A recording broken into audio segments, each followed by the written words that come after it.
How's everybody doing?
One second.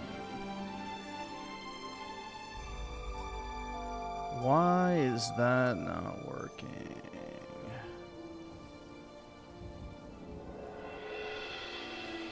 Okay, there we go.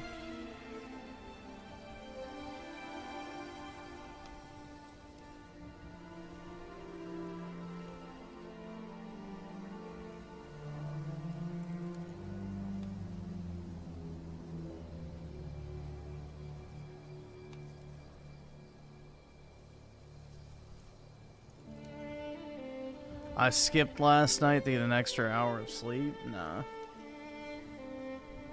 I had some sort of ailment, so...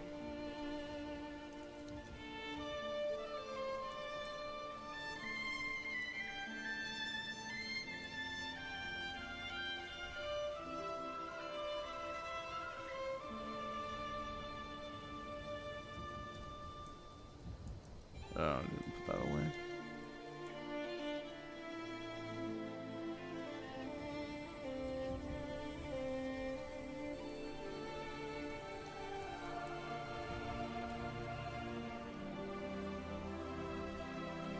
Did I trick or treat? Oh yeah, dude.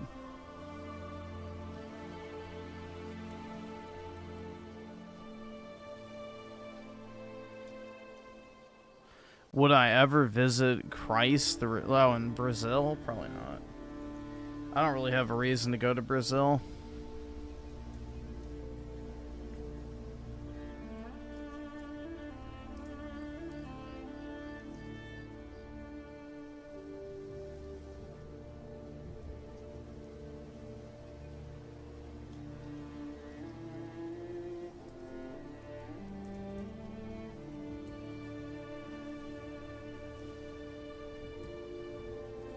Save a poor woman from what?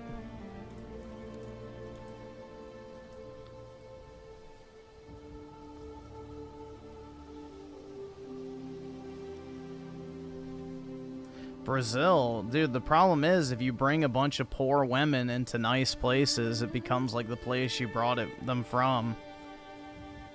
Immigration 101, baby.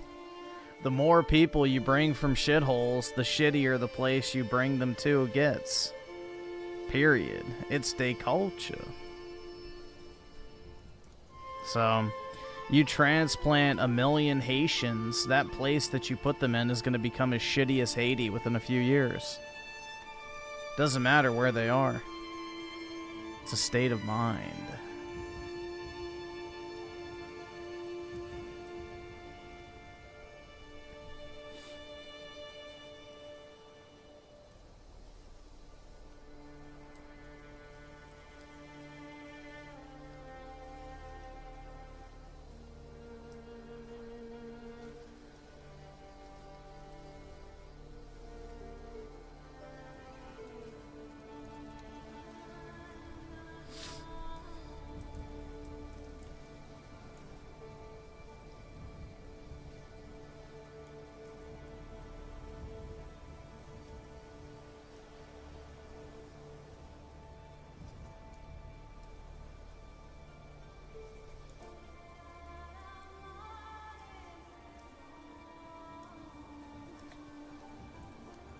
I think the EBT shit's supposed to be on Monday, right? Or Tuesday. I think that was the day, the 3rd or the 4th. I don't remember what day, but if you believe social media, that's the day that they're all gonna go riot, apparently.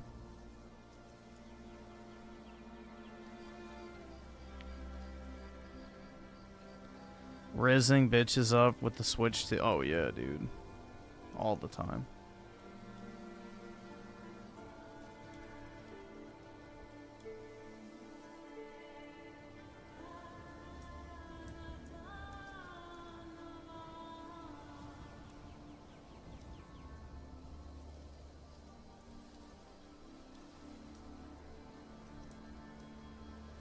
Millions will starve. God! They need it. Most of them are just fucking fat ass bitches anyway.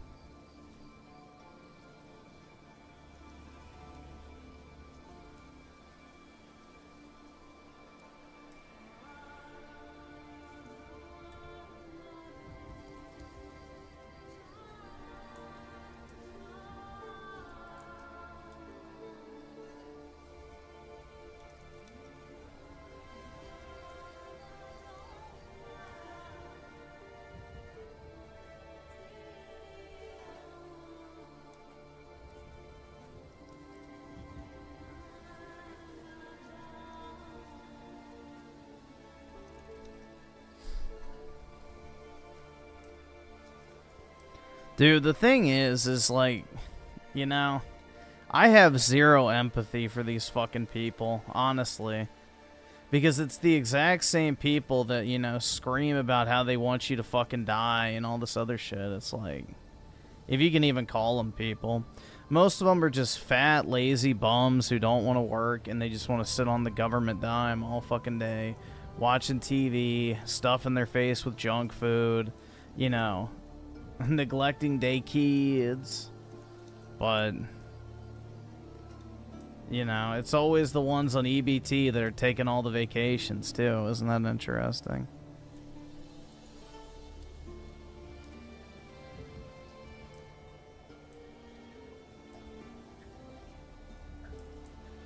The thing is, bro, is they have to be, like, of actual intelligence in order to get bored. The reason why Goy Slap is so effective when it comes to entertainment is because the average person's so fucking stupid that they can't actually think about what they're watching. They're just, like, actual fucking, you know, vacuous retards. And especially with the EBT crowd, most of them are just genuinely fucking stupid. So they'll just sit there and consume the same slop content, slop Donalds every single fucking day, and, you know, basically just sit there and rot. They're hardly even sentient.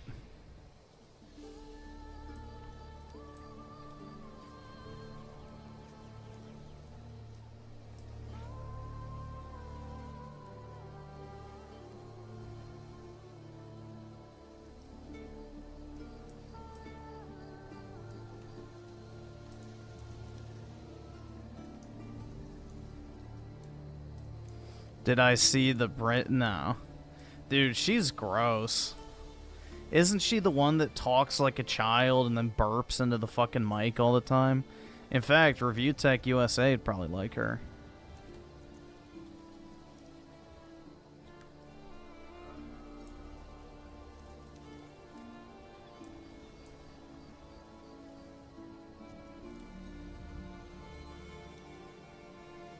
Seems like his kind of woman.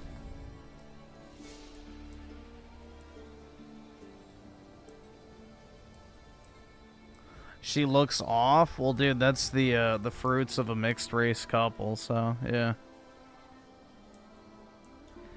There's no in-between, man. Either mixed race kids either look good or they are, like, weird looking. So, there's no, like, in-between on that one.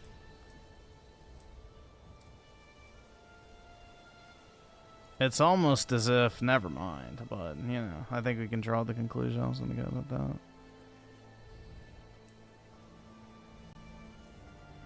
But, yeah, you know, it's... A genetic fucking... I don't even know, man.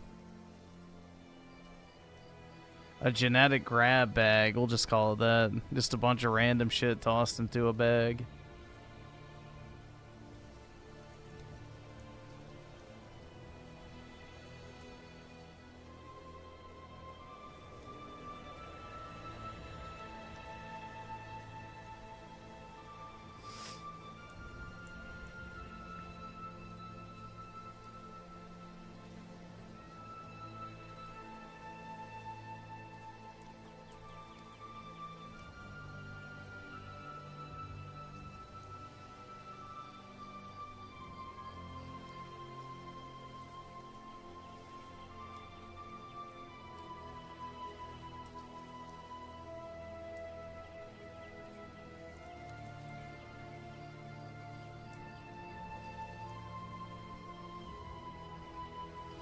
Dude, I saw Raymond's video today, and it was like one of the most retarded things I've ever watched in my life.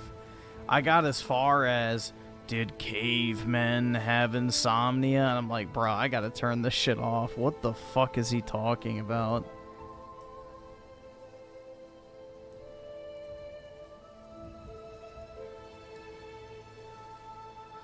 It's like, in this like super vocal fried voice, goes like, did cavemen have insomnia?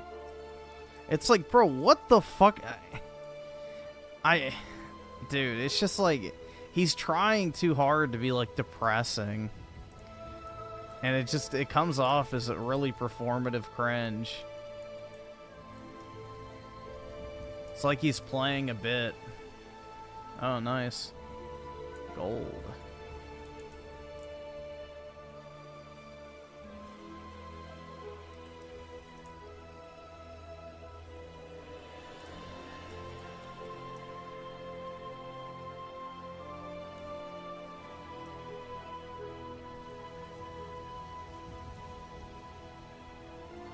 But yeah, it was like one of the most incoherent, just retarded videos I've ever... I was like, yeah, bro, I gotta stop watching this. I think it was like 5 minutes in, too. It's like... And it was only like a 10-minute video. I was like, dude, I gotta turn this off. Jeez. Like, that's not comfy cringe at that point. Oh, shit.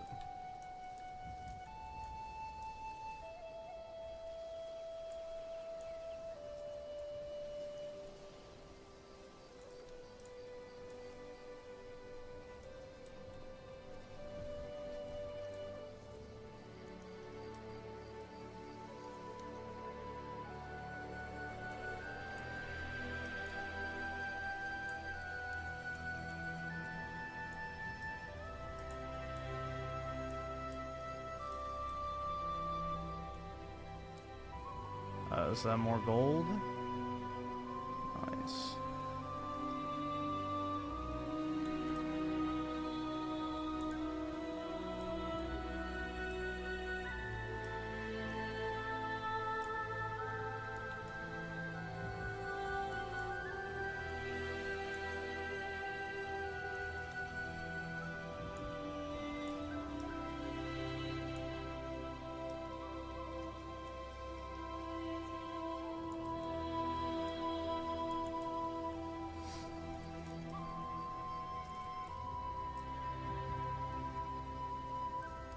Being a caveman was lit, I guess. I don't know, man.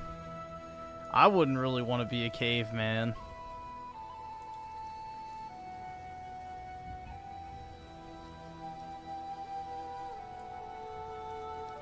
A list of good-looking mutts. I don't know.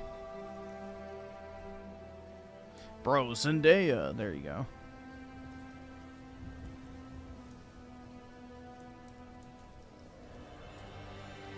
Beyonce, I guess, qualifies as that, too.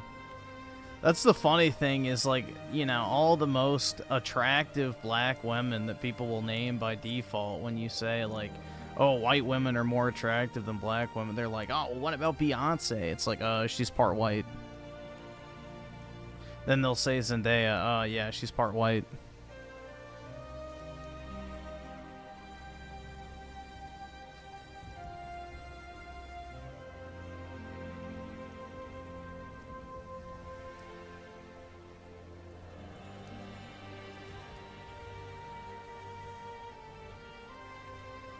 Dude, there was a trend back in the 2000s of the Beyonce baby, where black women were trying to, like, have kids with white men so that they could have beautiful babies. So,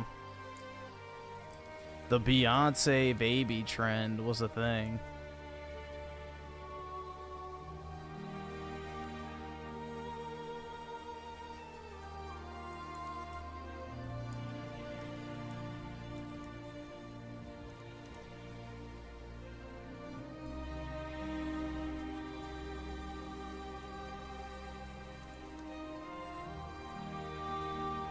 Yeah, she has been bleaching her skin. So, many such cases. That's what Indian women do, too. Same with Koreans and other Asians, especially the Chinese. I don't know if the Japanese do the skin bleaching, but I know Asians do it, too. Because for them, if you have dark skin, it means you're a commoner slash field worker. So having, like, the porcelain white skin is a sign of wealth and, you know, nobility. Because it means you didn't have to work out in the fields all day.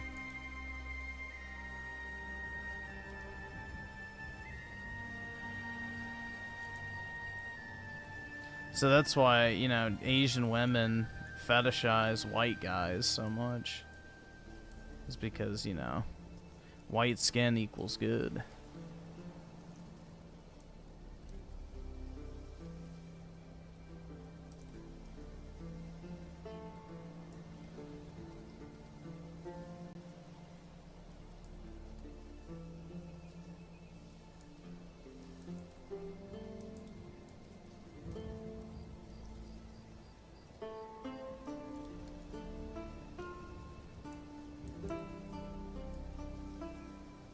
Damn, there's so much shit in this cave.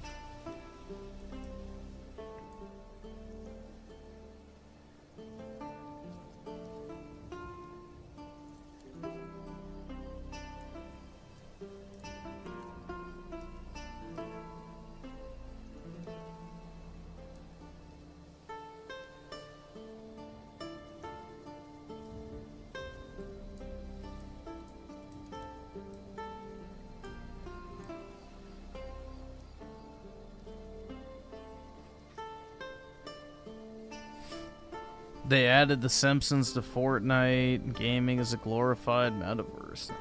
I don't even think it's that. It's just slop. It's just rehashing, you know, shit that was popular in the past. They can't create anything new, so they have to just rehash the same shit over and over and over again.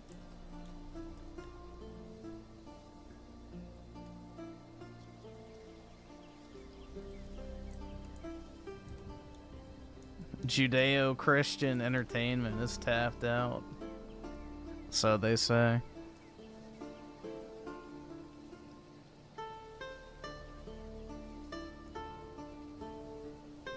It's just a shame, man. Everything is just so bad now. The music is bad, which that's been bad for a while if we're being honest. But, you know, video games are bad, movies are bad, TV is bad, like, everything just sucks. Like, the Goyslop's not even good anymore.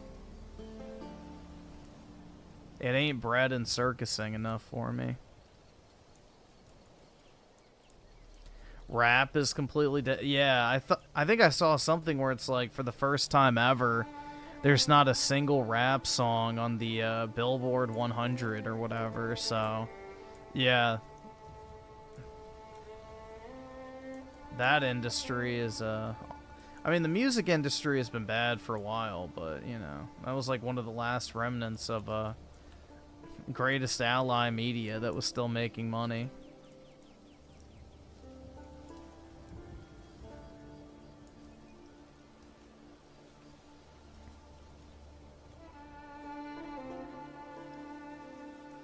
But the thing is, man, it's like ever since iTunes came out, the music industry's been hurting because, you know, the album sale is the very thing that powered the music industry because, you know, if you liked one song, you had to buy a $20 album in order to listen to that one song. You know, you couldn't just go buy the $1 song, and then after that, Spotify and streaming just basically killed it. The only way you make money in the music industry now is just basically through concerts and live performances. Other than that, you know, there's no money in it. Which even now they're having trouble getting people to show up to the concerts because, you know, the music industry greatest allies want to make as much money as they possibly can from the events, but then also the venue greatest allies want to make as much money from the ticket prices, and then the you know, ticket reseller greatest allies want to make as much money as possible scalping said tickets. So everybody's skimming too much off the top to where concerts are becoming unaffordable for people other than, you know, wealthy boomers, which is why you see like these geriatric rock bands still performing late into their 70s. It's like, holy fuck, man. Go see Grandpa on stage in some leather pants.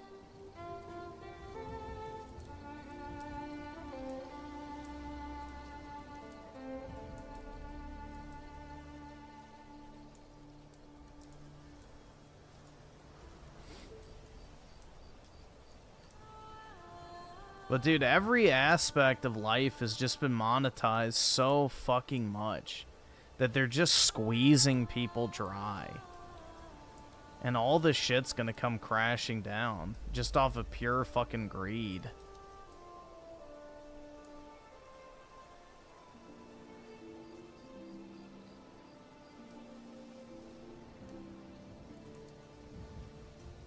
Everything solely exists now to make money. There's nothing that you can just enjoy.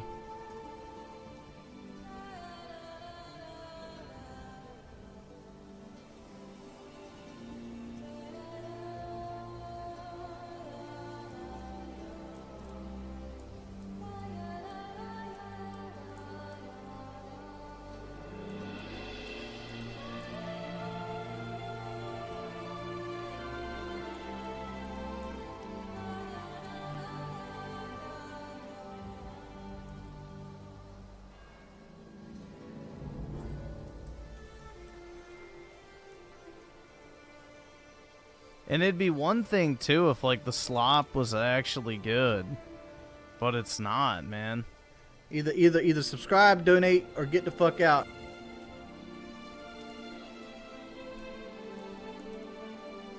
The slop ain't slopping it for me anymore.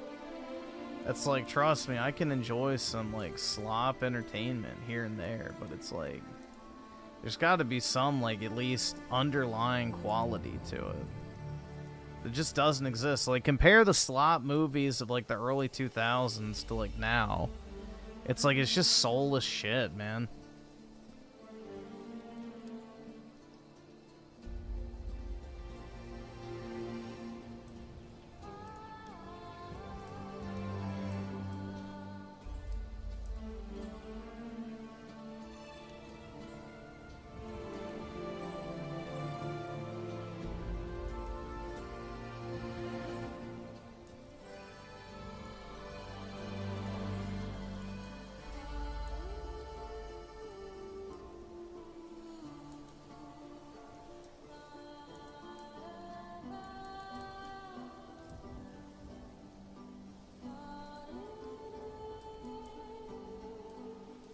This horrible ass Xbox video? No, I did not.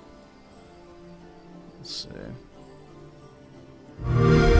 Hi. Oh god. Hi. I'm an Xboxer. And this is an Xbox. So is this. And this. And this. How?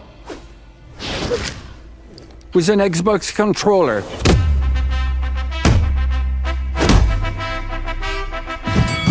Jesus Christ. Connect it with Bluetooth. Have Xbox Game Pass. And take the progression and achievement. Dude, everyone from the Xbox marketing department should not only be fired, they should be hung. Anywhere. This is an Xbox. And this is also an Xbox with a controller built in.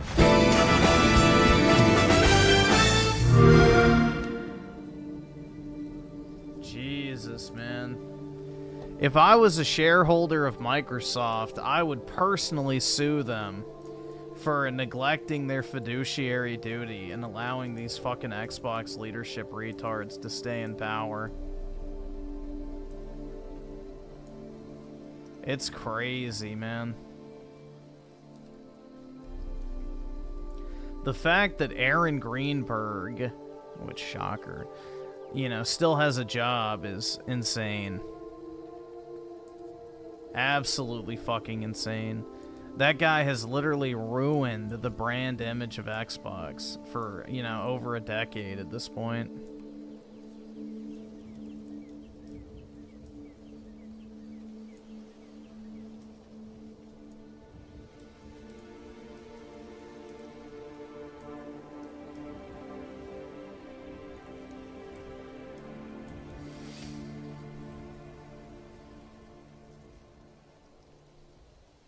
Yeah, I really wish I had never bought another Xbox after the 360. I would have saved a lot of money on digital games, that's for sure.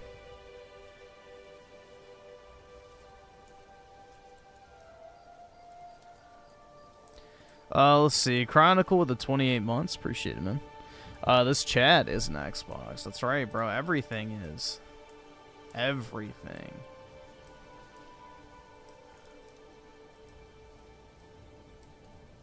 If everything is an Xbox, then nothing is an Xbox.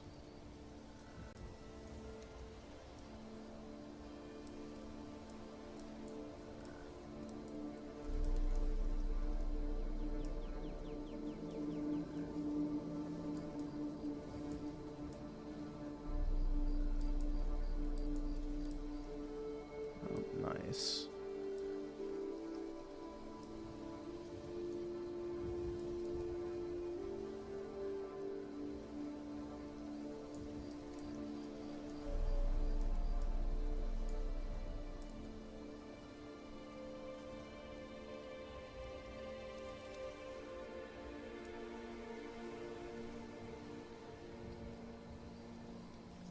Let's see. Oski Woski with the 2. Now you can make copper tools. I can't afford Yeah, this I'd have shit. to go to like an unrendered area of this world because I started this world before copper was introduced. So you have to go to like an area of the map that hasn't been generated yet. But yeah, in theory I could. I had to walk probably like 1,000 something blocks in one direction to find an area that has it. That's what I had to do to get dripstone. It took me forever to find it.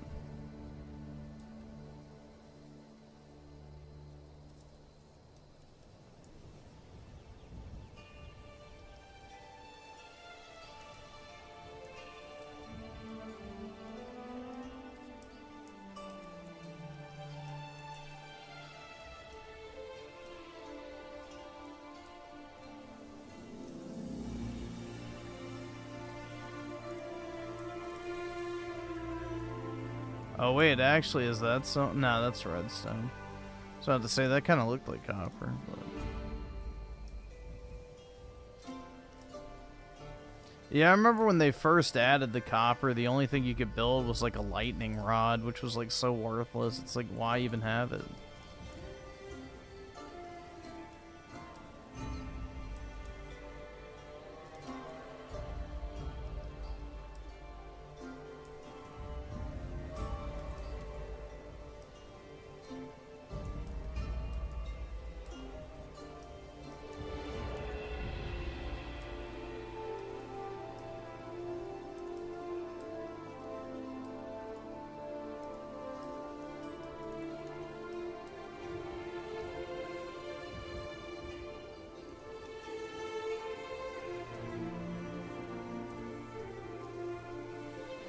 Oh.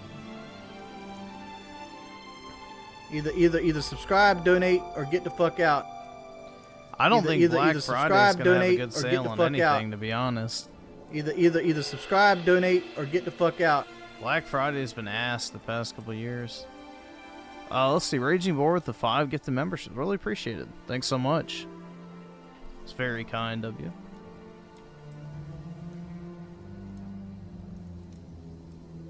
Appreciate the positivity. But yeah, I wouldn't get your hopes up for Black Friday. Black Friday for the past like 3 or 4 years has been literally worse sales than we've seen throughout the year prior. I haven't bought anything on Black Friday in a very long time. Which kind of sucks because I used to look forward to it every year.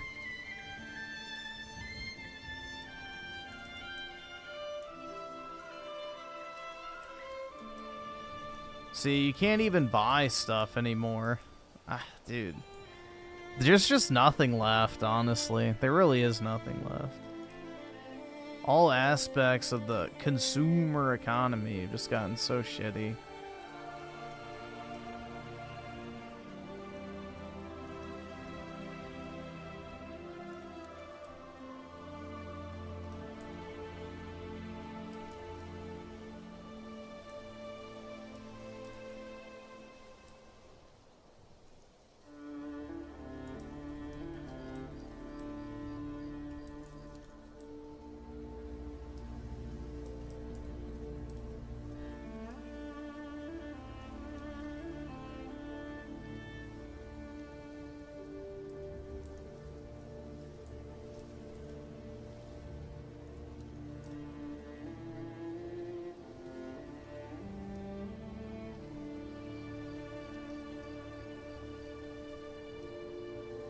And a time when it's the worst year for gaming?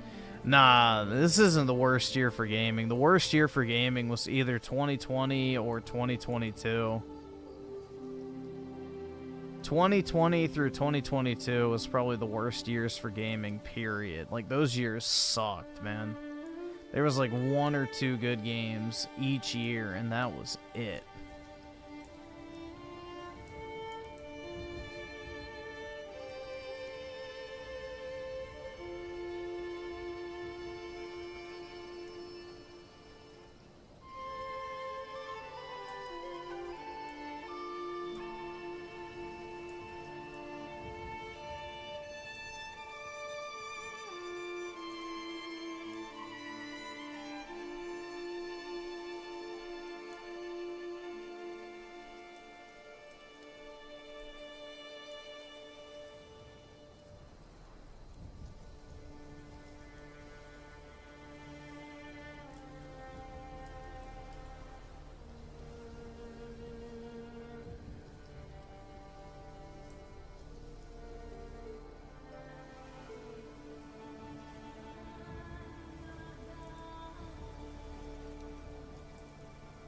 Yeah, the only good games in 2020 was like what? Doom and Final Fantasy VII Remake. 2021, I think the best game was what? Forza Horizon 5, maybe? Dude, I don't even remember. I have to check. I don't even remember what games came out. It was such a shitty fucking year. Like, genuinely. That whole era was so bad. I just played Halo all day. That was it. I just played Halo MCC, pretty much. That and, you know, my Call of Duty slop. But...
The only good games in 2022 I can think of are Xenoblade Chronicles 3 and Elden Ring. Yeah, dude, I don't even remember what came out in 2022. I'd have to look, honestly. I don't remember, which is bad, but it also feels like 2022 for me feels like it was like 10 years ago, in all honesty. Time has been passing so fucking slow. Like, earlier this year feels like it was 2 or 3 years ago for me.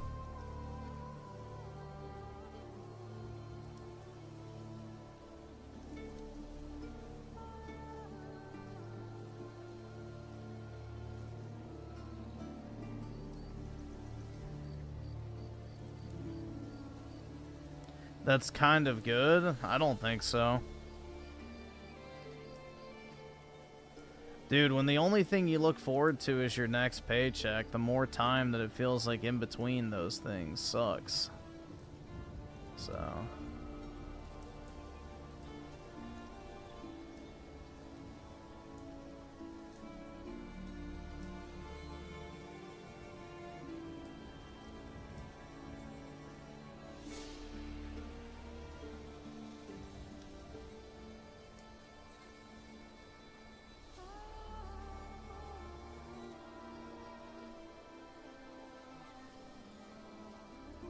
I don't know, man. The older I get, the slower time seems to go. So when I was in school and a kid, you know, I definitely feel like time went by a lot faster. Nowadays, it just feels like a fucking drag.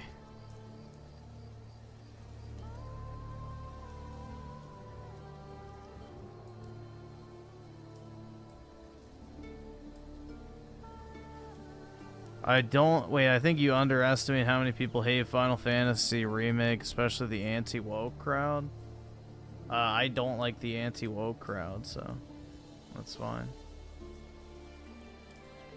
Trust me, I'm not a fan of the Smash JQs and Melanie Max and such. So, yeah, I'm not really a fan of the anti-woke gaming community. I've never watched them really to any great capacity, other than to laugh.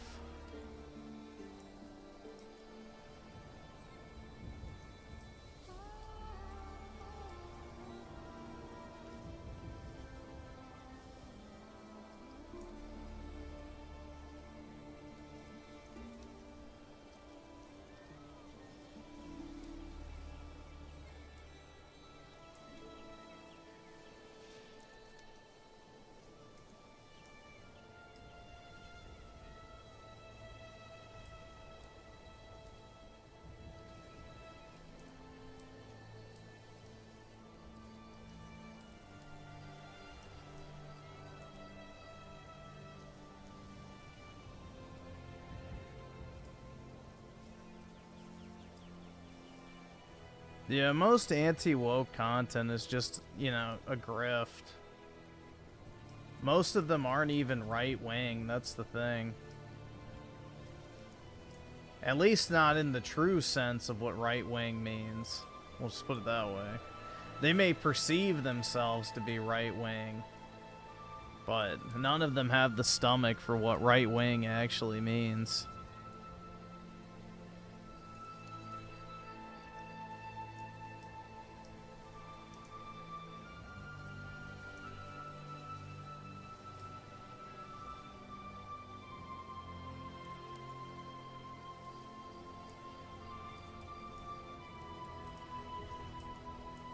Most people's definition of right-wing is basically a 2008 Democrat. So,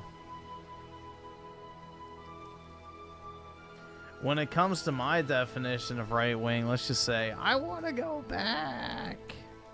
We'll just put it that way. But, yeah, it's basically what you would consider to be extremism today. But 20, 30 years ago, it was just considered normal.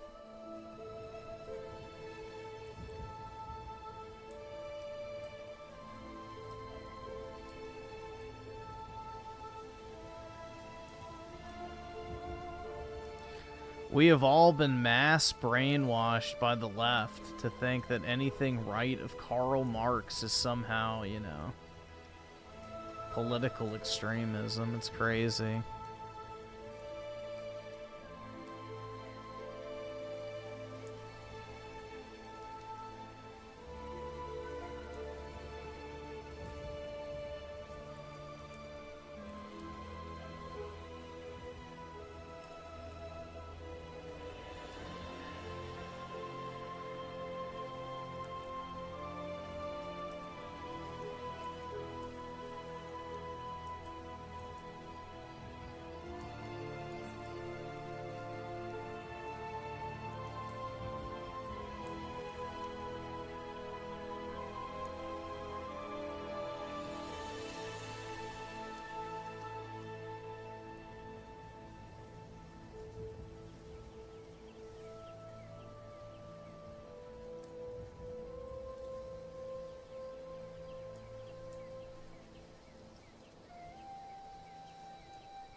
See, you're, I'm guessing an anti-woke grifting, right?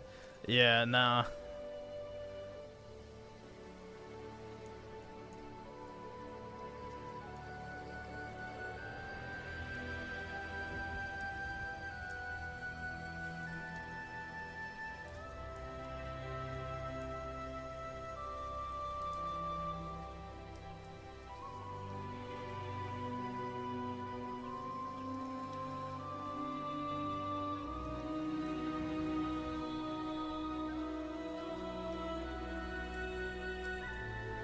Even Star TV with the E2. The anti-woke are mad at censored 15-year-old Tifa boobs. That's right.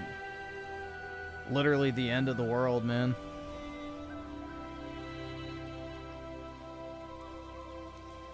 It's over. Without 15-year-old Tifa titties, is the West even worth saving?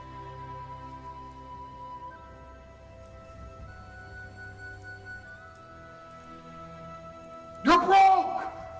You're fucking poor!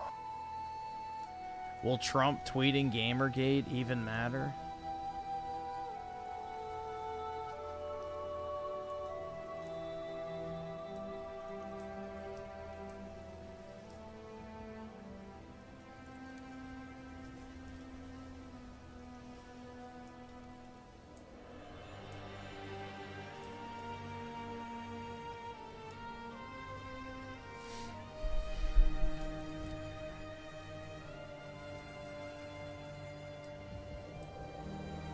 Oh, shit.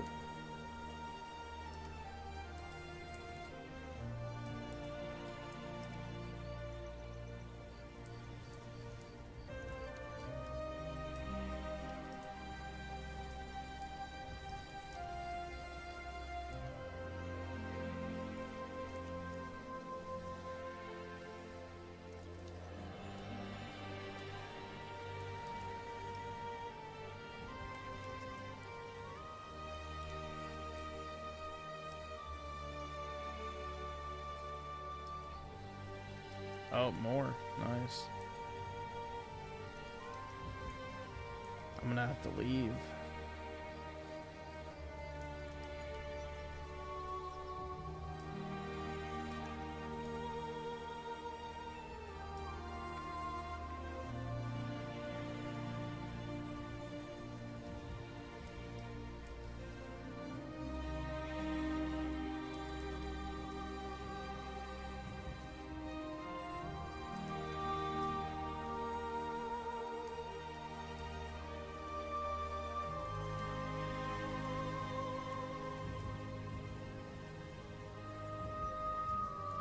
I think that was a dead end. Yeah, shit.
Have I watched any new show? No, I don't watch TV anymore.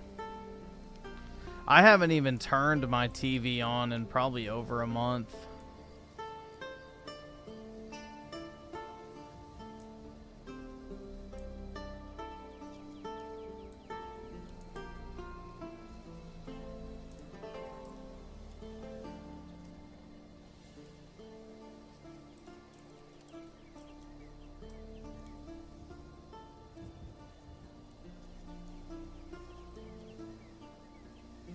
Raymond has been crashing out lately. Unfortunate.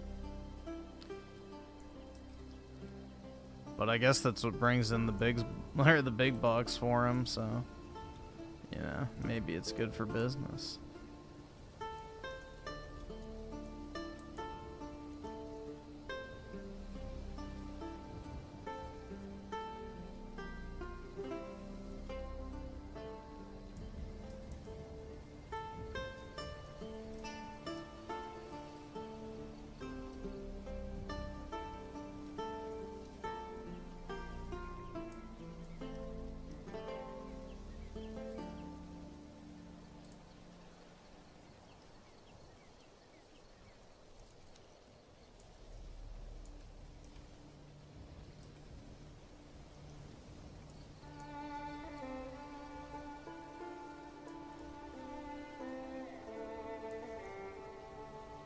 He's becoming more base politically. That's the natural progression of things. You can I mean, that's the thing, bro. Is like all these people have just been brainwashed since their, you know, day of birth.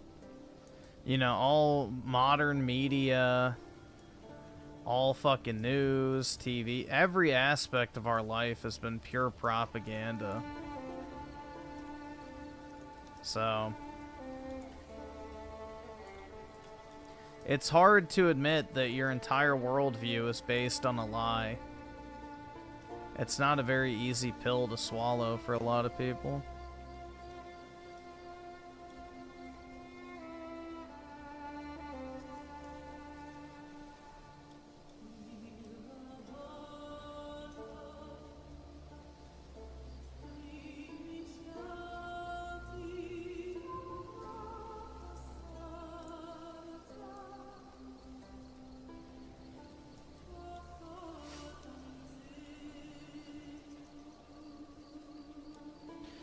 Nick with the 5. Griffin, would you buy the next PlayStation? I don't have any interest in modern consoles. If I'm still doing YouTube and stuff, then I'll probably buy it just so I have a way to play and, I guess, stream PlayStation exclusive games. But if I'm not doing YouTube at that point, probably not. But yeah, I really don't have any interest in modern games anymore. There's very few and far between that I actually care about. All right, awesome. Thanks, nigga. All right.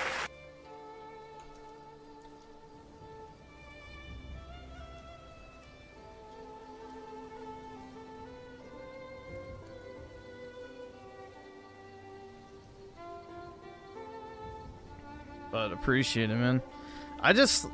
PlayStation games have never really appealed to me. I've never been a fan of PlayStation games. Like, I never really liked the Uncharted's, never really liked, you know, Killzone that much, never really liked Resistance, never cared for Ratchet and Clank, didn't really give a shit about, whatever else they have, honest. Dude, I don't care about the Horizon games or fucking Spider-Man. It's just, none of those games appeal to me at all. They do nothing for me. So it's very easy for me to just want to skip whatever Sony puts out next.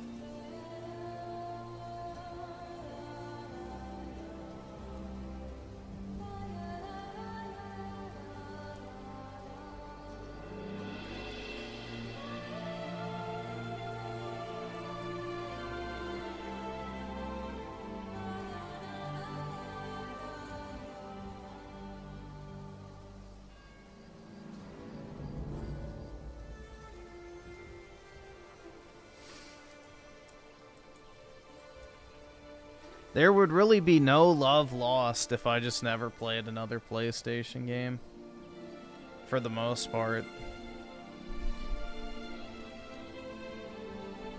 The only franchise from PlayStation I really liked a lot was God of War, and they ruined that, so...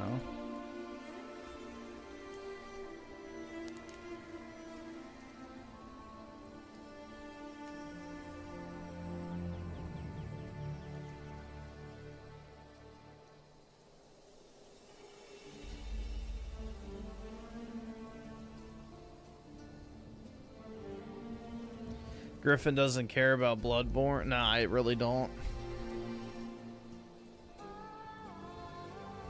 Bloodborne never really did anything for me. I like Dark Souls, but Bloodborne to me just felt meh. Not my thing.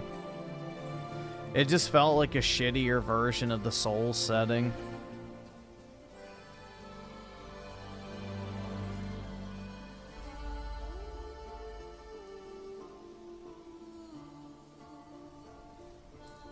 What's today's cope? About what?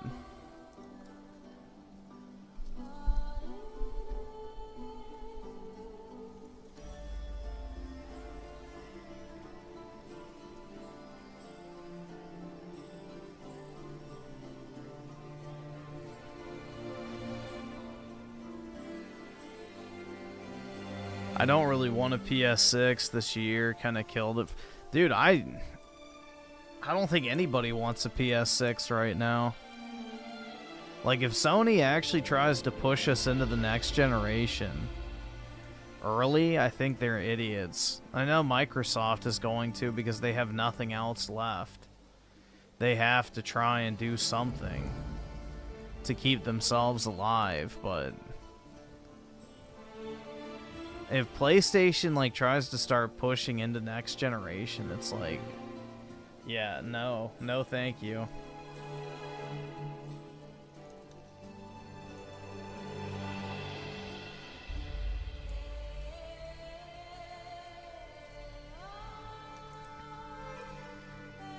I already know I'm not buying the next Xbox, so that's already a given. But you would know for a fact if PlayStation releases a new console. For like, what? 2 to 3 years they'll keep releasing games on the PS5 anyway, so it's like, why even rush out to buy it?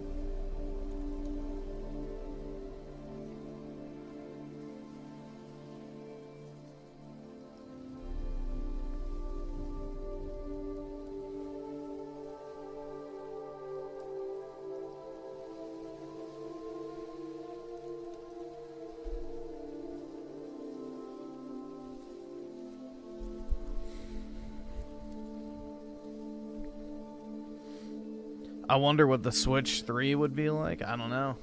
Probably the Switch, but more powerful was my guess, but no clue. Damn, bro, my head is like fucking killing me.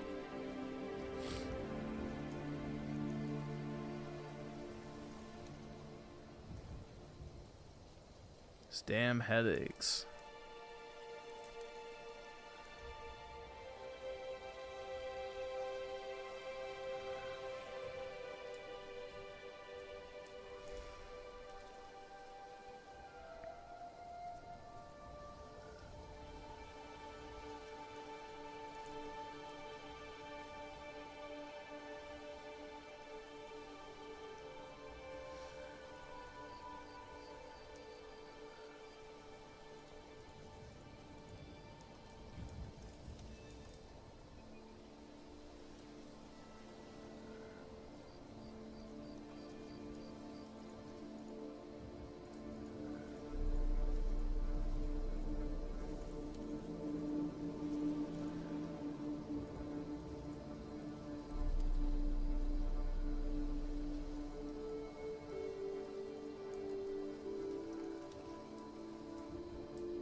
Dude, it's not even just going to be a gaming crash. It's going to be a crash of everything.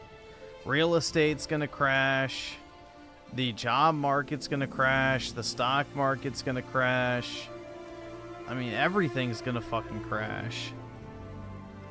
So we printed 70% of every single dollar ever printed in the past, like, 8 years. So, get ready. The central bank has, you know, essentially, you know, rigged us to explode because they all want to cash in on America as it, you know, collapses. That's how, you know, they operate. Central banks are a pillaging group. All they do is just drain a country dry and cash out on the on the downside. So get ready.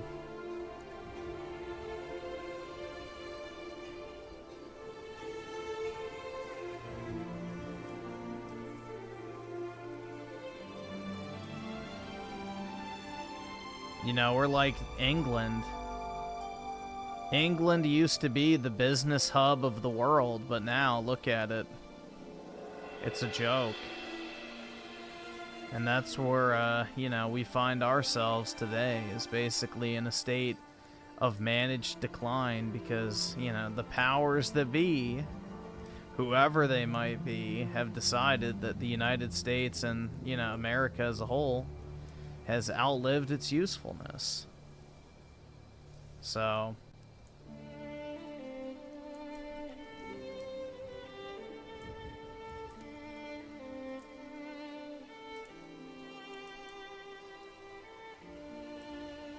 now it's time to flood it with foreigners and collapse it once and for all so they can move on to the next host.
I don't know, dude. It's just very hard to feel optimistic about the future at all. The writing is all over the fucking wall at this point.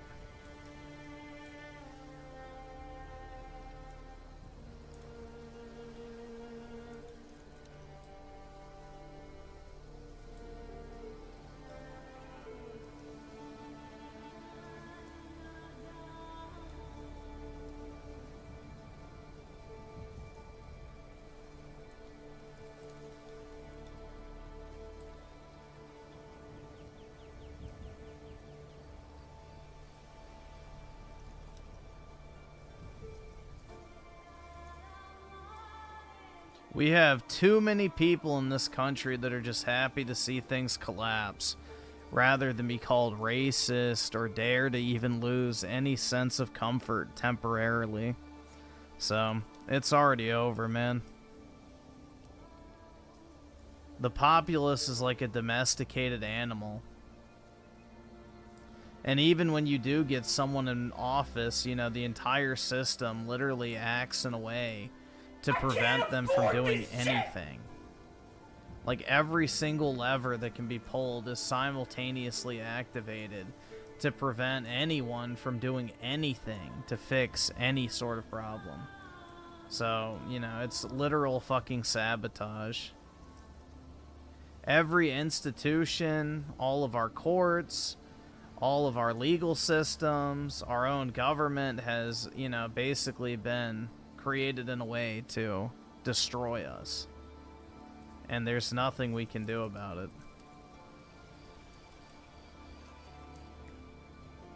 The system is quite literally rigged.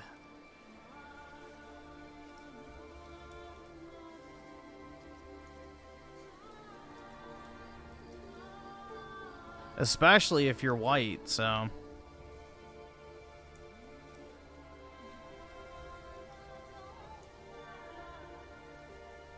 You know, it's basically been determined that white people need to go away, so...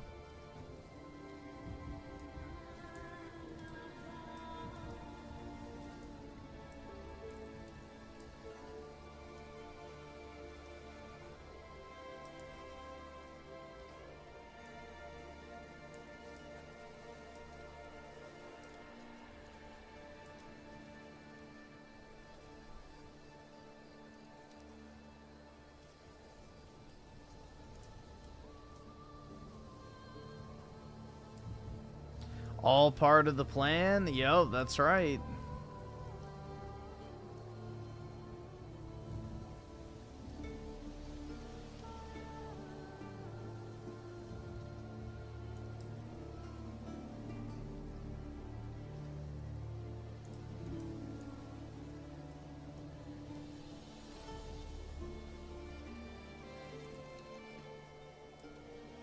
Everything is proceeding as I have foreseen.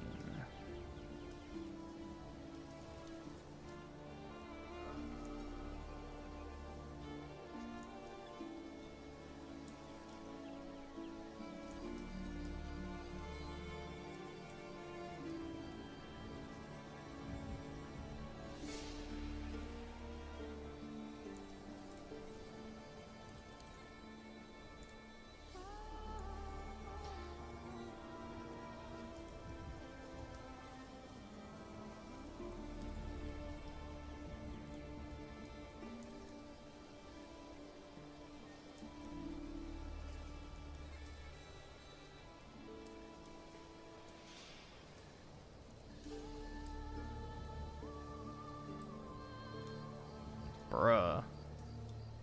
Why is it going so slow? Jesus.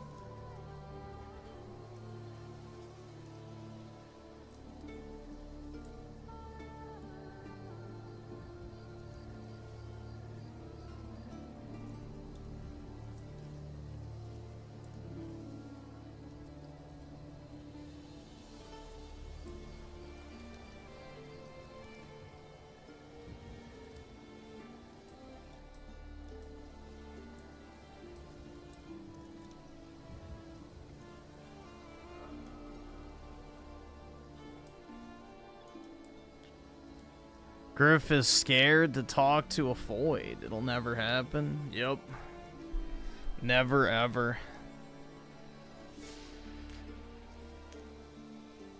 Let's see. Creators Freedom with the 2. Tucker's interview with Nick just passed 5 million views. Okay. Cool. What do you want me to do with that?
Nah, the crazy thing is, bro, is Melanie was literally married during her childbearing years as well, so that's the crazy part. It wasn't even that she was just woke, it's like literally just one of those anti-natalist types.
Is there really nothing else in here other than coal?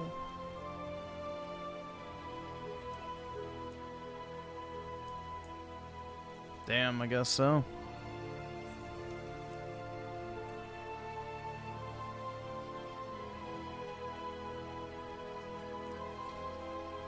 What do you mean you're gonna be honest? Melanie Mac is hag maxing. That's like the most ice cold take anybody could have. Of course she's hag maxing. Dude, any woman in her late 30s is like hag maxing, especially if you're in your 20s. Oh, nice. There we go.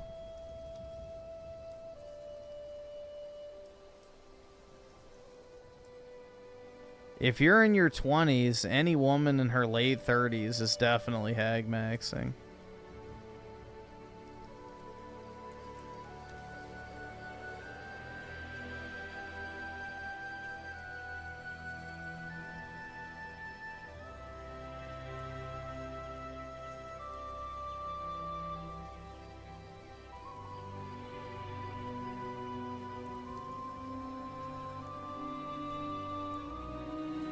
Yeah, that's because women pump themselves full of birth control and SSRIs from an early age.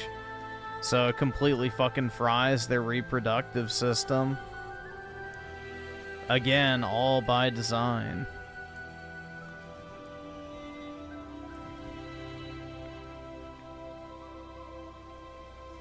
But yeah, prolonged birth control use absolutely destroys women's fertility rates. Shocker. A fucking chemical that literally, you know, prevents women from getting pregnant has lasting effects in the body when it's no longer being taken. Who could have foreseen such a thing?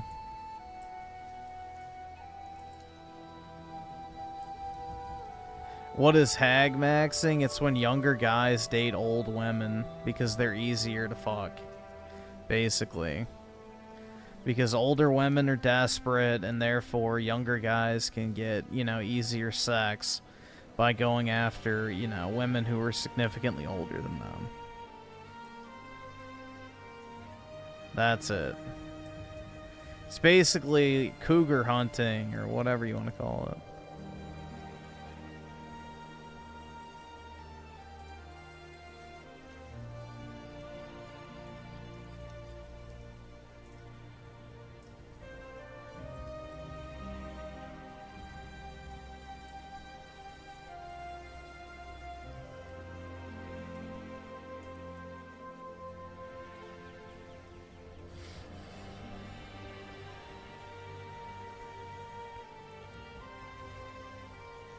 Yeah, personally, I would never partake in the hag maxing shit, but hey, to each their own.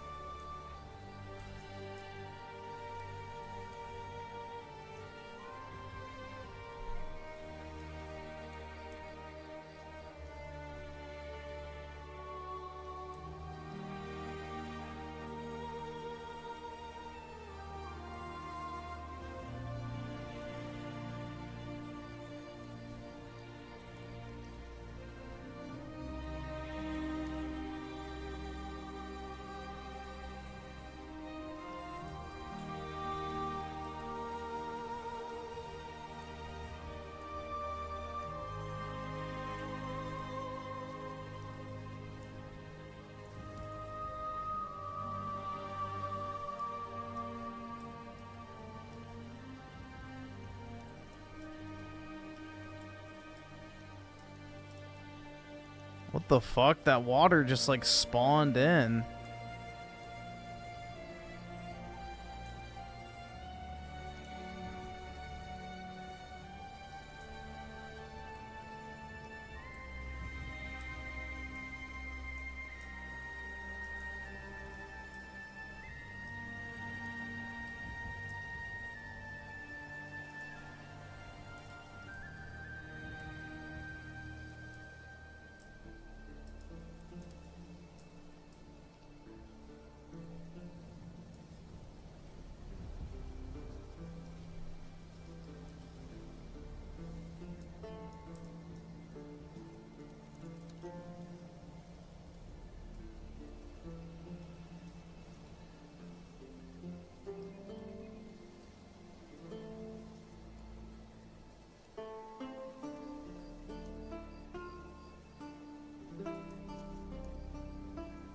Oh, nice.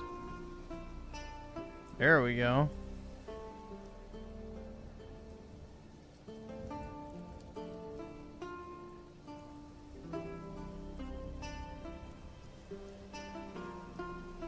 There we go.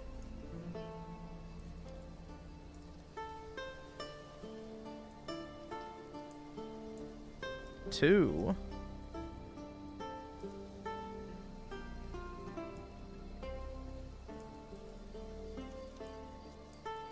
It's not bad.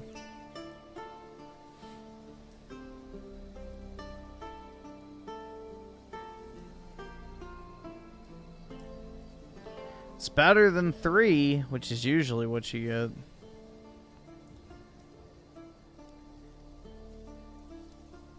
Oh, fuck.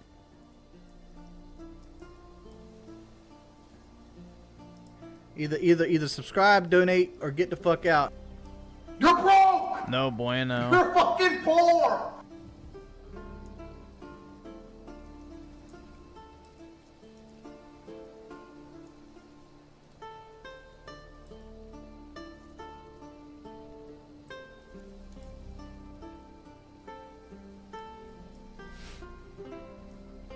Let's see. So, Raging Boar with the 19 months. I see you're playing too. Big ups. Yeah, I mean, I've been playing Minecraft off stream a little bit, mainly just clearing out, you know, desert, but yeah, I found this cave, so I figured I would at least keep exploring it a little bit longer. I don't really like to explore caves for too long, so I'll probably just do this for a little while, but it definitely helps to have a distraction. But it's good to stock back up on resources and stuff.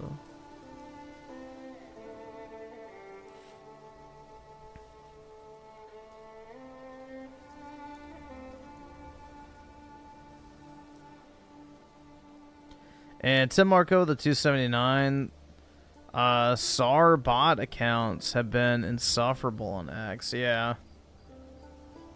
Dude, honestly, the world would be a better place if we would just segregate India from it.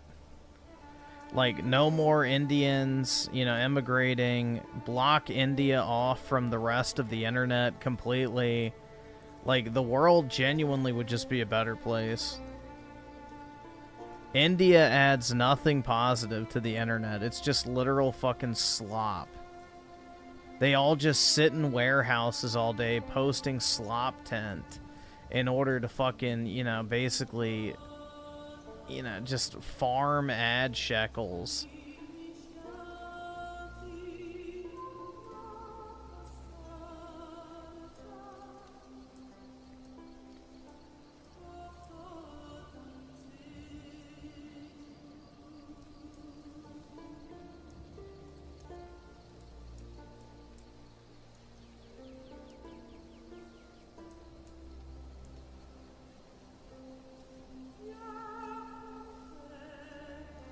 Yeah, it includes Bangladesh and Pakistan, too. Those places are still India, pretty much. It's just, you know, technically they have a different border.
You're broke!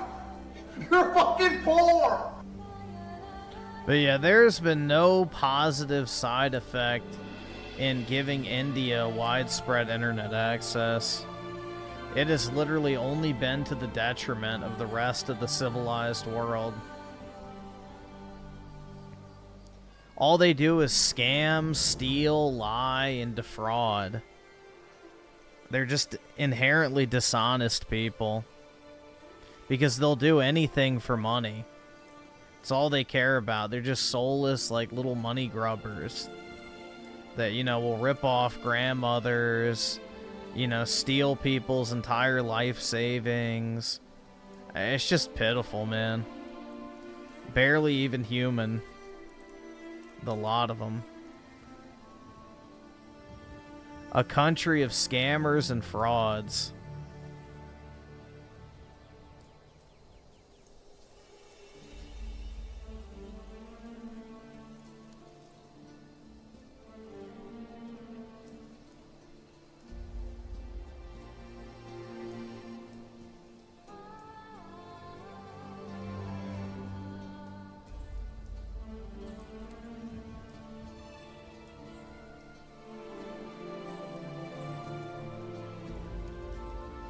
And don't forget about the rapes, too.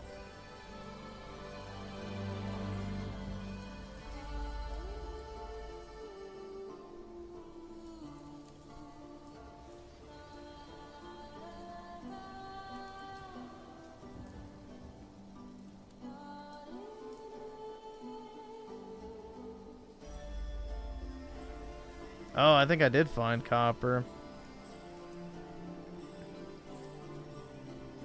I guess this part of the map wasn't generated yet.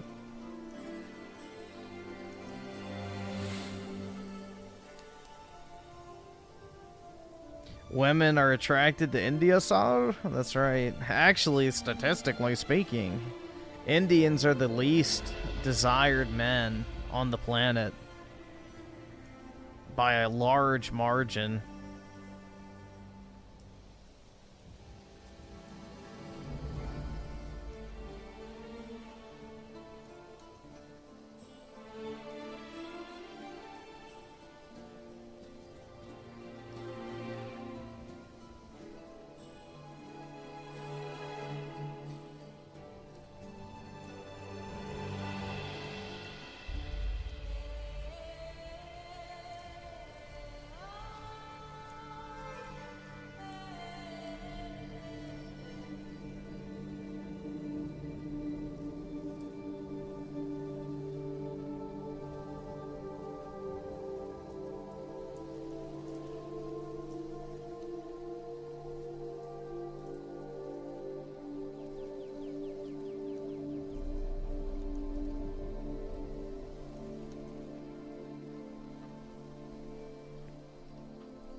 I still think it's funny that massive cope that's taking place on Twitter right now about the cow shit festival where, you know, all the Redditors who are Indians are freaking out. Like, our entire, you know, whatever, public image is destroyed forever. I don't want to live anymore. You know, I already felt hated. But now it's going to be 10 times worse because now they have actual footage of it happening. It's like, bro. Suffer.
Whoa, dude.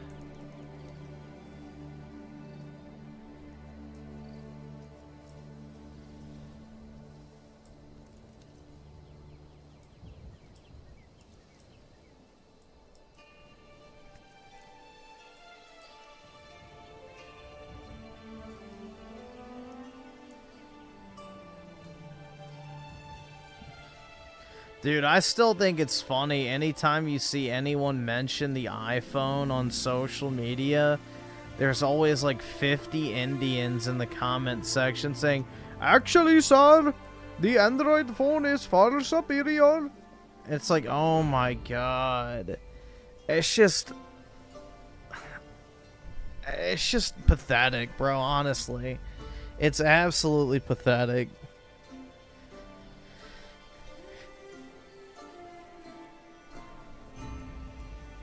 Android phone far superior. WhatsApp performance much better. It's like, oh my god. And of course they all use WhatsApp.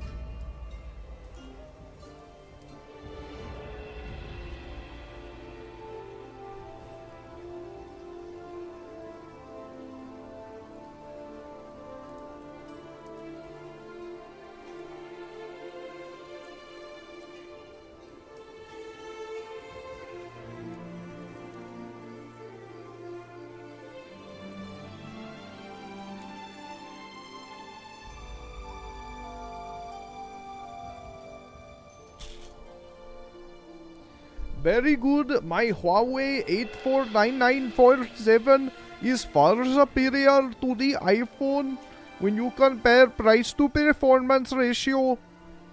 Very good, sir. I paid 100 rupees for my Huawei 897449.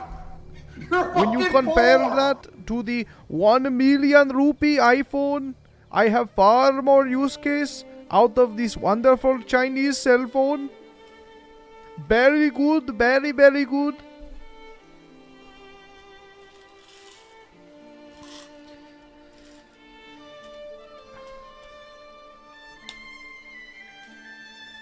It's just pitiful, man. Genuinely.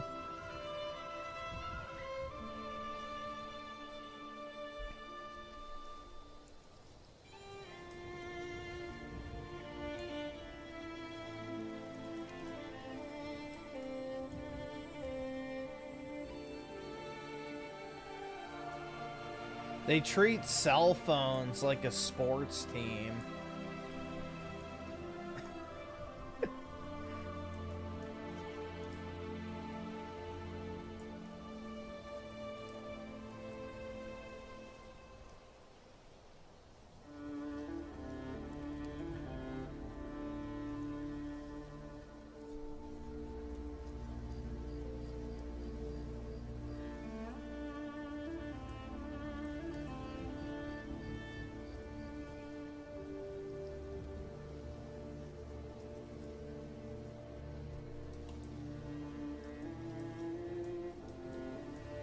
Yeah, do you know how my area is, like, actually fucked, bro? Apparently there is a cricket field near me. That's how you know my area is fucked, man. There's a fucking cricket field near me.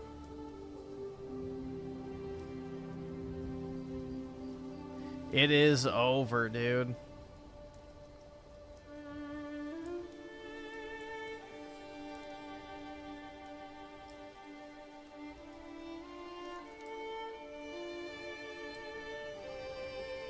The West has fallen.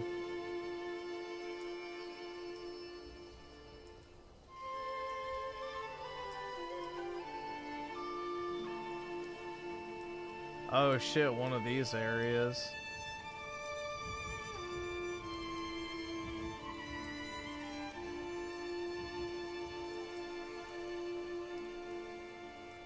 One of the new caves.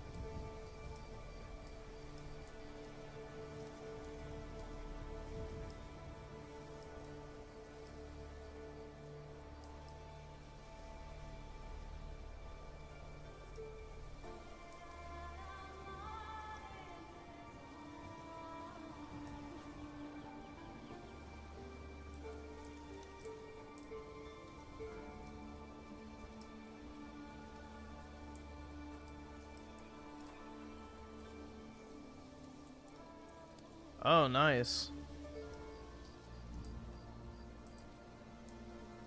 What the fuck? Oh, that glowing shit.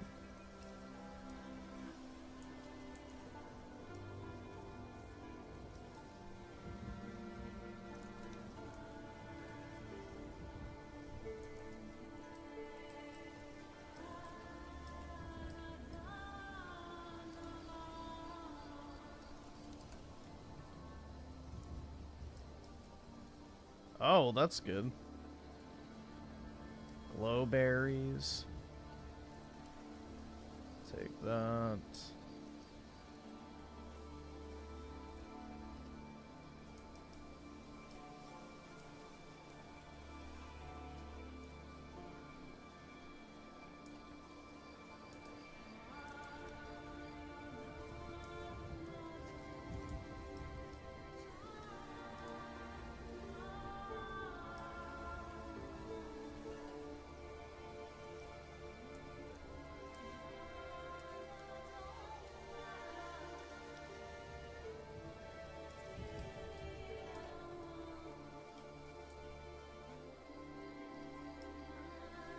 I guess they changed the mines.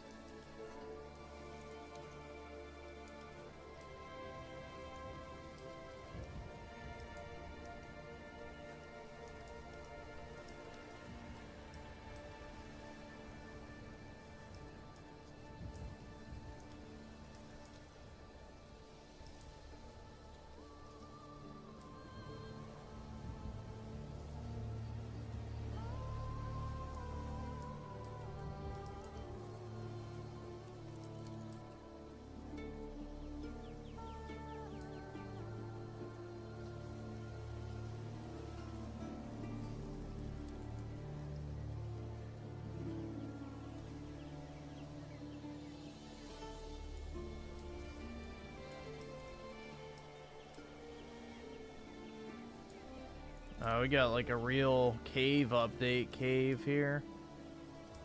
Yeah, so I haven't been in this section before. I mean, this is kind of under my settlements. I don't know.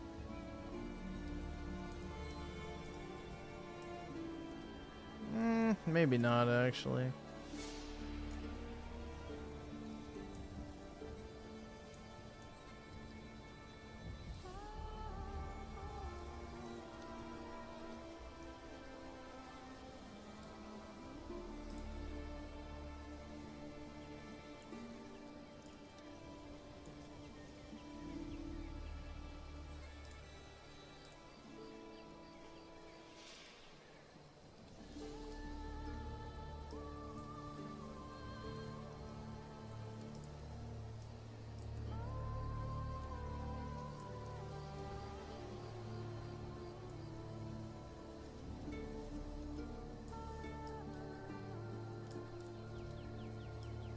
I should definitely build a path down here.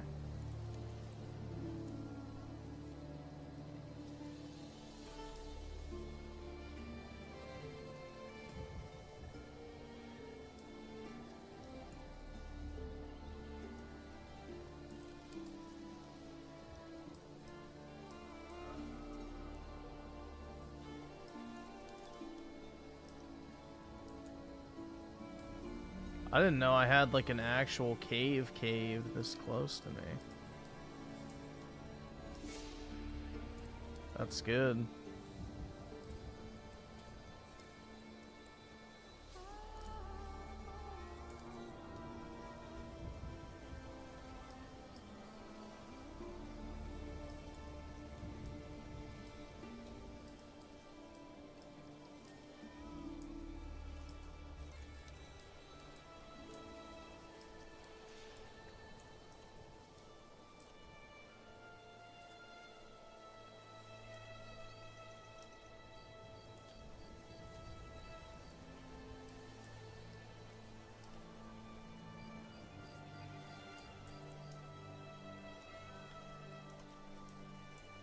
Oh shit.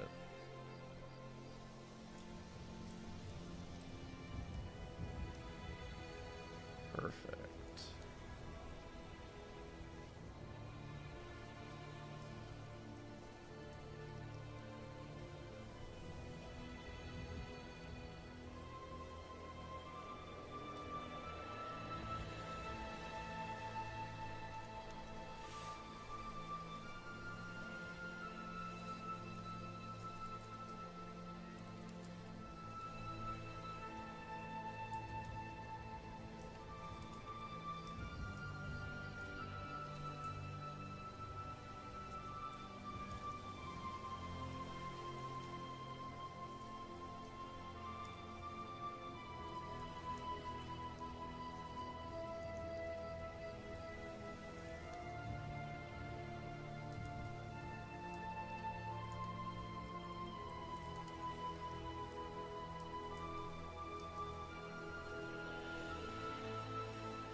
shit.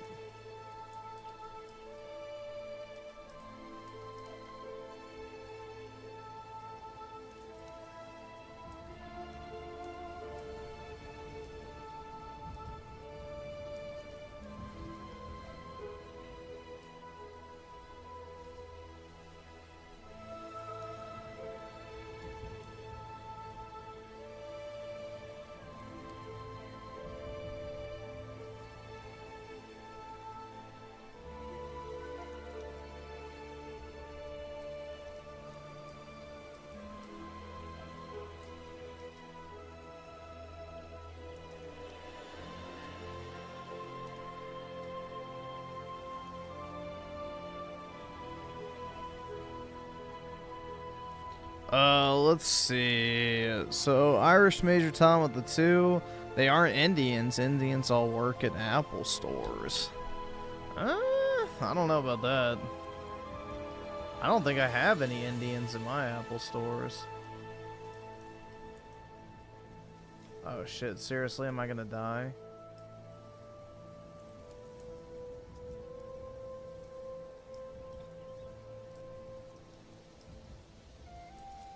Fuck is this?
So like right about here.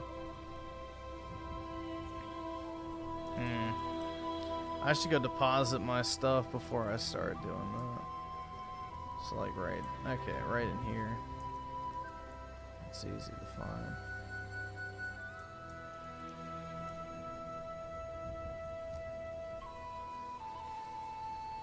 Do my parents think I'm gay? Oh, maybe. I don't know. I'd have to ask them.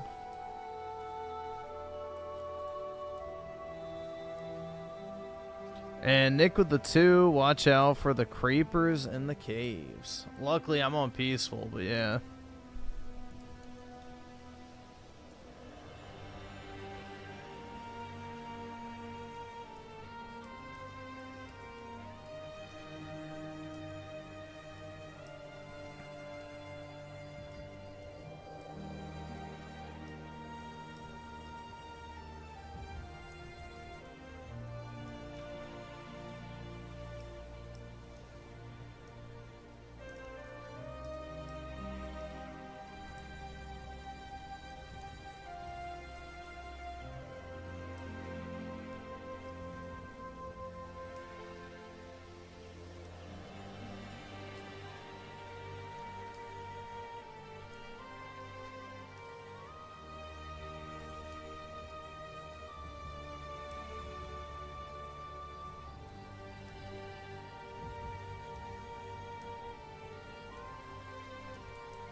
Oh yeah, I was definitely too far away. None of this shit made any progress.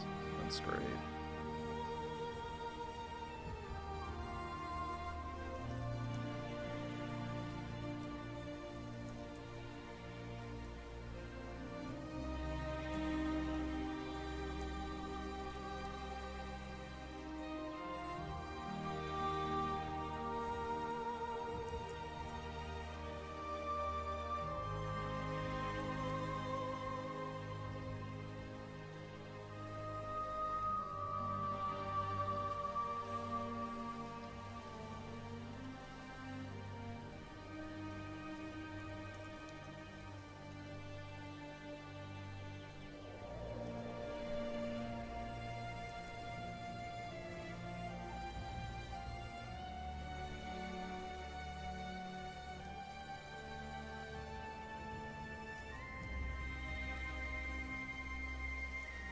Oh, I guess I should do the copper, too.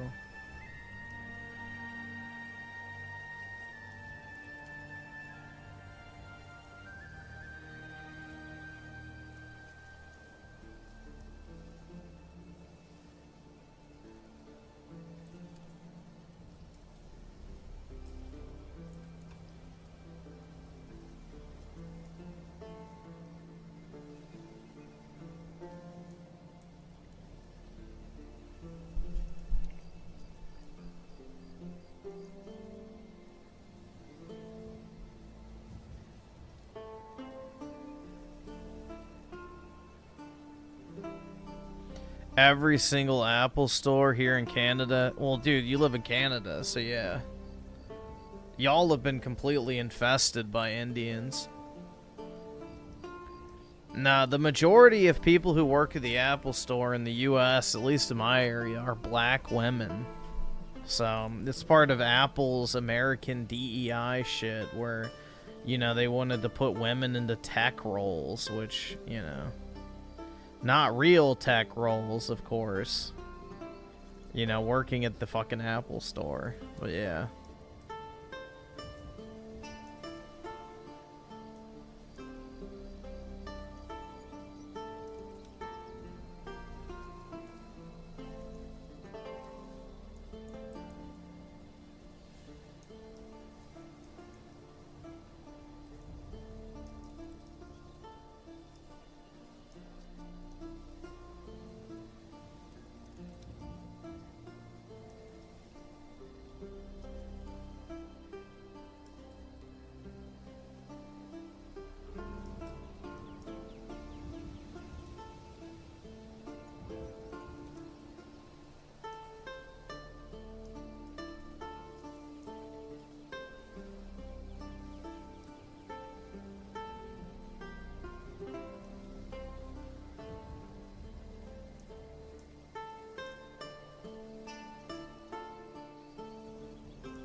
The Apple logo is presumably supposed to be the apple that hit Isaac Newton and inspired him to develop the theories, the laws of motion, but the apple of Eden also seems to be legit too. Yeah, I could see that, honestly.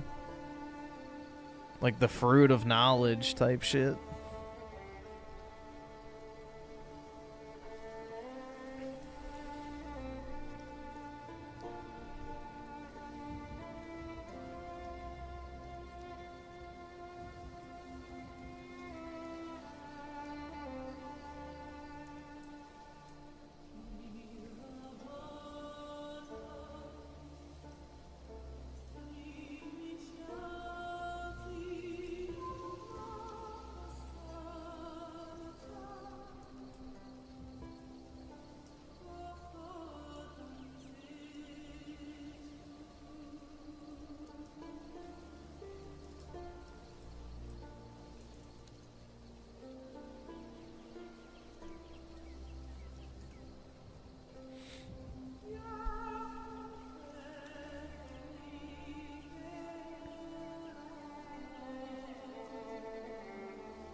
Uh, 2023 Perfect Dark with the 2, $300 a month is 6 figures to an Indian. Makes sense. Yep.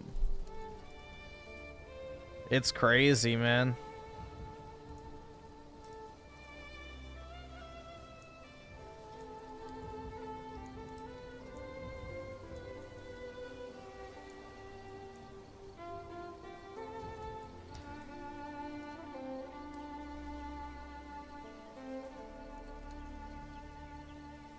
Yeah, isn't that like the plot of a book? I forget what it's called, but I'm pretty sure that's like the plot of a book where it's like essentially all technology is basically just obtained from talking to like literal interdimensional demons or some shit. And the elites commune with the demons in exchange for technology.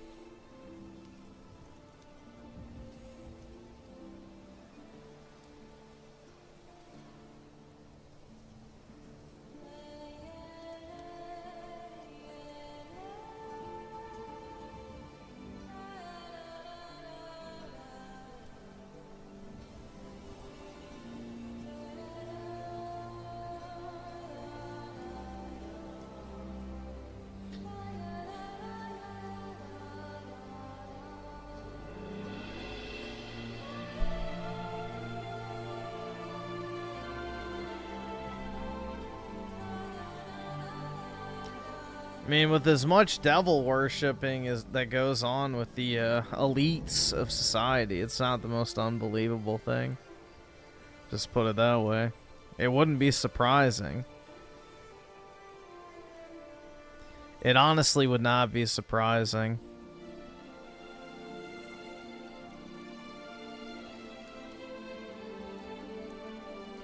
With how genuinely evil our ruling class is, it would not be the most shocking thing to uncover.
Copper door.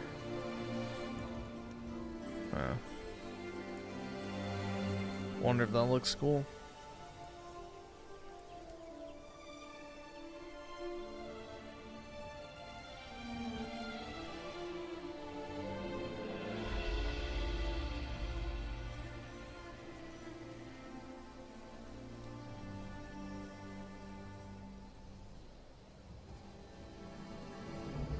We're using devil items? Well, think about it this way, man. Do you think life has gotten better or worse since you've put a smartphone in everybody's hand? So, legitimate question. Like, do you think life has gotten better or worse with technology being in basically every aspect of our day-to-day life?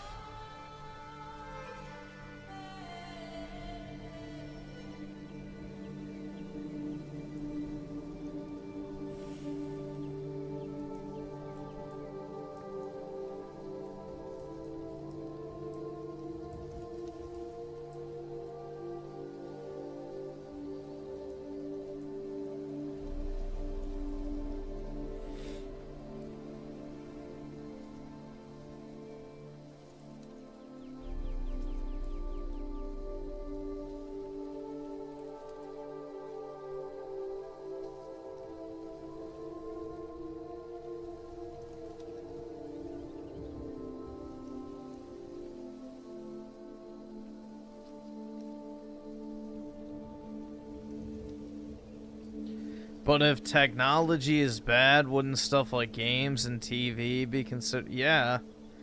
Again, do you think life is better or worse since, you know, technology / your cell phone or whatever has been, you know, basically planted in every single human being's hand?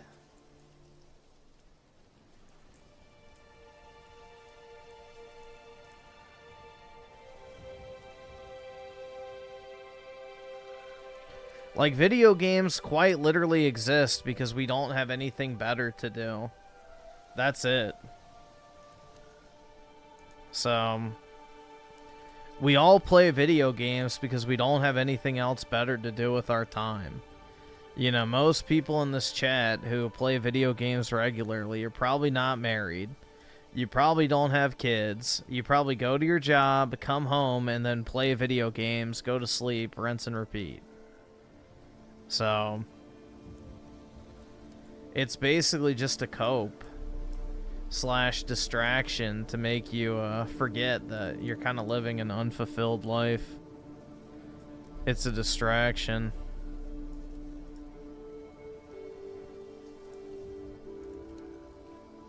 Most people would not choose to play video games if they had something better to spend their time on. We'll just put it that way.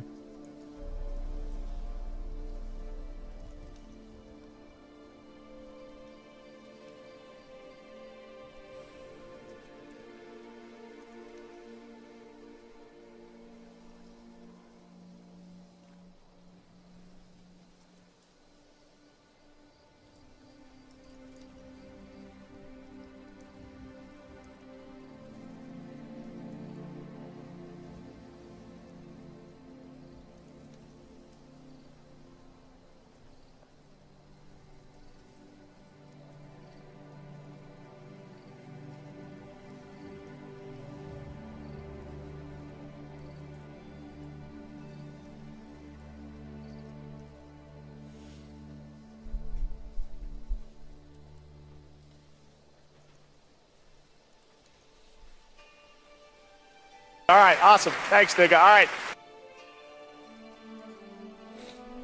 That's wild, Griff. How is that wild? It's the truth.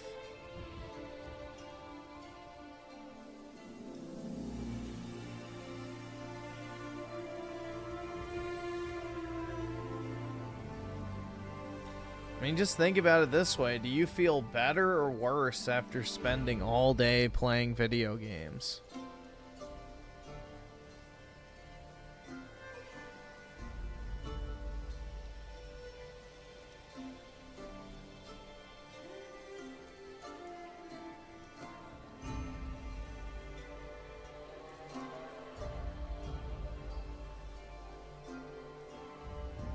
So, video games are a replacement for, you know, actual, you know, important. It's just a distraction, essentially. It's a way to waste time and distract your brain from the fact that you're being idle. That's it. So, at its very core, like all entertainment media, it's just quite literally a waste of time.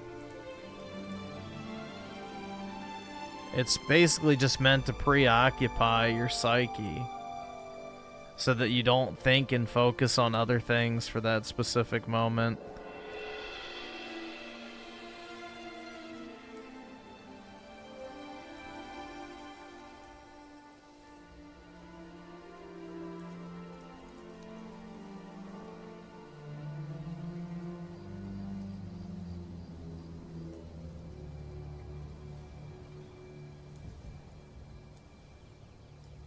It's just another extension of bread and circuses, basically.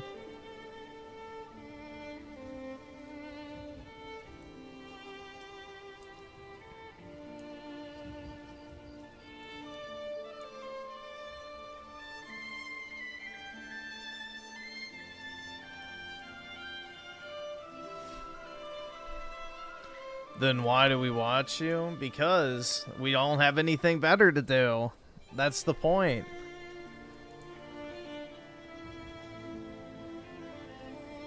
There's nothing better to do. I mean, what are your other options? Watching fucking sports ball? Binging another fucking slop 3 out of 10 Netflix series? Listening to fucking dog shit music? Like, there's not anything, bro. There's nothing.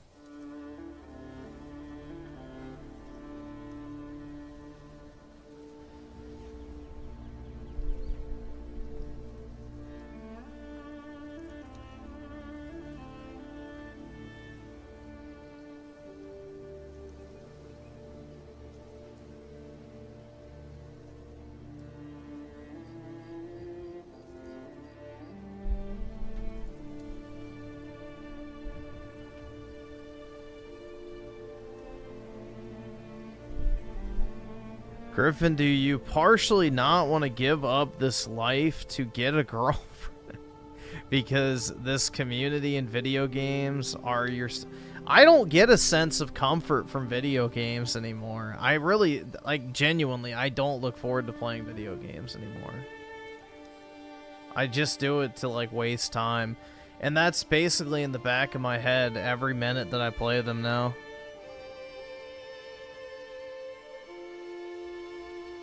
All right, awesome. Thanks, nigga. All right.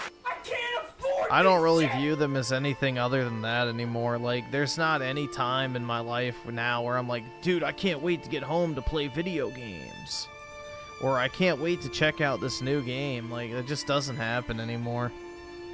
I don't look forward to them anymore. It's just, you know, another way to burn the time and maybe have the clock tick by a little faster. That's about it. I don't really take comfort in them at all.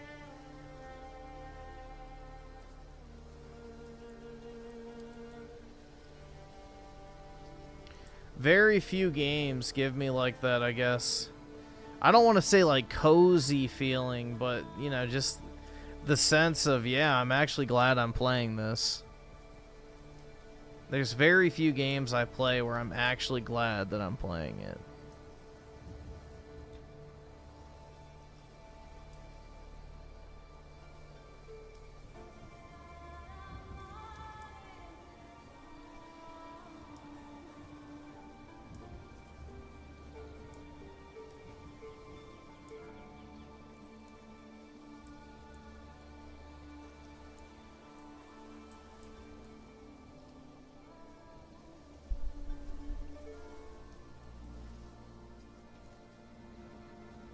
Rockstar just fired their union workers. That's good.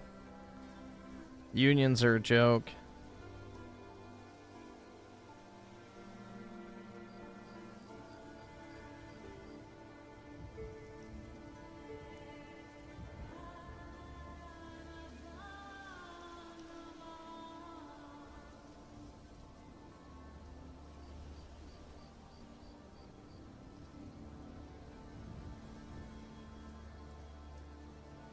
The right woman solves that. That is absolutely false. Your life does not magically get better because you get into a relationship. I mean, it can, but for most, it won't. And even if it does, it won't last.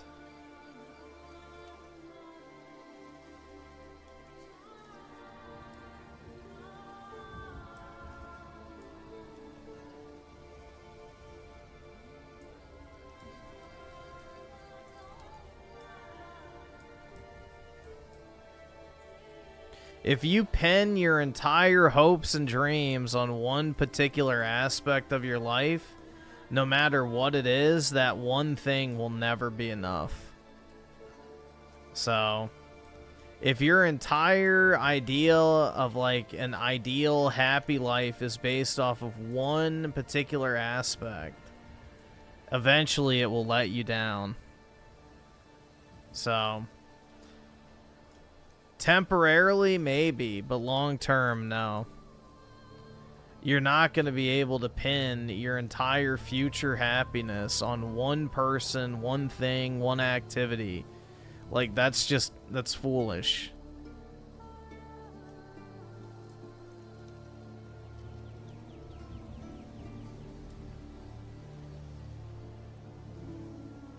So that's like the definition of putting your eggs in one basket. Not a good idea.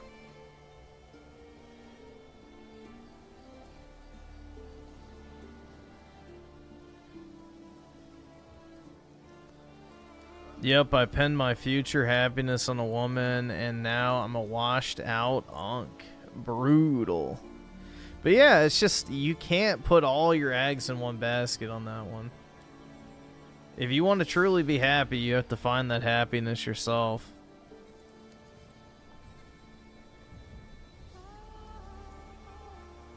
Like, no one thing is going to fulfill you completely.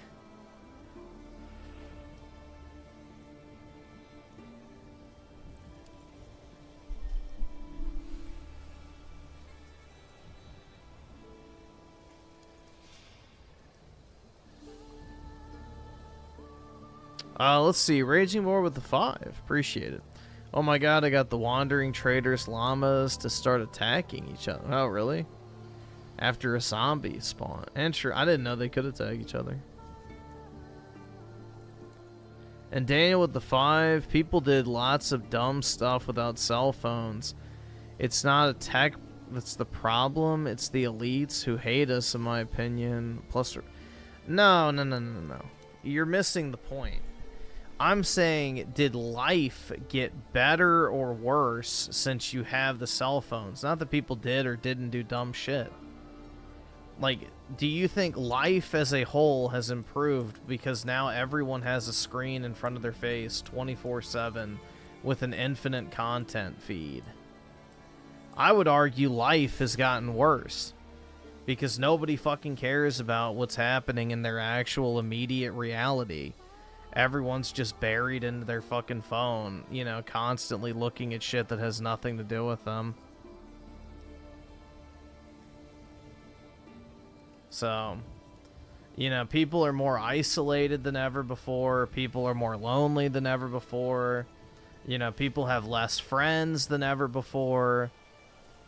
You know, it's as a, you know, actual community or country or nation or people or whatever you want, whatever grouping you want to go with, every aspect of human life has deteriorated, whether it's the immediate family or your community. So, social media is a massive net negative.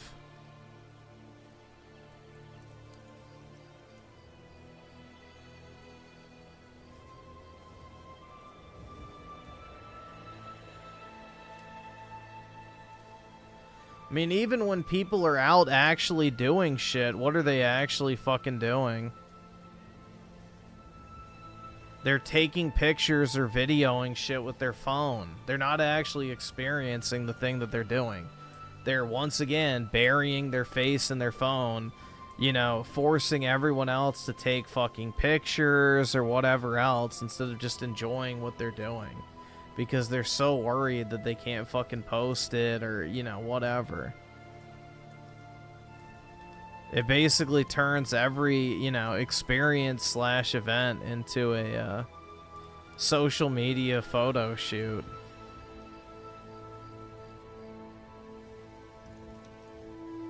You know, people will spend how much fucking money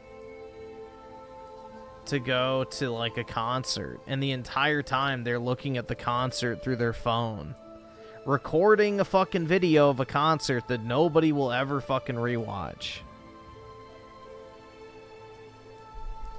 So, kind of sad, man. Might as well have just stayed at home at that point.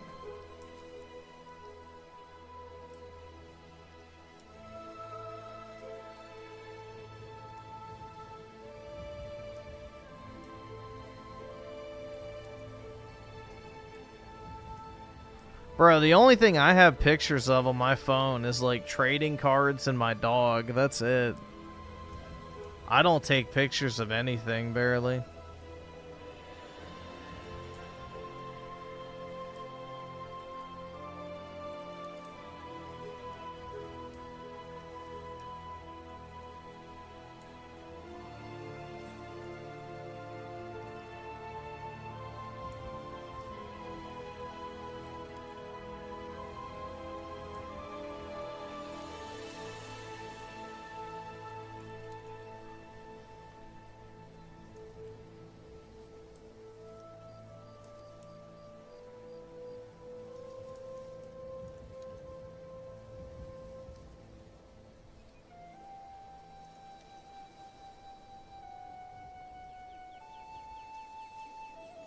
I don't have pictures of my mom. Nope, I do not.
Let's see. Raging War with the 2. Lap my ass off. I just got a free lead. I think that's the only way you can get leads is by killing the wandering merchants. Maybe you can craft them. I'm not sure.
Stop demanding obscenely high wages to compensate for useless purchases and you'll land a job.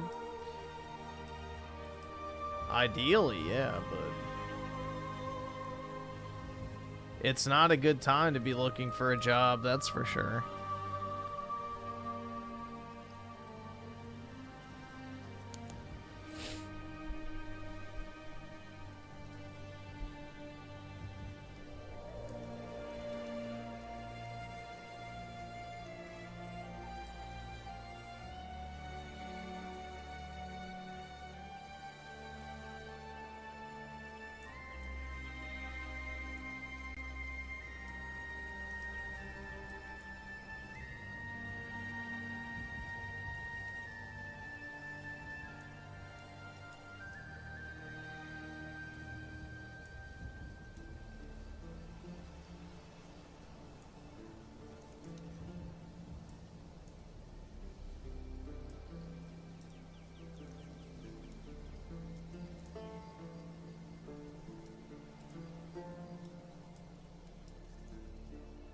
That's pretty cool. I never noticed that before.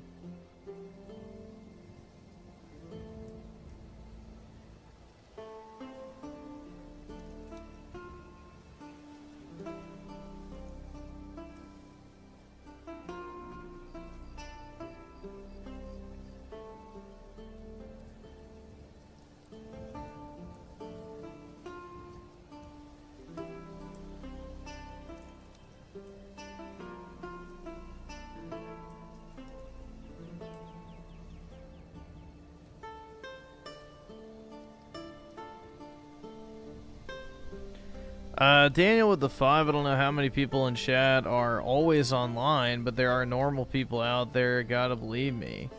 People always take outliers and generalize. I mean, there are definitely normal people out there, but they're becoming fewer and far between nowadays. And it also depends on what you want to call normal. Like in my area, normal means a bleeding heart leftist that, you know, hates white men, you know, basically wants to destroy the country. So it depends on what you mean by normal. Like in certain areas of the country, for sure, there's still normal people to be found. In my area, unfortunately, there's no fucking normal people. Normal up here is like some fucking literally just brain-rotted leftist.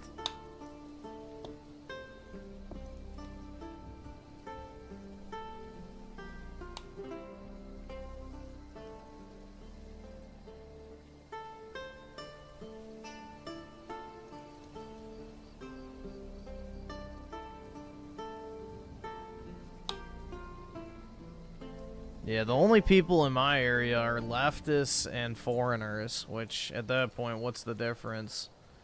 Both seek the downfall of the United States.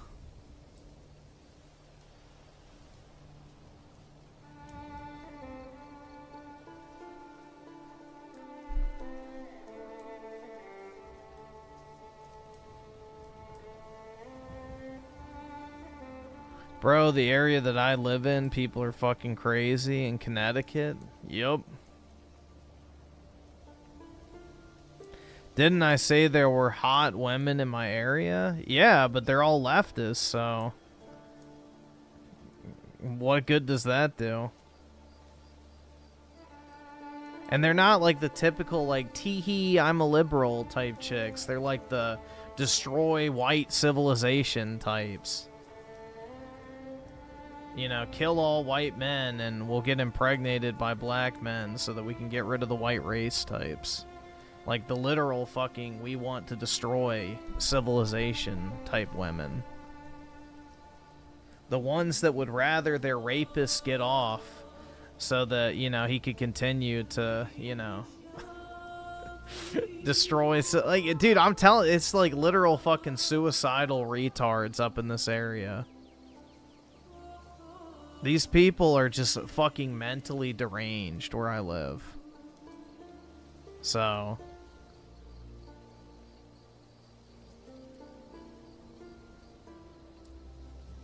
they literally vote for their own demise, and with a smile on their face.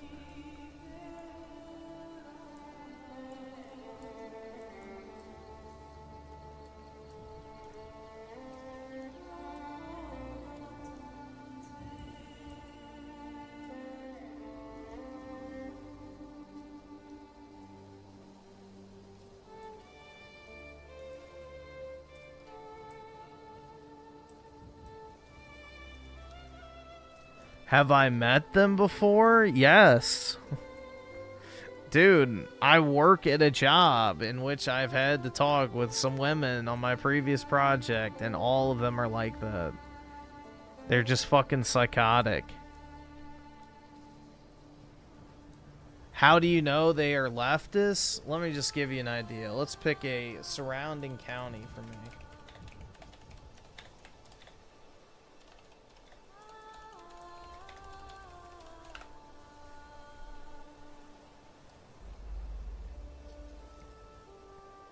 Let's see. My area voted 78% for camel toe. 78% for camel toe. 19% for Trump. There you go. Does that answer your fucking question? Does that answer the question?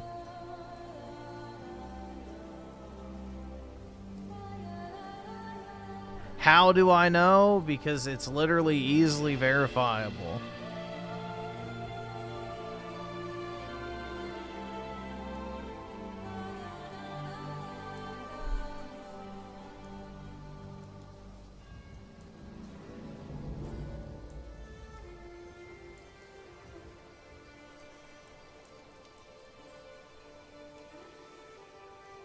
So yeah, a lot of good that it does that the women are attractive in my area if all of them are fucking batshit crazy.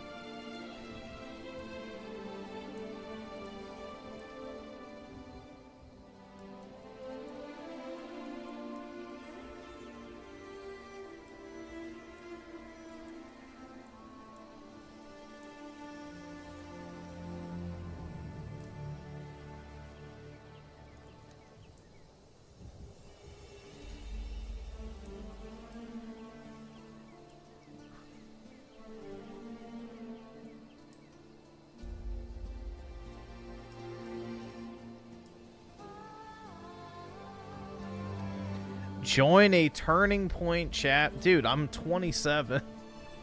It's too late for that. I'm not a college student anymore. It's far too late for that one.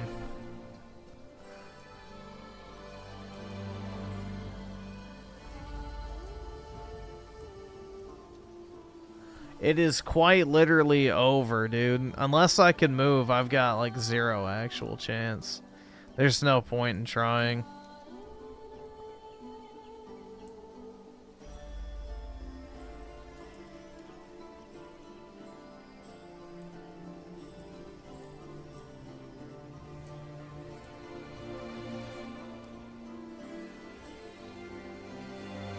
I don't feel like digging through the filth in order to find the one good one. It's not worth the effort.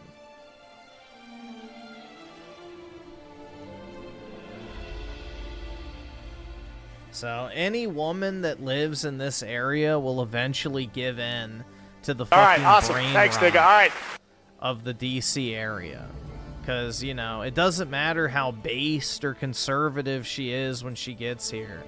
Because of all the social pressure, because of how in-your-face leftists are in this area, because of the company that she'll work at, because of the friends that she'll try to make, because of any activity she does, you know, every single aspect of life will just shove in her face that the only normal way to be is a leftist. And women conform to their social surroundings. It doesn't matter what their actual core belief structure is. Most of them do not have any real, you know, actual, you know, hardline beliefs that they will not, you know, compromise on in order to be perceived as part of the in crowd. So it doesn't matter if you find the one based chick who just moved here from like fucking Arkansas or something. You know, if she's surrounded by other women, which she will be if she works or even socializes, which you would hope that she's not just a fucking shut-in neat that, you know, doesn't shower. You know, eventually she will become a product of this area. It doesn't matter what the baseline is. So, this area is just pure fucking rot. There's nothing redeeming about it.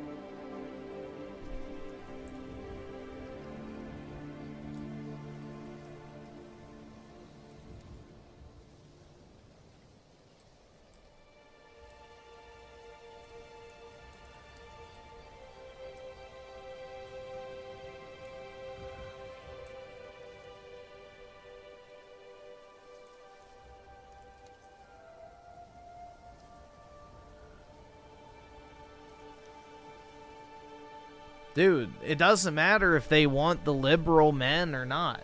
The thing is if you start dating them, they are going to be leftists. And they're going to force you to either adopt that ideology or they will just break up with you. Or worse, try and fucking ruin your life. So, these bitches are fucking psycho up here.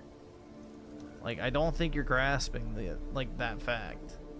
These are not normal women that are just like, oh yeah, agree to disagree type. No, these are literally the type of women that are like, kill all fascists. Like, that's literally what you're dealing with up here. Kill all white men.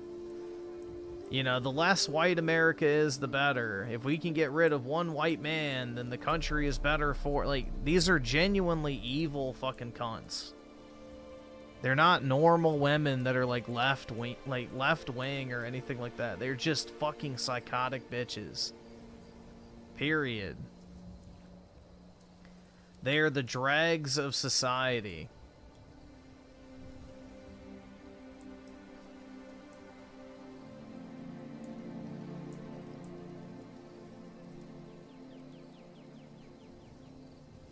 So, yeah, they probably would want to date a conservative guy, but they would probably expect you to change. And if you don't, then they'll have a fucking psychotic fit or accuse you of some crime or something like that.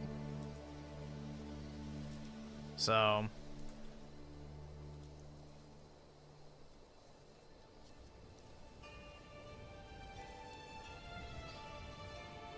it is not worth it. Trust me. This area is a fucking shithole. If you lived in it, you would understand what I'm talking about. But you don't live here, so you don't know what I'm talking about. It's fucking terrible. It's probably the worst place in the country, at least on the East Coast, to try and date. Period.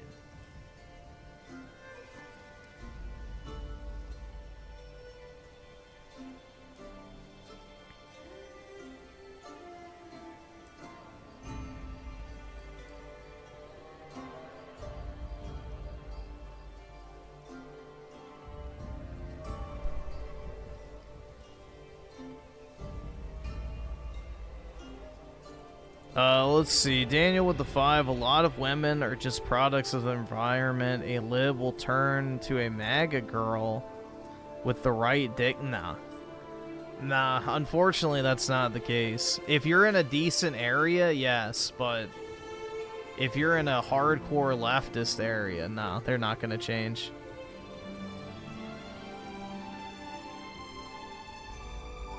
Things are bad, but not that bad, guys. Now, you have to be... The thing is, it's all about the area that you're in. If women don't fit in socially, it doesn't matter what their boyfriend or husband, thinks. They will literally divorce a husband after years of marriage because their friends tell them that he's a bad guy, even if he's never done anything wrong to her at all. Like, women care more about social validation than anything else. So if you bring a woman into a bad area, she will become that area. Or if you take a woman who's like left-leaning and then you get her to turn right-wing, but then you move somewhere that's extremely left-wing and all the other women are left-wing, she will become left-wing in order to fit in. Women care more about being accepted by society as a whole than their actual individual beliefs. That's why the fucking media and celebrities and all that other slop is so effective at convincing women to vote a certain way. They care more about being perceived as part of the in crowd than being, actual, ardent believers of something. Like, you can literally go look. There's countless examples on the internet of these women saying, my husband was perfect. We had a great relationship. We have a beautiful family, but I just couldn't find who I wanted to be in that relationship, so I'm having to leave. Like, literally will admit, word for word, that he did nothing wrong. He's been the perfect husband. He's loving, caring, provides for the family. They have fucking children. And then she will just leave because someone got in her ear and told her that you deserve so much more. It's crazy. Like, it's not fucking healthy. And that is my area on fucking steroids. Like, everyone here only cares about their job. That is it.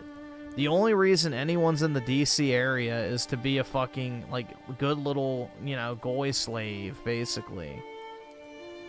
They're just here to work and do their job, and that's it. That's all they care about. Everyone here is purely career-focused. And in a massive left-wing, cesspool, in order to focus on your career, you have to toe the fucking party line in a lot of cases. So the women will choose to be left-wing over, their own individual person for multiple different reasons.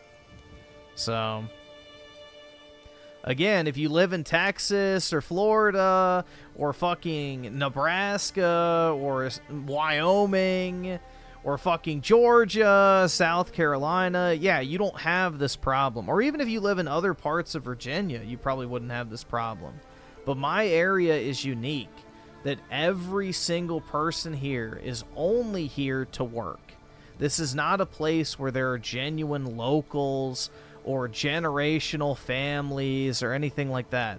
People only move to the DC area to fucking work.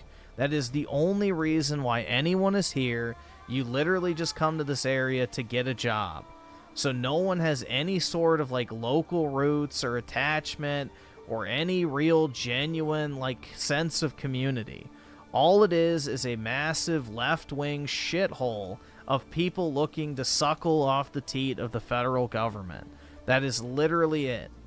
And the type of women that attracts are the worst of the worst. And even if they don't start out that way, because of the social expectations and the general sentiment of the area, they will become it within a year or two. So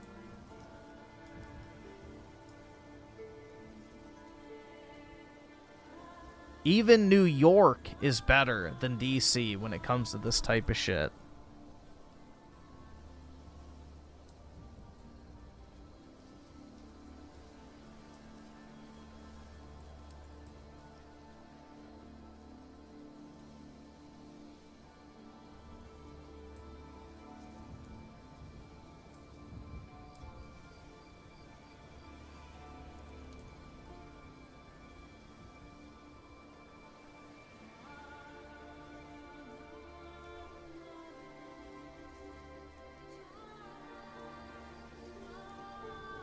You highly doubt New York is better than DC. You would be dead wrong.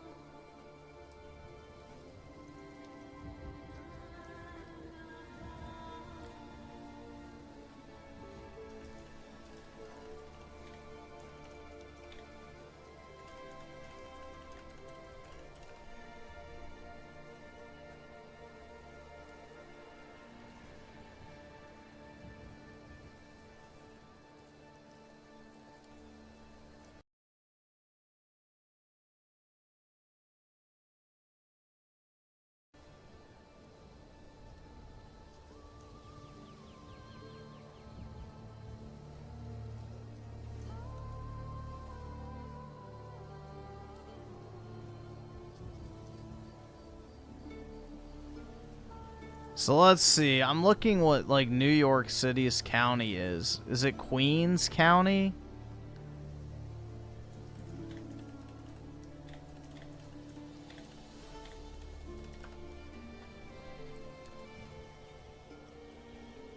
Yeah, Queens County and Kings County.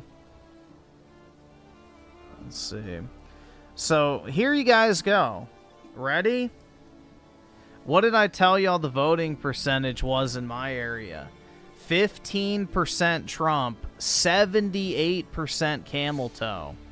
In Queens County, it was 62% camel toe, 37.7% Trump. Literally, Trump has double the fucking percentage in New York City compared to my area. So, fuck right off. I know what I'm talking about. I know what I'm fucking talking about, bish. I told you, my area is probably the fucking worst in the entire East Coast. Period.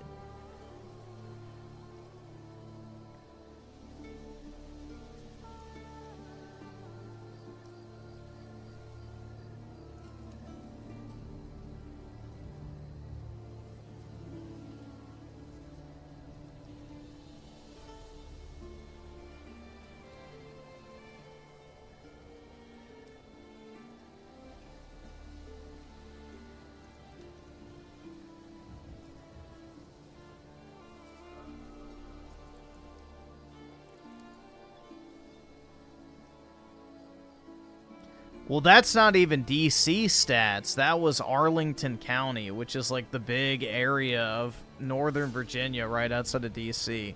Here, if you want to know what DC's is, it's even worse.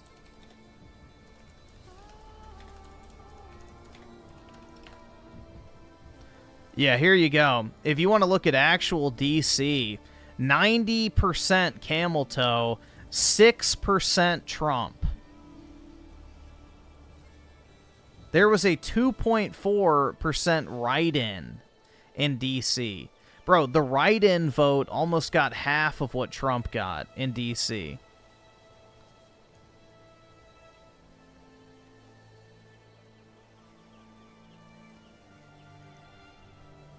Trump barely got double the fucking write-in vote.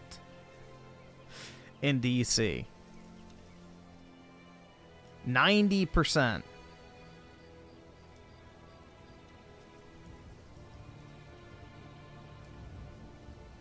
So, again,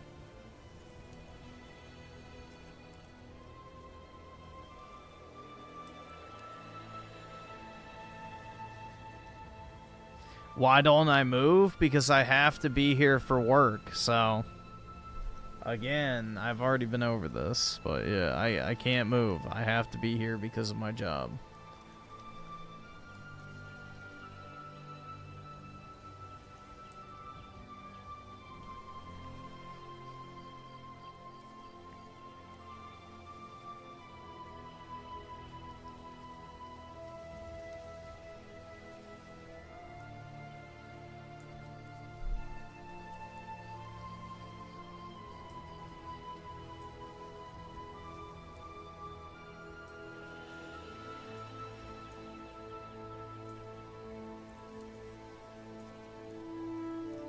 Just get a new job, bro. It's easy, bro. Some soy left-wingers. Yeah, exactly.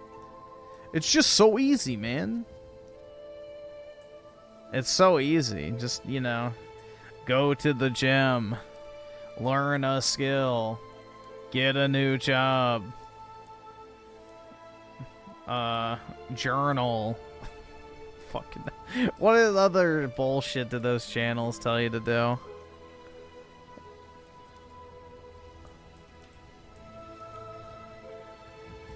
Oh yeah, go to therapy. Jesus. There's plenty of those in my area. Fuck.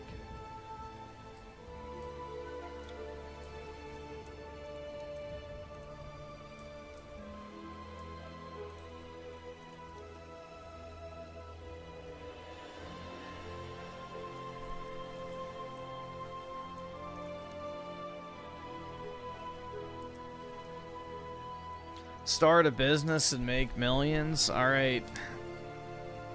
Let's start right now. Open your wallets and give me all of your monies. Yeah, this is Small Business Sunday.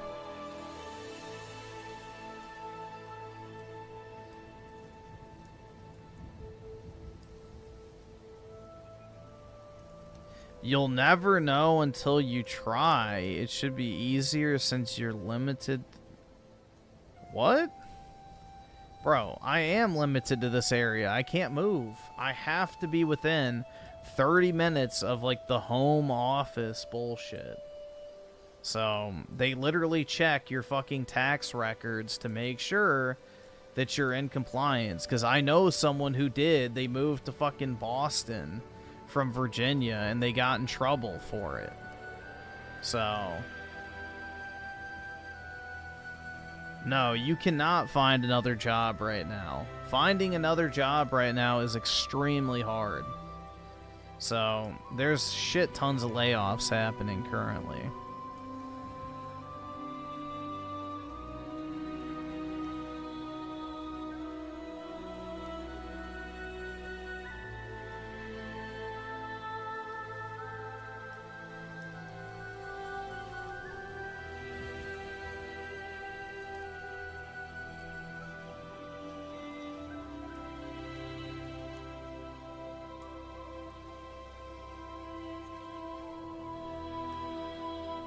This is not the time to be, like, job hopping.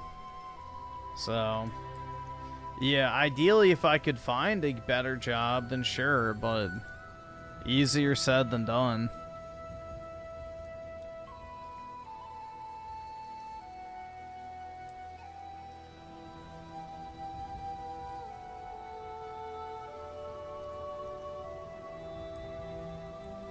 So, I have a good job that pays well, that luckily is fully remote, so I don't have to commute, but it's just the unfortunate side effect is I absolutely fucking hate where I live. So, but it could be a lot worse.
Griff is scared to live life to the fullest, many such cases.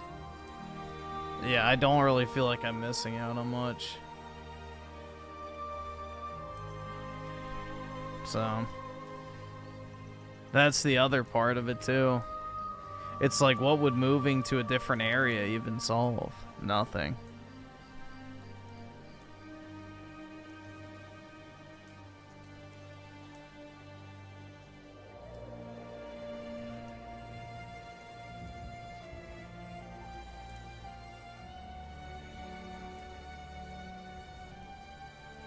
Move to India, Sar? That's right. Pretty lady, come to my village, India. Yeah, I gotta quit my job and buy an old VW bus, fix it up with a mattress in the back, and go drive around the country and find myself, dude.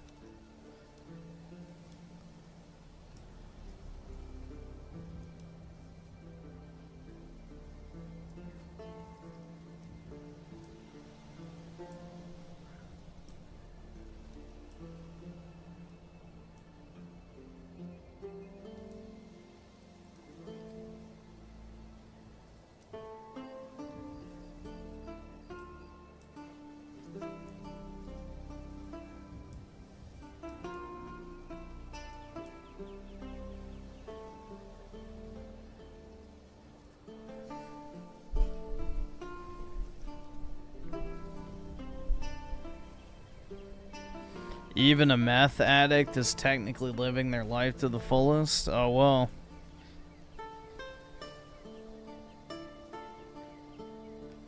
The thing is, I don't feel like I'm missing out on anything is the problem, so. Even if I moved to a better area, I don't even think I would do anything differently than what I do now. I would just fucking sit in my house / apartment all day and work and then stream, so. There's like nothing I feel like I'm really even missing out on. I don't have a burning desire to do anything different than I'm doing right now. Yeah, the Skellige music is great, man. I love the Skellige music.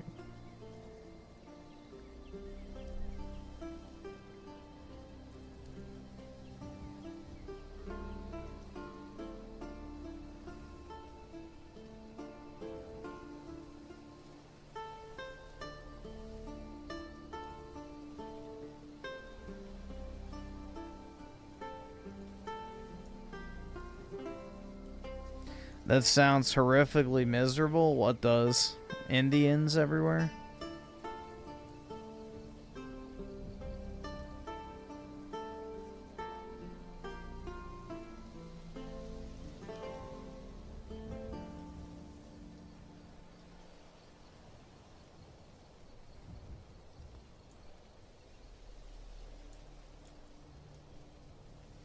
Yeah, dude, I can't wait to move so I can go to my local sports ball games and, you know, go hang out at the bar and...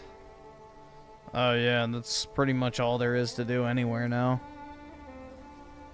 I can go out to eat, guys. There's so many great restaurants. And then I can go to all the cool bars.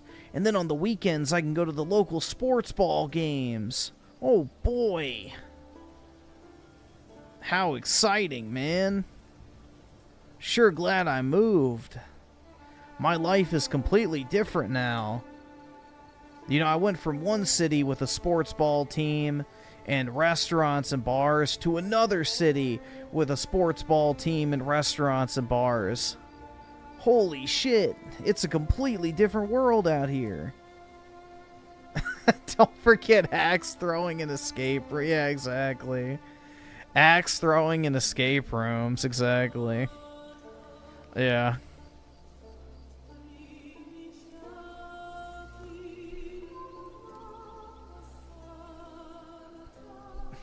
Guys, there's this great craft beer bar near me. And then on the weekends, they have a farmer's market where they don't actually sell farm-grown goods. Instead, it's just a bunch of cheap shit that they sell on Etsy.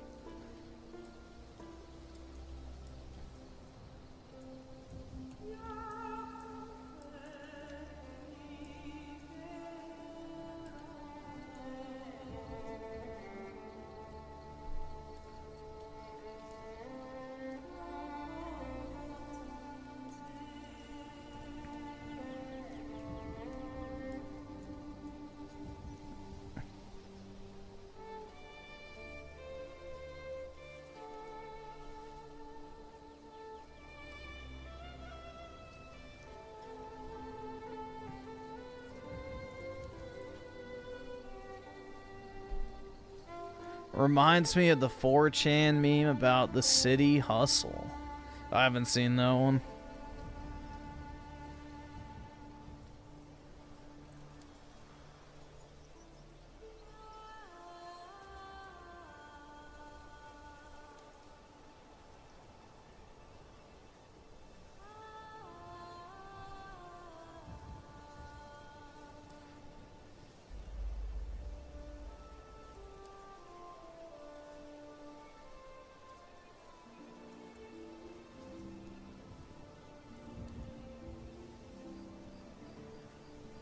When the pleasures of modern life don't fulfill you, best to simplify at the max and become a brother in a Catholic monastery.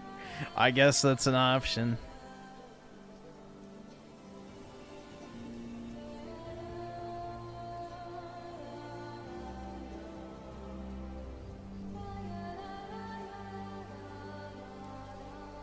Did my parents put me on SSRIs? Hell no. That's the reason why I probably don't enjoy the normie lifestyle.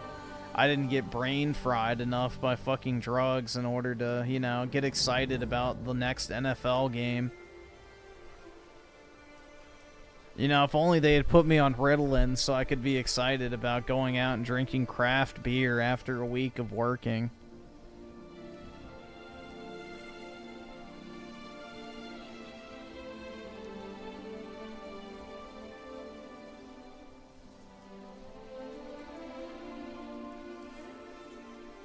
I'm the definition of a normie? I don't think so, man.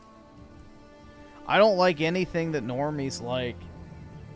The only thing that I like that normies like is video games. That's quite literally it. Which even that is starting to fade away.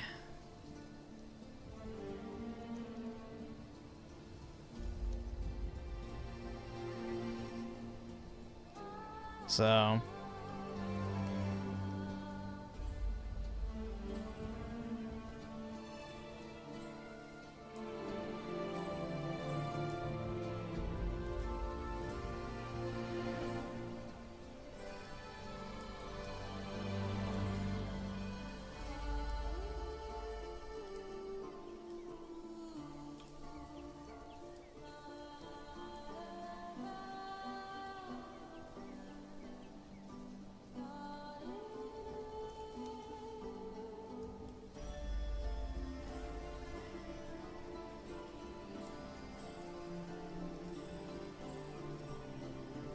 If Griff's a normie, it's looking bad for the rest of it. Yeah, I'm not a normie, so...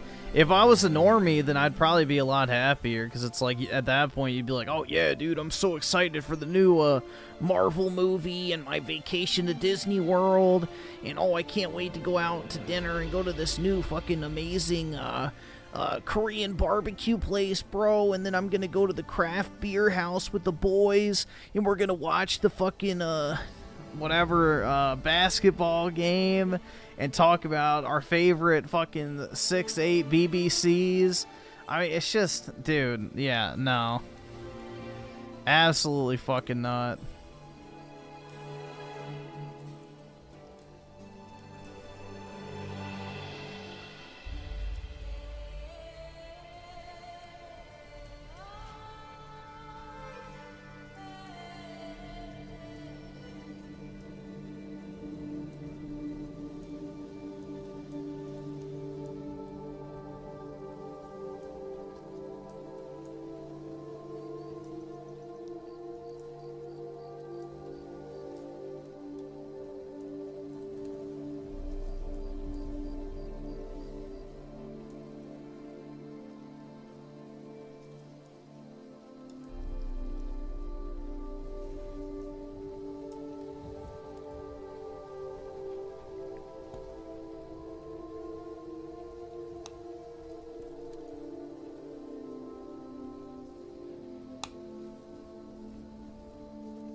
That's a city normie. Just move to the country and pile a bunch of old vehicles in your yard, do some math, and feed your livestock. I don't know about that one, man.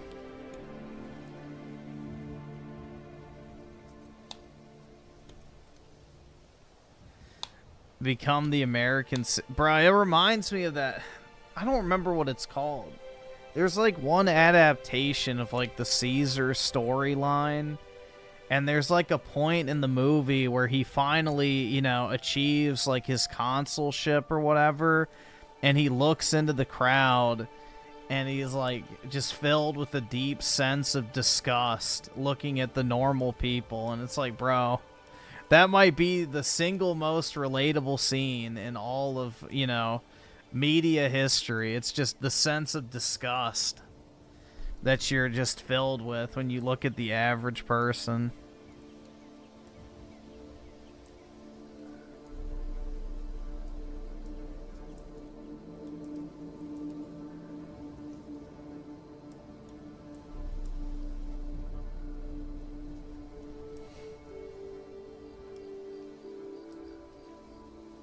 If I'm ever feeling bad about myself, I'll think about you. That should cheer me right up.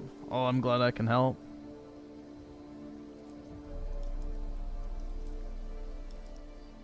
I'm glad I can help. Don't do meth, not even once, yeah. I haven't used a singular drug in my entire life, and I don't plan on starting anytime soon, so yeah. Meth is definitely not on the list.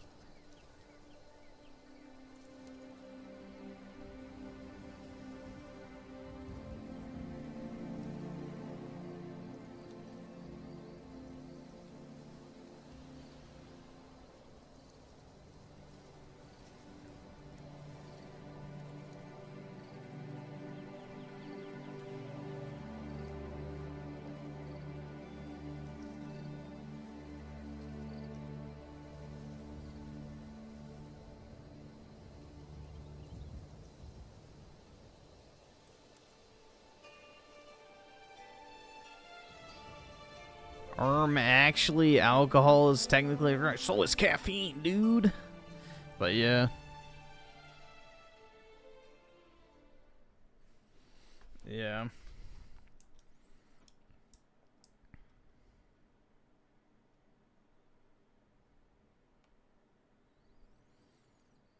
I feel like you're scared to get a girlfriend or do shit like weed.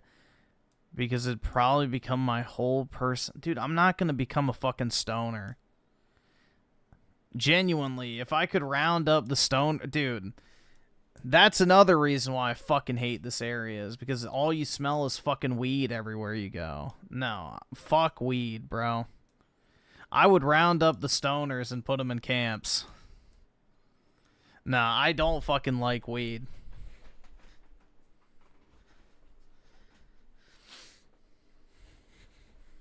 Weed is for literal fucking brain dead people. Like, you can actually function and smoke, like, weed maybe, but the majority of people who use weed regularly are fucking brain dead.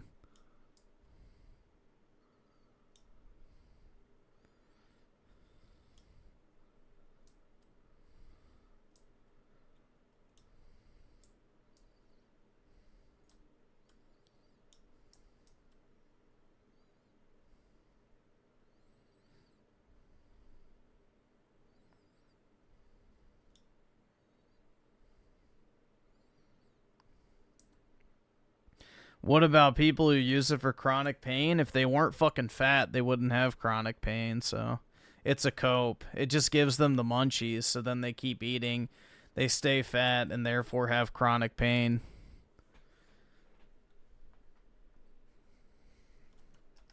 Most people's health impairments would go away if they just weren't fucking fat. That's what 90% of so-called handicapped people are. Is just fucking fat.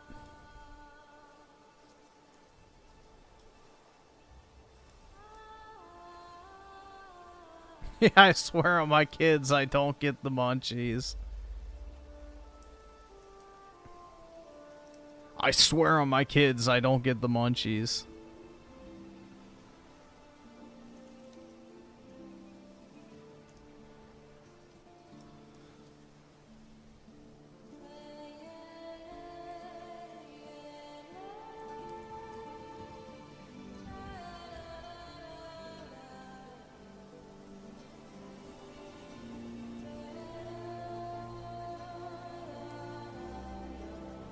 Oh, nice.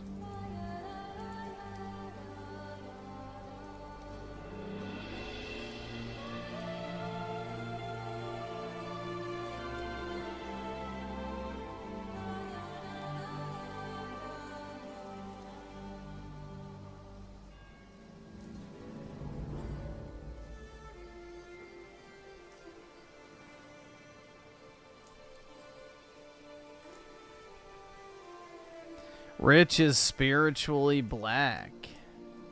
That is entirely possible. He wants to be black. You can tell.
There we go.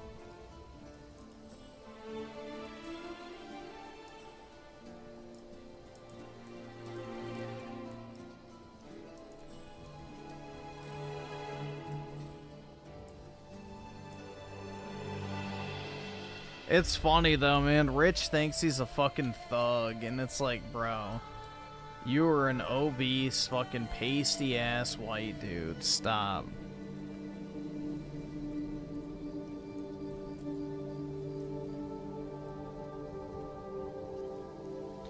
You didn't answer as to whether or not you're afraid of getting a... Yes, I am absolutely terrified of getting a girlfriend. That literally is my greatest fear. And having her be your source of... Dude, no one person will be your source of happiness. If you make one person your source of happiness, you're already doomed to fail. You should never make a singular person your source of happiness. Otherwise, you're going to be very unhappy sooner rather than later.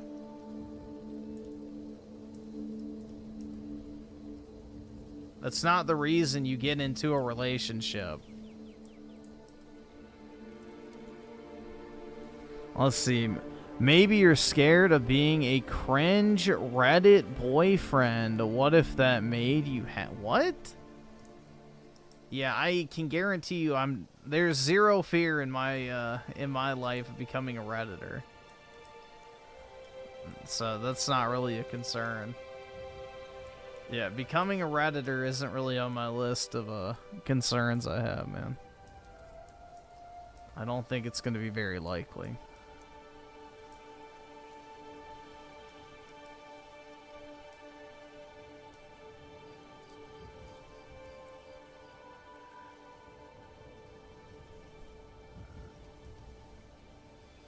I don't know. I guess it's the night to psychoanalyze.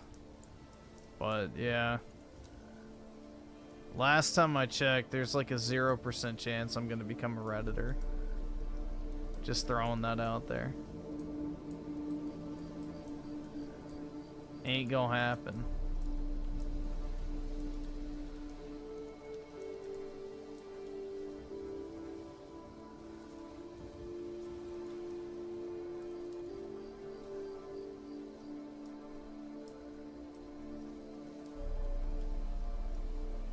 Yeah, I have no fear of being in a relationship. The problem is one, my lifestyle right now is not accommodating for that, so I would have to make a dramatic change with my schedule and the way I live life, quite literally, because, you know, no more staying up all night live streaming, no more, you know, doing what I want to do around the clock. I would have to make some significant changes if I did want to start dating seriously. And then also, just the amount of time you have to dedicate to finding someone to date in the first place is an investment in and of itself, so my life ain't conducive to it right now, so.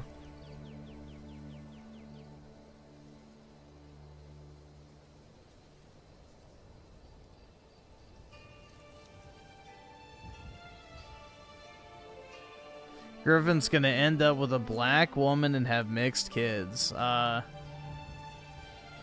like Kanye said when he came to getting his shoes dirty. Ain't gonna happen. But yeah, no, absolutely not. No mixed kids for me.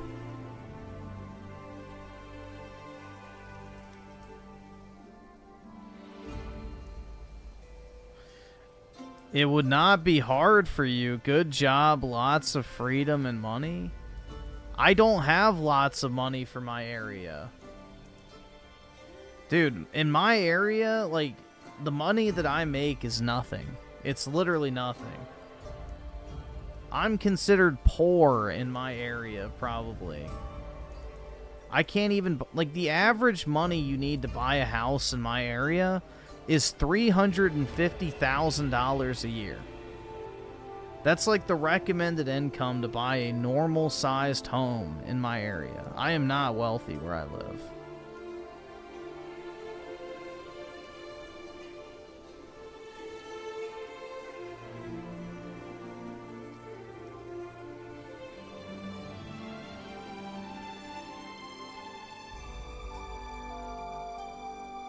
I made all this shit myself. This is all 100% legit, like, in survival, no creative or anything like that. I basically flattened this entire desert. It used to be, you know, as you can see over there and over here, like, mountainous. So it was a desert mountain biome that I flattened over time and built all this.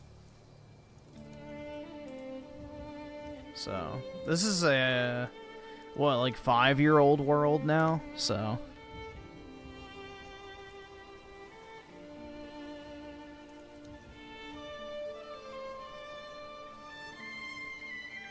But yeah, as far as freedom goes, dude, I don't have a lot of freedom.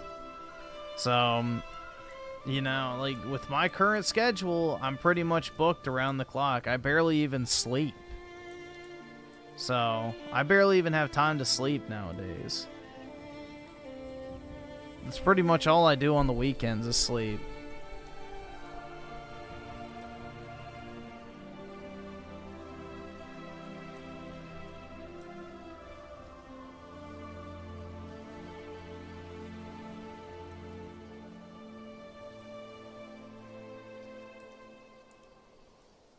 So the only way you have freedom is if you have enough money to not have to work. Period.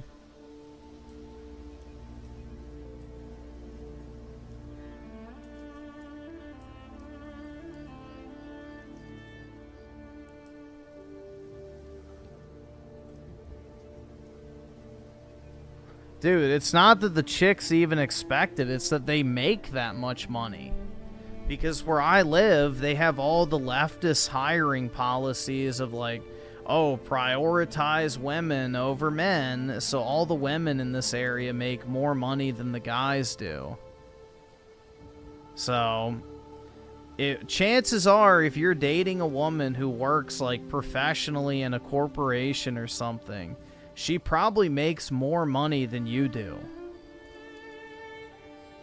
So, that's the reality, man. So it's not even that women expect you to make that much money for no reason. It's because they're literally making that much money.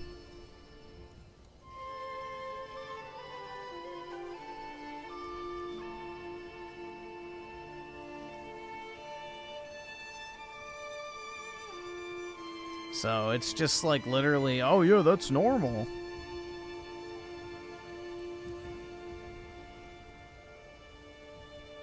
Yeah, women want nothing to do with men that make less than them, so. Dude, there's no such thing as a non-working woman anymore. Every woman goes to college and works.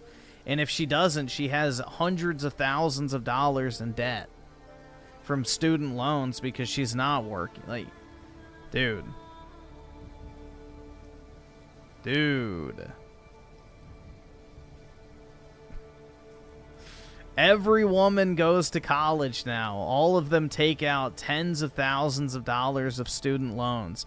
They all work. There's no such thing as a non-working woman anymore. The only way you can find that is if you're like in high school and you can somehow convince a chick to not go to college and marry you instead. Which even then, if you're in college and she's not, someone has to work to provide for the two of you. Like, it's not a thing anymore. A non-working woman does not exist in 2025. The only women that don't have to work are fucking welfare queens. That's it.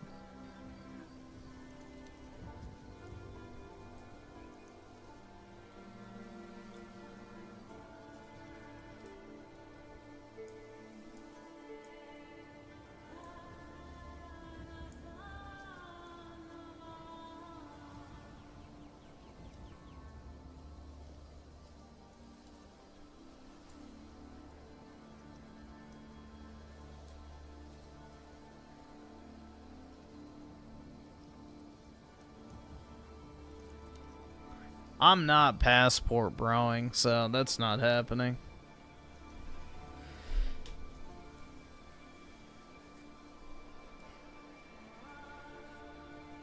Every woman goes to college? Here, let's look up the stat. What percentage of women go to college? Let's see.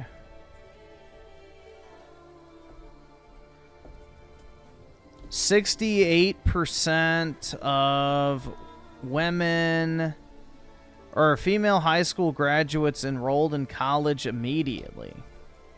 So about 70%. So most of the ones that don't, I guarantee you, are not white.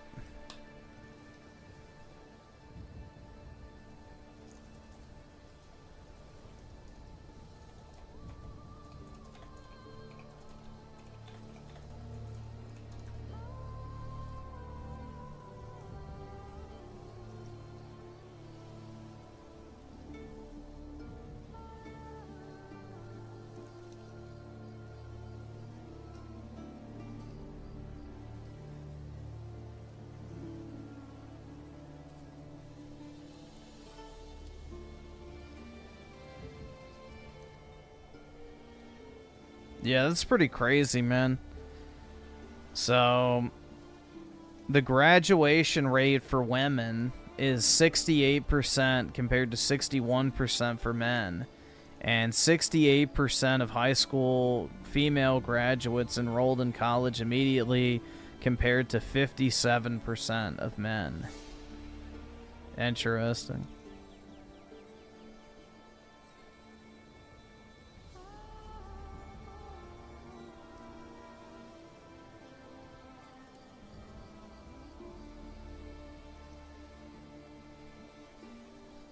It's over? Yeah, indeed.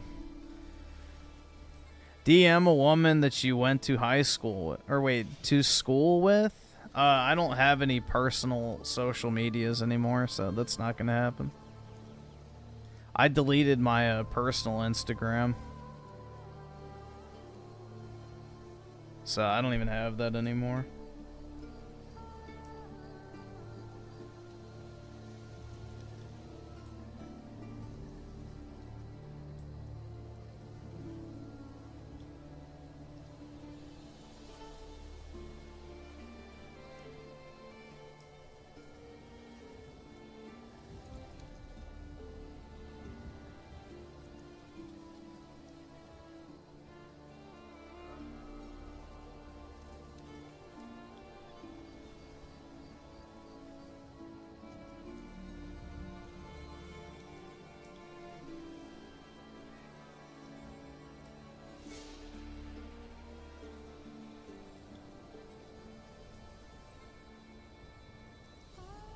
Why do the graphics low-key look good on this? I think it's because they have some updated version of it now where it's like... Yeah, the fancy graphics options, which I don't know if it actually does anything or not.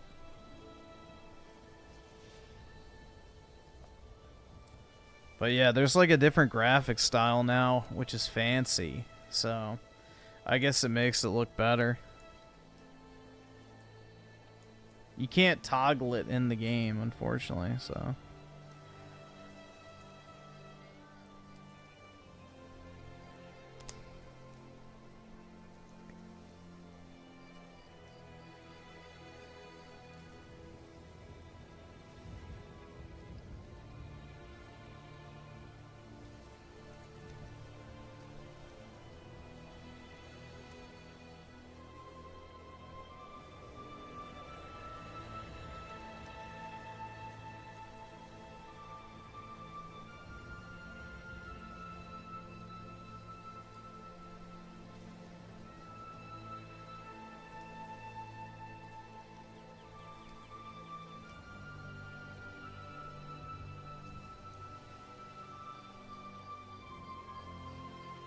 You could toggle it in game. Yeah, I don't know, man.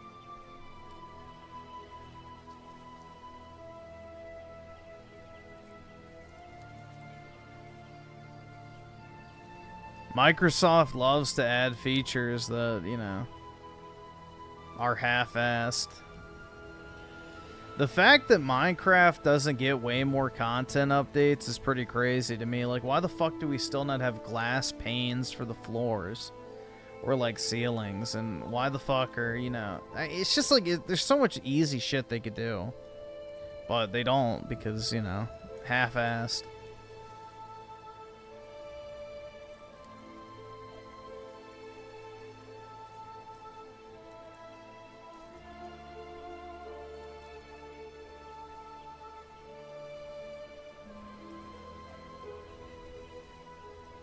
They add a new animal every 3. I know, it's crazy.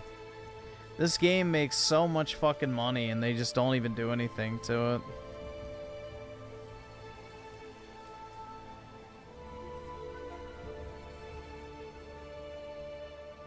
It's wild, bro.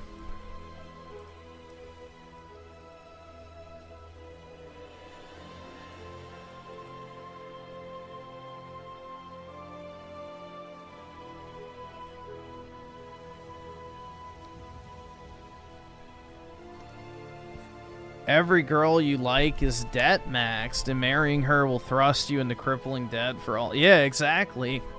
Dude, that's the other aspect that nobody even talks about, is every single woman has about, like, what, $40,000 in student loans? Not to mention credit card debt and all that other shit, too. Auto loans.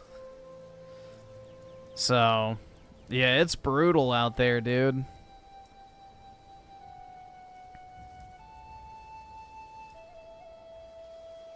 I definitely wouldn't marry anyone until they were debt-free.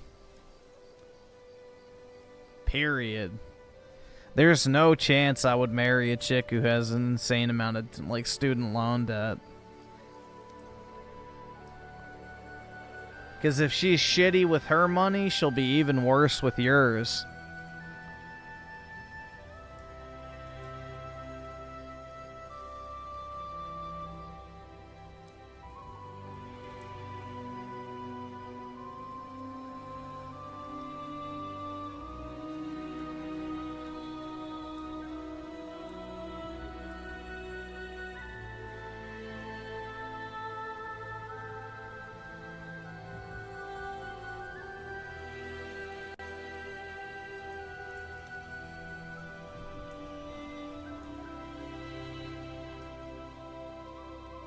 It's over, Mary sells. That's right, man.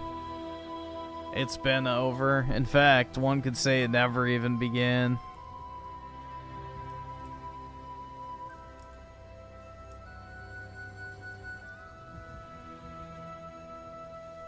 It never even began, dude.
Good thing a girl with a college degree probably wouldn't want to marry you either. Actually, no, women with college degrees want to marry guys who have a higher degree than they do. So, actually, if you want to get technical about it, I have a better chance than most people because I have a master's degree already. So, get wrecked, lib.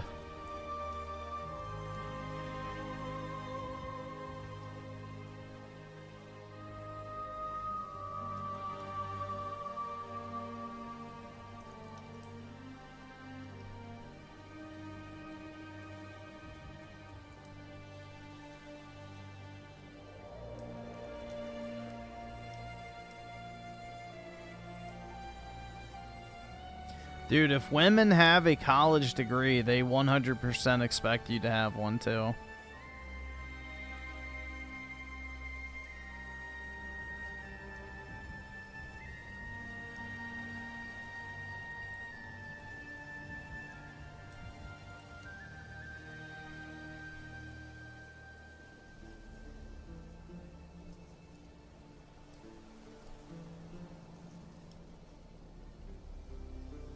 Was it worth getting it? Well, I basically got it for free because I did so well in undergrad, so I didn't have to pay for it, really. I got a 90% scholarship because of my GPA in undergrad, but... I mean, I guess, because, you know, when I started working immediately, I made a decent amount of money, so...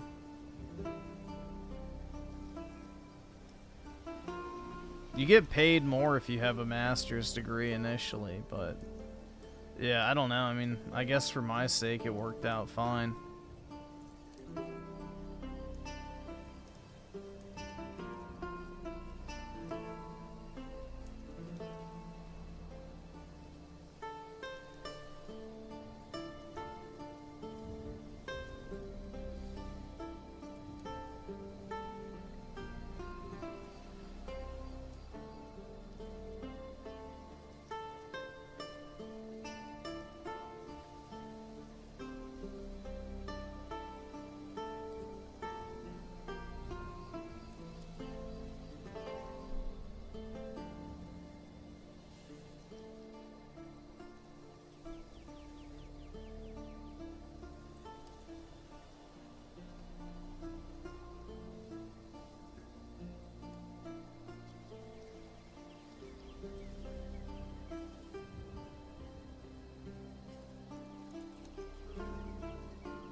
I don't think there was an actual degree for underwater basket weaving, but it was an actual class. I think it was a class, but it wasn't like an actual degree, if I remember correctly.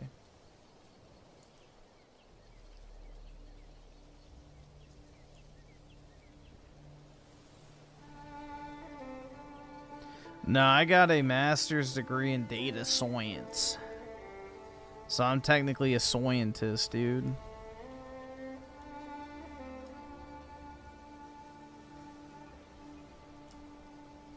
I'm gonna tell you to get vaxxed, and you have to believe my expert opinion. Otherwise, you'll get banned for disinformation.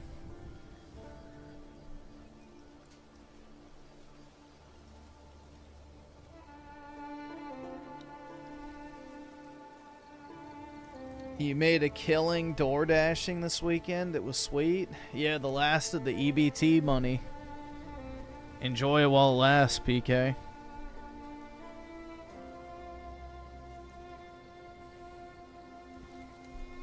I made no money this weekend, so sad.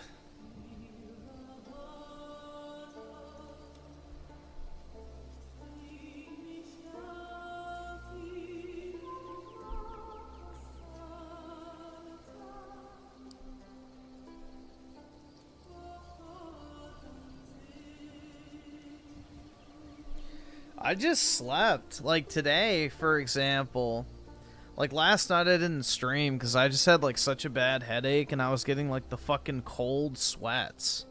It was really bad. Like I had to like layer up and I put my fucking robe on over top and then I was just laying under all my covers and I was like literally sweating but cold at the same time. So I had like some sort of sickness or something, I don't know. And like I was super congested at one point when I woke up in the middle of the night. And my stomach was fucked. I don't know, it was just pretty bad. And so basically I slept until I think, I want to say 10. But I went to sleep at like 5 p.m. So I fell asleep at like 5 p.m. And I slept until like 10 a.m. Then I woke up, I didn't feel as bad, so I took my dog for a walk, and then I literally came back and then went back to sleep. And then woke up at like 8. So I literally just slept this weekend, which kind of sucks, but you know, it is what it is.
The Hershey's... Nah, it wasn't even that.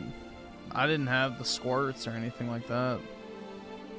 I felt like I was gonna puke. Which I didn't, but... that was more of what it was.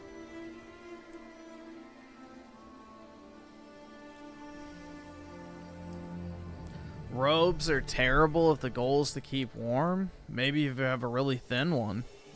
I have like a super thick one. So...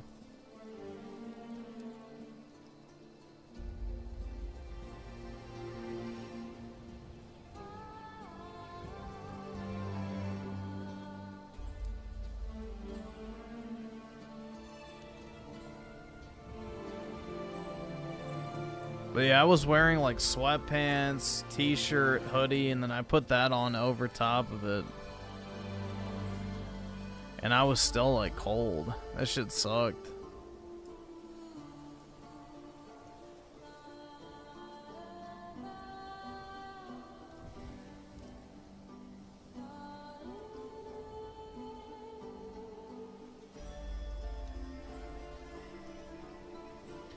Robes are for fat, middle-aged men.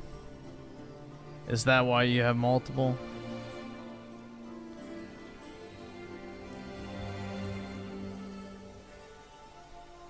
What the fuck is wrong with wearing a robe? You don't like to just, like, I don't know, free ball it and then put on a fucking robe so you can just chill around the house with your nuts out?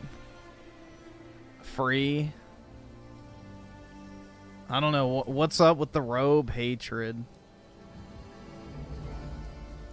I mean, maybe you don't have fucking nuts to let loose, so you're just like, I prefer wearing pants. I don't know. Let that shit breathe.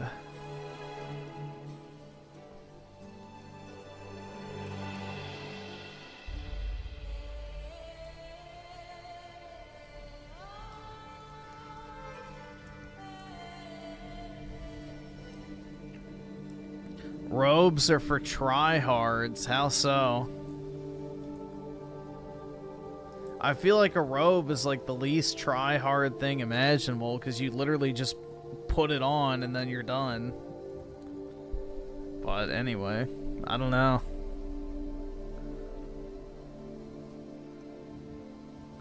Most things are seen as feminine today that are once attributed to higher class men. That's because everybody's spiritually brown. They can't comprehend anything that white society created. You know, if it doesn't have a fucking Air Jordan logo on the side, then it's like, oh shit, it ain't for men, dude, shit. That for the hoes. That ain't some real man, shit. Unless it's got the fucking Jordan logo on the side, you know, it must be for women, right?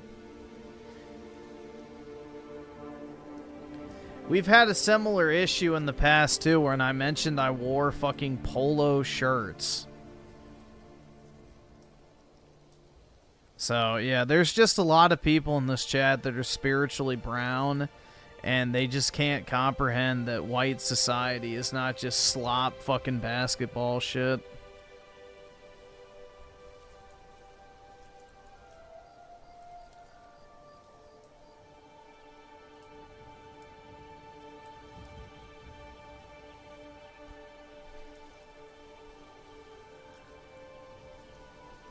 It's like the meme, if it ain't got a ball and a gun in it, then NWAs don't want to play it.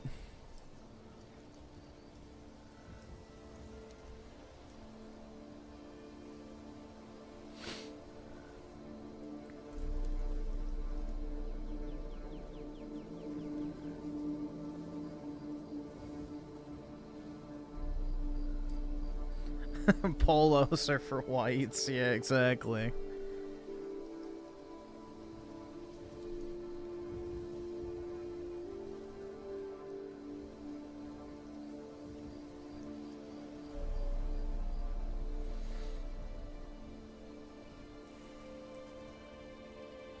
And if it ain't got the Nike swoosh on it, then I ain't wearing that shit.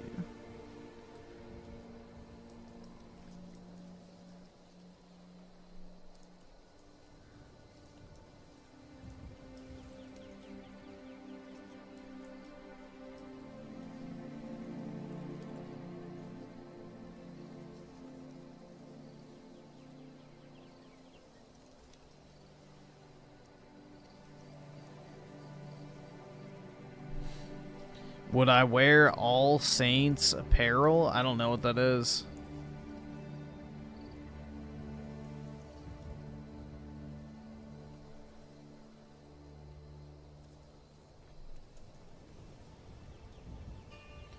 Polo shirts, like the brand Polo? Yeah, primarily.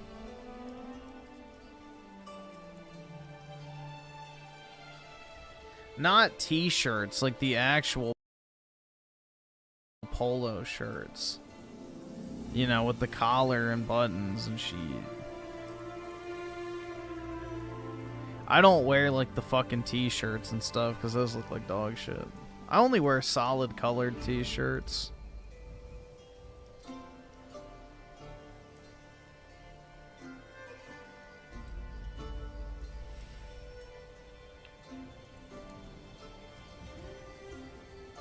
Just wear a t-shirt. Very good, sir. Much more breathable and Indian heat. Yeah, no.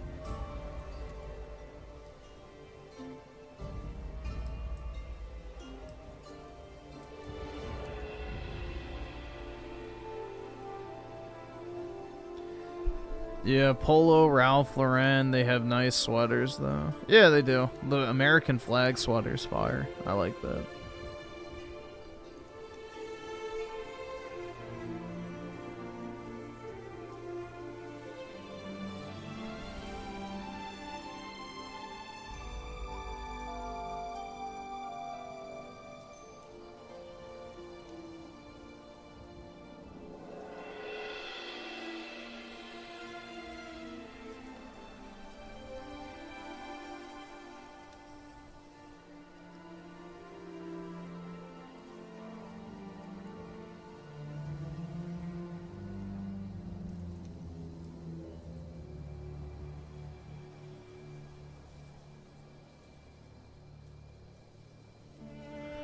Wearing turtlenecks with a coat is the new... Yeah, I'm not doing that.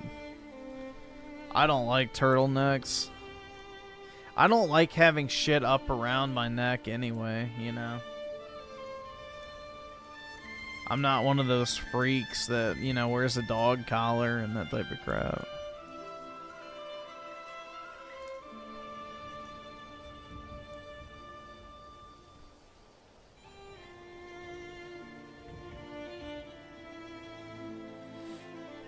Be like Phil and wear button. Oh yeah, dude.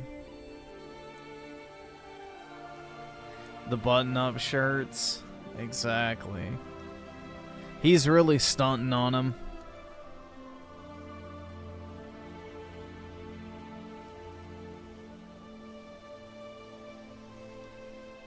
Leather jackets are based? I guess. I don't know. I don't have a leather jacket.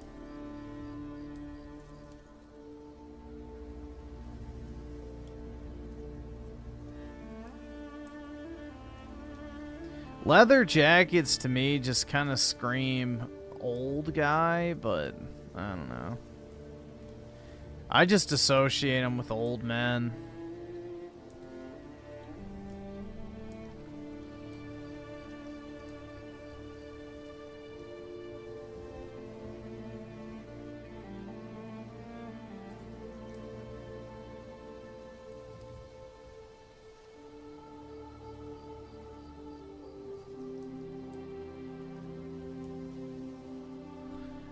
Yeah, Griff just passed the white test. What does that mean?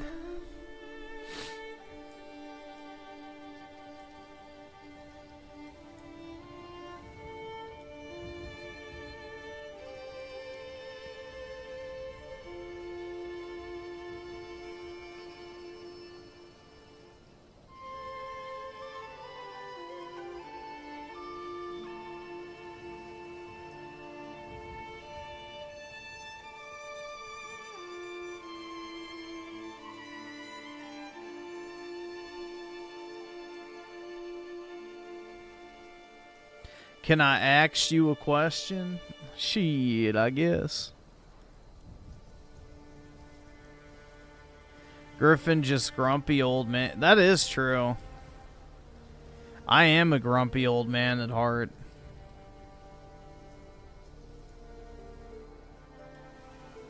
Like that you wear polo brand shirts and not actual polo shirts.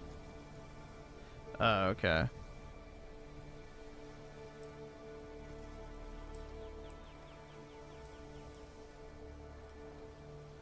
Why do I think t-shirts are Indian? Because every single Indian ever is wearing cargo shorts and a fucking shitty old t-shirt that's way too tight, sitting on the back of their fucking moped with their fucking sandals on.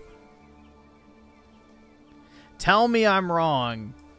Tell me I'm fucking wrong, bro. Every Indian you have ever seen is wearing their fucking beat-up sandals, cargo shorts, and a t-shirt that's been washed 50 times too many. That is like probably a size too small. And they have their malformed gut protruding out.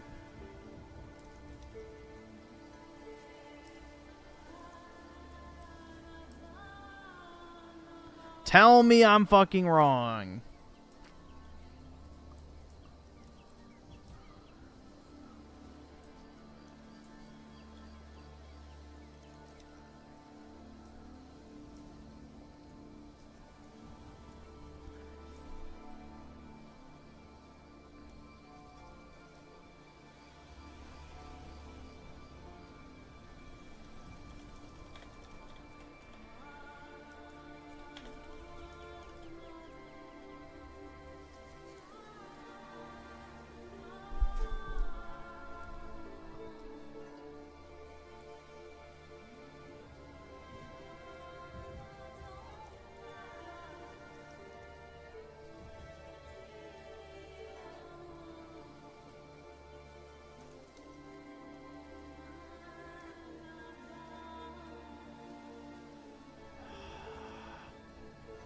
Stupid thing is making me sign in.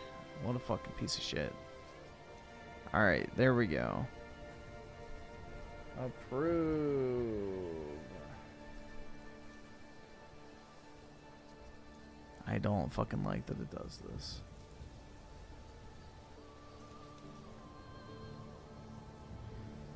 I think Brazil, they love tank tops. Maybe, I don't know.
He's a virgin edgelord, like RTU once said. Exactly.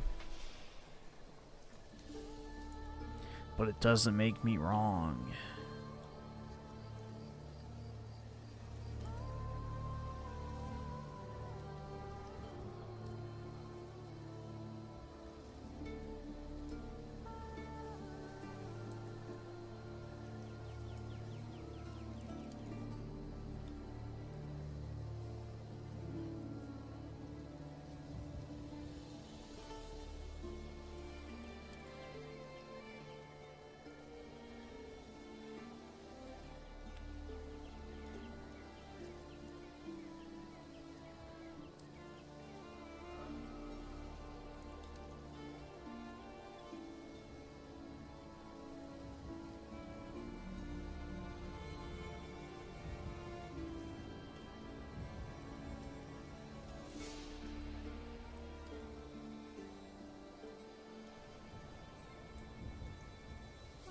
PK stands for Parasite Kayak.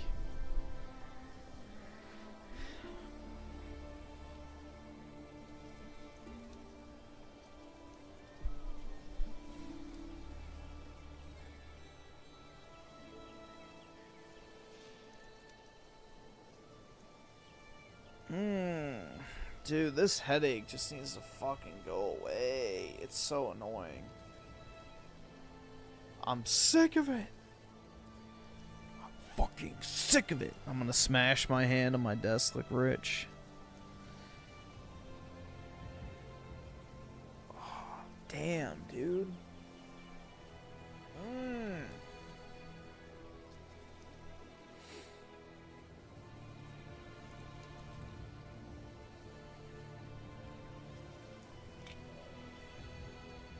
I can deal with pretty much any other ailment, but a fucking headache is fucking terrible, man. I hate headaches.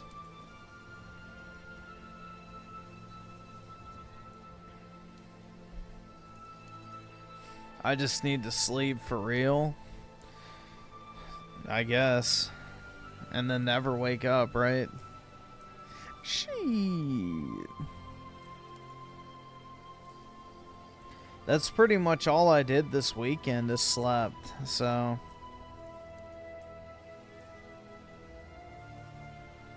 I've pretty much done nothing but sleep this entire weekend.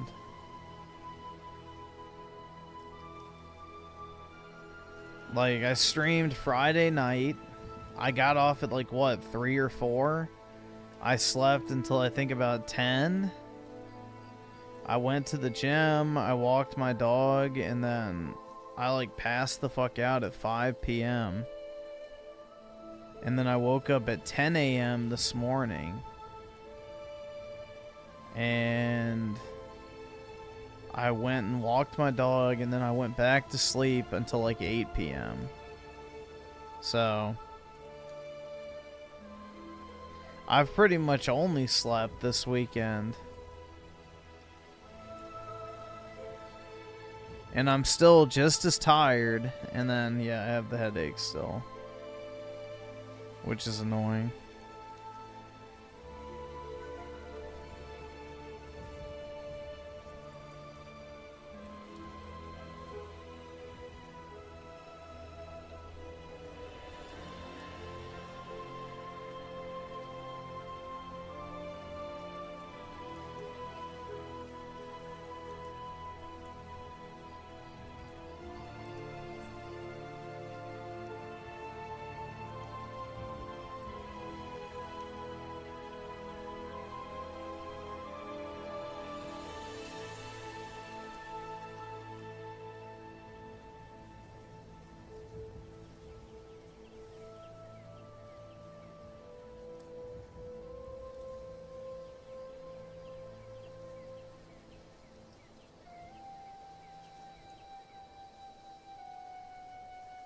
Rest your eyeballs so I can get... Yeah, exactly.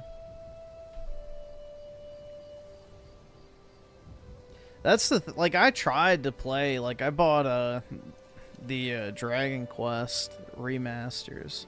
So I, like, tried to start play that on my Switch, too. And I don't know, man. I can't fucking play video games. It's brutal. It's brutal, dude. Like, I try to play video games for like an hour, and it's just like, it's like pulling teeth. I can't do it. I just want to put down the console and lay down and sleep instead. It happens every time.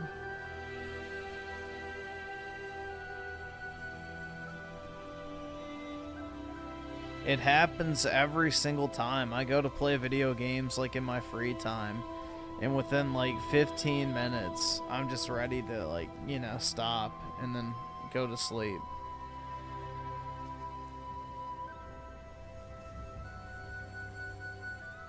So I don't even know, man.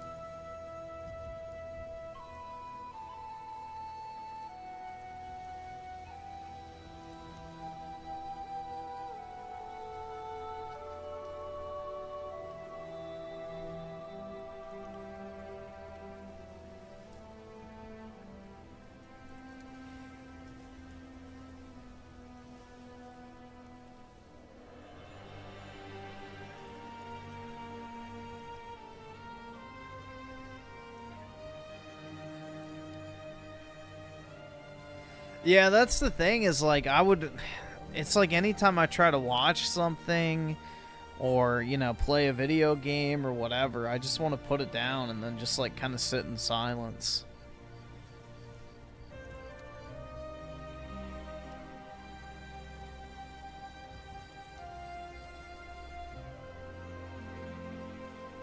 So...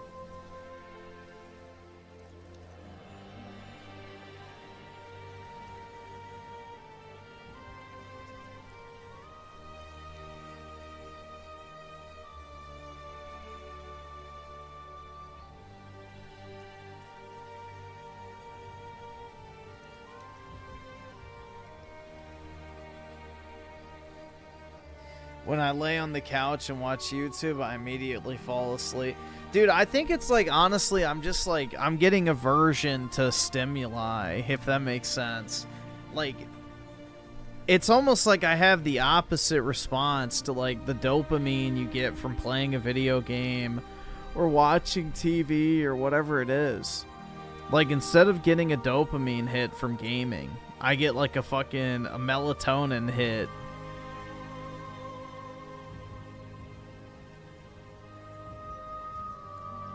Like, whenever I try to do something that typically I enjoyed in the past, it just makes me want to, you know, lay down and go to sleep immediately.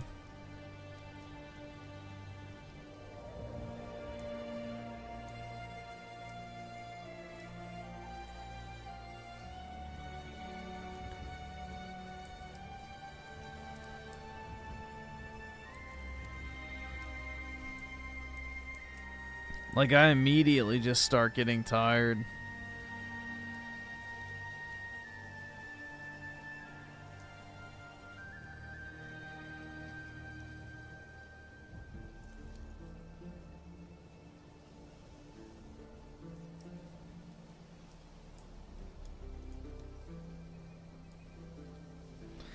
Go to the gym, join a club, work hard, and women will walk out. That's right, dude.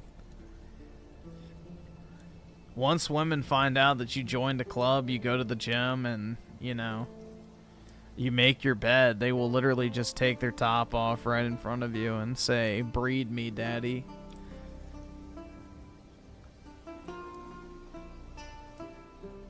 They'll just demand that you breed them right on the spot. Gaming isn't hitting hard. Or wait, hitting Griff hard like a Viagra pill. Yeah, that's right.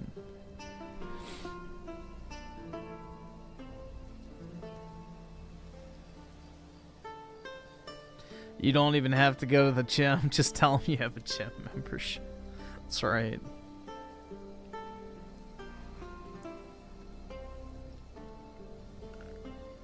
Yeah, I did not go to the gym today, but I will be in like 5 hours. But, yeah.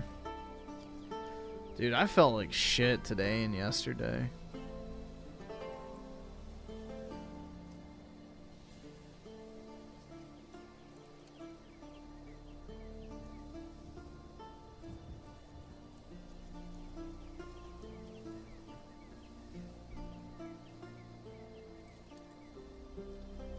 Yeah, that's the thing, bro. It'd be kind of nice to be a mindless consumer and just, you know, turn off the noticing, I guess. But at the same time, I don't even know if I'd want to do that.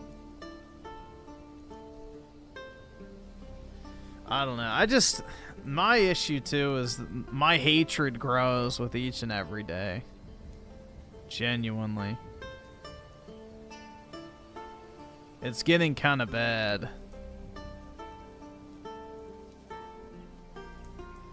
But I have genuine fucking hatred for most people these days. Stop noticing and the Halo campaign, Bugman, exactly. Become the Flood. That you basically have to become the Flood in order to enjoy shit nowadays. Just a mindless fucking bug that does nothing but consume. Once you notice, you can never go back. I don't know. I would say for a while, I kind of, I guess, could shut it off a lot more effectively than I can now. Like, I would say high school through college, you know, it wasn't that bad. Like in middle school, I went through a heavy phase of noticing, which is when I initially kind of, you know, was awoken to it, I guess you could say. But yeah, for a while, it wasn't that bad. Like, I could distract myself a lot more effectively. But nowadays, it's like, fuck that, bro. Ever since COVID, like, it's been hard to turn it off.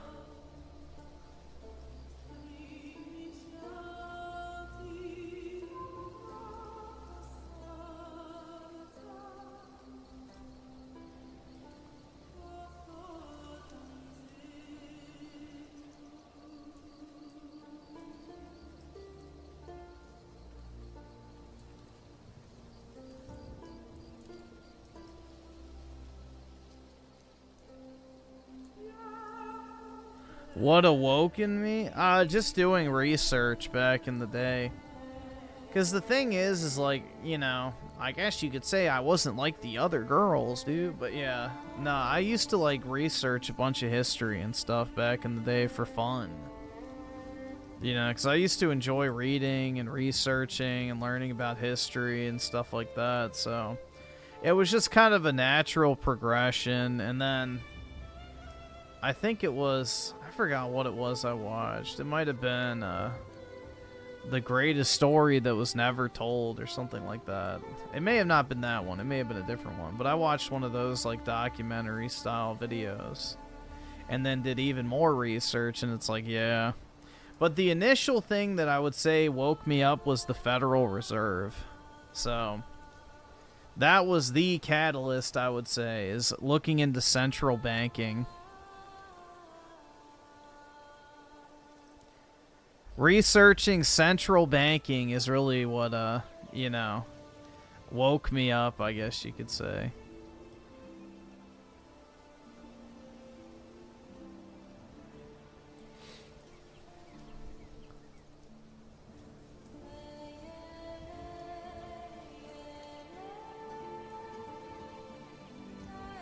Been noticing a lot of small channels openly calling out boomers, neocon shills, Democrats, and the status quo in general.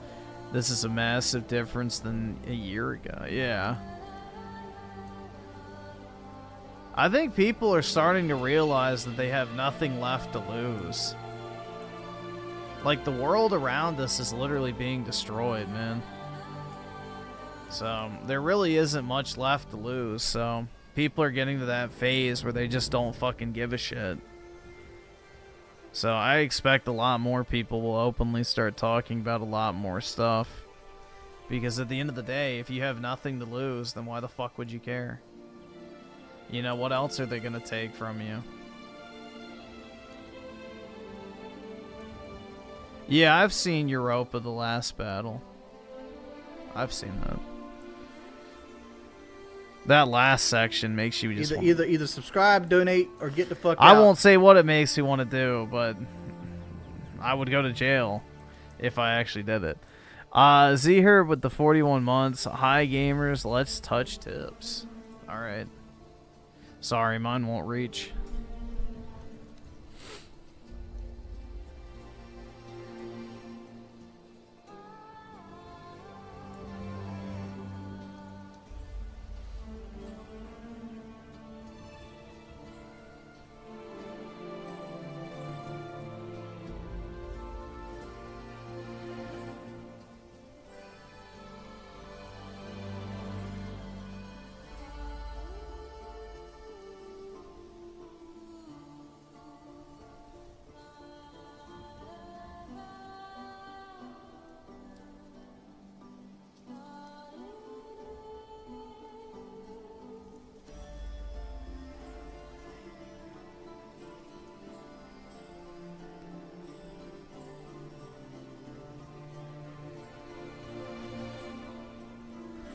The problem with Nick Fuentes is he's not like, this is the issue I have with Nick. He's obviously controlled op, because this dumb fuck unironically shills for Democrats. Like, I don't care how bad you think the fucking Republican Party is, dude. Like, I fucking genuinely hate the Republican Party. But you will not catch me fucking dead ever remotely suggesting that you don't vote Republican. Because the only other option is total destruction. So it's like, bro, I can't trust somebody who's like that fucking short-sighted that he would genuinely open the doors to like literal apocalypse just to prove a point. It's retarded. It's absolutely fucking retarded. So, as long as he keeps up that behavior, there's no fucking chance I'd ever, like, take him seriously.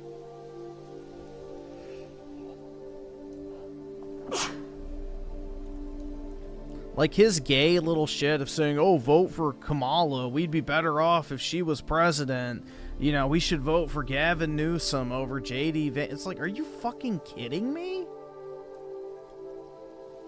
It's like, how do you even call yourself right-wing and have that as a genuine opinion? Like, there's no way to look at you other than, yeah, you're just here to demoralize the right. That's it. You are a demoralization agent to basically ensure that the right doesn't vote.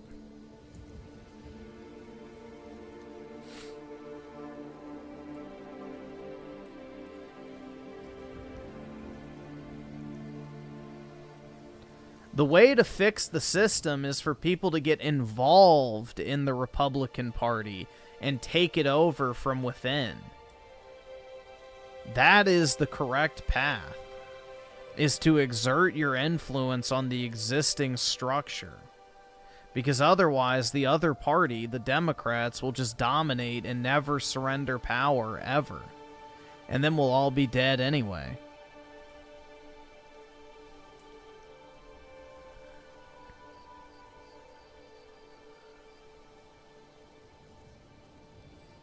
Yep, he told Christians to unite with Muslims. Now he's backtracked on that one. It's just, he's very inconsistent. He needs to pick a script and stick to it. He needs to pick a fucking script and then stick to it, bro. Like, you know, go write your little version of Mein Kampf so you can actually at least be consistent.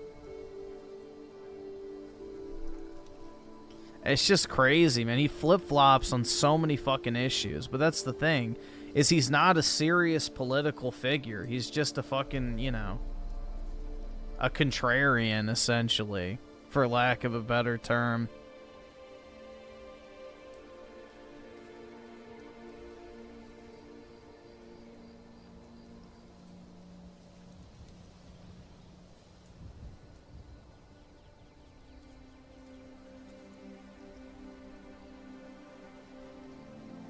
Yep, he's a terminal complainer. He doesn't actually want to solve anything. He just wants to keep making money off of complaining about it. So...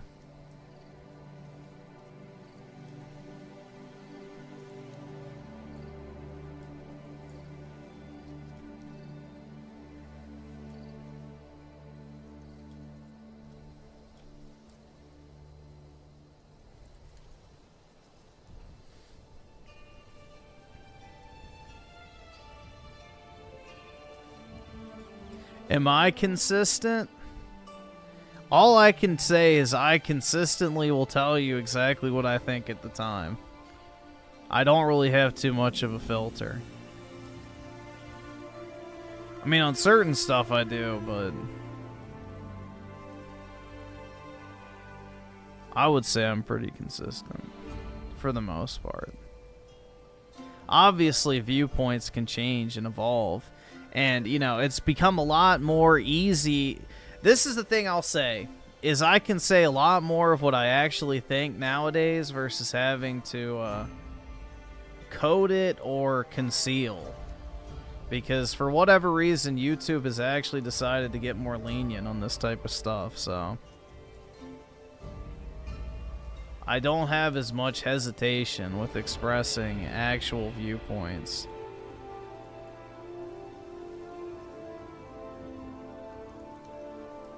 Yeah, I definitely had to hide my power level a lot more in the past. A lot more.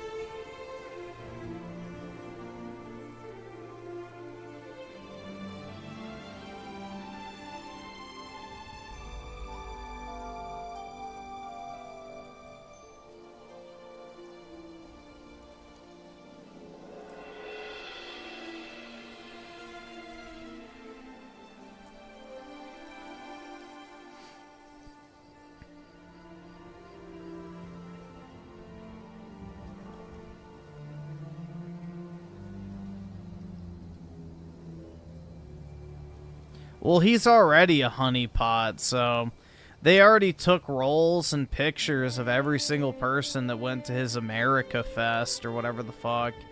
And then on top of that, he turned over his proprietary payment method super chat roll. Like, so, yeah. Not to mention, he snitched on everybody who was there on January 6th with him as well, so...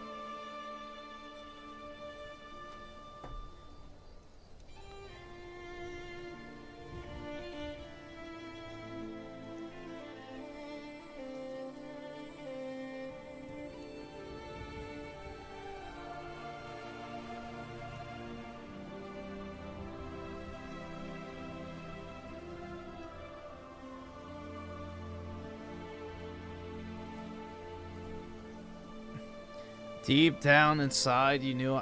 Well, PK, let's just put it this way. Me and my friend in 5th grade learned Germanic runes for a particular reason. I'll just say that.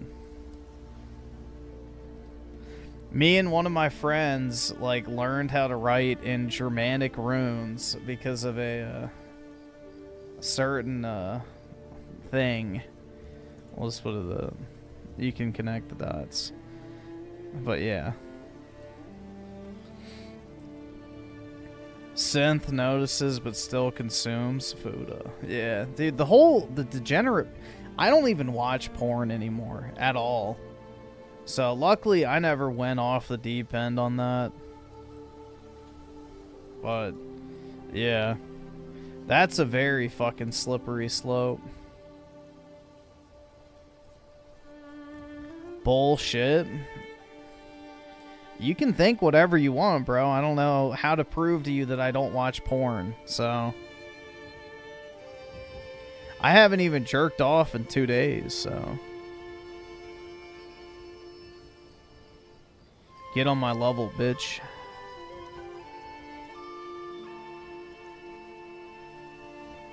Show us your balls, then. Oh, it's kind of cold, so they're kind of hiding.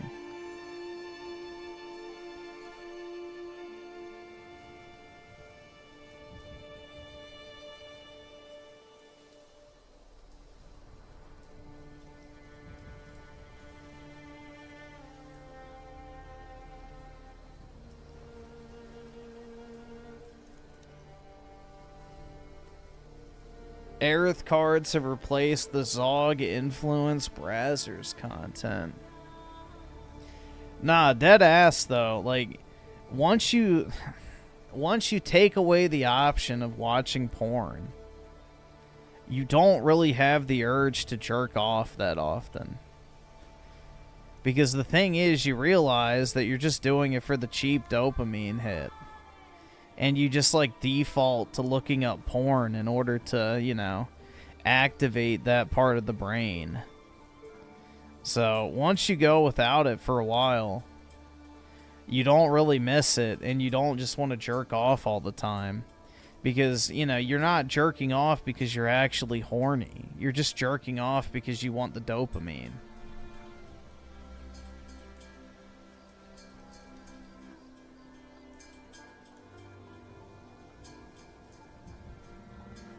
It's like people that eat all the time. They're not eating because they're hungry. They want the dopamine hit.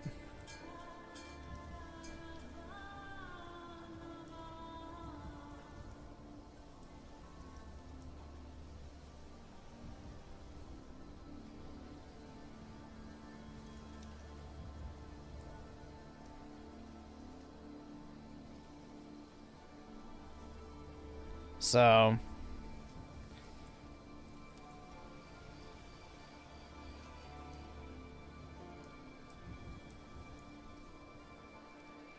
like, yeah, I guess it's a good cope, but at the same time, it's like, it's truly degenerate shit.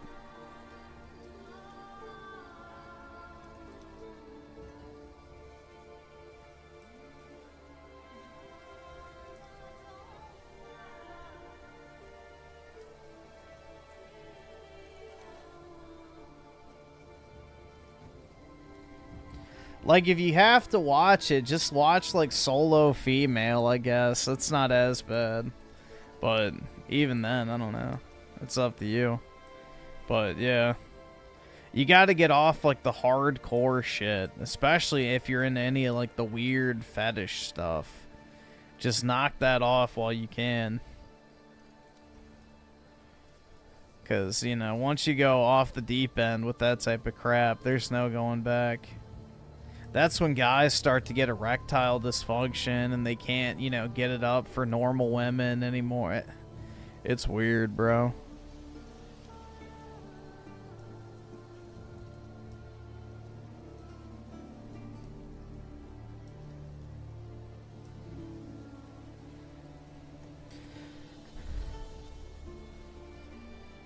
All right, awesome. Thanks, nigga. All right.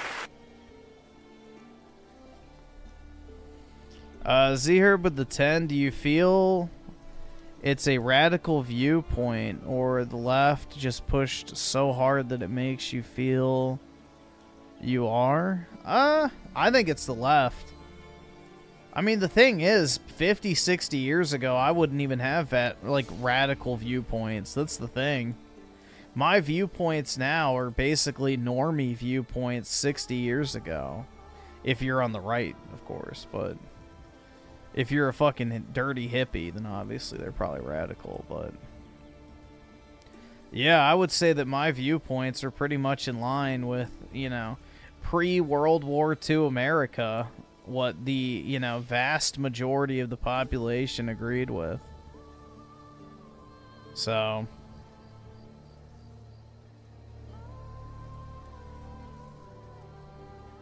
But yeah, the left is just pushed so fucking far to the left that, you know, the Overton window is shifted to where anyone that's even remotely, you know, moderate left nowadays is considered to be ultra right wing. Like they say anything is racist, etc. I mean, them pushing also make me want to push back. Yeah, exactly. So... which we're starting to see in real time. There is, like, genuine pushback on a lot of this leftist shit. It's not far enough to the right, though, because we're now just basically going back to the leftist, you know, viewpoints of 2010 as being so-called right-wing, which they're not. So, the Republican Party and the right-wing parties of most Western nations essentially operate as a speed bump. They're not an actual real political force. All they do is slightly hinder the left in its, you know, death spiral. So they just put like a temporary like slowdown on leftist ideology.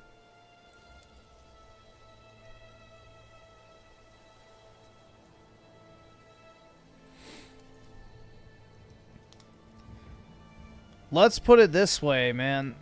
There was a poll put out for World War II U.S. soldiers, and 90% of U.S. soldiers said that they would rather lose the war to Germany than to end segregation. 90%. 90%. But we are supposed to believe that these U.S. troops are like, you know, basically Antifa. It's like, fuck off, dude. They would call you a... skip it up, the fucking loser faggot. And then put a bullet in your head for being a freak. That generation would have fucking killed all of these people. Probably without a moment's hesitation.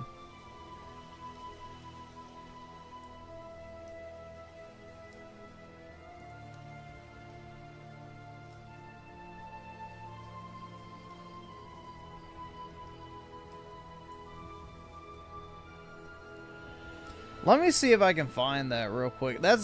It's a pretty eye-opening thing. Let's see.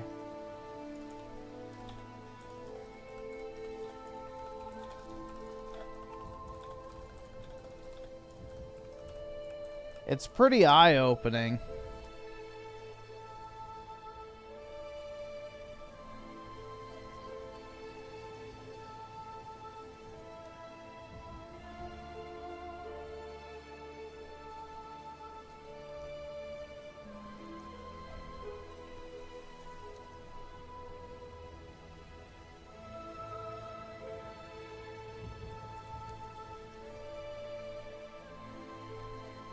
So yeah, here's some statistics from the U.S. In 1943, 90% of Americans said they'd rather lose the war to Nazis than end segregation. Only 10% of enlisted men thought Jews should be allowed to enter the U.S. at the end of the war. 31% of enlisted men thought Hitler was partly right, partly wrong in his treatment of the Jews. 86% of enlisted men agreed with the statement, "There is nothing good about Jews." 48% of enlisted men agreed a Jew will always play you for a sucker.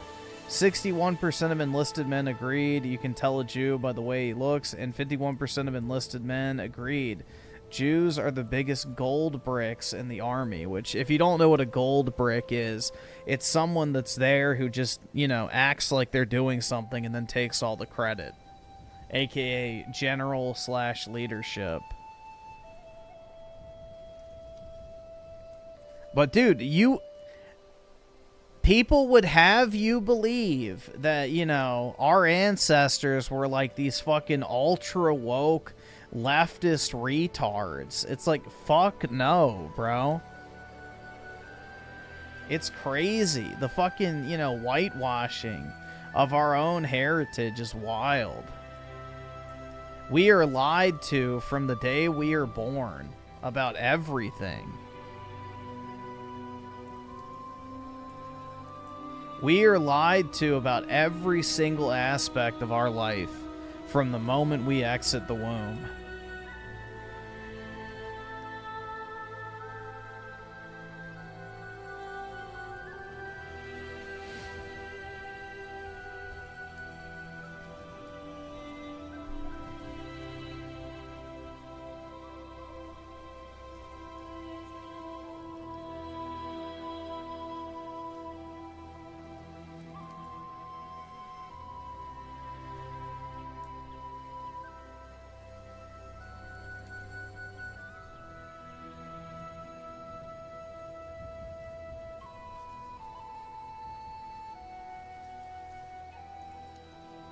Yeah, I would never let my kids go to public school anyway because they'd probably be attacked for being white. Like, they would be targeted for being white, most likely.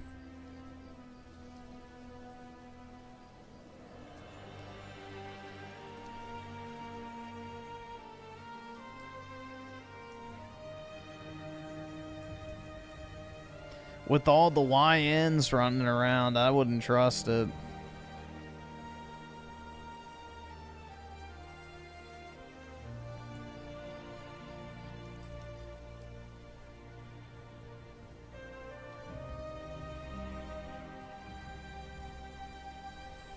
Yeah, exactly. Or a teacher would try and troon them out, too. Exactly. Yup.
Oh, we have a chat fight? Uh-oh.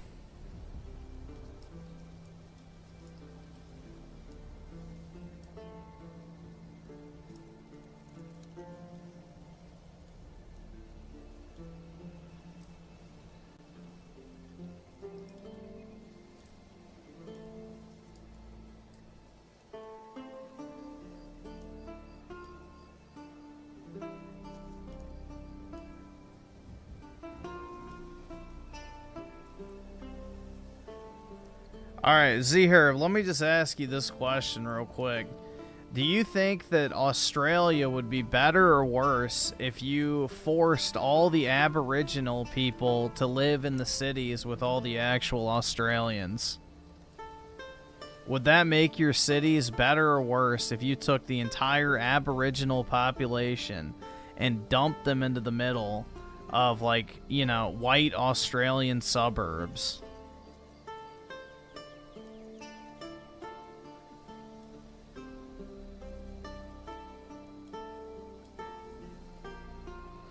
Because that's basically what segregation did.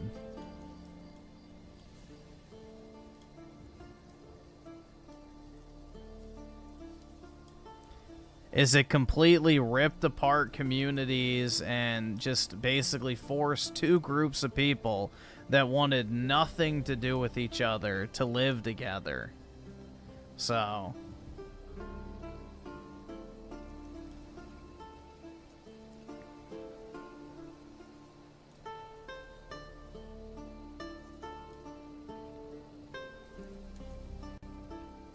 they literally had to end segregation at gunpoint, which is another fact that's glossed over, you know, in our modern history. Is like, literally people were getting shot because they refused to, you know, submit to the segregation, you know, ending stuff, because, you know, basically entire neighborhoods and stuff were completely, you know, ripped apart.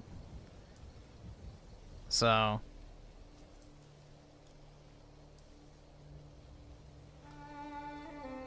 you can't force people to want to live together. That's the issue.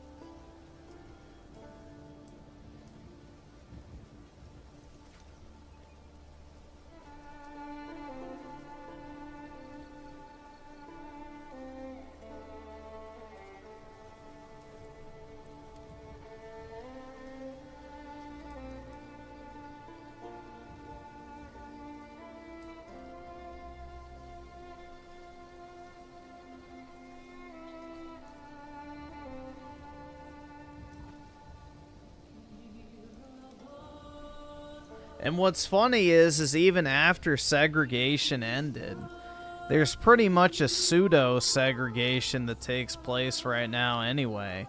Because if you live in the Deep South, you know there are like certain areas you don't go to, there are certain businesses you don't go inside of, like there are certain times a day you don't walk down the street, like... there's basically a pseudo-segregation in effect in the South anyway. Like, whites and blacks in the South pretty much keep to their own. There's not really much cross-interaction for the most part. You know, there's black and white churches, black and white neighborhoods. There's not really too much of the, you know, widespread intermingling.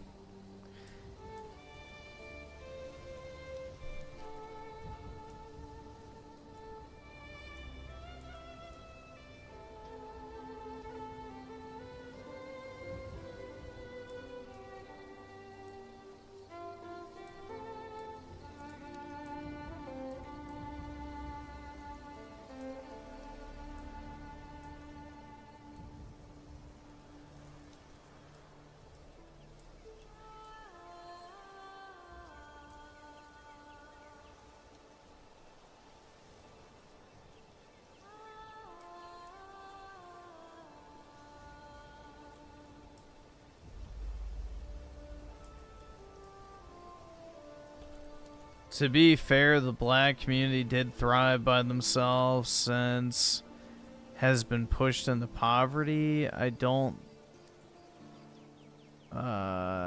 get you can't force it. Naturally, people don't. I just feel enforcing it isn't the solution. Well, yeah, the thing is like the whole water fountain and bathroom thing, I agree, is fucking retarded.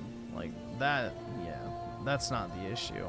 The issue is like they literally, like, in the South, you know, they had like public schools for whites, and they had buses for whites and that type of stuff, and neighborhoods for whites, and what they did is literally forced white people to go to black schools, or forced black people to go to white schools. Like, they did their best to tear apart the natural order of things. And then on top of that, they gave black people all this free money from the tax money from the Southerners. Like, that's when the, you know, creation of the welfare state took effect, was, you know, the Civil Rights Act era. So now all of a sudden your neighborhoods are being forced to integrate. Your kids are having to go to black schools, or, you know, At the schools that they go to, a bunch of black kids are getting sent there now. And then on top of that, you have the privilege of paying for all of that to take place at the same time. So, no, it was a massive, you know, just fuck you to the South especially. So naturally, people were not happy about it.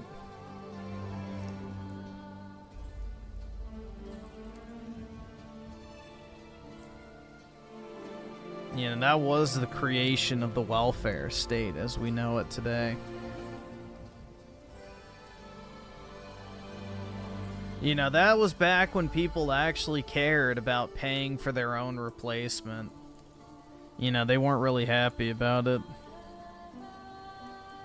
Nowadays, people cheer it on, like, yay! But not back then. Other than the boomers, but, you know.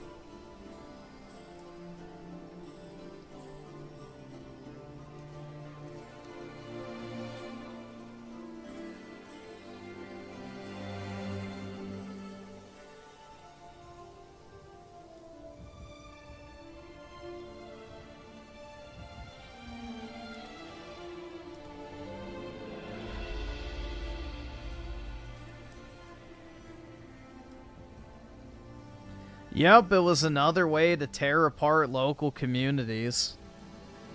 Yeah, it's a Marxist thing. I mean, that's the thing. Everything post-World War II is done in accord to Marxism. Which makes sense, because, you know, Marxism's idea is take from the, you know, take from those who are better off and, you know, give it to people who either didn't earn it or don't deserve it.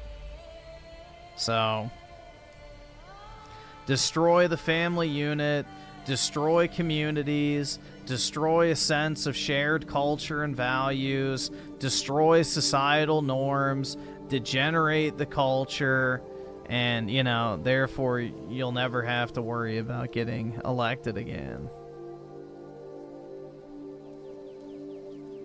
So, it's a form of Marxism.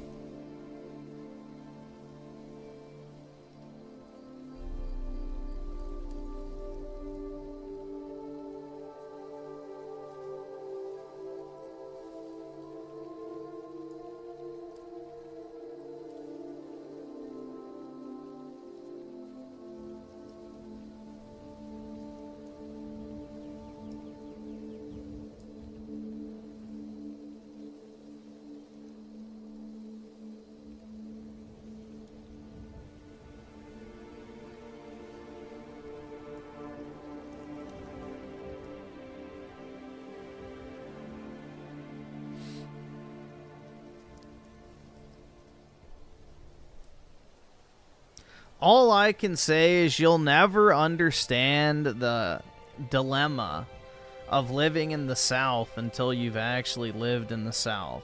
Like, race relations are not this black and white, no pun intended, you know, dichotomy. It's much more complicated than that. Like, once you live in the South for an extended period of time, you will understand why people feel the way they feel. It is a different world compared to what most Northerners or Midwesterners are used to.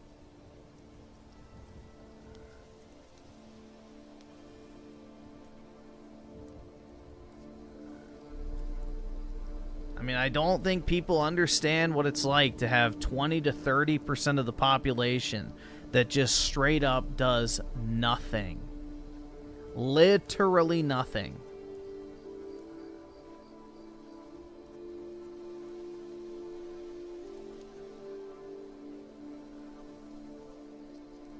They just loiter around all day, walking around, hanging in front of businesses, you know, engaging in illicit activities. We'll just leave it at that. You have to approach life very differently in those type of situations.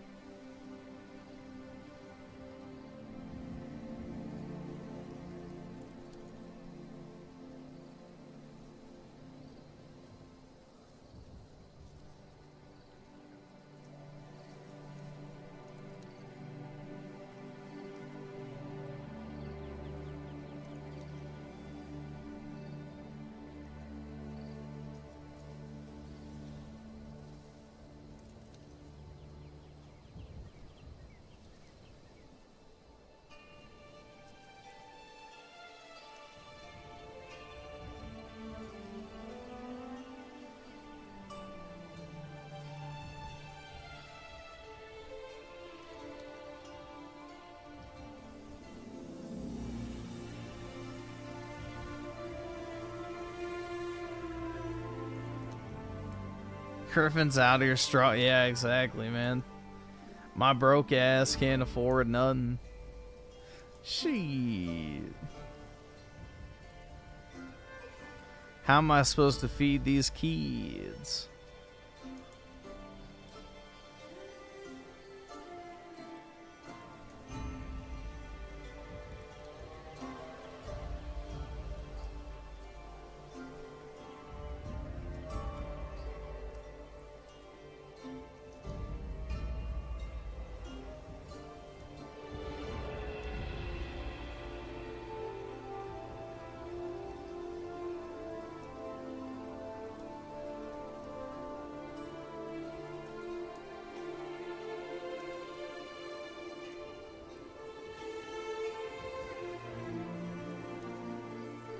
Only beans and rice for you, Griff?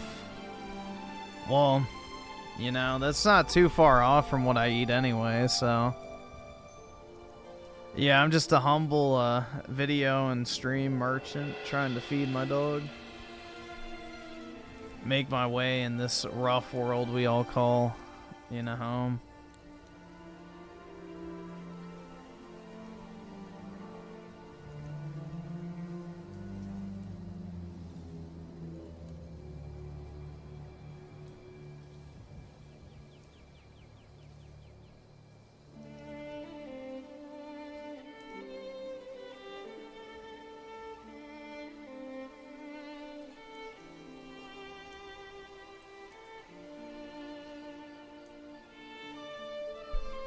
Dude, I am Small Business Saturday. What do you mean?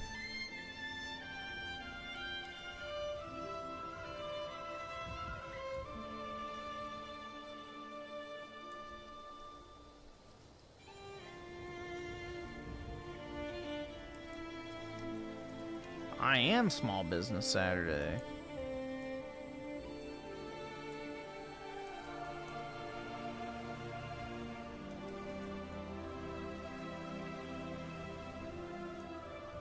Oh shit, I didn't mean to do that. Fuck. Whoops. All right, awesome. Thanks, nigga. All right.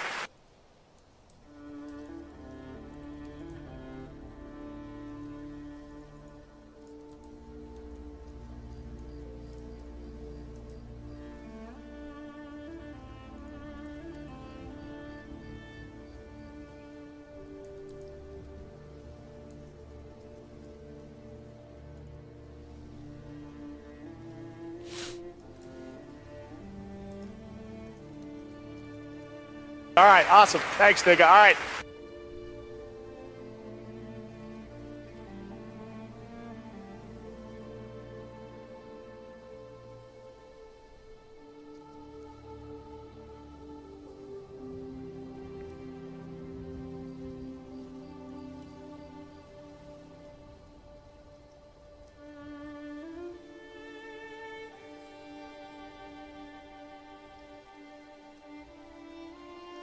Yeah, all I can say is once you witness one of, like, you know, everybody's seen the fight clips on the internet, right? So, you know what I'm talking about. All I can say is once you witness that firsthand, man, you keep your head on a swivel in certain environments.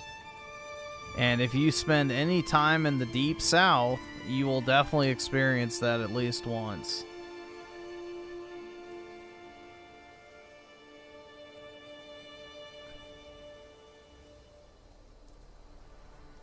That is a very real reality on a regular basis in a lot of different settings. Or people getting loud and getting in your face and yelling at you for no fucking reason. Or just being pissed off for no reason. You know, trying to fucking instigate a problem where there isn't one. You just learn to avoid certain situations.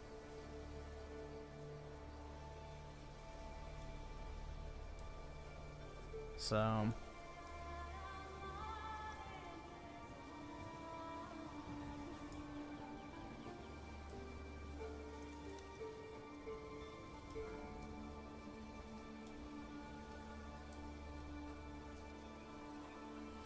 Especially if you're white. So...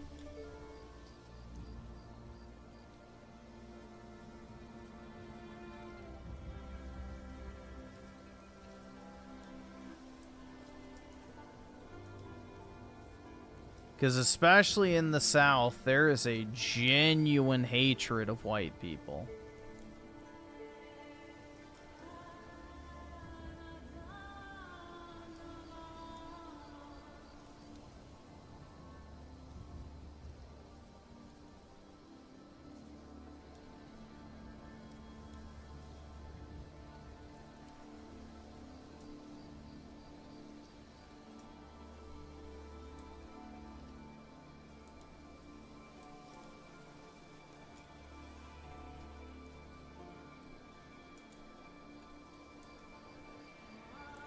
Forgot where the hole is.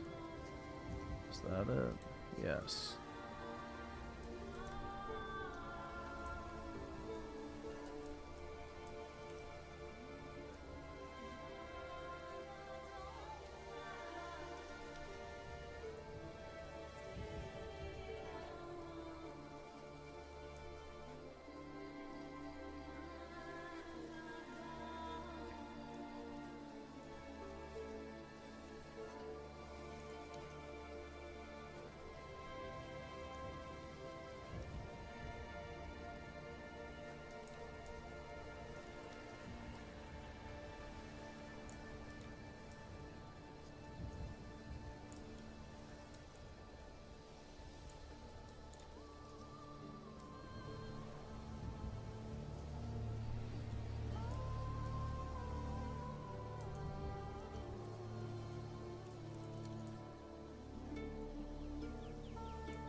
The heck?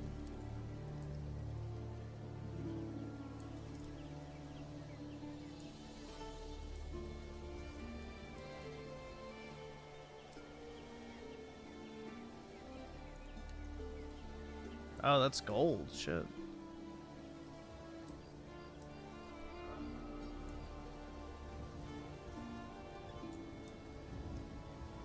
Nice.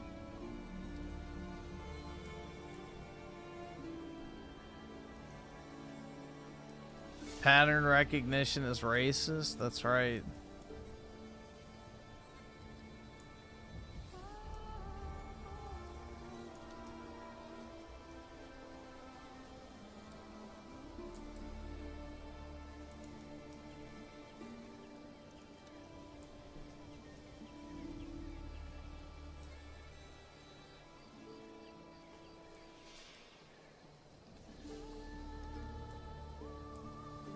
Boomers robbing us yet again. This time they're manipulating the crypto. Oh, really?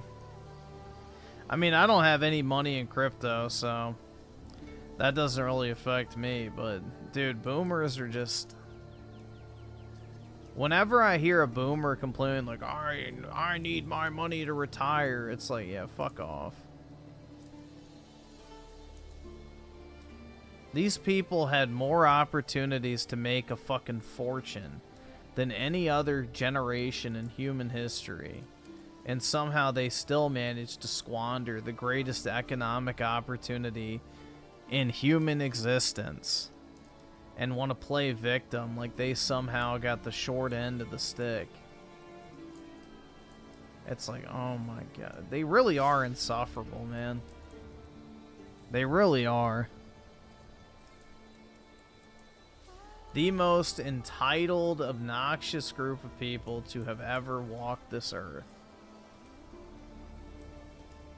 You know, they want to talk about Gen Z being entitled. It's like, look in the fucking mirror.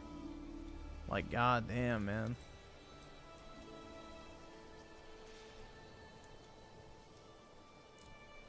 It's like that one boomer I saw who was like bitching about, you know, kids wanting $50,000 starting salary and, you know, 2 weeks of vacation.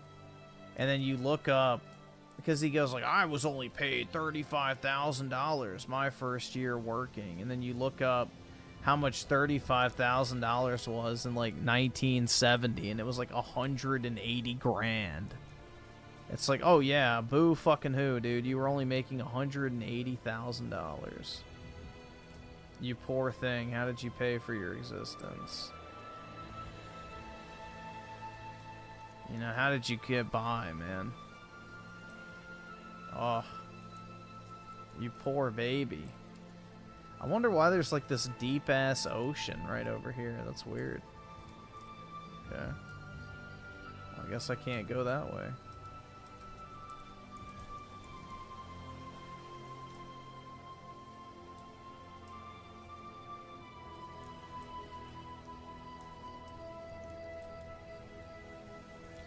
My dad bought his first house for $39K when monthly pay was $3,000. Yeah, exactly. Exactly, man. It's crazy.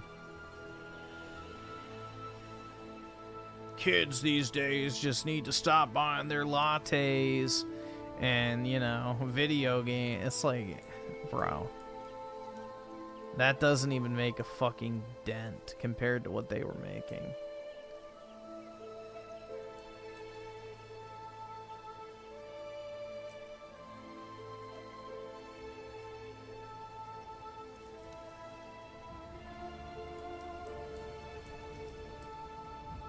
And then the fact, too, is they refuse to pass any money down to, like, you know, their kids. It's like, I earned it. I'm gonna spend it all. It's like, oh my god, dude. Just truly vile human beings. Truly vile.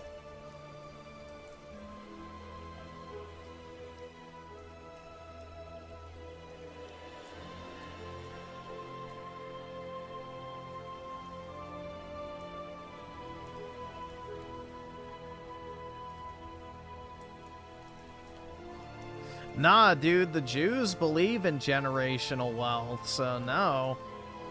That's not even a Jewish thing. The Jews are all about making money and passing it on to future generations.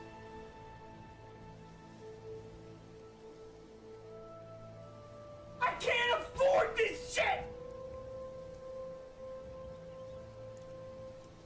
I don't think my grandmother qualifies as a boomer, but maybe she does. I don't know. I have to think about that. What is the first year of the boomers? 47?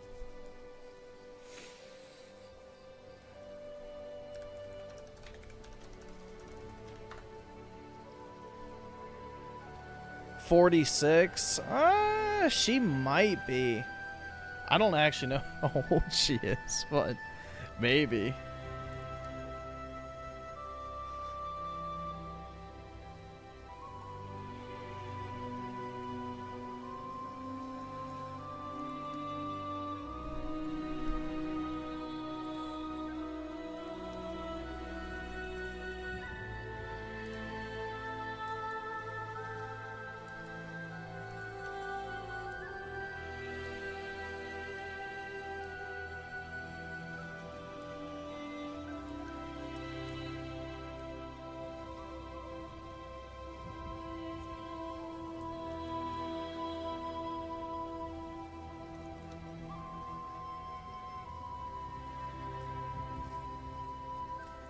I mean, she definitely fits the MO with the greed portion, so.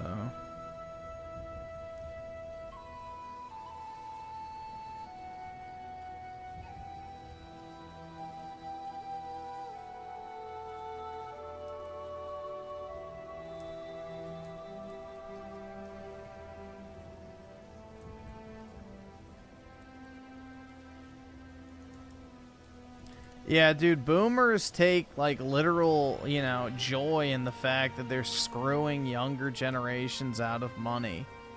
Like, it makes them happy to know that, you know, they're basically fucking over the youth.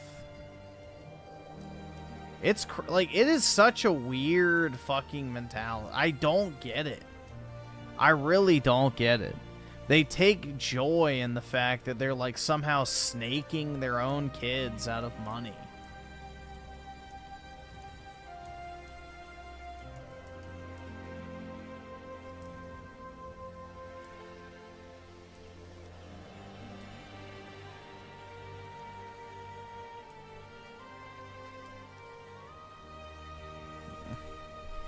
Synthetic Man keeps reminding Synth Mom about how Devin didn't give her back $300 for a console she bought him. Oh my god. Why does he care? Why does that matter?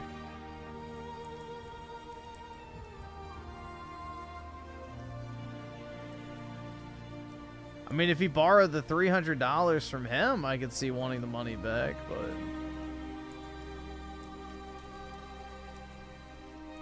if his mom's not worried about it, why does it matter?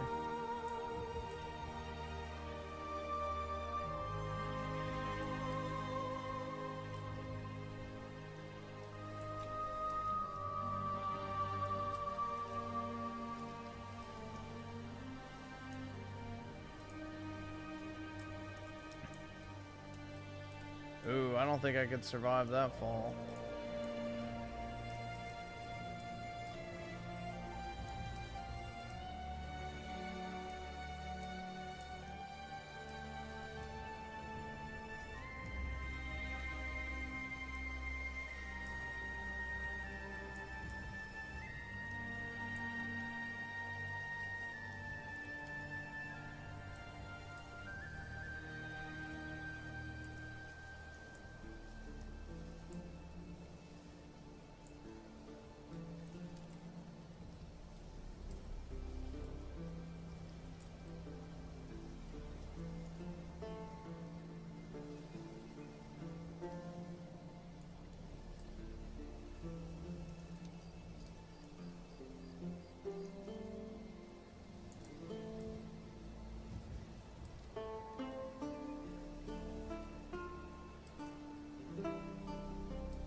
Shit, I don't think I can make it down there.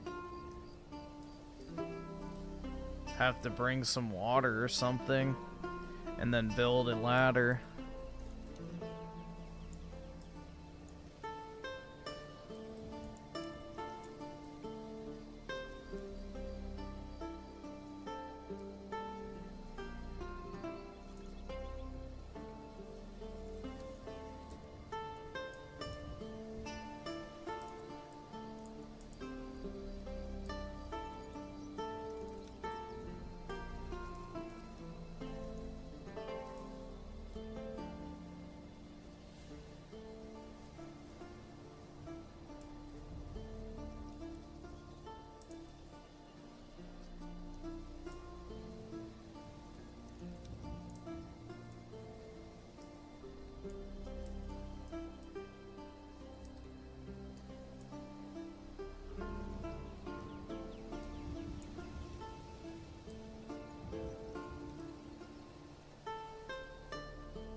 What's the thing in Nigeria? It's just Muslims killing Christians yet again.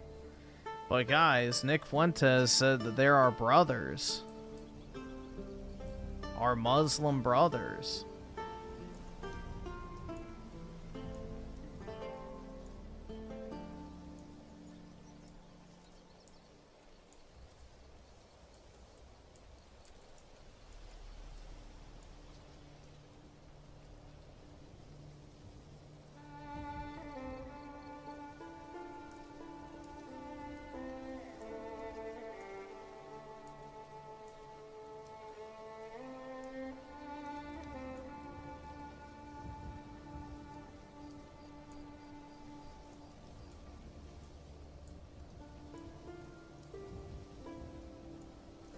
The religion of peace, man. Piecing it up.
Let's see. So Osiwasi with the 5. This is amazing. Wait, this amazing world needs some amazing music. All right, yeah, I can put it on.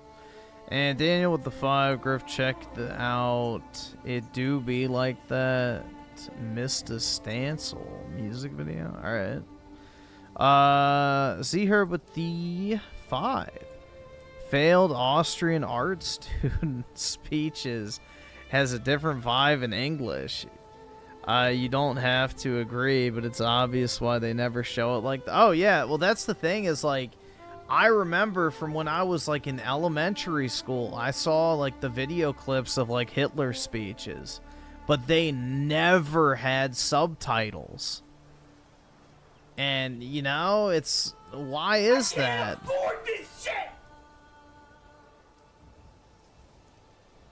Why is that?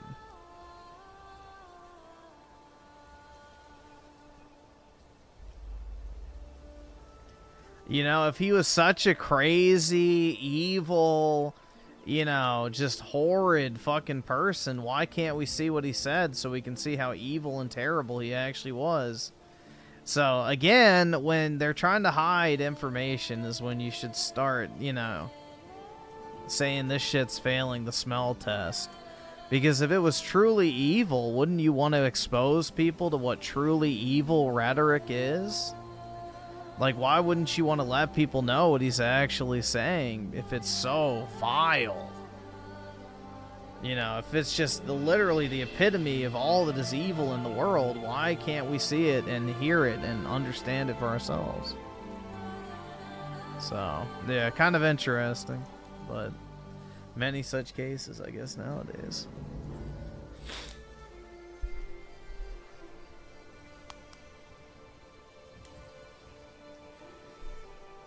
I mean, shouldn't you study evil in order to better understand it?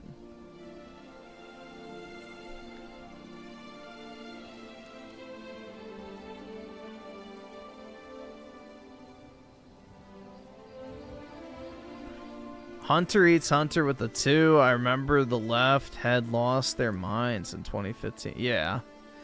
It's a very common trend.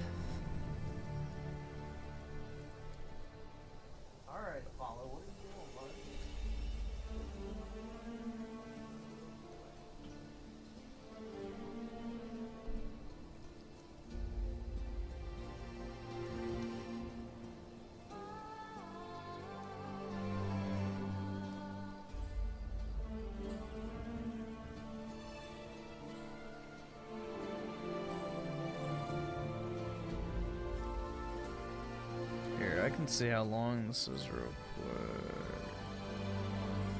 Oh my god, dude, my head is fucking killing me.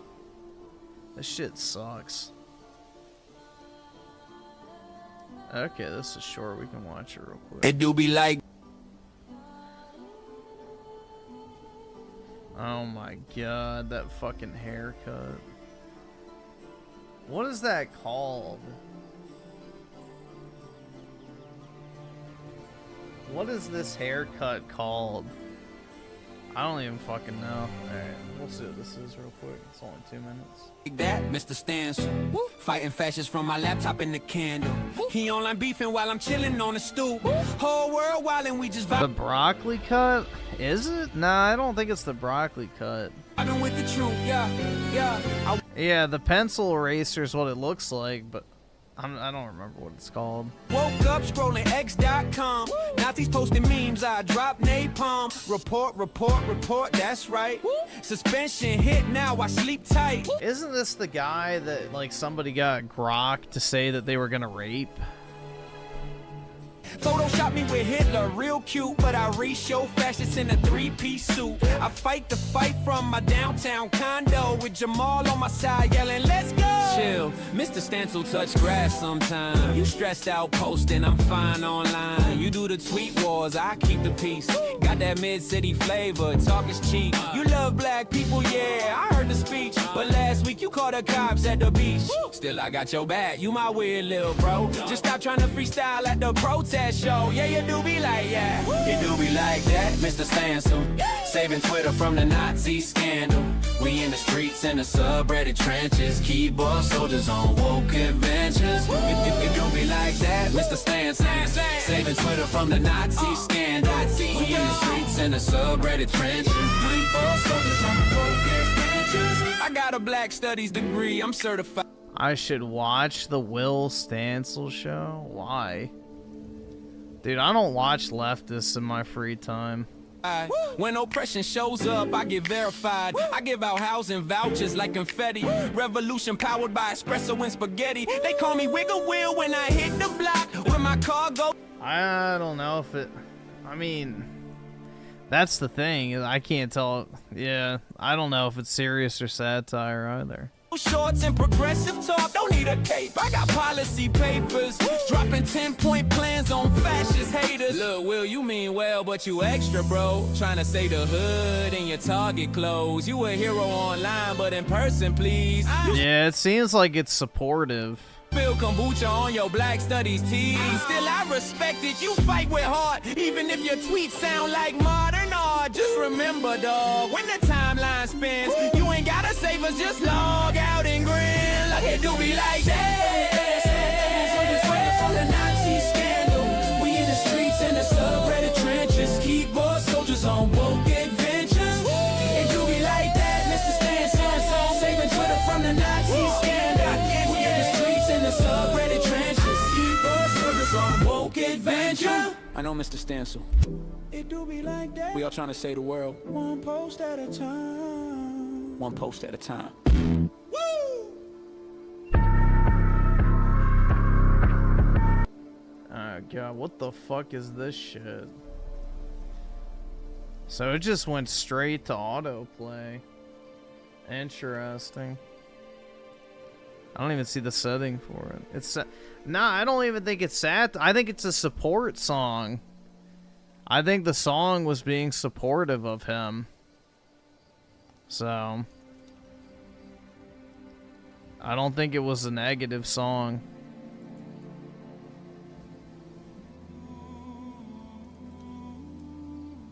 Oh, I was listening to this earlier today. This exact one.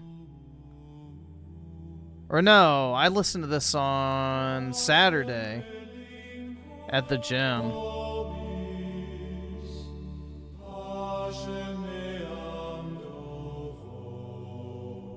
Yeah, this is what I was listening to at the gym the other day.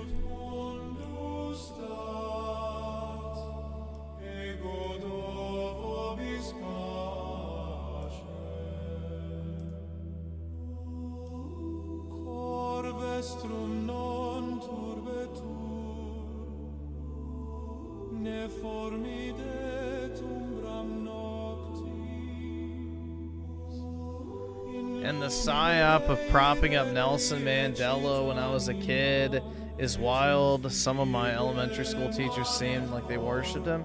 Yeah, dude, anyone who is anti-white is literally praised by the, you know, elites, let's just say. But yeah, it's crazy. Once you actually start looking into history, it's wild. All the fucking whitewashing and, you know, glazing that takes place of these genuinely evil people. But the so-called bad guys, you don't actually get to know anything about.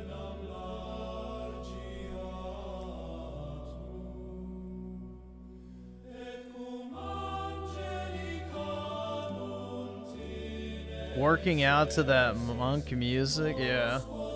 I don't listen to music, so that's the thing, is I'll just put this on because it's like, you know, good background music, I guess, and it blocks out the globo homo slop pop music that plays in the background at my gym.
There we go.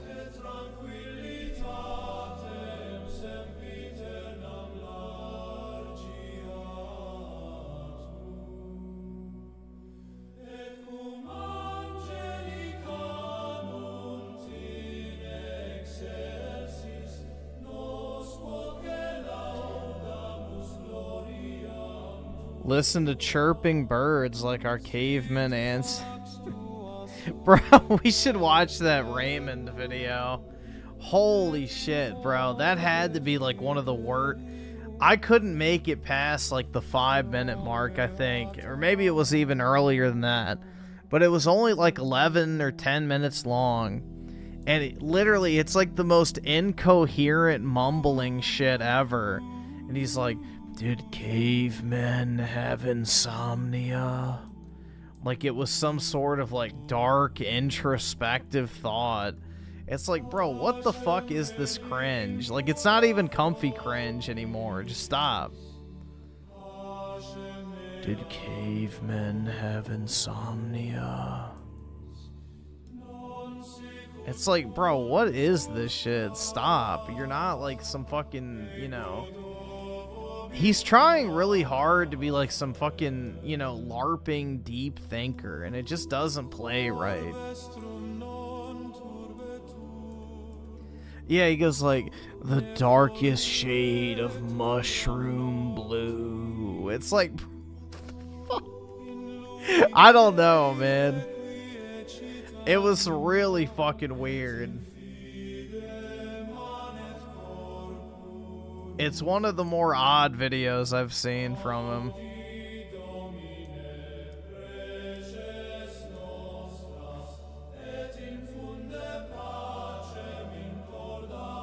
Yeah, he really harps on the fact that he's an art student. It's like, bro, we get it, we get it, we get it. Stop. I don't know.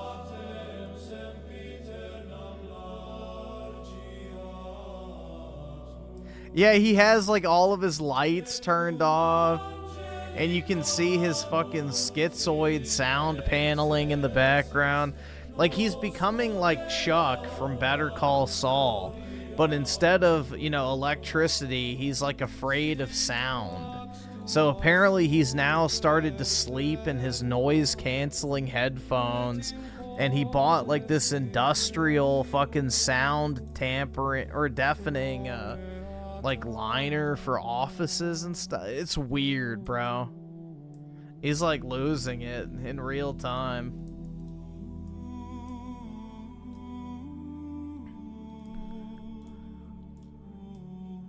He's becoming like Chuck from Better Call Saul, but instead of electricity, it's sound. He can't stand the sound of the road. It's like, bro, what the fuck?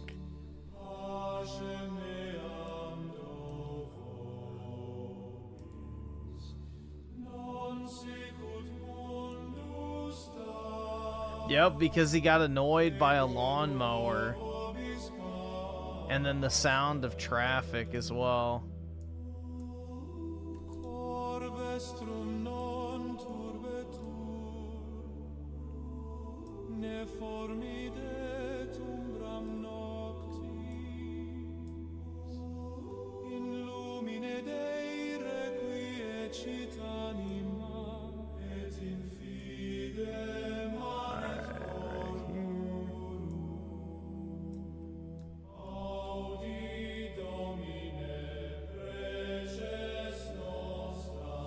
Oh shit, I forgot the water. Fuck.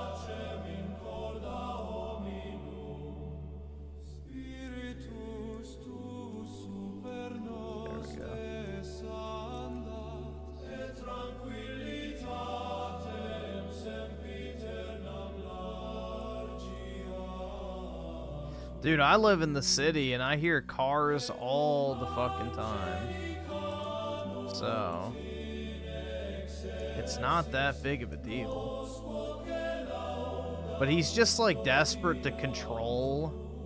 Like, I don't even think it's a sound thing. I think it's the control aspect. It's like one thing in his life he can control. Oh, nice. This is a real cave down here. Oh, fuck. Only one, but I guess it's better than none. Alright, so I need to build a tower up here.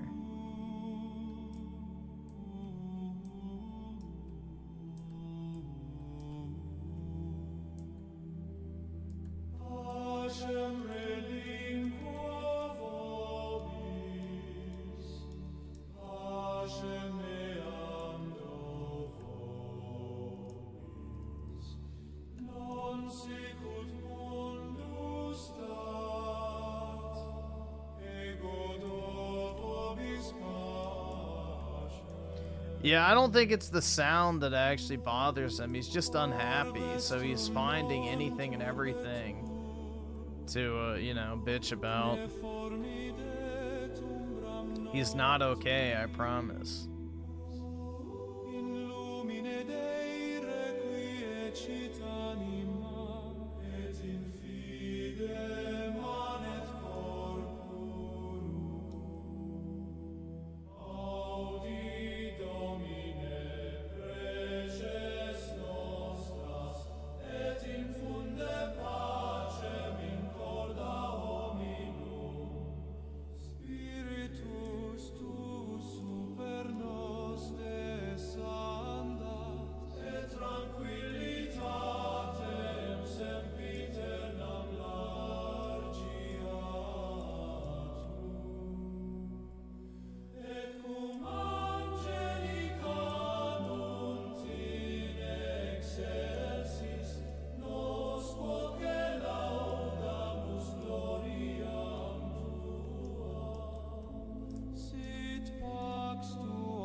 There we go.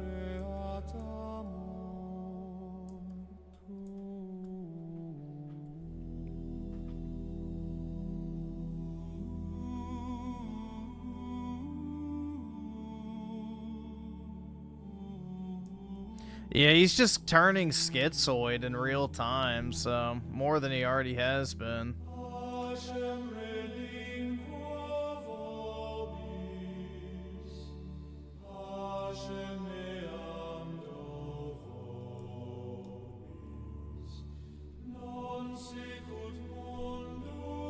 Looking at pictures of Raymond when he was younger, Scary looks like a slightly above average normal guy.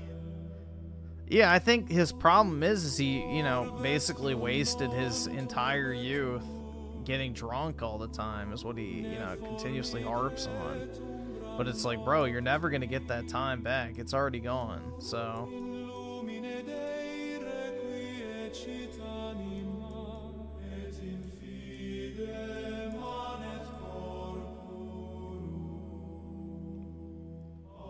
He feels as though, like, the universe owes him something simply because he checked a bunch of boxes. It's like, bruh, that's not how this shit works.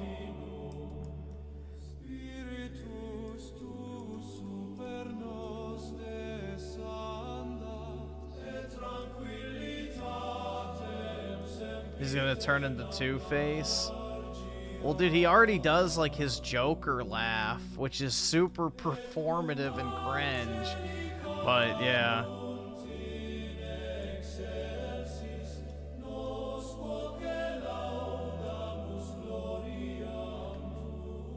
He does, like, his Joker laugh. I'm like... It's, like, really fucking weird, man. And it's just... It seems super performative and fake. Like, it doesn't seem like a natural kind of crazy laugh. It's like he's just trying to LARP.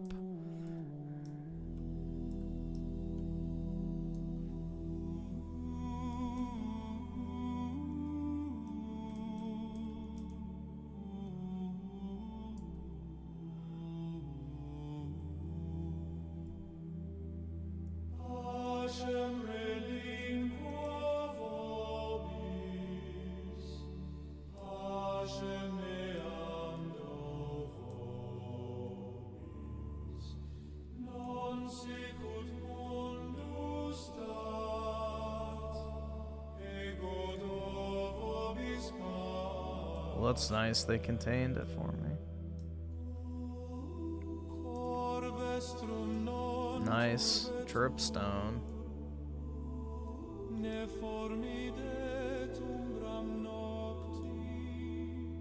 Tons of dripstone.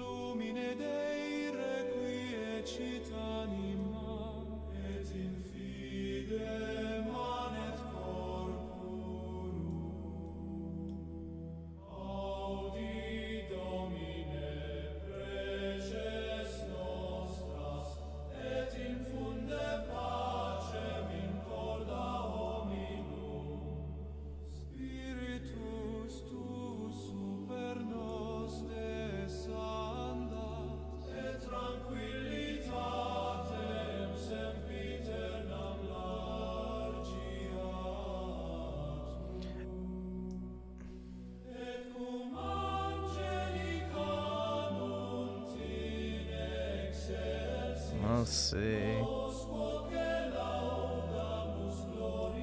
Mine gold.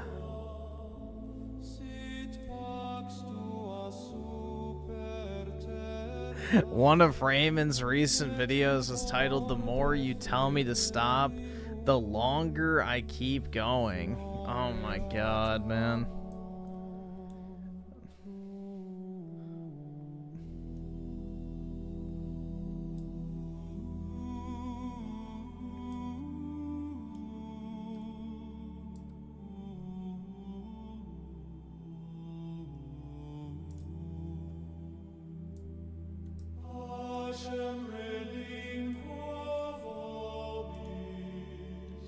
It's only a matter of time before like an actual large commentary channel picks up on him, I feel like. Or maybe they won't because they'll feel pity, but I don't know, man. I feel like it's just a ticking time bomb for someone who's like, you know, a commentary channel to just pick up on him and just roast the shit out of him, and then he's gonna have a bunch of kids just spamming him constantly, like L, incel, you know, constantly, and then, you know, he's gonna just further descend into madness.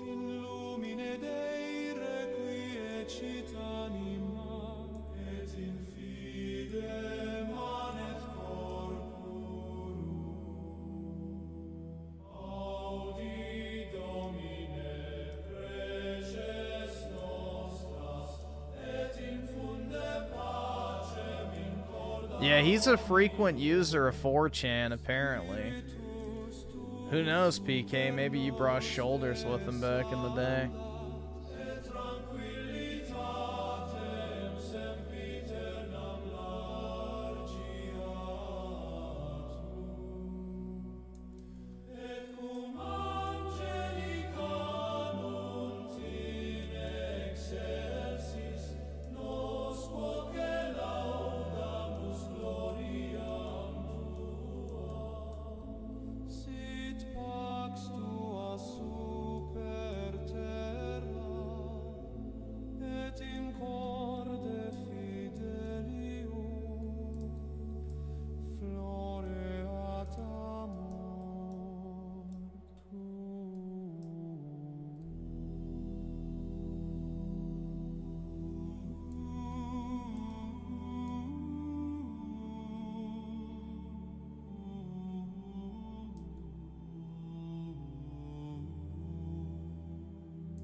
Wouldn't be surprised if he's the one starting all of the women hate threats, unfortunately. Probably, man.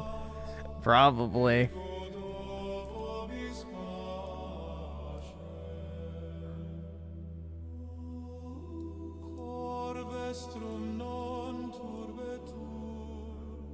Do you know what I think would actually be the worst case scenario? Is if one of those like super normie tiered female content creators discovered his channel, and then he just got a bunch of internet women just going and shitting on him in the comments. I think that would probably be much worse than if like some you know, commentator was like getting a bunch of kids to say L-unk or some shit like that, or calling him an incel. Could you imagine, like, if a large female content creator, like, sicked their audience on him, and he just had a bunch of women calling him ugly? Bro, it sounds mean to say, but dude, could you imagine? Oh my god, bruh. Oh my god. Dude, that shit would be brutal.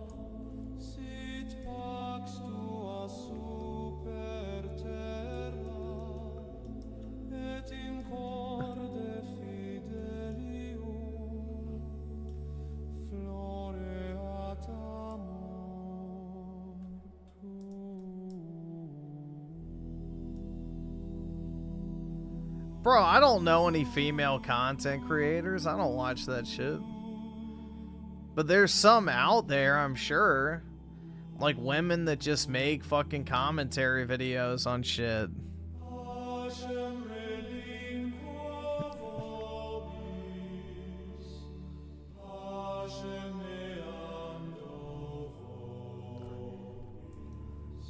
That would drive any man to... I don't know if it would bother me, to be honest, but yeah. I mean, I guess any man as emotionally unstable as Raymond.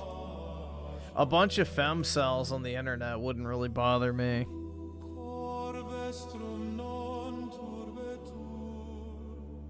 No, dude, Raymond definitely has more female viewers than me, because the type of content he makes appeals to women. They like that type of shit. The self-loathing stuff. That's very popular with women. There's a lot of women that make that type of content, too.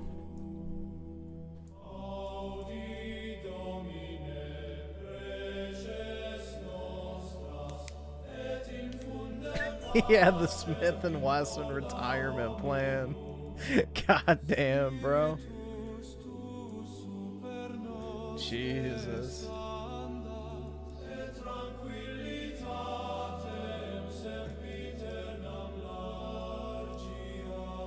Brutal.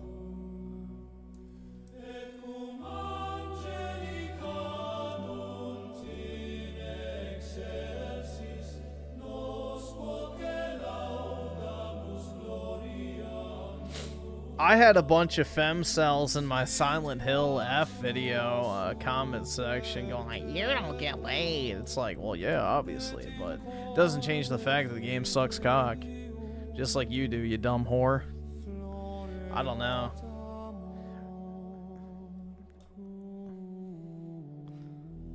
That shit wouldn't bother me.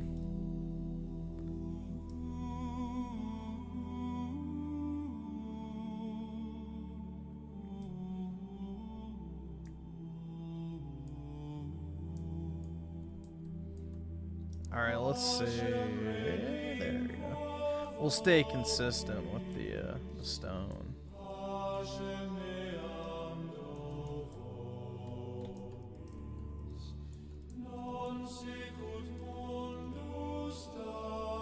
I don't know, bro. Like, part of me feels bad for Raymond, but at the same time, it's just like, bro, it's got to be some level of performative, too.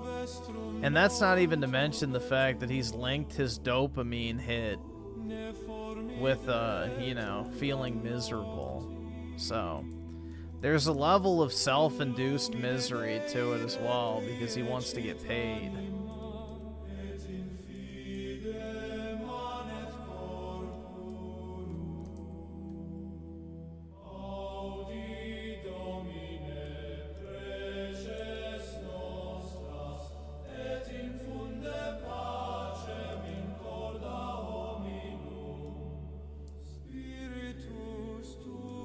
I do like this cave update, though. It is really neat to have, like, these large caves. Not just the, you know, little nothings.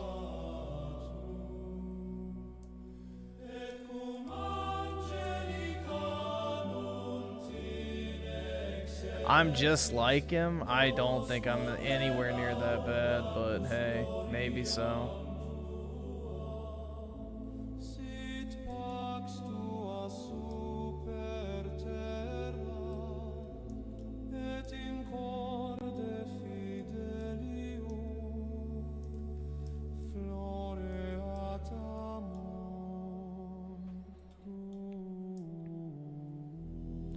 Personally, I don't think I'm unhinged like that. Like, I feel I have a lot better emotional regulation, let's just say.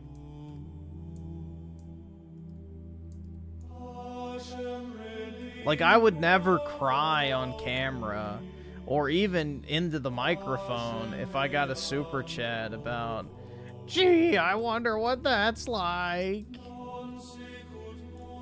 Like, that's just not me.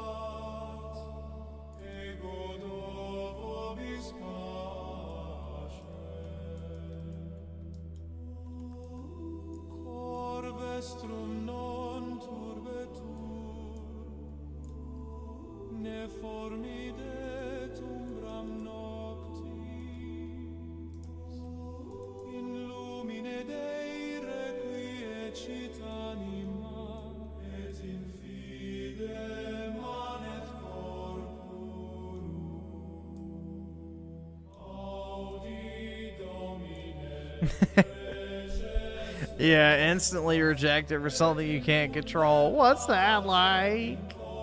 That's just not me, dude. I don't even talk about my own feelings with my, you know, closest relatives or whatever. Like, that's just, nah. I'm not an emotional sharer.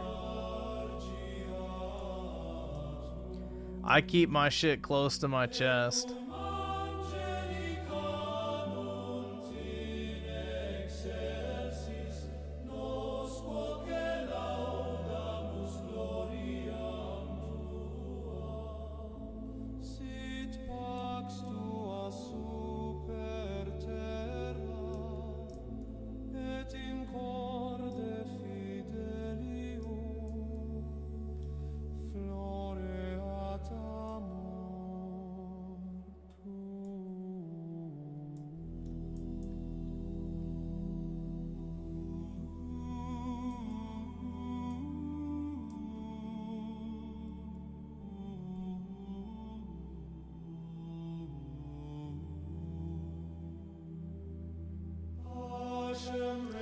On top of that, I'm not a very emotional person either, so...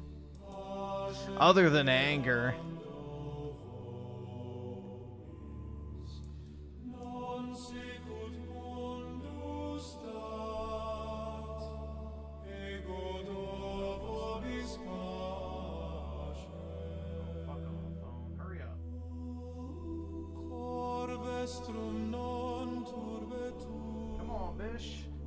Uh-oh, Pokemon pre-order just went up. Go! Hurry up, you fucking... Dude, I hate the Target app. I fucking hate it.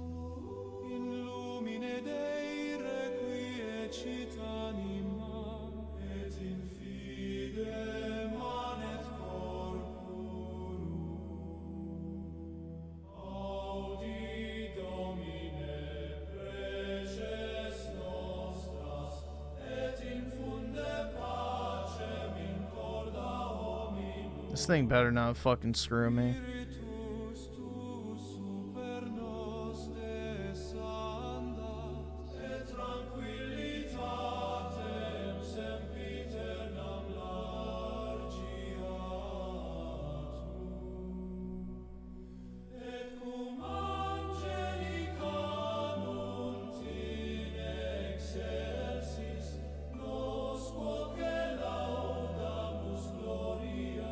Oops, something went wrong.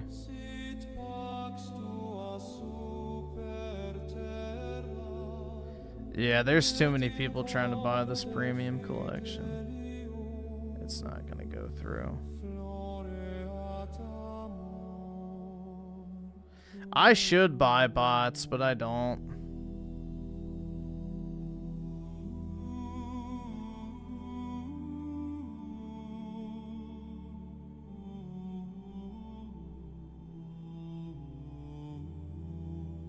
Alright, I can't even get it to do anything. Fuck it.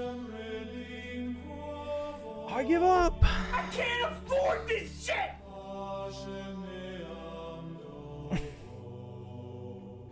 Sauce me Dragon with the 2. Y'all think PWR and Raymond are... No, I don't think he's that.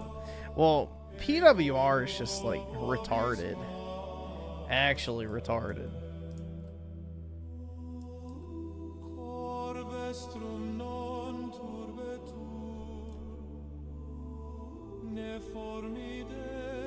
I wonder if PWR is going to off himself and include the channels that mocked him in his note. Maybe so. I don't know. Screw the casino. Oh my god, man.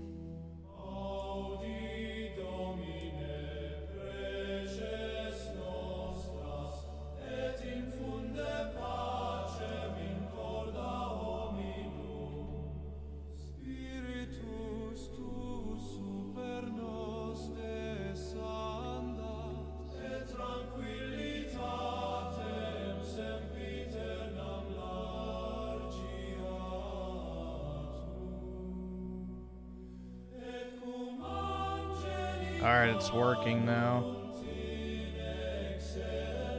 Let's see if it lets me in.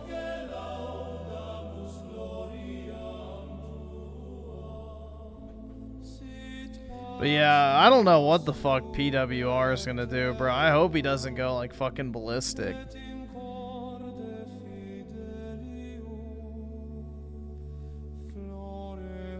His final solution, dude.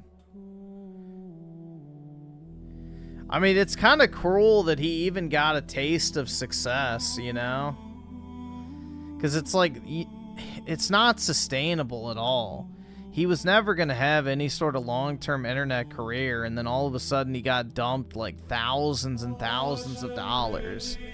He moved out of his mom's house, got an apartment, bought a new computer, started spending money on food and drinks and stuff. Like, he got a taste of the good life, so to speak, and now it's like back down to nothing.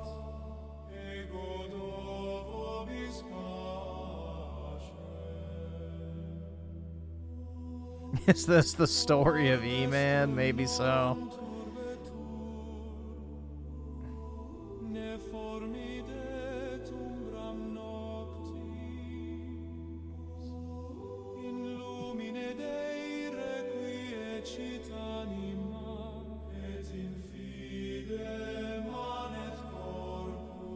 And it's out of stock. Fuck me in the ass.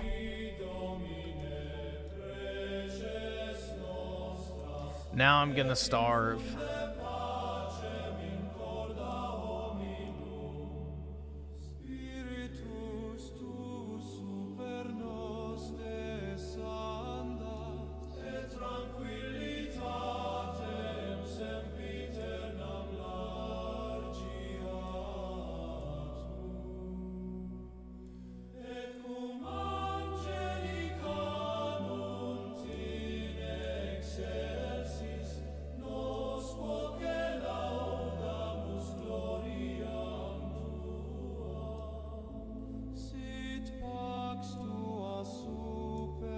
Nothing.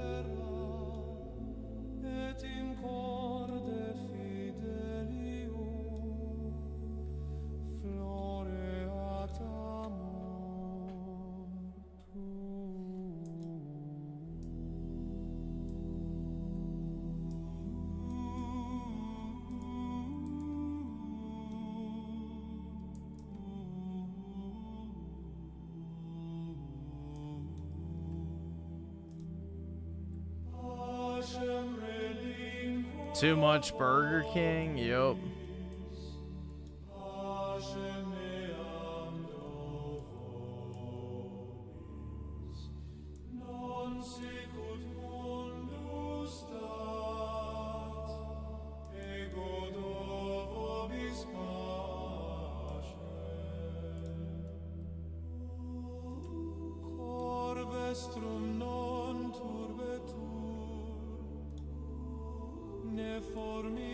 Yeah, it was never my path in life to be a content creator, that's for sure. It was never my intention to do this full time.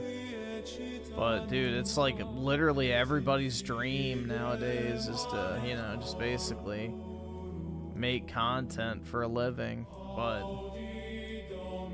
I would argue that it's fucked up more lives than it's helped. Being a content creator has probably had more of a negative effect on people than positive overall.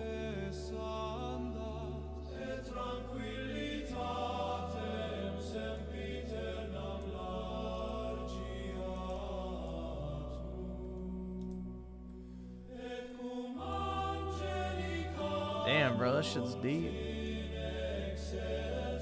Kind of sucks it's all filled with water, but... Is that diamond up there? No, I'm just colorblind.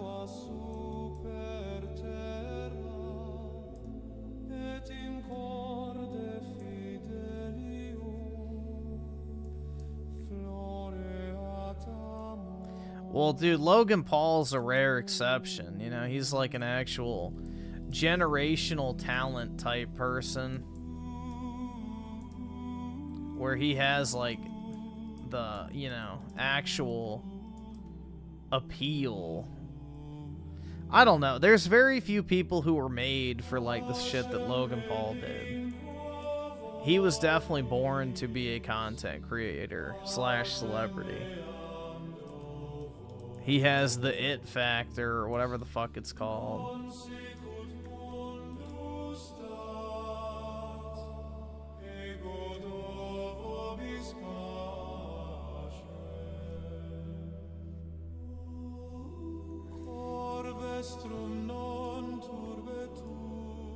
I don't think he's ever not been right-leaning is the thing.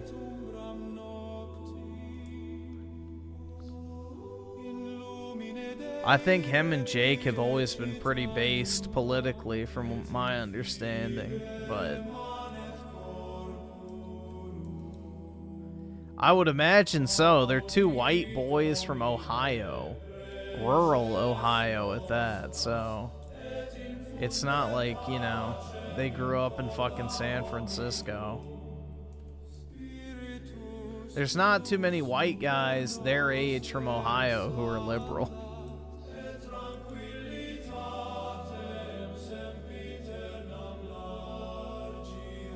So, that's the thing you have to remember.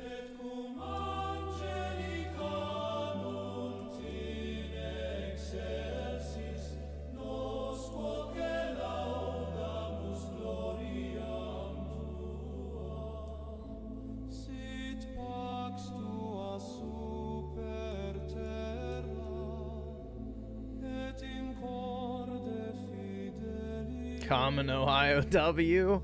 What about Raymond?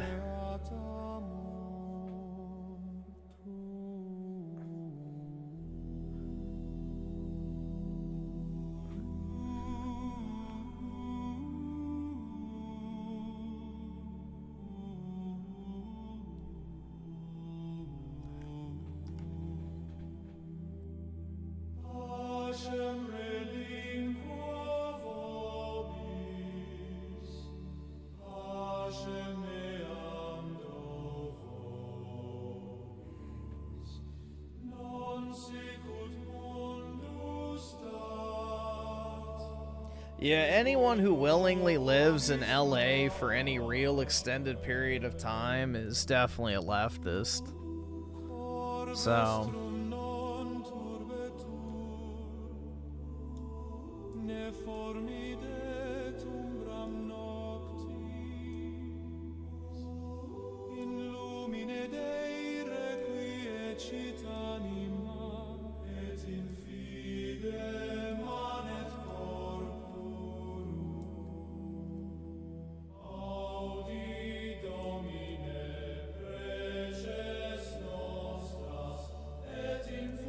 Dude, what's up with this leaky ass cave?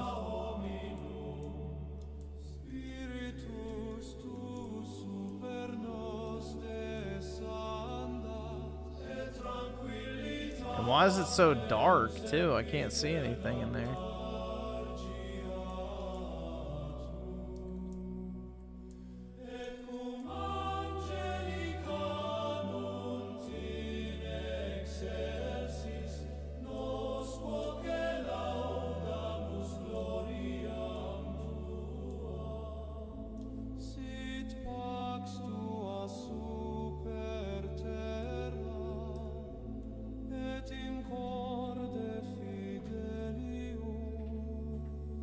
I know there's like that one area of LA that's pretty conservative, but overall it's not. There's like that one area of LA that's conservative. I know that.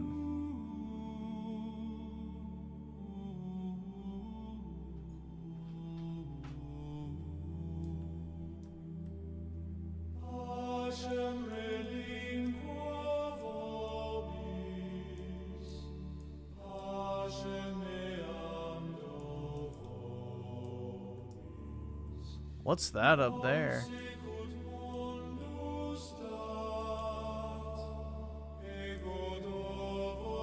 There's like an object up there.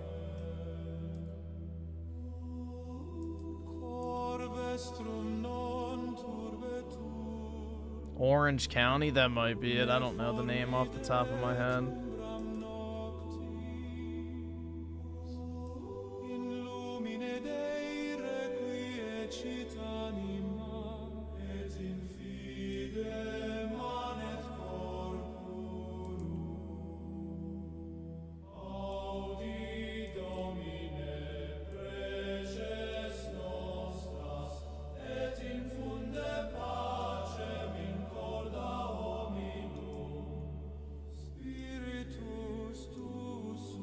I guess that's an opening to the cave up there. That's probably all. Yeah, okay.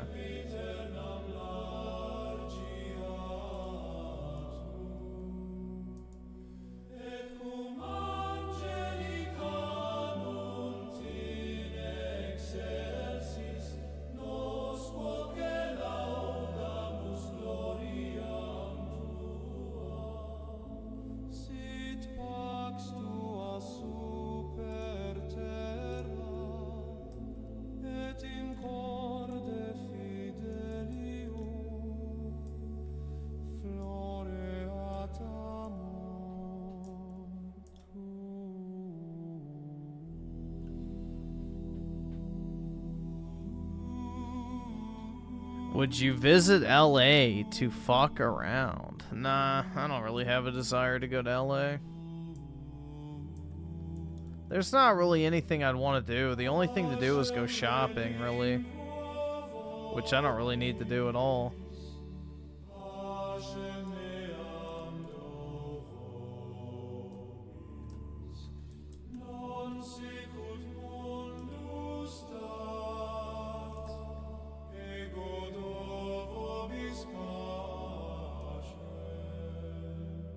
It's just another consumer destination.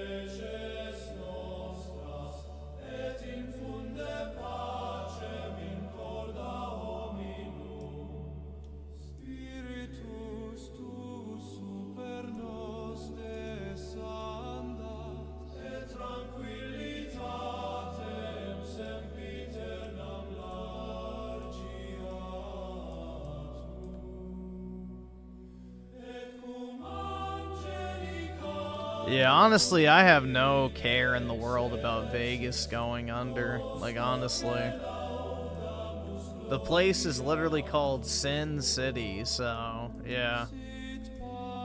Good riddance.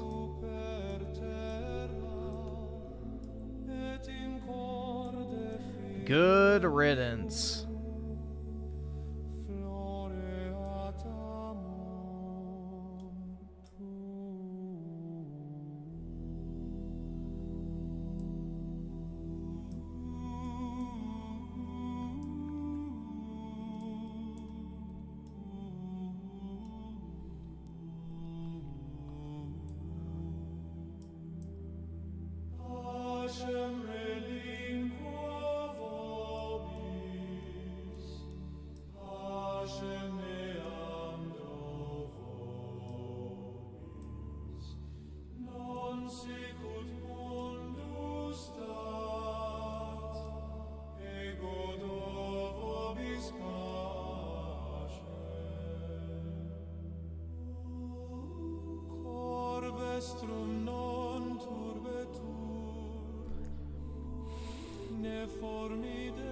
You have to come to the Pokemon card convention. It's a gold mine, I'm telling you. Hell yeah, dude, I can find a nice Hispanic autistic girl to settle down with.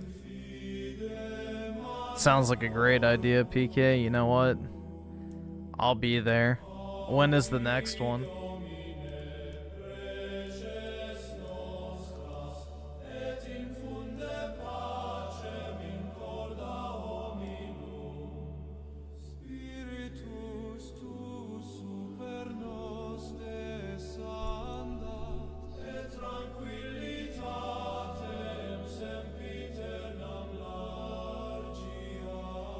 I'm moving to Canada. Oh yeah, dude.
Pokemon convention is full of thieves and a lot of kids that steal shit from Pokemon vendors. What if I steal from the kids instead?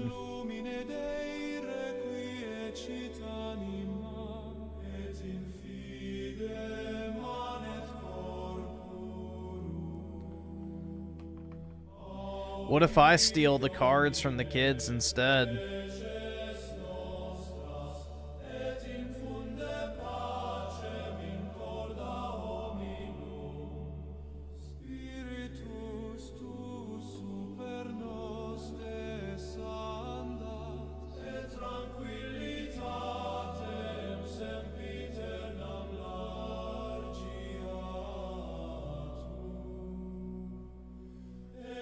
Yep, dude, Vegas is literally just a boomer inheritance sink. That's exactly where your inheritance goes to die.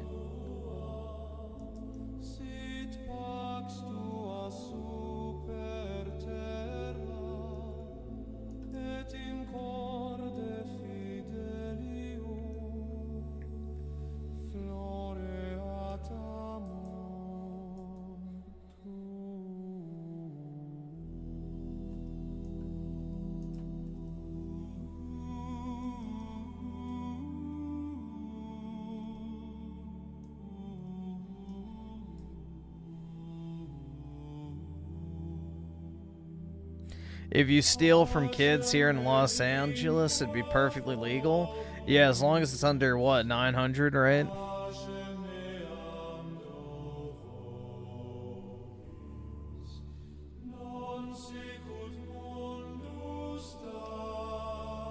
I mean, the only reason I could think of going to Las Vegas would be for hookers. That'd be it.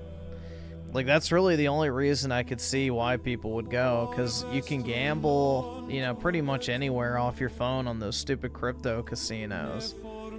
The rooms are overpriced as shit. You know, it's dirty and full of homeless people. It's like, dude, the only reason would be for hookers.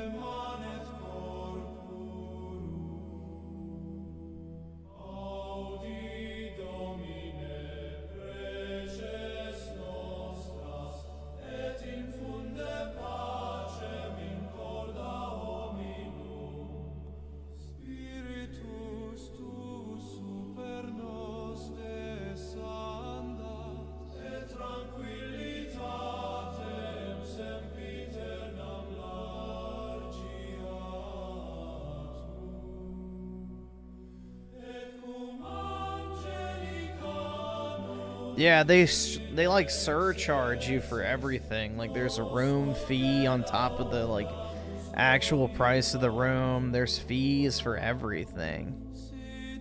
It's crazy. But that's how it goes. They just try and see how much money they can take out of you constantly. It makes sense if you know the history of the strip and who created it. But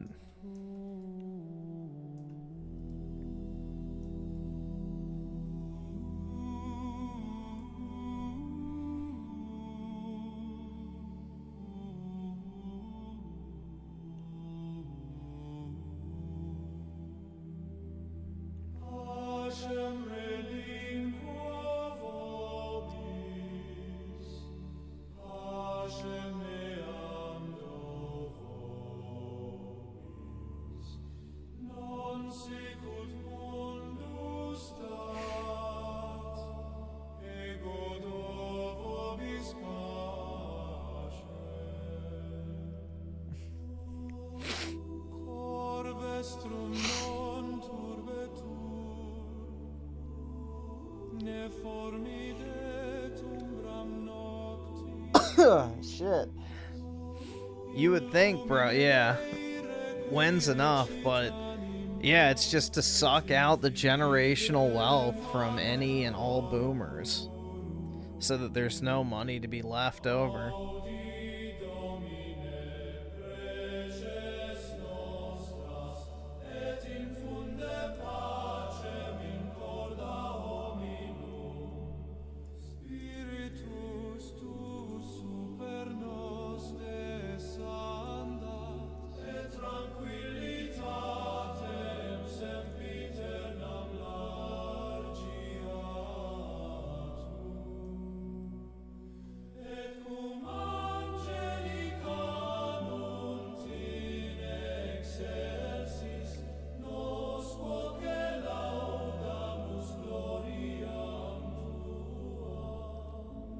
You can't believe there are people greedier than yeah, exactly. I'm the greediest guy you'll meet for sure.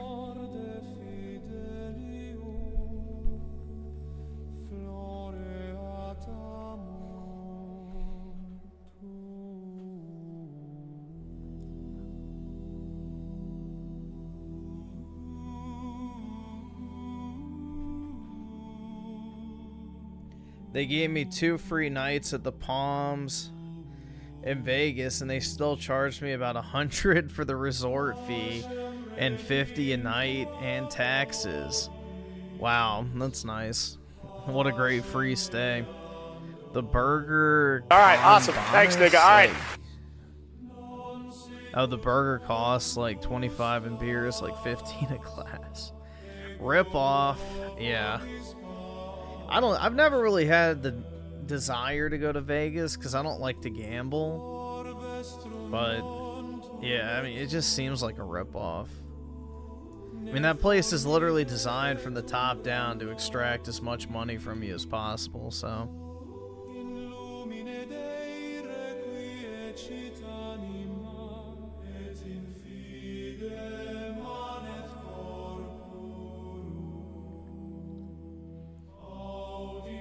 Blue sent you with a 5. If PWR really ends it, I hope he doesn't take others with him. But then again, he is just stupid. Well, the good thing is he's in Canada, so it might be hard for him to get a gun, especially if he has special needs, but I don't know. Yeah, hopefully it doesn't come to that, though.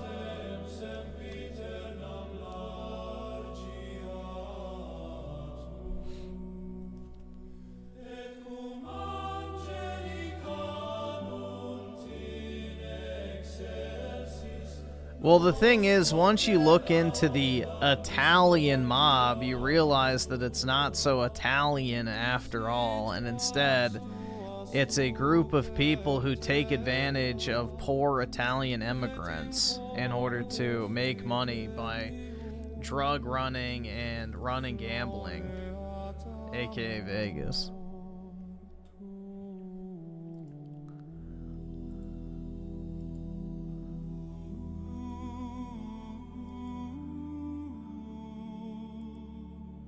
Yeah, DSPs type of Italians.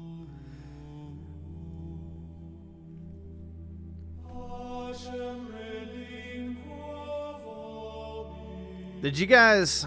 Dude, I saw like this thing recently where it was like the Opium Wars or whatever in China, about how it was actually the Rothschilds that were behind that shit.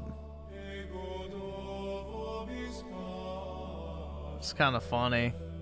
It's like figures, man. And they had like some Indian family that was actually Jewish that was like running the fucking opium trade in India.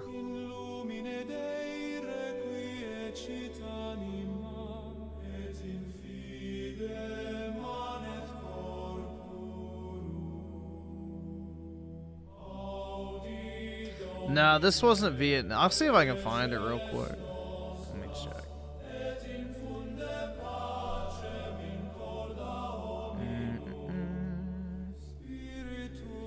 Rothschild, India, opium. Alright, there we go.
Yeah, the interesting thing is, too, is just, like, you realize how compromised the Brits have been for so long, man. You realize how compromised the British government has been for so long.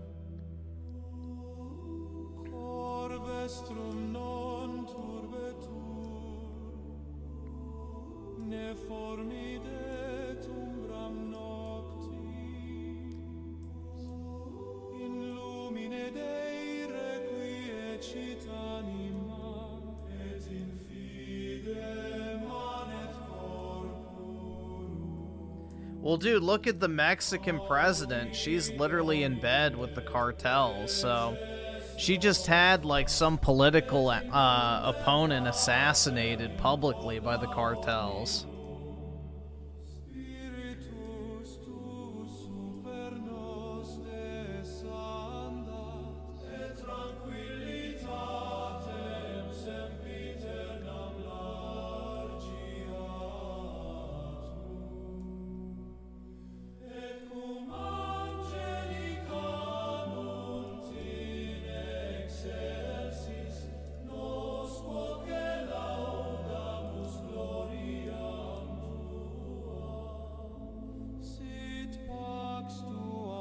No, it wasn't a presidential candidate. It was one of the guys who was, like, very outspoken about the cartels and the Mexican government, and apparently they had, like, some celebration, and the cartel just pulled up and fucking lit his ass up right in front of everybody. But he was a political opponent of the current Mexican president, Shine Bomb. Very, very Hispanic name, by the way.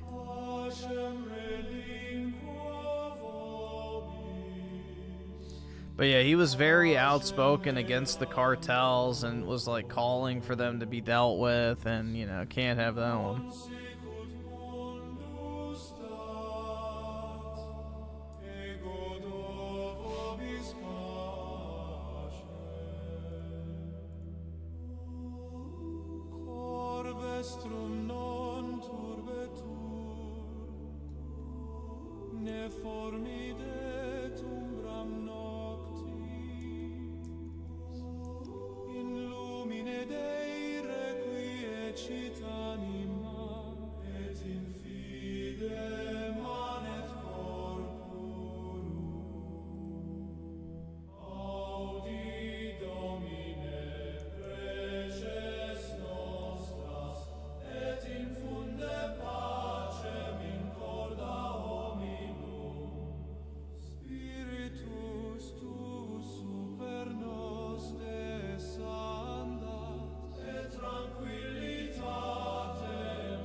Well, if you...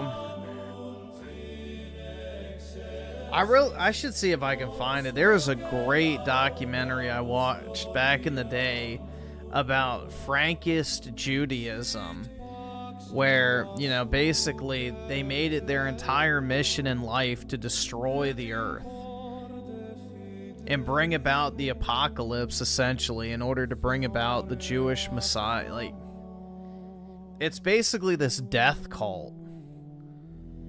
But all of your elites are Frankist Jews, is the majority of your, you know, the globalists, or whatever you want to call them. If you want to put your finger on exactly who your enemy is, Frankist Jews, which are the ones behind 99% of all this degenerate, you know, just destructive shit that happens. That is your boogeyman, if you really want to get specific.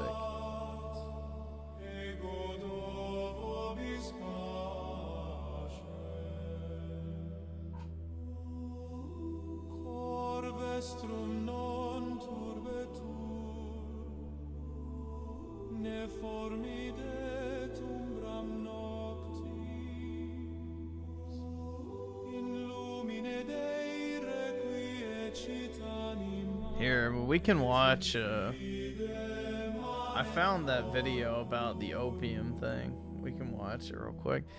The guy who made this is it's pretty cringe. Like, he glazes the Rothschilds, but, you know, still, it's decent information, I guess.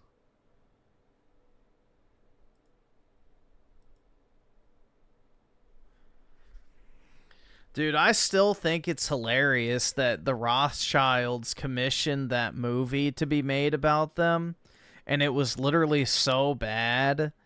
Like, they thought it was good. Like, it was supposed to be a glaze piece to, like, show, you know, Europeans and such why the Rothschilds were such, like, amazing people.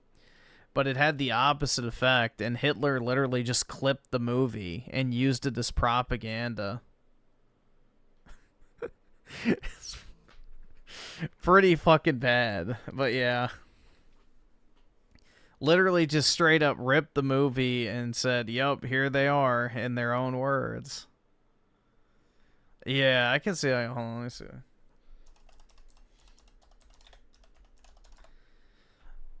Yeah, The House of Rothschild. It was a 1934 film.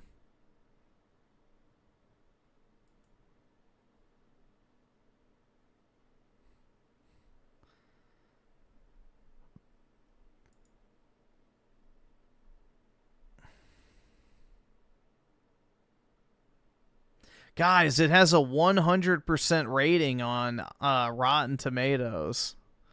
Oy vey.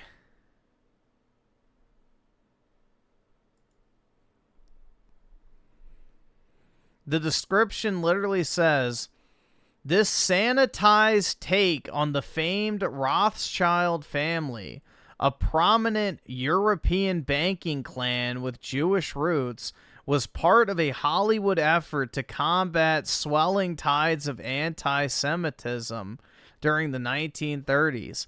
After patriarch Mayer establishes a business, his 5 sons. But yeah, bro, they literally made it to curb anti-Semitism. And it was so bad that Hitler just clipped the movie and used it as propaganda.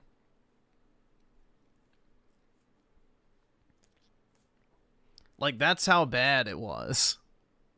Like, it shows them lying to get out of paying taxes, how they manipulate, you know, governments in order to rip people off and make money and all this other shit. It's wild, bro. And that's the sanitized take.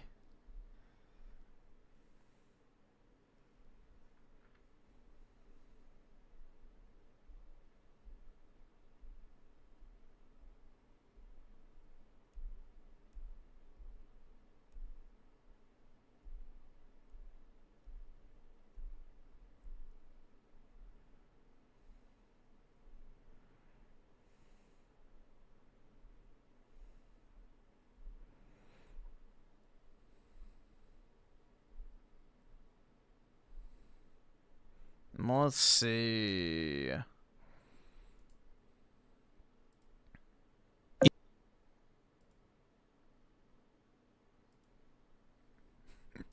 I love how they have to put the like the little fucking disclaimer here. The Rothschilds are a wealthy Ashkenazi Jewish noble banking family. We don't need your fucking... In 1832... Let's see what the top count is. Oh, good.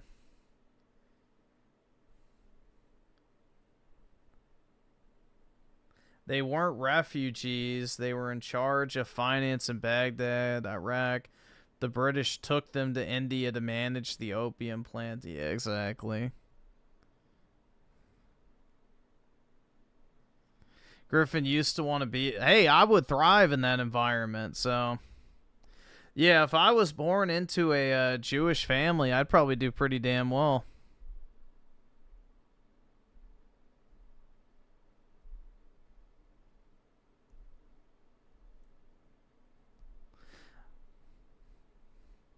If I had access to 0% interest loans, then yeah, I'd be doing pretty well. A family of Jewish refugees wanted to escape persecution. And of all the places in the world, they decided to find refuge and safety in India. And within just a few years... That sounds like an oxymoron. Refuge and safety in India.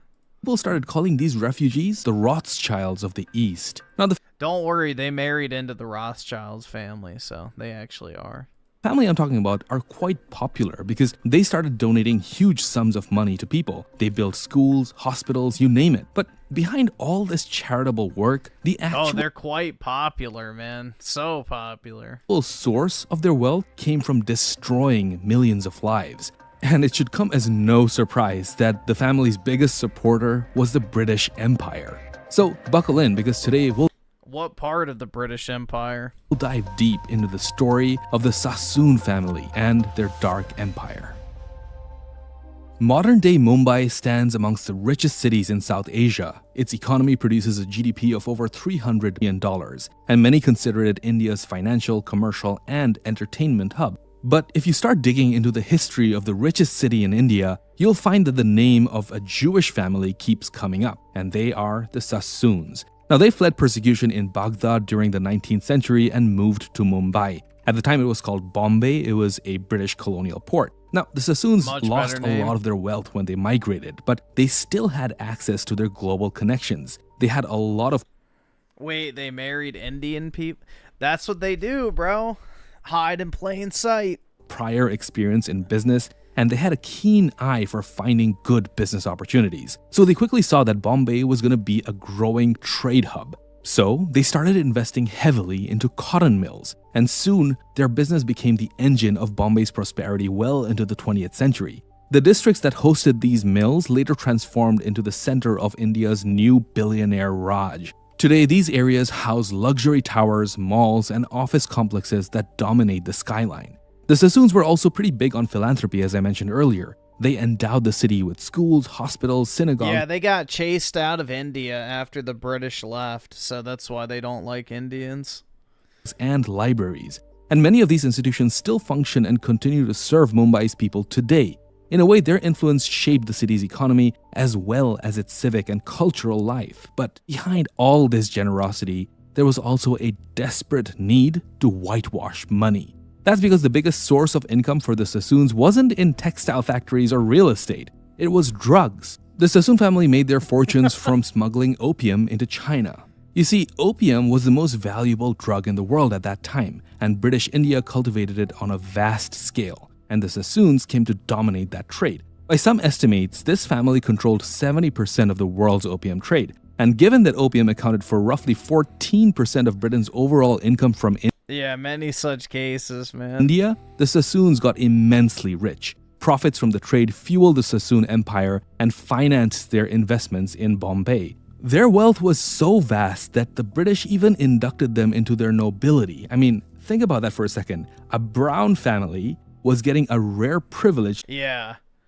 Brown. The Rothschilds sure are brown, right? to be inducted into their nobility, given equal status in what was essentially a racist empire. That's just how powerful. Oh, the racist empire! Oh my god. That's how, yeah, you know this guy is like just Zog slop rotted. They were. The story of the Sassoon dynasty began in the late 1820s with David Sassoon. He was the family's founding father who had to flee Baghdad for his life. He was the son of Sheikh Sassoon bin Saleh. Ben Saleh, why did he have to flee? Served as a long-time chief treasurer in Baghdad's government. Now, that position made the family influential, but it also kind of put them at risk. When the notoriously greedy city's governor turned hostile, David was threatened and even held hostage. Fearing for his safety, David first escaped to Iran with his young family. The move offered them temporary refuge, but he soon sought greater stability and better business opportunities, and British India promised both of those things. But there was a far darker side to this. The British administration welcomed Jewish minorities to work in the growing trade sector because there was no risk of them rebelling should they grow too rich. I mean, the number of Jewish people was so insignificant that the British never felt threatened, so they invited them. There are even some claims that a British political agent may have encouraged the Sassoons to settle in British India instead. Now, David's decision to move could not have come at a better time. That's because Bombay was slowly emerging as the commercial jewel of Western India. Cotton and opium formed the backbone of its prosperity, and the British were expanding the city's role as a global trading hub. Now, well, it wasn't the British's decision. You have to remember is Rothschild has them by the balls at this point. So they own the central bank, which, let me check something real quick.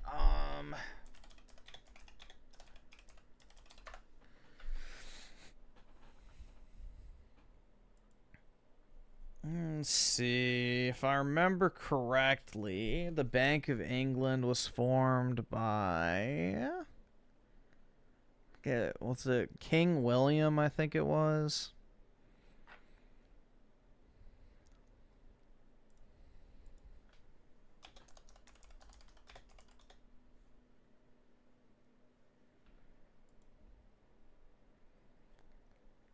Yes, that's what I thought. So, yeah, the thing is with the Bank of England is it was founded by William of Orange when he became King William. Like, if you ever heard of William and Mary, that's who I'm talking about. But yeah, King William, who was also known as William of Orange, who was a shareholder in the Dutch East India Trading Company. Let's just say that he had some friends in his trading company that had familiarity with banking, and more specifically central banking, to which he sold out England in order to maintain power. So, yeah. Do with that as you will. The Central Bank of England was literally, brought in by a Dutch merchant. David did not arrive empty-handed. He brought with him his father's carefully cultivated network of merchant contacts stretching across the Middle East. These ties gave him a unique access to markets, capital, and trust at a time when these kinds of networks determined whether a venture would fail or thrive. Now, it's important to note that this family wasn't your average merchants back in Baghdad because they knew court politics. From the moment he arrived, David aligned himself with the British imperial interests. His loyalty won him trust and protection under colonial rule at a time when most Indian subjects were viewed with suspicion. David knew that there was a profit to be made within the constraints of that empire. That's why he kept tabs on British conquests and wars. He also spread his investments, building businesses in the new markets that were created by the British imperial expansion. His family's biggest windfall, though, came with the opening of China's massive domestic market. As you know, the demand for opium in China was immense, but let's do a quick recap on why this was the case. By the way, if you haven't already, please do subscribe to the channel. It really helps me out. And I just launched a newsletter, so if you want these videos 24 hours or wanted Chinese tea, silk, and porcelain,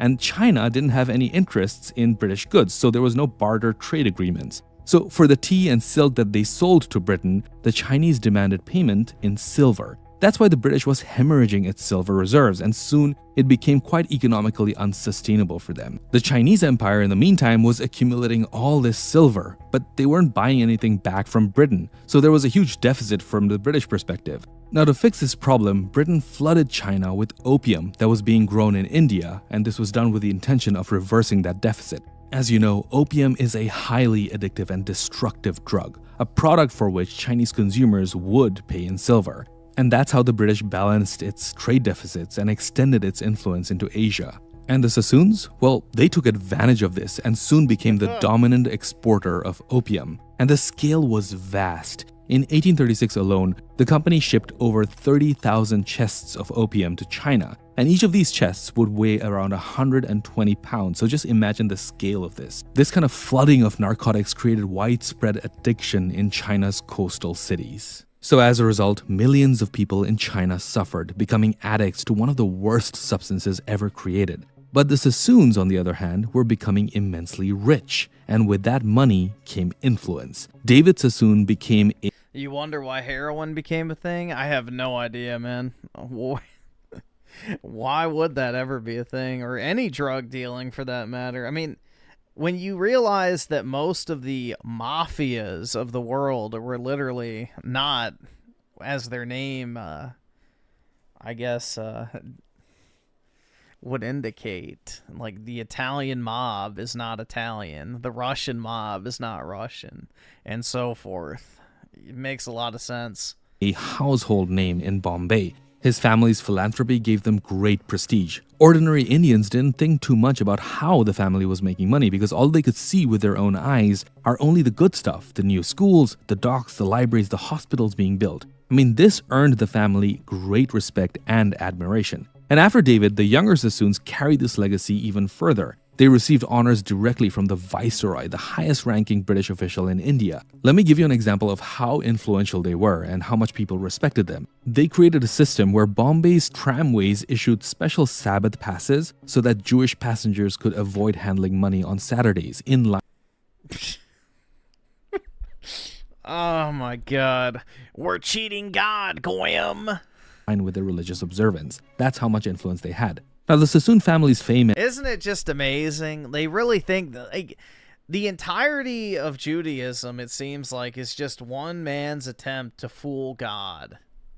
Like, how can I get one over on God? And it goes back to that other video we watched, too, which was funny, where, you know, they believe that God acknowledged that the rabbis had surpassed him. It's like, bro, what the fuck? Like, dude, that entire belief system is fucking crazy. And influence wasn't limited to just India.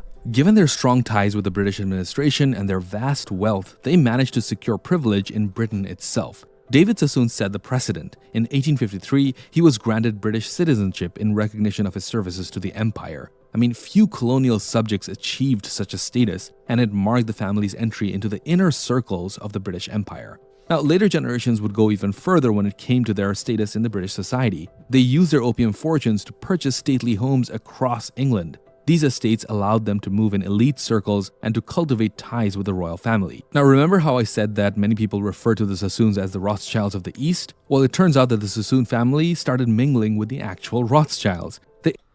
Shocker. Interests of the Sassoon family were uniquely interlinked with those of the empire. For instance, in 1859, their stately Bombay home hosted a gathering of 500 guests, and this was really messed up because it was actually a huge celebration of British decision to impose even more direct control over India, and they were hosting the gathering where they were celebrating this. So events like this demonstrated how firmly the Sassoons had tied their fortunes to imperial British power. And backing Britain itself, the Sassoons were being recognized as peers by the ruling class. A clear example of this is of David's son, Reuben Sassoon. He soon became a close companion of the Prince of Wales and future King Edward VII. Now, you have to appreciate how much of a big deal this was because the status and access to the heir of the throne was extraordinary for a family who were just refugees in India just a few generations ago. Their prestige was also enhanced by their strategic marriage with the Rothschilds. Albert Sassoon's son married a Rothschild daughter, cementing the ties between the two Jewish dynasties who were both integral to the British imperial endeavors. By the way, I made a video about the Rothschilds, so you can check it out over here for more detailed information.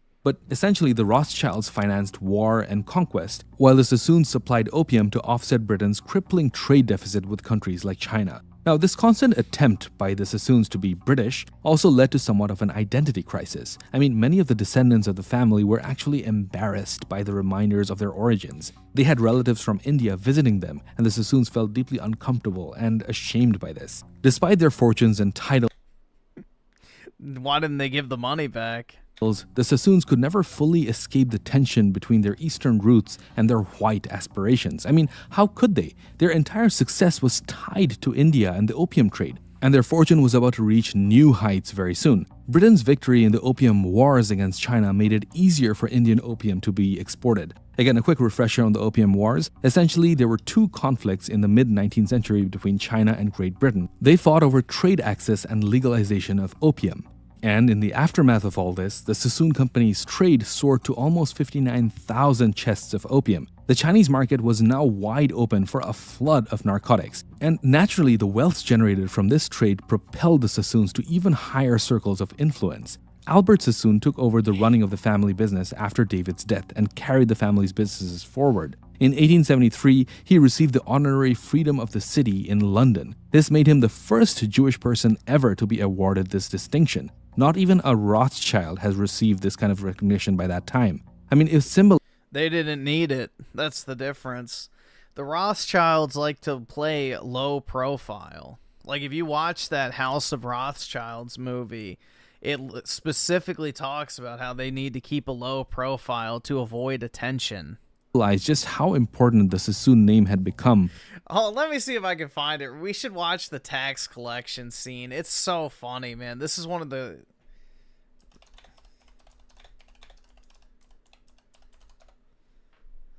Alright, it is on YouTube. I've had to give up. Not so very.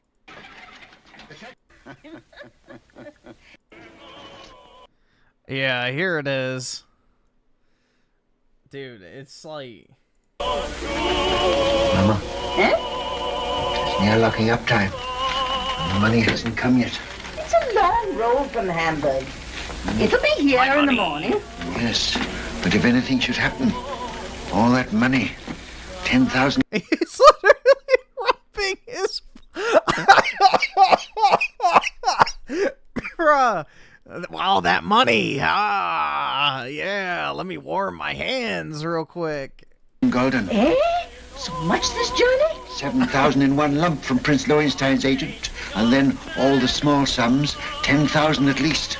Remember, this was made by the Rothschilds family in order to serve as positive propaganda. Remember that. This was made by them to show them in a good light. The roads are dangerous. Tomorrow morning it'll be here. Ah, we should be thankful, Maya. Business is good, eh? Nearly 1,000 guldens since morning. Mama. Eh? That agent. Did you notice him? What? There he sat, sly and smiling, planning to rob this poor old Jew Rothschild. And here I was, so innocent, a little child, a baby, in fact. And there was that fine old clock that his master had sent him to bargain for. Yeah. And when at last I let him have it for less money than it cost me, I could see in his eyes how pleased he was that he got the better of this little baby. Sold it under cost? A spat to catch a mackerel, Mama. He thinks he's so clever, and I'm so stupid. Always make them think they're clever. Oy vey.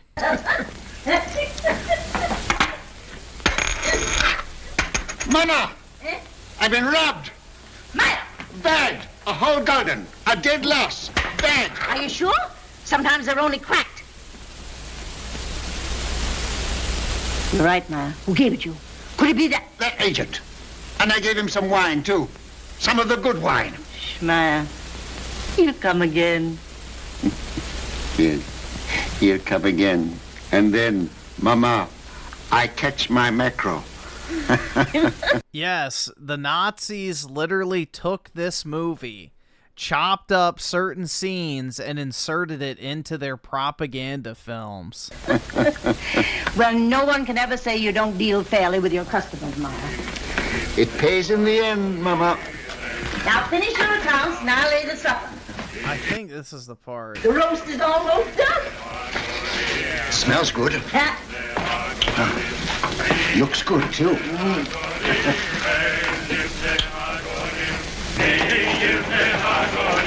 this is the part. Mama, quick, it's Nathan. Mama, the tax collector. The tax collector! Papa, the tax collector. He's down the street. Cut guard. Hide the money! The tax collector, boys.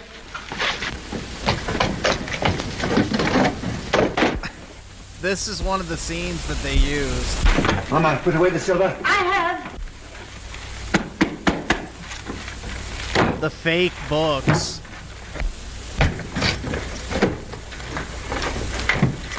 Don't forget my account books. Oh, run away. What do you know about? Everything is in one station. Look at, bro, they're hiding the account books so they can have the fake books out so they'll pay less tax. Like, Take those hats off. Here, Mama. Yes. they gotta act like they're poor now. Put on the dirty clothes.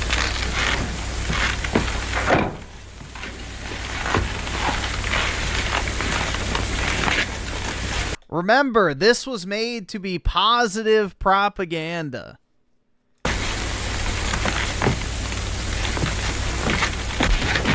Hurry up, Carl. Come up, James. Over the fireplace. Remember, no deal for the last 5 days. Understand? Yeah, Father. Are you hungry? Not so very. Then look hungry. Look hungry. Ansel Solomon, you remain below. What? Mama, hide the roast. Hide the rose. Oh my god. All right, awesome. Thanks, nigga. All right. Get off, Jim. Dude, it's wild.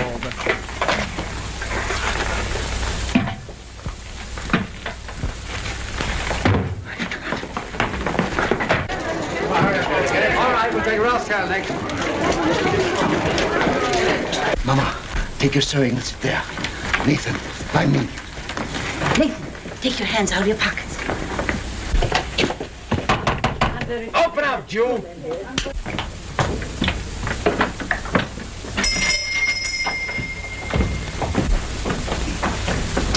Who is it, Nathan? Now then, Rothschild. Why, it's my good friend, the tax collector. Bring out your account book. Certainly, sir. Here it is. I was just looking over it. Things are very bad. I was saying to my poor wife, Gudula, this is our friend, the tax collector. Never have I known such a bad month. No. For 5 days, not one garden have I seen. Customers come, yes, but they don't buy. No. And no one's traveling these days, so my exchange business is worse than nothing. I shall soon starve. Starve, eh? Huh. Something smells good. One of our neighbors must be having a roast. Close the window, Mama. What do you take me for? Now bring out the real books. Real books? Why, Excellency, I don't understand what you mean. Rothschild, you're doing more business than any Jew in Jew Street. You're going to pay 20,000 gulden. 20,000? Oh. Why, a count of the big merchant in the city doesn't pay as much as that. That's another matter. He's outside the ghetto. He's not a Jew. Oh, if you were going to kill me this instant, I could barely raise 1,000 gulden. Upstairs. That's the house. Pull the beds apart.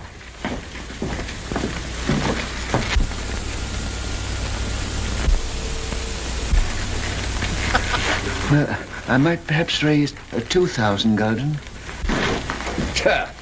Very interesting. Oh, that. Nathan, lift up the trap door for the gentleman. Just some old stock. We have a little wine down there. Not very good wine, I'm afraid. Good wine costs money. But no account books, no gold, no jewels, I suppose. Jewels. Jewels. I've had to give up dealing in jewels long ago. It needs capital. Shall I lead the way? You follow, at a distance.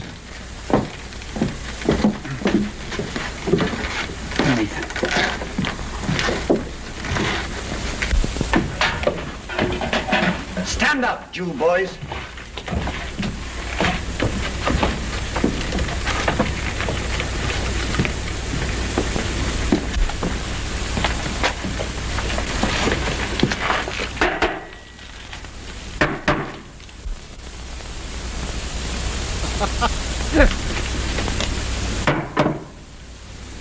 Ha! Wine. Fill up a cup. But that's green, Excellency. Do as I say. Oh, it had wine in it after all, eh?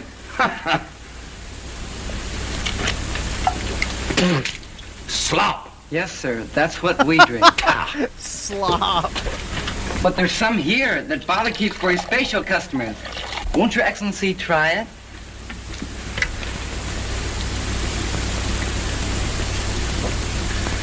The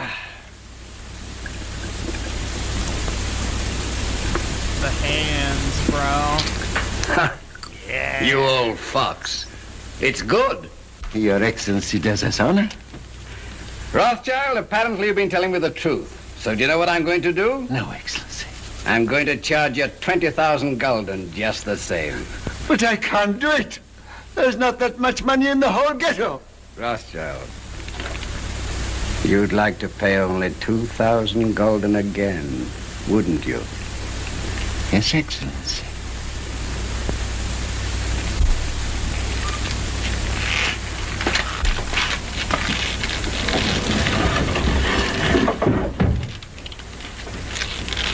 Now, what would it be worth to me if I put you down for 2,000 this time? A very handsome present for Your Excellency.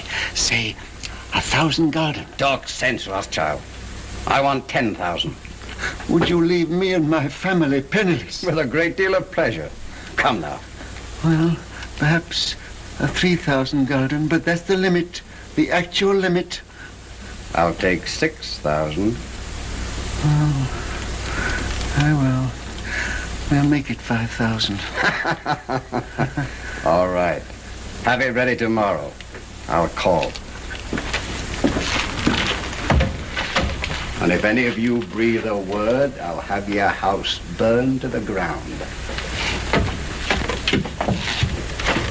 Now watch. Boys, you did well. Nathan, you're a smart lad. That wine, Mama, you should have seen him. And after all, 5,000 gulden isn't as bad as it might have been. No. But it is bad to have to pay away 5,000 gulden. Not as bad as having to pay away 20,000, Father. 6 o'clock, all Jews inside. But yeah, dude, that's one of the scenes that they used for the propaganda films in Germany. But yeah, dude, it's wild. If you ever have some time, you should just watch it. It's just called House of Rothschild, which I guess it's on YouTube, so you can just look it up.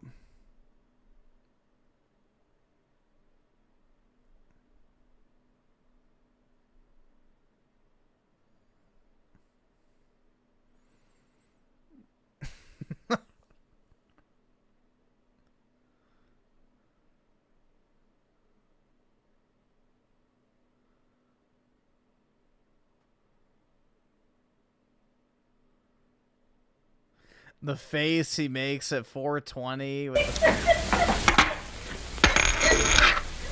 Mama! I've been wrong! Oy vey! No! Amongst Britain's elites. Eventually, their reputation solidified even outside their drug empire. I mean, they were savvy enough to invest that money in legitimate businesses. Starting with David, the family had invested into property, insurance, and banking. And these moves allowed the Sassoon family to survive the downturn in the cotton market and even the financial crisis that shook India in the mid-19th century. Now, new ventures followed as well. The Sassoons put money into an American railway syndicate, into Hungary's national debt, and even real estate ventures across Europe. The family essentially had a diversified global enterprise. But all of this was just a respectable front for their core business, which was drugs essentially. The family's fortune was still tied to the Indian opium trade into East Asia, which continued well into the 1920s. This was long after Britain and China had formally agreed to end this trade. The Sassoons also adapted to the times. They embraced new technology, such as the telegraph, which let them manage their transactions across continents. They vertically integrated their empire as well by buying steamships to transport their opium, by creating maritime insurance firms to protect those vessels, and taking insurance seats on the boards of banks that financed those trades. I mean, they were present everywhere from start to finish of their entire business model. Even as moral outrage against opium grew in Europe and India, the Sassoons didn't really care that much because they were making bank. I mean, Abdullah or Albert Sassoon that I mentioned earlier even commissioned a family crest that proudly featured a poppy flower, and that's where opium comes from essentially. For them, all of this was just business, one that they were very proud of. Abdullah or Albert Sassoon might have thought that the family empire might last forever. However, the next generation after him began to quarrel amongst themselves over money, and disputes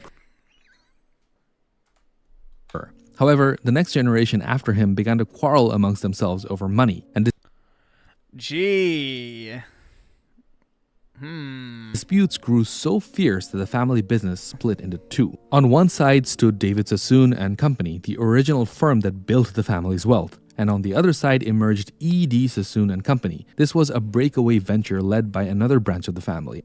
Despite having blood and family ties, these two businesses became bitter rivals, and that rivalry turned especially bitter because both firms competed in the same trade that had secured the Sassoon family's fortune, and that was opium. Rather than uniting their resources, the two companies tried to undercut each other, eroding the dominance that the family once enjoyed. And the generation after this would run into another problem, which I kind of find funny, which is lack of interest. The London branch of the Sassoon family inherited control of David Sassoon and Co., but they lacked the will to run it. For them, the firm was less of a business and more a fountain of wealth. Most family members preferred to extract capital to fund their lavish lifestyles, as opposed to actually doing the hard work of commerce. This kind of detachment soon turned into disdain. Some of the descendants came to despise the very source of their fortune. One of the family members mocked their wealth as money made, and I quote, in the East by dirty trading. For a dynasty that once took pride in its poppy crest, such remarks showed how far the family had drifted from its origins. By 1939, the Sassoon family's direct involvement in David Sassoon and Co. 39 ended altogether. The family lingered on under a different management but lost its former stature. By the 1980s, it had declined so far that the British government declared two of its former partners, and I quote, I wonder if they're on the survivors list, unfit to serve as directors. Now, in the meantime, the other venture that I mentioned earlier, E.D. Sassoon, went on a completely different path, and that was being led by Victor Sassoon. Now, Victor tried to save the company. He made the bold choice to relocate to Shanghai, which was China's bustling commercial capital. To fund this move, Victor started selling off the company's Indian mills and assets, often at pretty depressed prices. Victor feared the rise of the Indian National Congress and predicted instability if it ever came to power. So in Shanghai, his gamble seemed to pay off, at least at the beginning. By the mid-1930s, Fortune magazine hailed him as Shanghai's #1 realtor. His properties were estimated to be worth the equivalent of $1.2 to $1.5 billion today. And this relocation also had a number of unexpected humanitarian impact. By 1939, Shanghai became one of the very few places where Jewish people fleeing Nazi persecution could enter without a visa. More than 20,000 refugees arrived. Oh my god. Guys. I was looking this up as a joke. Because they said 1939. Holocaust Survivors and Victims Database. There they all are. Oh my god. That's crazy, man. many of them with nothing, and they were welcomed with open arms by the well-established Baghdadi Jewish community, of which Victor Sassoon was the most prominent member. Now, this all sounds really good, but these would be the final glory years of their business. You see, China soon brought sweeping nationalization moves. The Sassoon Empire in Shanghai was seized with assets worth over $1 billion in today's money. Victor's bold relocation therefore proved to be his greatest mistake. The fall of Shanghai marked the end of the Sassoon business as a global force. Officially, their empire was over. Unofficially, some still claim that the Sassoons never really disappeared. Rather, they simply grew better at keeping their fortunes hidden. That's most likely. Money hides all sin. Just like the Rothschilds, they don't have any public-facing businesses anymore for the most part, but they got plenty of money. And nowhere is this more visible than in the story of the Sassoon family. A family that began as exiles from Baghdad became the Rothschilds of the East. They took advantage in the aftermath of British imperialist wars and built empires from narcotics that destroyed millions of lives. I mean, sure, they had a lot of prestige and they were very active in philanthropy. But in the Look how they had themselves painted as if they were white. That's the funny part, too. It was their own decisions and breakdowns from within the family structure that ended their empire and left them fading into obscurity. Some say that this is exactly what they probably wanted, because fortunes like theirs rarely disappear. Instead, they dissolve, reappear, and resurface under various names. Alright, if you've made it this far, leave a flower emoji in the comments so I know you've made it this far. Also, scan this QR code. No.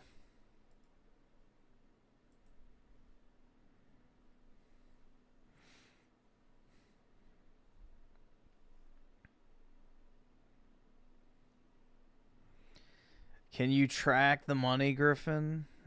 Probably not. You gotta have access to the financials in order to track money.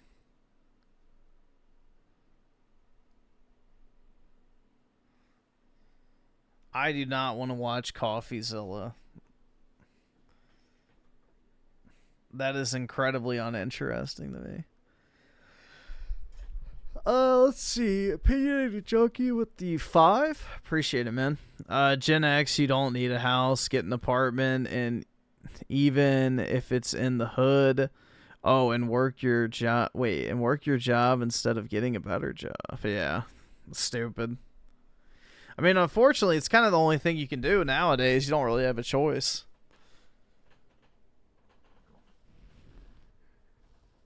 It's just wild, man. By age 30, 85% of the population used to be married and own a home. Now it's like 6, or no, I think it's 12%. 12% of the population is married and owns a home by age 30 now. Crazy.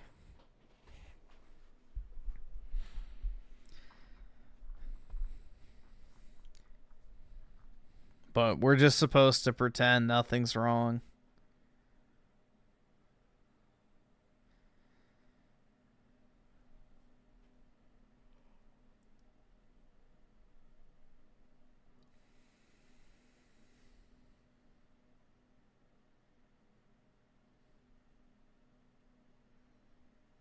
Oh my God, guys, nobody wants to date her.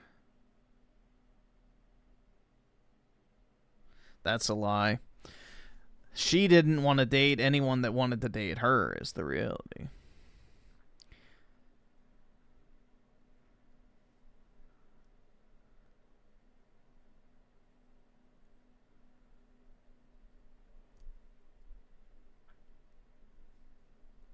Is Trump secretly gay? Probably, man.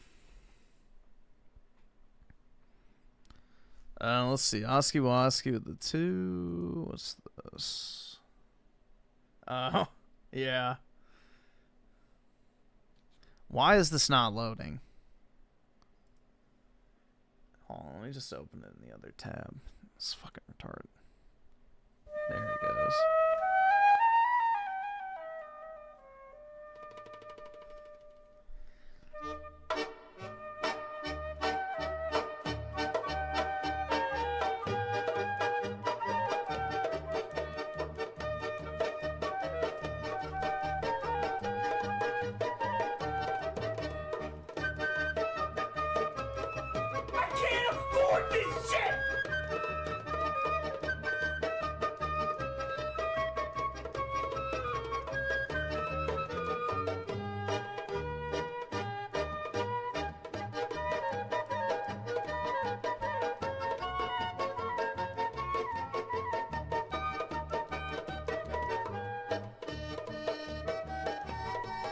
Zionist magic? That's right.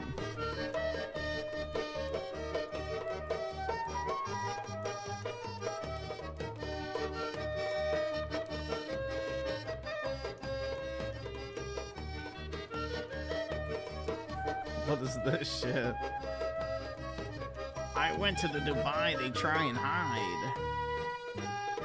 He's so stunning and brave.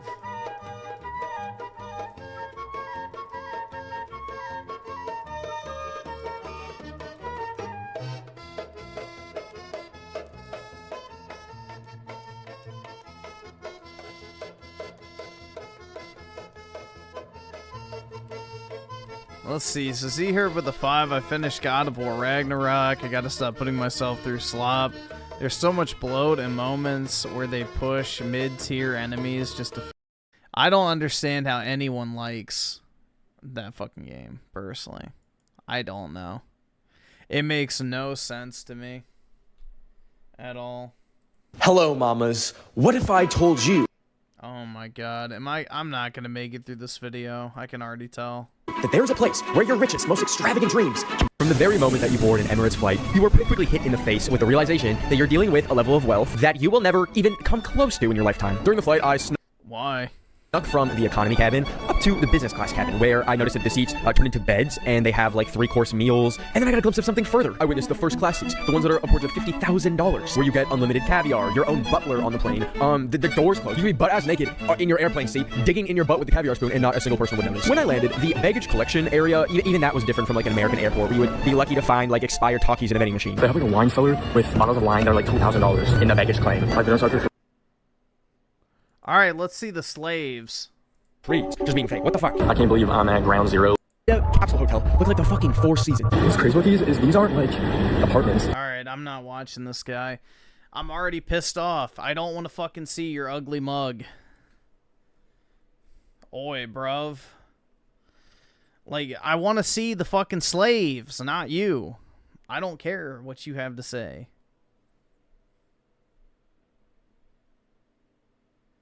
Oh my god, what is this dog? The evil genius, a fascist design. Look at this face.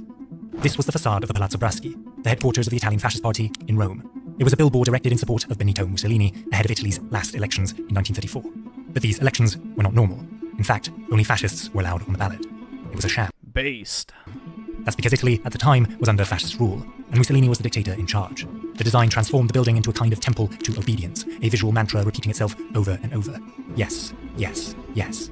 This facade is an example of fascism's curious relationship with aesthetics. In the 1930s, as Europe That shit looks badass. reeled from one world war and inched closer to another, fascist regimes weren't just building armies, they were building myths, carved into marble, projected onto cinema screens, and paraded through city streets. Yeah, Mussolini is the one who did all the renovations of the ancient Roman architecture and stuff, and did a lot of the restoration work that opened a lot of the old historic sites to the public, which is pretty neat.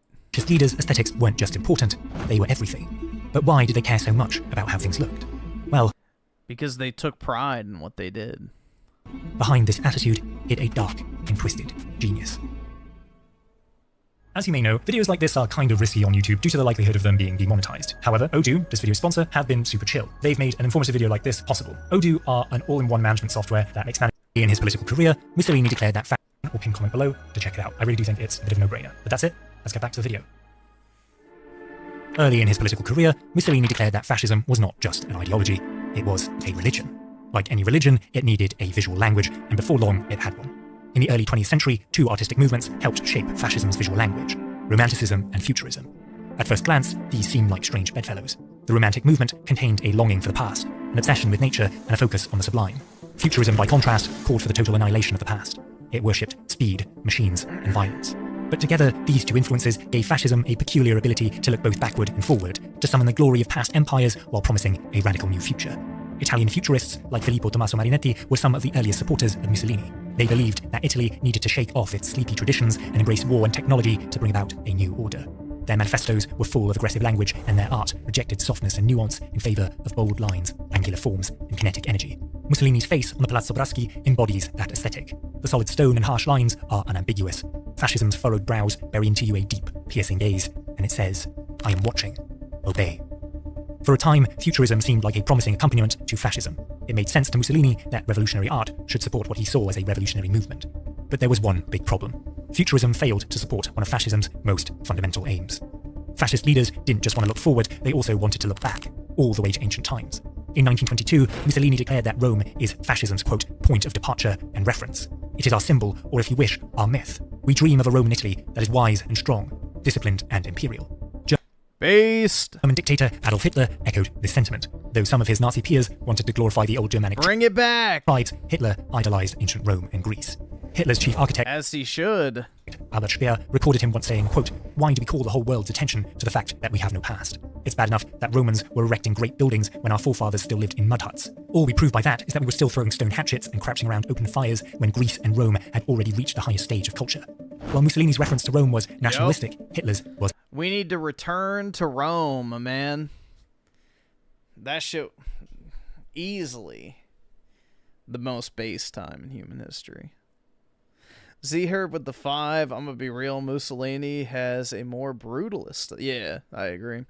I actually like where... Oh, wait, what the Yahtzee style was. Mr. H pushed the classical style way more... Yeah. But yeah, dude, we need to reignite the Roman Empire and once more unite all of Europe under one shared banner of imperial might. Aspirational, but in both cases it helped build a myth critical to fascist ideology. The nation had fallen and required a rebirth. To this end, much of fascist architecture incorporated neoclassical styles. Both Hitler and Mussolini undertook huge architectural projects to bring the aesthetics of ancient Rome to their city streets. Yeah, this shit would have been cool. In Italy, Mussolini commissioned an enormous sports complex, which included the Stadio de Marmi, in English, the Stadium of Marble. As articulated by its chief designer, the project was meant to be, quote, a complex of severe monumentality that could be traced back to the greatest monuments of ancient Rome. Not only was the stadium huge, it was lined with 4-meter-high statues of nude athletes in classical poses. These figures encircled the entire stadium, forcing all who trained inside to come face to face with the racial and physical ideals lauded by fascist leaders. They placed particular emphasis on physical primacy because they wanted every citizen to be able to serve the state to the greatest of their abilities. If they were physically weak, or God forbid impaired, then they were dead weight at best and liability Agreed. at worst. Thus, these statues typified the strong, ab-chiseled masculine bodies that fascism idealized. Hundreds of miles away, similar forms flanked the new Reichskanzlei in Berlin. Produced by Hitler's official state sculptor, Arnold Becker, the statues known as the Army and the Party observed all who graced the building. Like in Rome, these statues weren't just decoration. They were ideological tools, broadcasting a clear message about the kind of body and the kind of citizen fascism sought to produce. But when it came to world... Oh my god, healthy, in-shape men. The humanity. building, it wasn't enough to just have some statues here and there. Mussolini and Hitler wanted to fully... I always find it funny when people try and act like that's some sort of bad thing. Like, I remember I had one teacher that, you know, literally bitched and moaned about how the Nazis required all children to go to, like, a fitness camp to learn how to hunt, you know, live off the land. They practiced sports and worked out and all this other... And, like, she was acting like this was some sort of, like, fucking awful thing. It's like, bro, what? How is that a bad thing to know how to live off the land, hunt, cultivate crops, exercise? Like, that's exactly what you should be doing as a kid. Vamp the way people moved through the world. In Germany, Hitler spent years drafting plans for Germania, a total redesign of Berlin meant to recall Imperial Rome. In Italy, Mussolini actually carried out the construction of the UER district, among its many buildings inspired by Roman... Which is kind of funny, because, you know, the Germans and the Italians both claim to be the real Romans, which is why in Germany, you know, the leader was called the Kaiser, which is literally just the German translation of Caesar. Because, you know, the Germans view themselves as the true inheritors of Rome because they conquered Rome by sacking it the final time and, you know, attempting to run it and instead running it into the ground. And then, you know, obviously the Italians is the, you know, genetic heritage of Rome.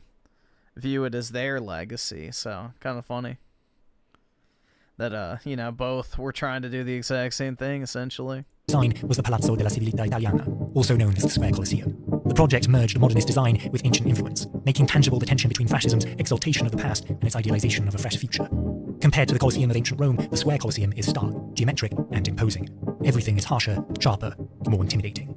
Ornament has been stripped away, replaced by blank marble and empty space. While the original Colosseum is horizontally dominant, the square Colosseum towers above passers-by.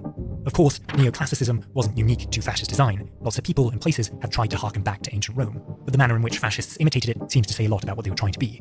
Compare the US Capitol building to Hitler's proposed Volkshalle, the centerpiece of his redevelopment plan. That shit's so badass, bro. Why don't we build cool shit like this? It just pisses me off, honestly. Like, bro, we have all this technology. We could build these amazing fucking buildings, and we don't. We build shitty-ass skyscrapers or fucking ugly, you know, brutalist designed, just concrete blocks. Like, bro, I wish we could build cool shit again. Plans for Berlin. Both drew inspiration I know from Rome's Trump is Pantheon. building a triumphal arch outside of DC, which is pretty cool. You know, finally we're actually building something. But yeah, so let me see if I can find it. Yeah, this is what it's gonna look like.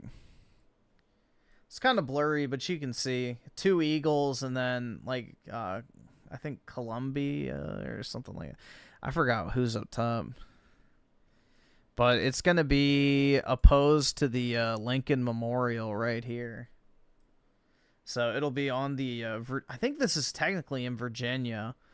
So it's on like this big memorial bridge that you drive over into DC from Virginia.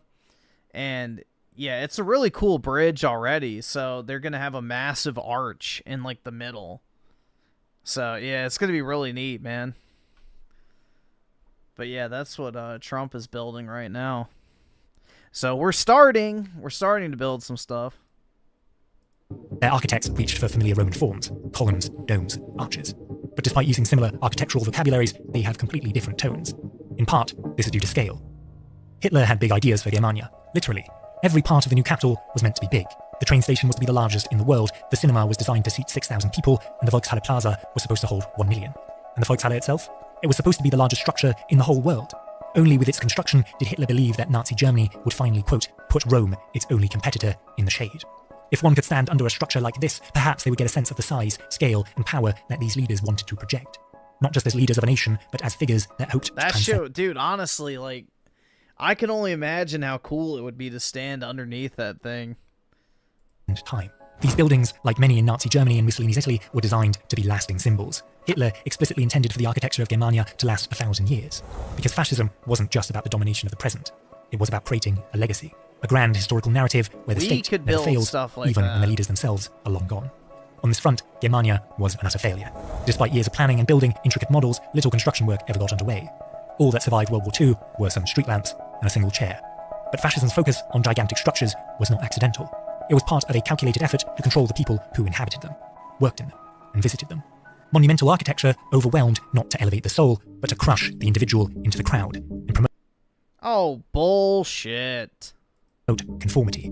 Mussolini's planned 86-meter statue of himself on one of the highest hills in Rome, on the Monte Mario, which would survey the people and dominate the landscape, is an excellent example of this strategy. The Colossus. Yeah, that's such a cope, bro. Oh yeah, they're gonna build cool buildings to oppress people. Yeah, fuck off. Mussolini, as it would come to be called, would tower over even the Vatican's St. Peter's Basilica, communicating fascism's superiority over the world's largest religion.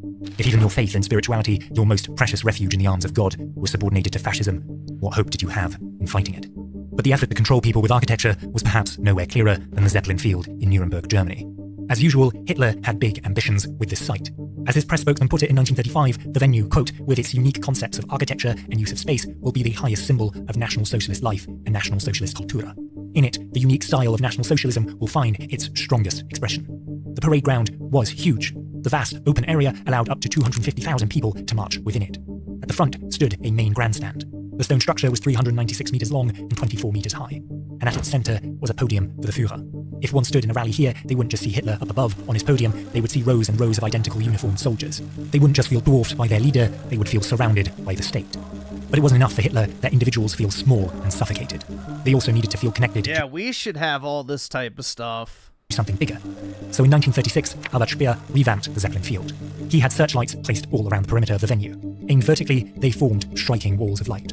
At night, this display transformed rallies into theatrical acts of state worship. With the lights, the music, the swastika emblazoned flags, the field practically became a stage. In this context, Hitler may have been the star, but everyone in the field played a part in the production. As the American scholar James Mayo noted... Wait, I thought it was to oppress people. Are you saying that, it's unifying them under one band? Oh, never mind. In rallies, the mass of participants may also be seen as part of the stage. With an interflow of emotional impact between actors and audience, the stage may be the focal point, but it is expanded to include all participants. Everyone is on stage and becomes both actor and part of the scene. Though the audience at the Zeppelin field had no control over the spectacle itself, they were not passive observers. Their presence was vital to the performance. They were quite literally part of the stage. In their orchestrated uniformity, they became an architectural element in a grand theatrical space. Their bodies filled the void around the leader, giving his image scale and significance. Their presence did more than just legitimize his power. By participating, even silently, they reflected and reinforced to one another a shared understanding of who held power and who did not. The twisted genius of fascist aesthetics is that it subliminally encouraged conformity, subservience, and above all, belief by making the individual feel small and powerless. This was the ultimate function of Hitler's rallies. As French philosopher Jacques Ellul once wrote, integration is what makes the effect of propaganda endure. For action makes its effects irreversible. He who acts in obedience to propaganda can never go back. He is now obliged to believe in it because of his past actions. The fact... Yeah, I think that's pretty evident of today's propaganda, which, you know, is even more ironic. That the Zeppelin field came to be known as the Cathedral of Light only deepened the impression that the events held there were no mere political rallies, but sacred rites, reinforcing Mussolini's earlier claim that fascism was not just an ideology, but a religion. The effort poured into fascist aesthetics underscores how seriously its leaders took the power of appearances, especially in the case of Mussolini. On a personal level, the Italian dictator didn't care much for art. Hitler himself remarked how visibly bored Mussolini would look inside of art galleries. But Mussolini knew a good power play when he saw one. And in Italy, art was power. This was a country that prided itself on its artistic prowess, whose cultural legacy was internationally renowned.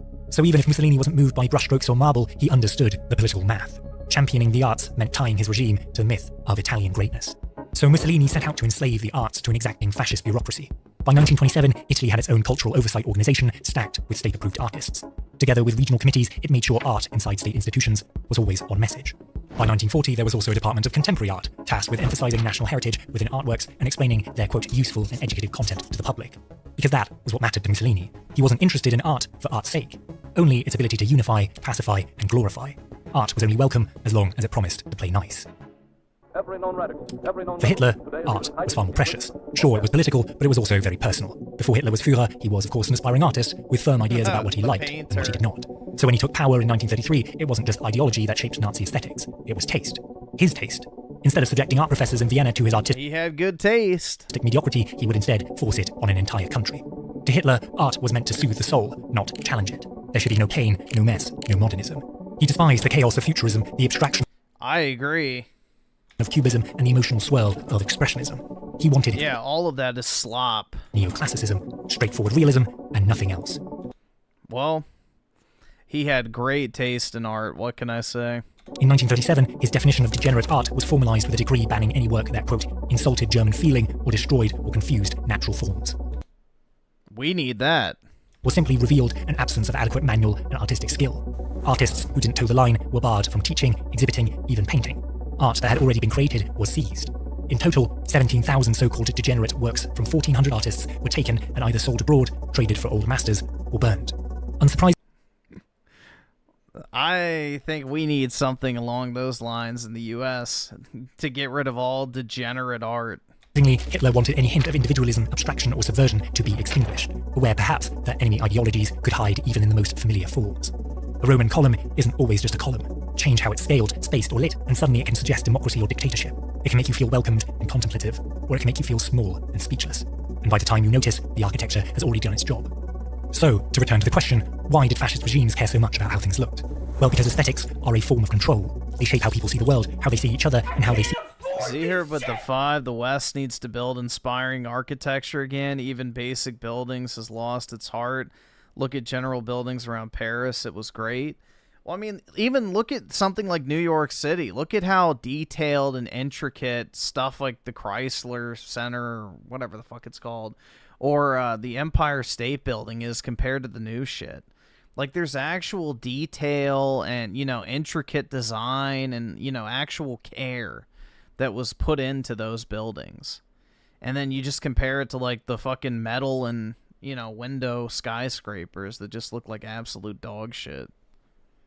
So, the thing is, though, is our architecture is designed in a way to actually oppress us. So if you want to talk about oppressive architecture, which this dumbass doesn't fucking understand what he's talking about, you know, oppressive architecture is purposely bland and boring and flat.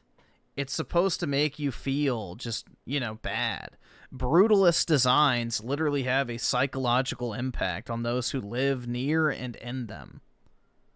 They're designed to literally oppress your spirit. And, you know, he wants to act like creating these grand, amazing, you know, beautiful, you know, architectural works that unify people and remind them that they're a small part of a greater whole, but that greater whole is something magnificent, which is what, you know, those monumental structures are supposed to represent is, you know, through the work of many people, we can create something truly beautiful. And, you know, to twist that and try to say that it's supposed to oppress people is fucking retarded. The opposite is true. When everybody lives in a concrete slab that's depressing and bland, it reminds everyone that, you know, you're just worthless. There's no greater purpose that you're working towards. It's all just junk. Z-Herb with the 5, yeah, with modern building style, you can do a lot. Art Deco or something like the Eiffel Tower. Imagine if they build a modern Statue of Liberty. Well, she'd probably have a penis, but yeah, I mean, we just don't build anything cool anymore. So, it's sad, honestly. Themselves. A field isn't just a field, it's a stage. A government building isn't just a workplace, it's a monument to power. A face on a billboard isn't just a portrait, it's a god. Fascist aesthetics created a visual reality in which the state was ever present, always powerful, always sacred. Art and architecture weren't just decoration, they were immersive tools of myth-making. And myths were fundamental to fascism, because they gave people the feeling of revolution or of glory without the burden of actual change. Fascist leaders didn't have to deliver a new, better world, they just had to sell the fantasy. This is why philosopher Walter Benjamin famously wrote, quote, "The logical result of fascism is the introduction of aesthetics into political life." Mussolini and Hitler gave the masses only performance and spectacle, not real power or prosperity. Their rituals... They didn't give power or prosperity? Compare pre-Hitler Germany to 1939 Germany. I think he provided quite a bit of prosperity to the people, but, you know, go off. Gave them the illusion of participation while denying them real political agency. Fascist design did much the same. Like Hitler wanted it to, it created a world that soothed you. Art and architecture flattered your image of the state and gave rise to pride. If you were of a patriotic persuasion. If you were not, fascist design intimidated, threatened, and constantly reminded you... If you weren't of a patriotic... Listen to this fucking communist cocksucker, bro. Holy shit. Listen to... Hold on. Persuasion. If you were not, fascist design the state and gave rise to pride. If you were of a patriotic persuasion. Well, why the fuck wouldn't you be patriotic, you fucking communist piece of shit? Oh no, dude, you're not patriotic. Well, get the fuck out, bro. You should feel intimidated, you piece of shit. If you were not, fascist design intimidated, threatened, and constantly reminded you of just how very small and powerless you really were. As you should, commie. If you're not patriotic for your own country, you're a piece of shit. Period. You should be afraid.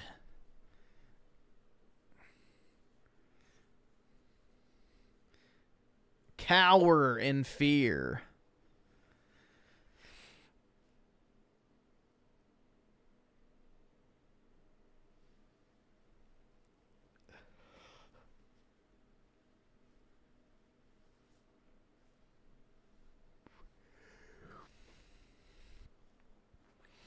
Let's see.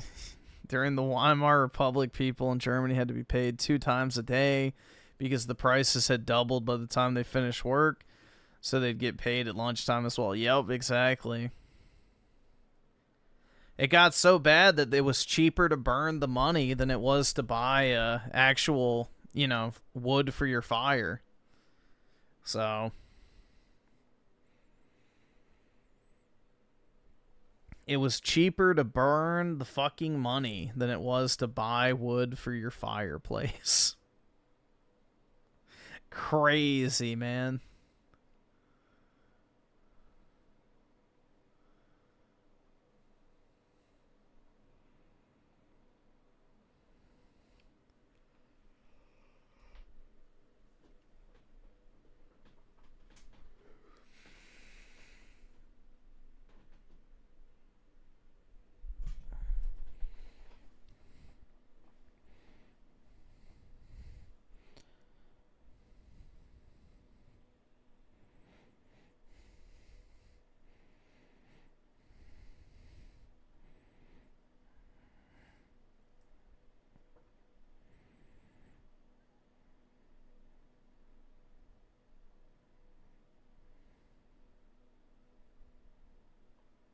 What is this? Did you know that one of the greatest mathematicians of the 20th century discovered a logical contradiction in the US Constitution that, if found, could be used to legally change America's democracy into a dictatorship?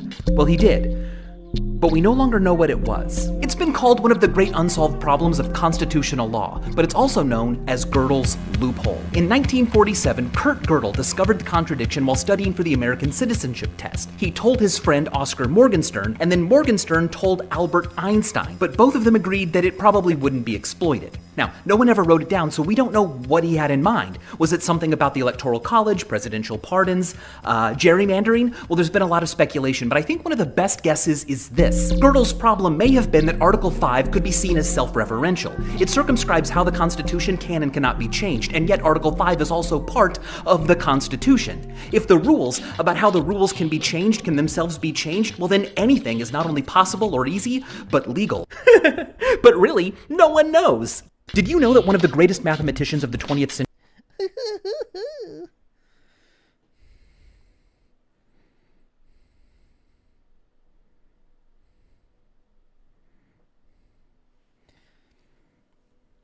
The thing is you can easily turn the United States into a dictatorship. I could probably do it in 3 weeks if I had, you know, the presidency, but it'd be very easy. It's just you have to have somebody who's willing to do it, is the issue.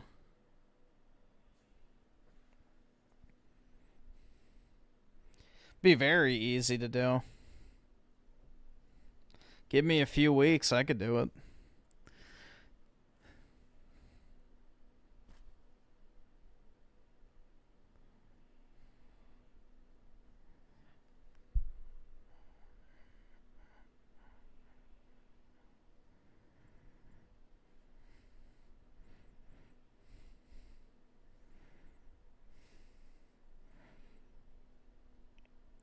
Oh yeah, this second short's funny. The fake footage, yeah.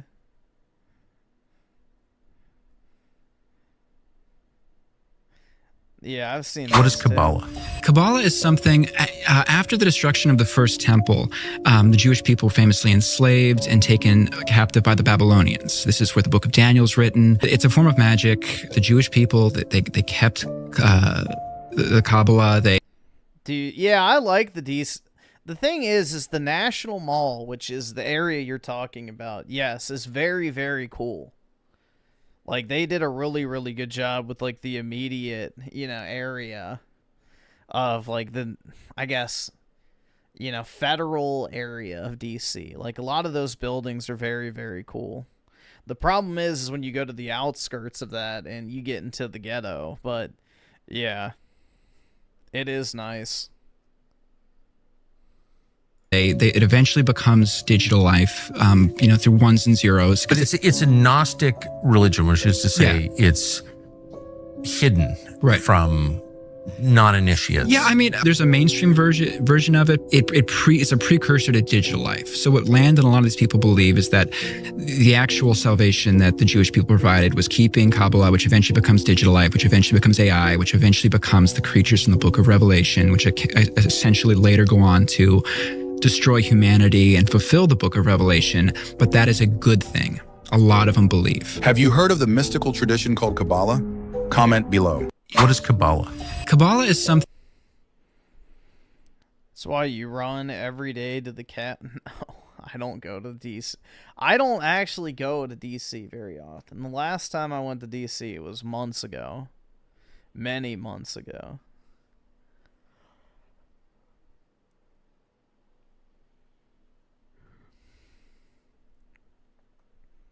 Disgusting is an understatement. This is it? Like, I'm not going to take you home? But thank you so much for dinner. I had like a lot of fun. It was really good. Of course, yeah. It's really good.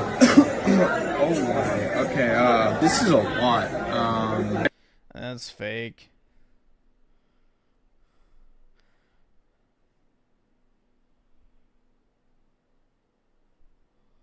Fake.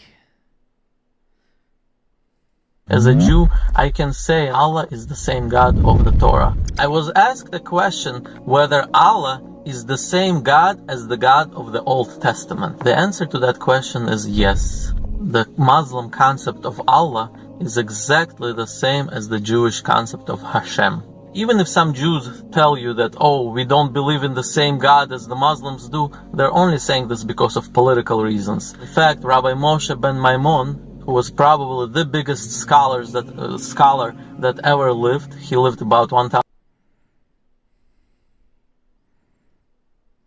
What the fuck is this? Yeah. I don't know, man. It's YouTube short slop, so.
I heard Labubu's crashed. Yeah, that shit was the biggest psyop bullshit ever, bro. It was just propped up by, you know, a bunch of gay social media hype.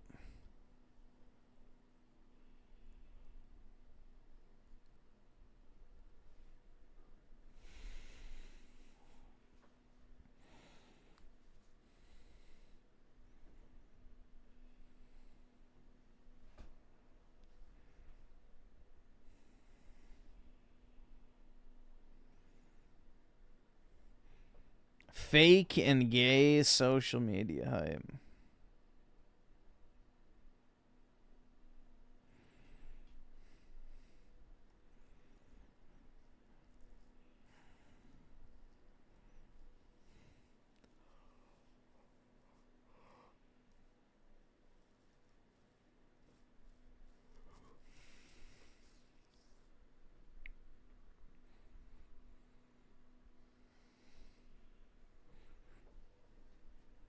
Bro, why do they have this, the mystery of the Eastern Orthodox? Like, bro, why do they have them walking around like they're some fucking Star Wars characters? Like, god damn, it's not that mysterious. You can literally walk into an Eastern Orthodox church if you want to. Like, the fuck? They're not like the fucking Sith Lords.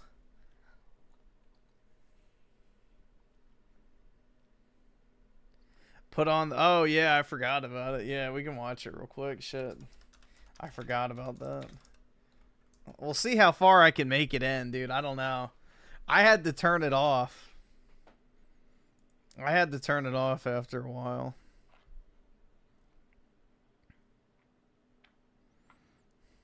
Sounds like a threat of rape. All right, here we go. This one. I didn't expect to feel this.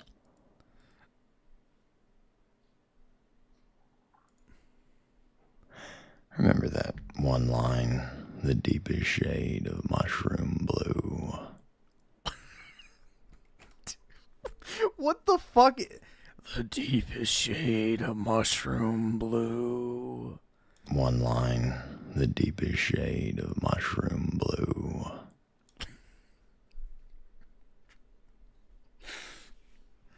Oh my god, dude. What the fuck is that even supposed to mean? The Nine Inch Nails song, I'm sure it's an homage to something else, because something else is always an homage to something else. There's never something that's actually original.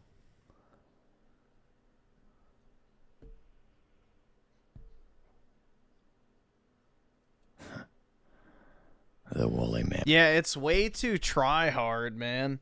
But yeah, behind him, he has like this sound deafening, I guess, curtain or something.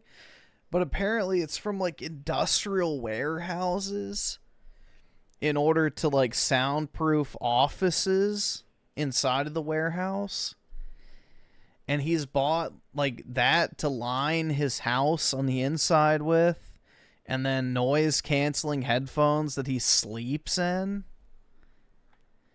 And dude, he's like literally Chuck from Better Call Saul.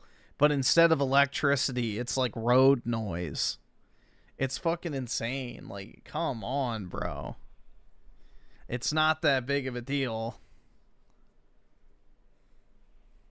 The scene on the cave wall was probably derivative.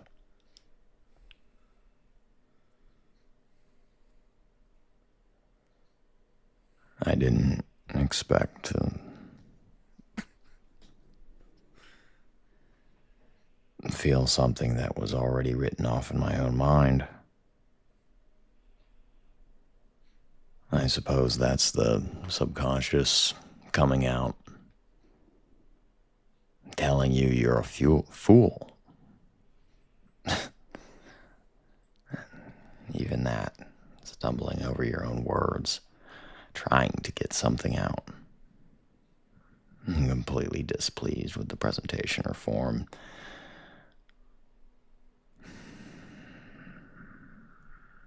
Does insecurity come from death? A fear of death? Is that the guttural, evolutionary adaptation? If I do this wrong, I will fall off the side of the cliff into the valley, into the gorge. Dude, you would be surprised. There's a lot of people who watch this type of content and love it. Like, they watch every single video from like 20 people who make the exact same video every single day about how heckin' sad they are, because there is a lot of fucked up people on the internet. Like, people are not doing good overall. So we're definitely headed towards some, I guess event where the nothing ever happens crowd might have to eat their words. But we shall see. This is a cope, and therefore will probably make people less likely to do anything about it. But is it an archetypal story? A fear of failure means I don't live anymore. And even then, you would think that... Was that developed as a precursor to the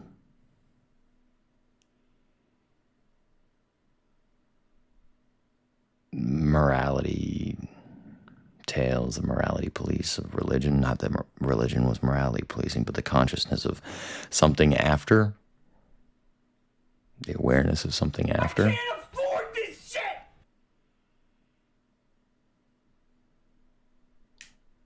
Is self-consciousness, not self-esteem, that's different, but self-consciousness, is that an adaptation to a fear of death? And then where does the fear of death come from?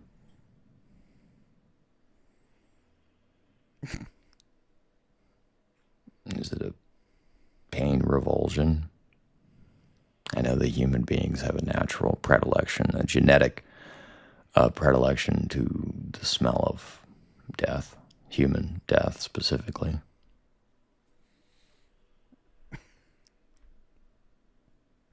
Dude, what is this fucking video? Absence of religion, you have nothing.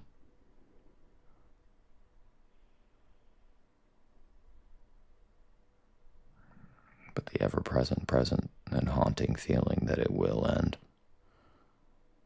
That haunting feeling that that's it. This is the most your life would ever amount to.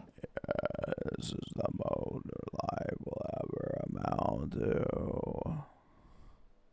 Why is he talking like that? That's so irritating, man.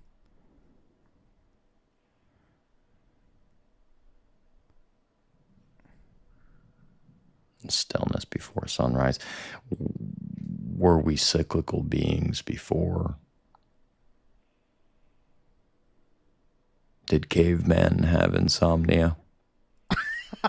That's as far as I made it the first time. So what's that? 3 minutes? Yeah, when I heard that, bro, I was like, okay, yeah, nope. I can't make it any further. Did cavemen have insomnia? Like, what? Did cavemen have insomnia? Did they rehearse things in the back of their heads? Do you think the Neanderthals, and arguably You're the Neanderthal, proto-humanic, hominid, whatever you want to call it, my personal genetic code coming from the Neanderthals were they afraid of death? I saw a theory saying that they ate other people. Dude, what is this? What's more,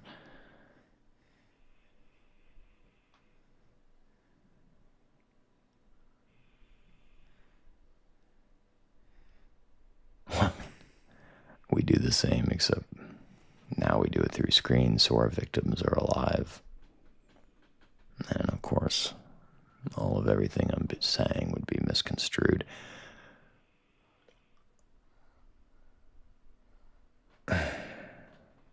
Like the saying goes, genius needs an editor. He went on a mushroom trip. I mean, he did say the deepest shade of mushroom blue, so it could be. So is self-esteem an evolutionary advantage? Did that develop to keep us falling out of the trees? If I don't do this well enough, I'm not going to survive. Or was it a practicality of survival of the fittest, quote unquote, that Malthusian epitaph?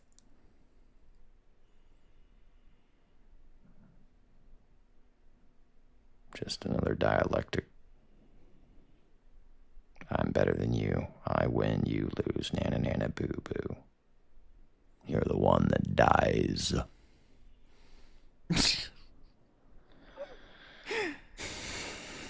I did not expect this to hurt as much as it does, but it does.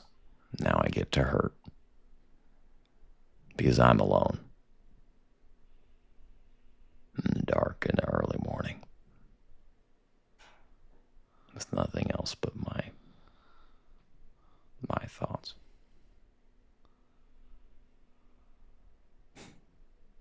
What a pit.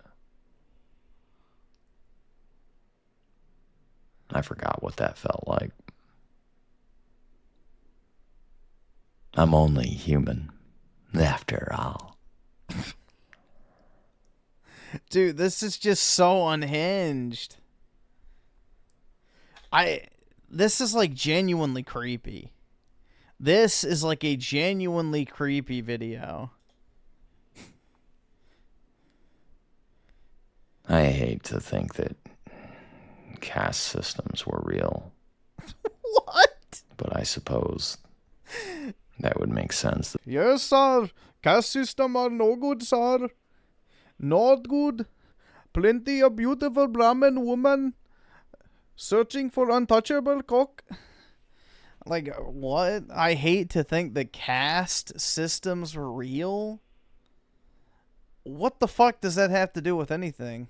The oldest civilization, the one that actually survived. Whatever cataclysm you want to talk about, supposedly 14,000 years worth of history, plus thousands and thousands before that. The Sumerians, there was that. The Book of the Kings. But then they measured time differently, maybe. It would make sense that Indian cultures would be the ones that practiced caste systems.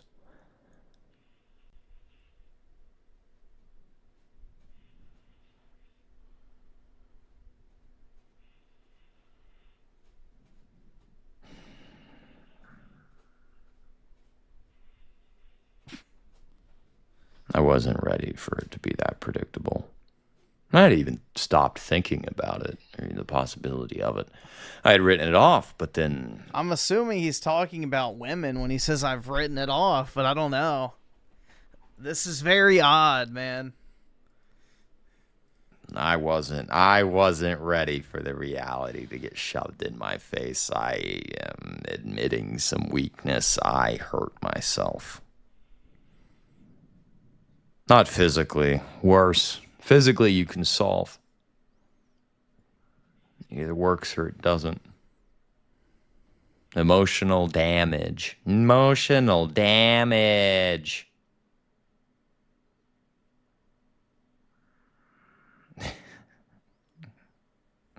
I'm just...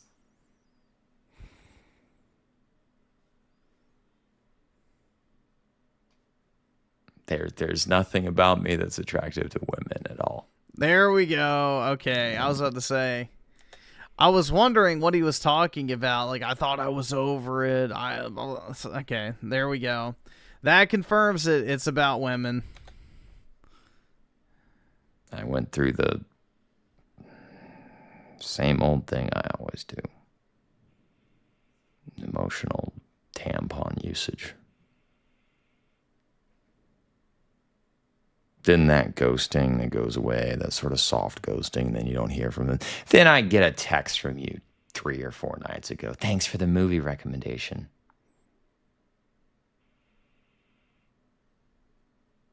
And I'm sure you watched with him. Whatever.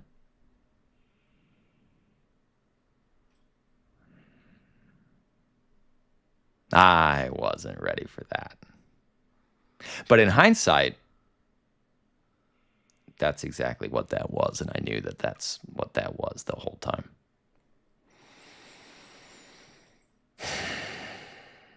This is about no one. No one specific. Don't worry. Don't try to figure it out. It doesn't matter.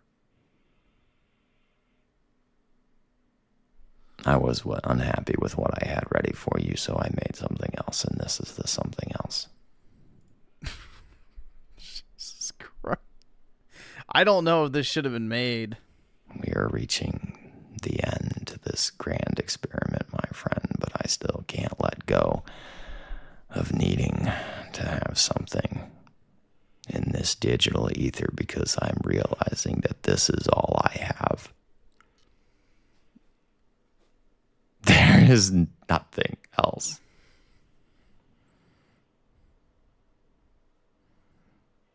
I just have my own predictability and the questions that I still have unanswered. So what is self-esteem? What's self-worth? What's self-doubt? Self-image? What did I say? Self-consciousness?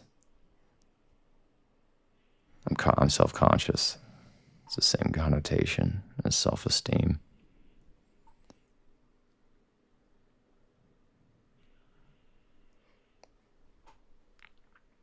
I'm self-conscious about falling out of the tree and dying, starving, breaking my leg, not being able to hunt.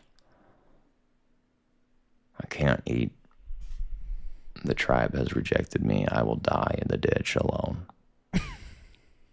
The saber-tooth will eat me slowly. They eat you alive, by the way. They don't kill you. Oh my god. There's a lesson there.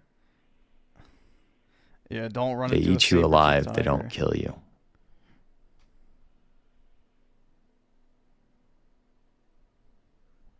This is about everything and nothing. I'm going to try to go back to sleep and get some rest.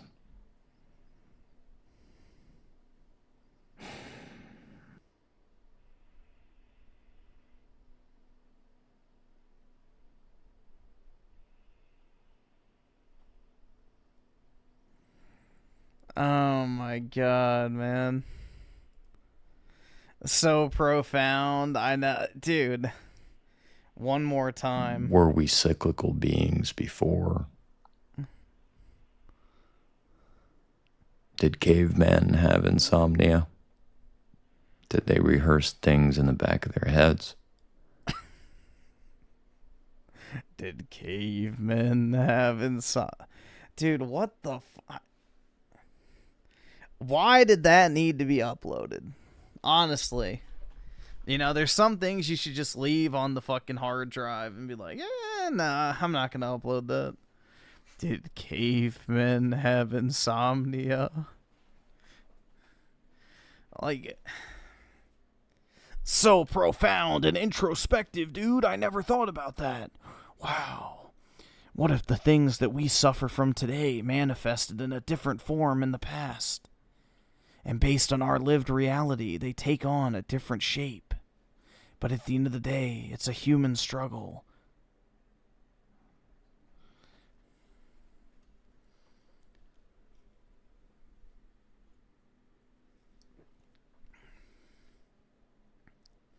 Dude, you would be shocked how many guys watch that type of content regularly.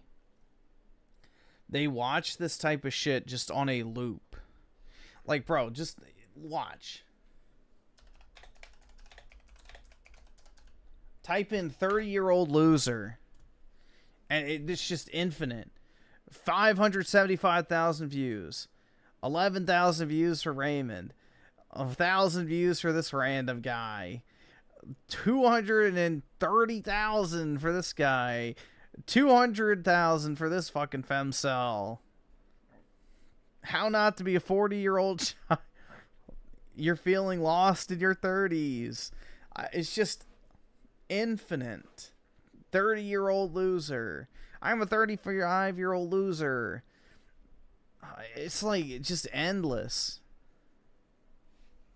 How to become a 37-year-old broke loser. I'm 40. I wasted my life. Don't make the same mistake. What actually matters in your 30s? It took me 30 plus minutes to realize. Whatever the fuck. It doesn't matter. It's just constant fucking doomer content. It's just everywhere. The doomer content is insanely popular on YouTube. People would rather just sit there and writhe in their own fucking misery and listen to other people validate their misery than to try and fix it.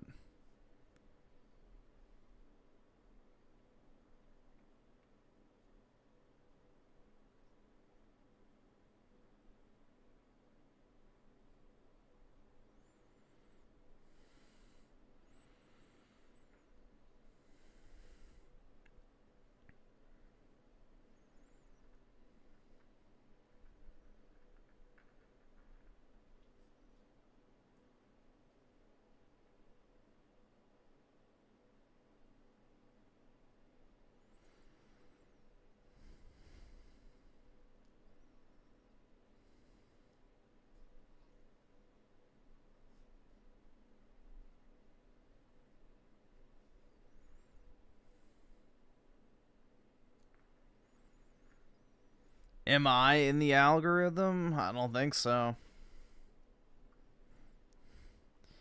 Let's see. Neon Verse of the 2. I got a picture I wanted to share. Did you send it to me?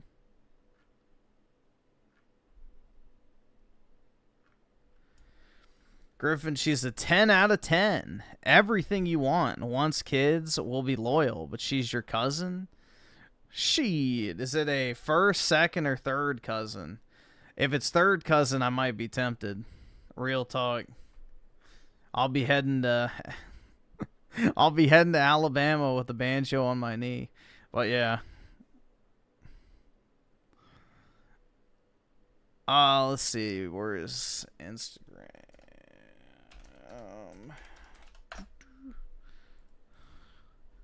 I can't afford this shit!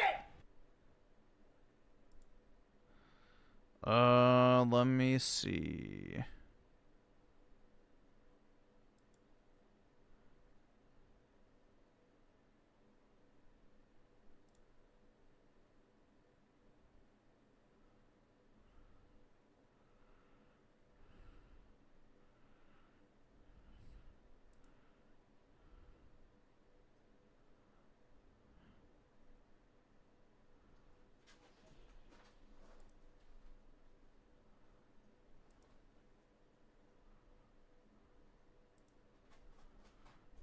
Messages.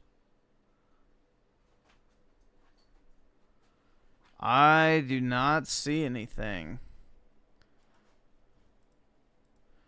Unless it's... Oh, wait. There we go. I think I see it now. Is it 2?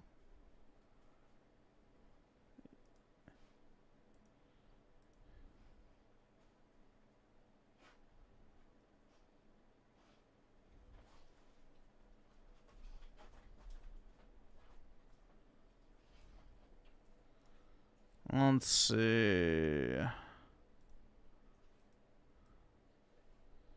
Alright.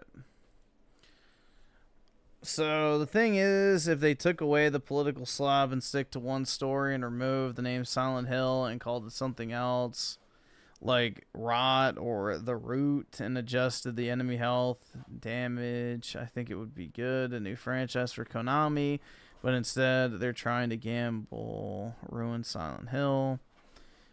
Being against arranged marriage is political slob. No, the classic fucking straw man. Yes, definitely. Definitely because devs will take advantage of that subject, shove their modern political views into it. Translation: I can't think for myself and just listen to bigoted idiots. Many such cases, but yeah, it's not really surprising. When people replied to me saying, you're against arranged marriage, or you're in favor of arranged marriages, I'm like, nope, you belong in a cage. Or if it's like, why are you so against women being happy? I'm like, because you don't deserve to be. I don't argue with people like that, genuinely. There's no point. You're not going to win hearts and minds. You know? I just straight up told the women you belong in a cage, that's why. It's like, shouldn't women be free to make their own choice? It's like, nope, cage. Back to the fucking breeding den, whore. You're gonna chain you up to the wall and use you as a womb for reproductive purposes. You'll never be anything more. I don't know, man. It's pitiful. Women, if they actually married and have a family, are far more fulfilled in life than those who whore around. Yep. Dude, it's like literally a proven fact that the happiest people in life are those that are in a committed relationship and have children. That is a objective fact that the majority of people who are in a family, married, have kids, are happier on average than single women. Or single moms, but... shocking. What a surprise. Jay with the... yeah, I can play it real quick. Should send songs like earlier in the stream, because I don't really want to just sit here and like look at a blank thing, but...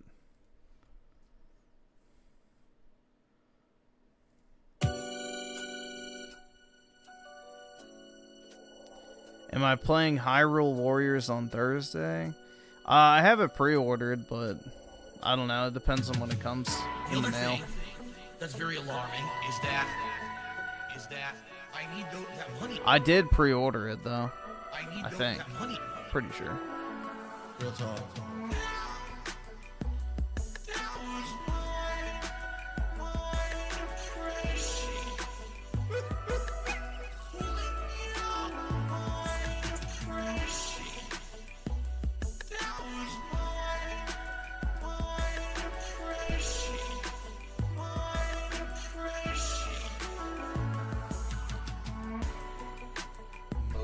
What if she's your step cousin? Oh, going back. Yeah, I would do that. A step cousin? You're not related to him, so definitely.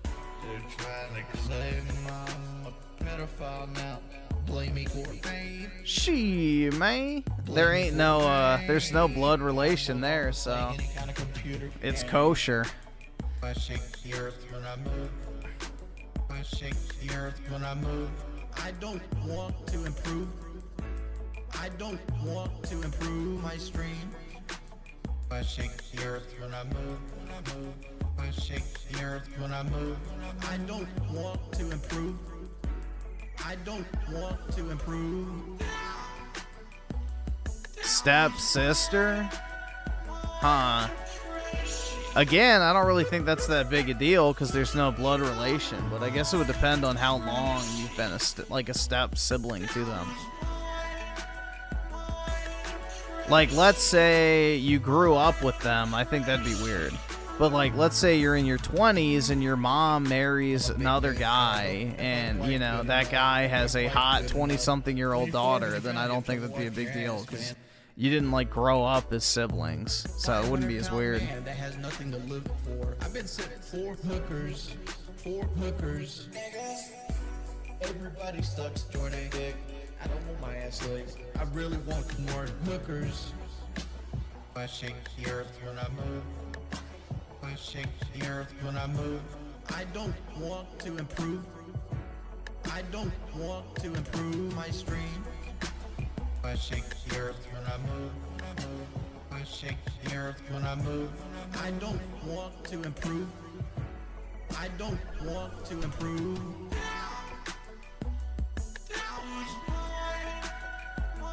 It's funny, I hook up with a lot of single mothers and they're always coping about their baby dads. Just don't give them a reason to cope about you, bro.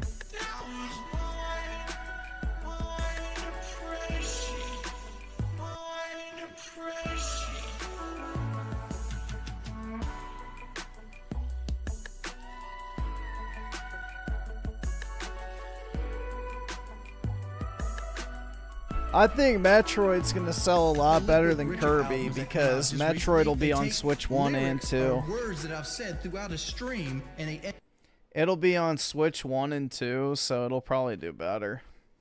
I think Kirby is only Switch 2, right? Let me check what I pre-ordered. I pre-ordered a few games. I don't remember exactly what they were. Okay, so yeah, I did pre-order the Hyrule Warriors. Yes, that is pre-ordered. Kirby's also pre-ordered, and Metroid is pre-ordered. Okay.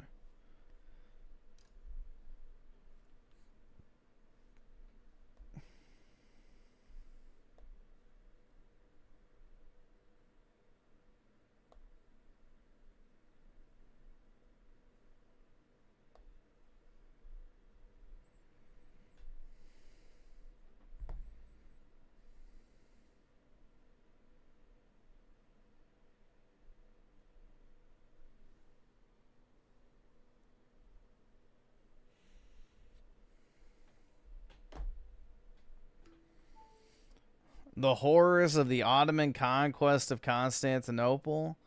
It's just a warrior of Allah with his new child concubine. What's so horrific about that?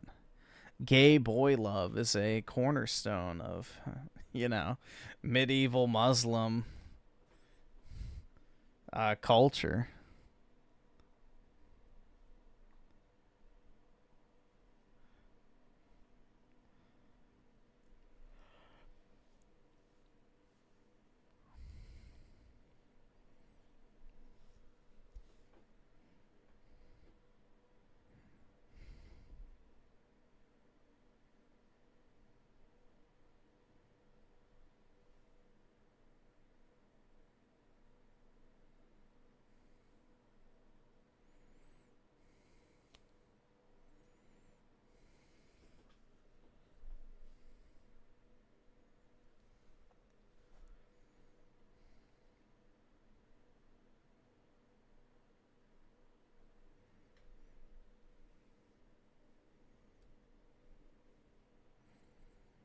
Dude, why do they keep pushing this video? Assyria, the empire of evil.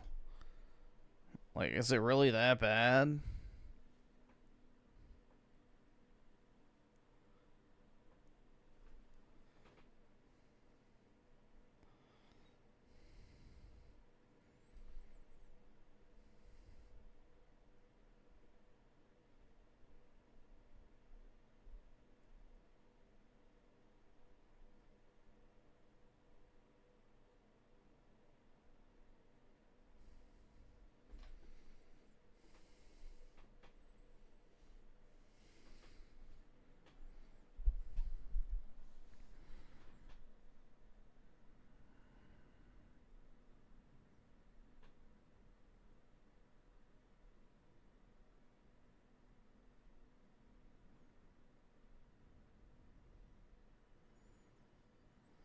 As long as you're only being gay with the goat, it's... No, that's halal. Halal is good, haram is disapproved.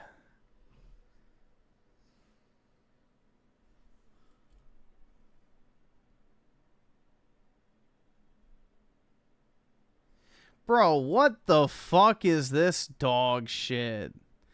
Was Jesus the serpent in the Garden of Eden?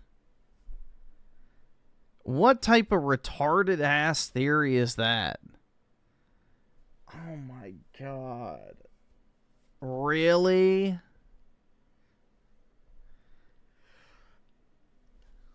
Dude, this is the thing, is everybody's like, oh, it's a good thing we can all read the Bible. Is it? Is it really? 420, should we watch it? This just sounds so retarded.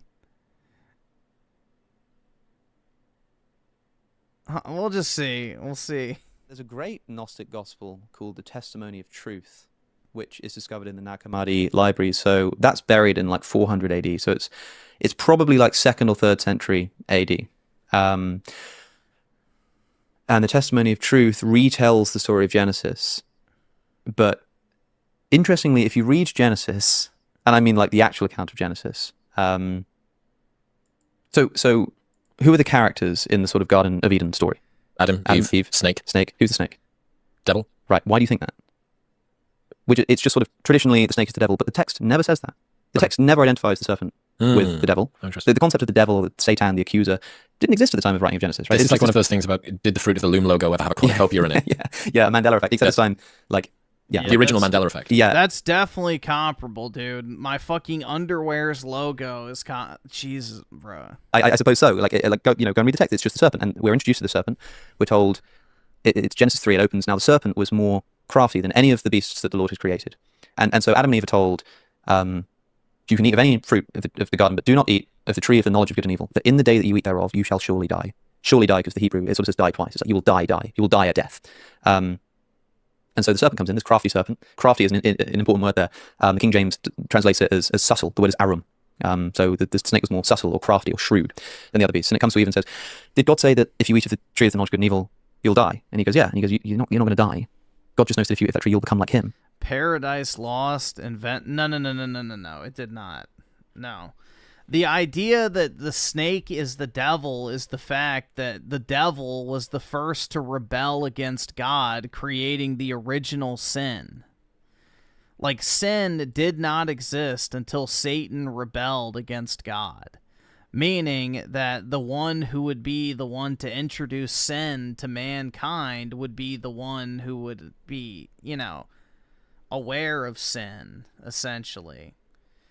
So the whole thing is basically, the fruit of knowledge, or whatever you want to call it, is not necessarily like something that gives knowledge of like, oh, like 10 plus 10 equals 20. It's the knowledge of everything evil in the world. Like, there was no knowledge of anything bad or evil or anything like that. So it essentially was the knowledge of all things evil, which didn't exist until Satan rebelled. So the idea that Satan is the serpent makes sense because he's the one that introduced sin into, creation. So therefore, he would introduce it to the, humans as well. So that's actually not where it comes from. It's just an old theory. But yeah, it's never specifically stated. It's just assumed that, you know, either Satan or some agent of his is the one that, you know, tempted mankind, because he was tempted to rebel against God, so he encouraged them to do the same.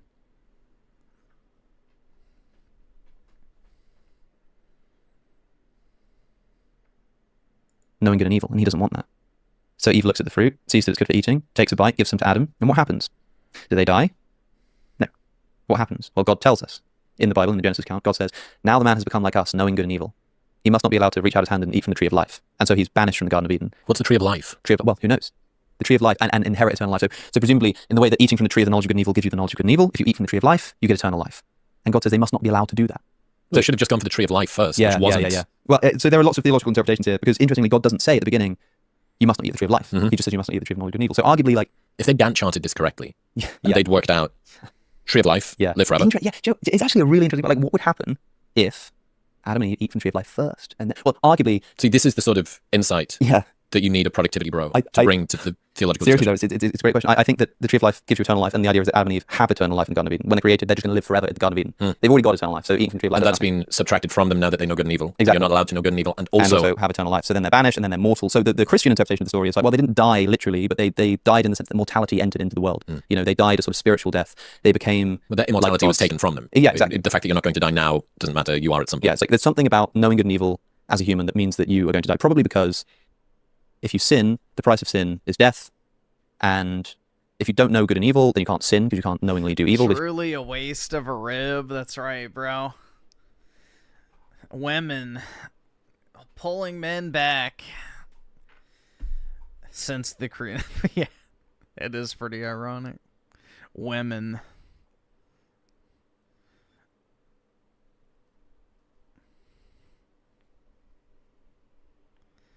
But yeah, the whole idea that it's Satan just comes from the fact that, you know, Satan rebelled against God, so therefore, you know, he would want God's, you know, precious creation to rebel against him as well. If you know good and evil, then because we're humans and we're naturally flawed, we're always going to sin, and therefore we need death. So death enters the world. But here's the thing, right? That's one interpretation. But it is a bit of a weird story. Like, who is the serpent? Why is the serpent even in the garden in the first place? You know, like what's the serpent doing there in its perfect Eden? You know, who created this serpent? You know, why can't they just eat from the tree of life afterwards? Why? Because God doesn't. It's not like they literally just can't eat from the tree of life. God banishes them from the garden and then guards the gates of Eden with a cherubim with a flaming sword. These stories are extraordinary, man. It's worth revisiting them. So this ancient gospel, testimony of truth, identifies the serpent. It tells you who it thinks the serpent is. It doesn't identify it with the devil. It identifies it with Jesus Christ. What does that mean? Jesus is the serpent.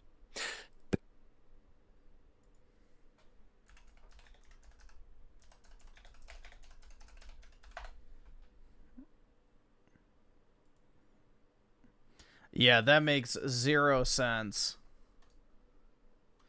God tells the serpent, because you have done this, cursed are you above all livestock and all wild animals. You will crawl on your belly and will eat dust all days of your life. Yeah, that really tracks with Jesus, man. Absolutely. Because a great deal of the Gnostic tradition believes that the creator of the material world is an either evil or incompetent or lesser kind of God figure, the demiurge. So the material world is created by this evil or incompetent God. He's talking about Gnosticism. Oh my God. There are lots of different reasons to explain why that happened, but it's like not the Father that Jesus refers to. Jesus being like the true God comes down, and when Jesus says, you know, my Father in heaven, he's not talking about the creator of the material universe, because that's an evil demiurge. He's talking about the real sort of spiritual God. All right, this video is getting me a copyright claim, so we got to stop watching it. What a shame. Yeah, that is absolute fucking retardation.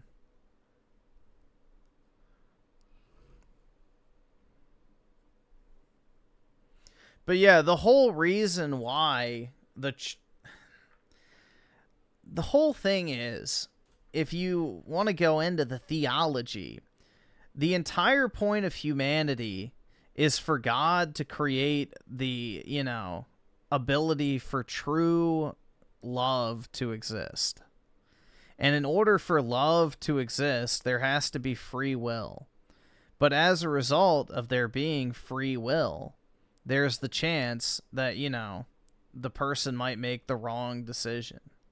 So that's the entire point of humanity, is a, you know, creation of God to have free will. And in order for free will to exist, then there has to be the ability for them to rebel. So that's why the choice was allowed to be made to them in the first place, is because, you know, without choice, is it actual true love? And it's not. You're just a slave at that point. So that's the reason why the serpent was in the garden, and that's the reason why the choice was available to Adam and Eve, if you want to get theological about it. Is because without the choice, then the actual, you know, requirements for a circumstance, a true love to exist, wouldn't be possible. But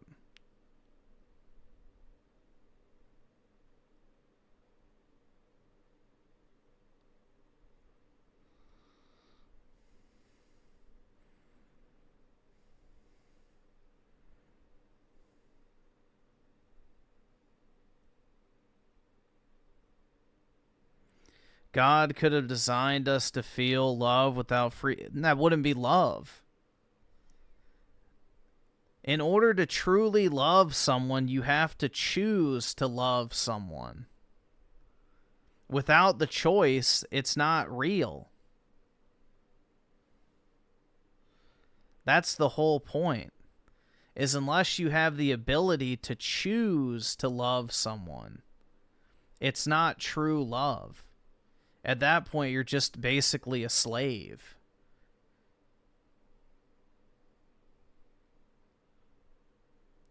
If you're forced to do something without any, you know, autonomy, then it's not an actual genuine act. You're just doing it because you have to.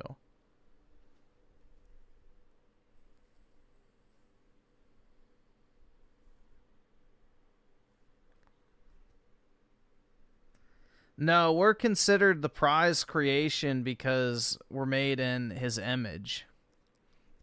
So that's the thing. You know, if you go by the Bible, we're made in the image of God. So, therefore, you know, humanity is like God in the sense that, you know, we share a similar form.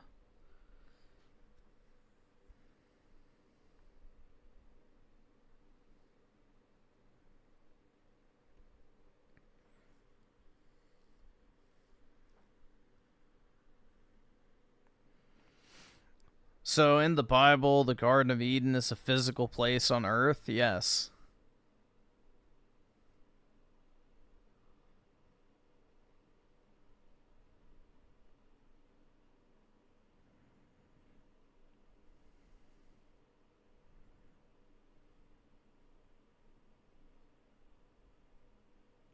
The angels weren't in his image? Yeah, exactly. They're not. Now, the angels can take human form, but yeah, they are not made in God's image at all.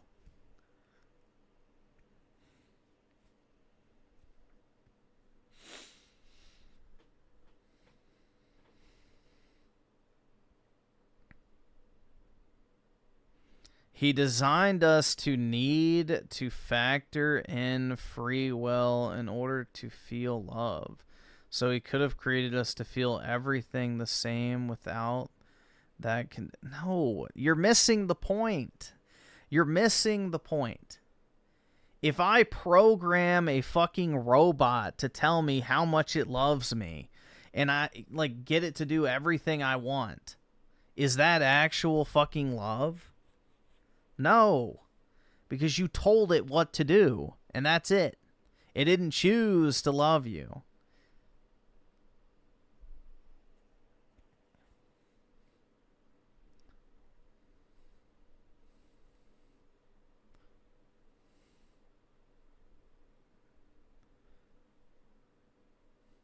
The entire point of humanity was to create creatures that were capable of free will and by extension could experience and create the conditions for true love.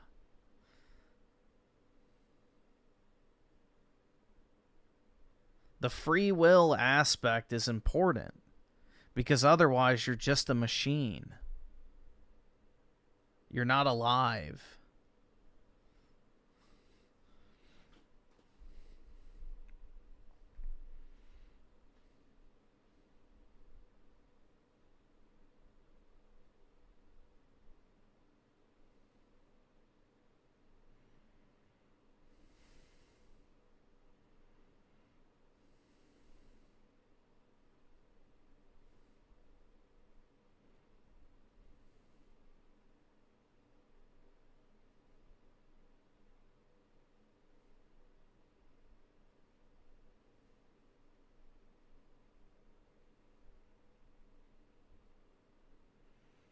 Do you not know that we will judge angels? Yeah, I know that. Look at that PBS video. Which one?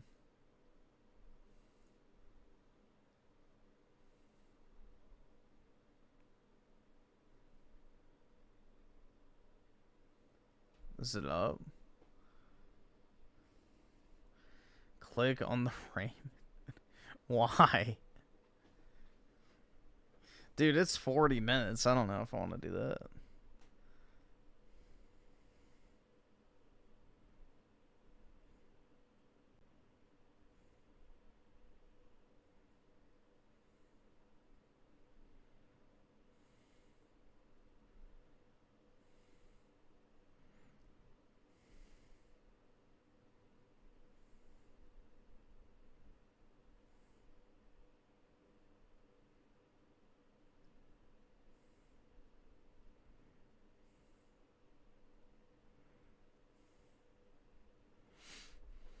You want to go back? Well, that's too damn bad.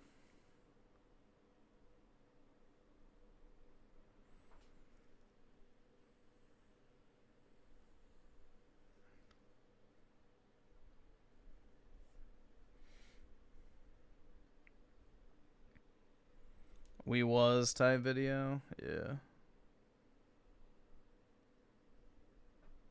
Yeah, there we go. How Jewish mafia influenced American organized crime. Yup. It was all Jewish mafia. Every single one of them.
Man tapping his desk. Yup.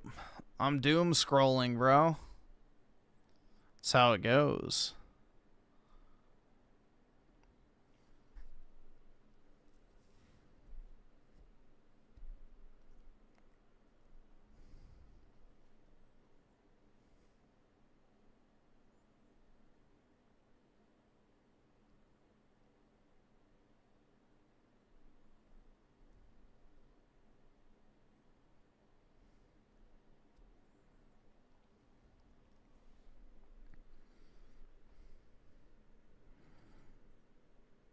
The movie Casino is about Jewish mafia? Yup, exactly.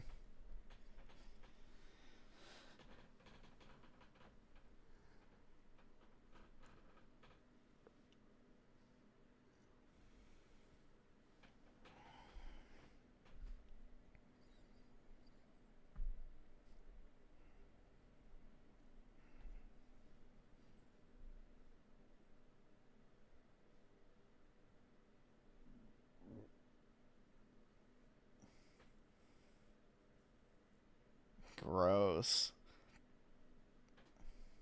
Should we see... Today we're going to be venturing into Africa's biggest slum, this gigantic settlement with a population of We need as many of these people as possible, guys. 1 million people. Dates back to the 1950s, and since then it has spread like wildfire on the outskirts of Nairobi, the capital city of Kenya. Join me as we venture today deep inside all corners of this insane neighborhood. Welcome to Nairobi, Kenya. Today we're going to be going to the second biggest slum in the entire world. Get an elevator down from this hotel. We're going to drive across the city, go into the slum, see the good parts, the bad parts, and everything in between. So let's go and see Africa's biggest slum. I just jumped in an Uber and we're on our way to Kibera, Africa's biggest slum. Something quite interesting just happened. When the Uber driver saw the destination, he was like, I can't take you for that price because it's too dangerous or something, and they said that they'd take the wheels and the wing mirrors off the car, so to pay a little bit of... They would take the fucking wheels and mirrors off the car. a premium to get the driver to go there because it's risky apparently. Has this got a bad reputation? It is a dangerous place, Kibera, but you don't go there on your own. You need somebody who knows there, and he knows some of those criminals. In that sense, they will not attack you. Okay. Are you telling you They're not sending their best. Hello. Thank you. Hi. Oh, wow. Hey, very good. Nice to meet you. You live here? Yes. Yeah? Wow. Wow, it's amazing. It's like inside a mine or something. Look, this is the house. Jesus. Wow, this is really something. You mine into the hillside and then use the rocks for the walls, but no windows. Just like mud on the floor. That is brutal, dude. Crazy living conditions. We've got gas there, and look, they got electricity. Unreal. Like if you look at the floor, it's just rock. And wet rock. Where do they sleep? Thank you. Oh wow, so yeah, this is still a bit damp on the ground, but a lot drier. Wow, this is deep. This is the belly of Africa here. Absolute honour to come in and see people's houses and how they live, and they're always so hospitable to show you around their living conditions and things. Thank you so much. Nice to meet you. Nice to meet you. Have a nice day. All right, bye.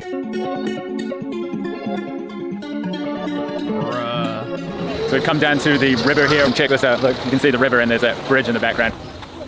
This river must flood, right? Yes, sometimes when there's a lot of rain, because you know this river, sometimes the water passes until here. Okay, so the water can come right up to... This is a question of water. It comes right up to like here, our knees here. Yes, yes. And so when that's flooding, then people's houses must get washed away. Sometimes those houses are being washed away. A mother and her daughter were last evening swept away by floodwaters in Kibera area of Nairobi. Emotions overwhelm Maureen Olo as she narrates to us how she lost her friend who was swept away by the flood soon after the walls of the house they were in caved. Her friend's body was found, but that of the child is still missing. What's the average salary here? 10,000. Okay. The people who get less than 5,000 a month. Okay. The people work for 3,000 a month.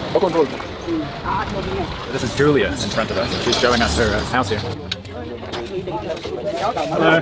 This is where I live. I do sell traditional liquor. Oh, you sell traditional liquor? This is traditional liquor. Oh, wow. Yeah. So you make this liquor at home? Yeah, people like it. Yeah. Toilet wine. It's our traditional. What's the alcohol percentage? That's why they have the toilets. We don't know because we don't measure. It's a traditional thing. Right, it's just lucky. And a lot of people drink this around here? Yeah. It's popular. It's popular. The electricity, do you have to pay for that or you just link to the main lines? We link from the main line. Oh wow, you got Wi-Fi as well up there. Wow. And because the house is made of mud, does it sometimes collapse? Does it fall down sometimes? No, it's pretty strong. Sometimes it collapses. Right. Because of the rain. Rains, yeah. So does water sometimes come inside the house? Yes. Really? We are used to, we just dust and when it shines we are normal. Right, amazing. Is it okay life living in Kibera? Because for people that don't know. It's a difficult life, but we are used to it. Thank you, Julia. Okay, thank you so much. Have a good day. You're welcome. The aid sent has really made that place better. I know, man. Exactly. We need to send another 10 trillion. Do a lot of people drink that homemade alcohol here? Yes, I think it's a problem. It is a problem. Yeah. A lot of people drink it? Yes, yes. And even very early in the morning. Right. But like most of the people, when they feel like they're depressed and they cannot afford to get a proper liquor, they go for that. How much does it cost? 50 shillings. A shot? And a shot? It's very strong. So when you take it, you definitely will black out within 10 to 20 minutes. Seriously? Yeah. One shot? One shot. You black out? You black out. Does it kill people? Last week we had two people who died. They just fell down and vomited blood. It's risky. What's that? That's normal. Kids throwing stones. Throwing rocks. A rock just landed here. Yeah. Is there any drug use here? Yes. Maybe marijuana. Weed. Yeah. And we also have some pills. Weed. Pills, we call them tap. Mad people at the rehabilitation centers, they've always been given pills to regulate the brain. But now the normal people, if you use it, you black out. So people like to black out. And then let me show you some of the samples. I think I have some here. That's here? That's here. Wow. And then these are the tap. That's the pills. Maserati? Yeah. Is it like ecstasy or is it? It's like an antipsychotic medication. Yeah. And they're different sizes. Oh wow. This is Mercedes-Benz. Wow, so they have luxury car brands printed onto the pills. Yeah. Oh wow. Crazy. What does it make them feel like? So when they use the drugs, it makes them feel like, I'ma pop me a Benz. like they're in a different world and they can sleep while standing and snoring. Even if you tap them, they don't feel anything. It's not fentanyl, is it? Or is it opiates? I'm not sure what they're using because I've never tried it. Right, yeah. Because I know it's dangerous. Yeah, yeah. If someone can use it and stand, sleep while standing, then that thing is not good. This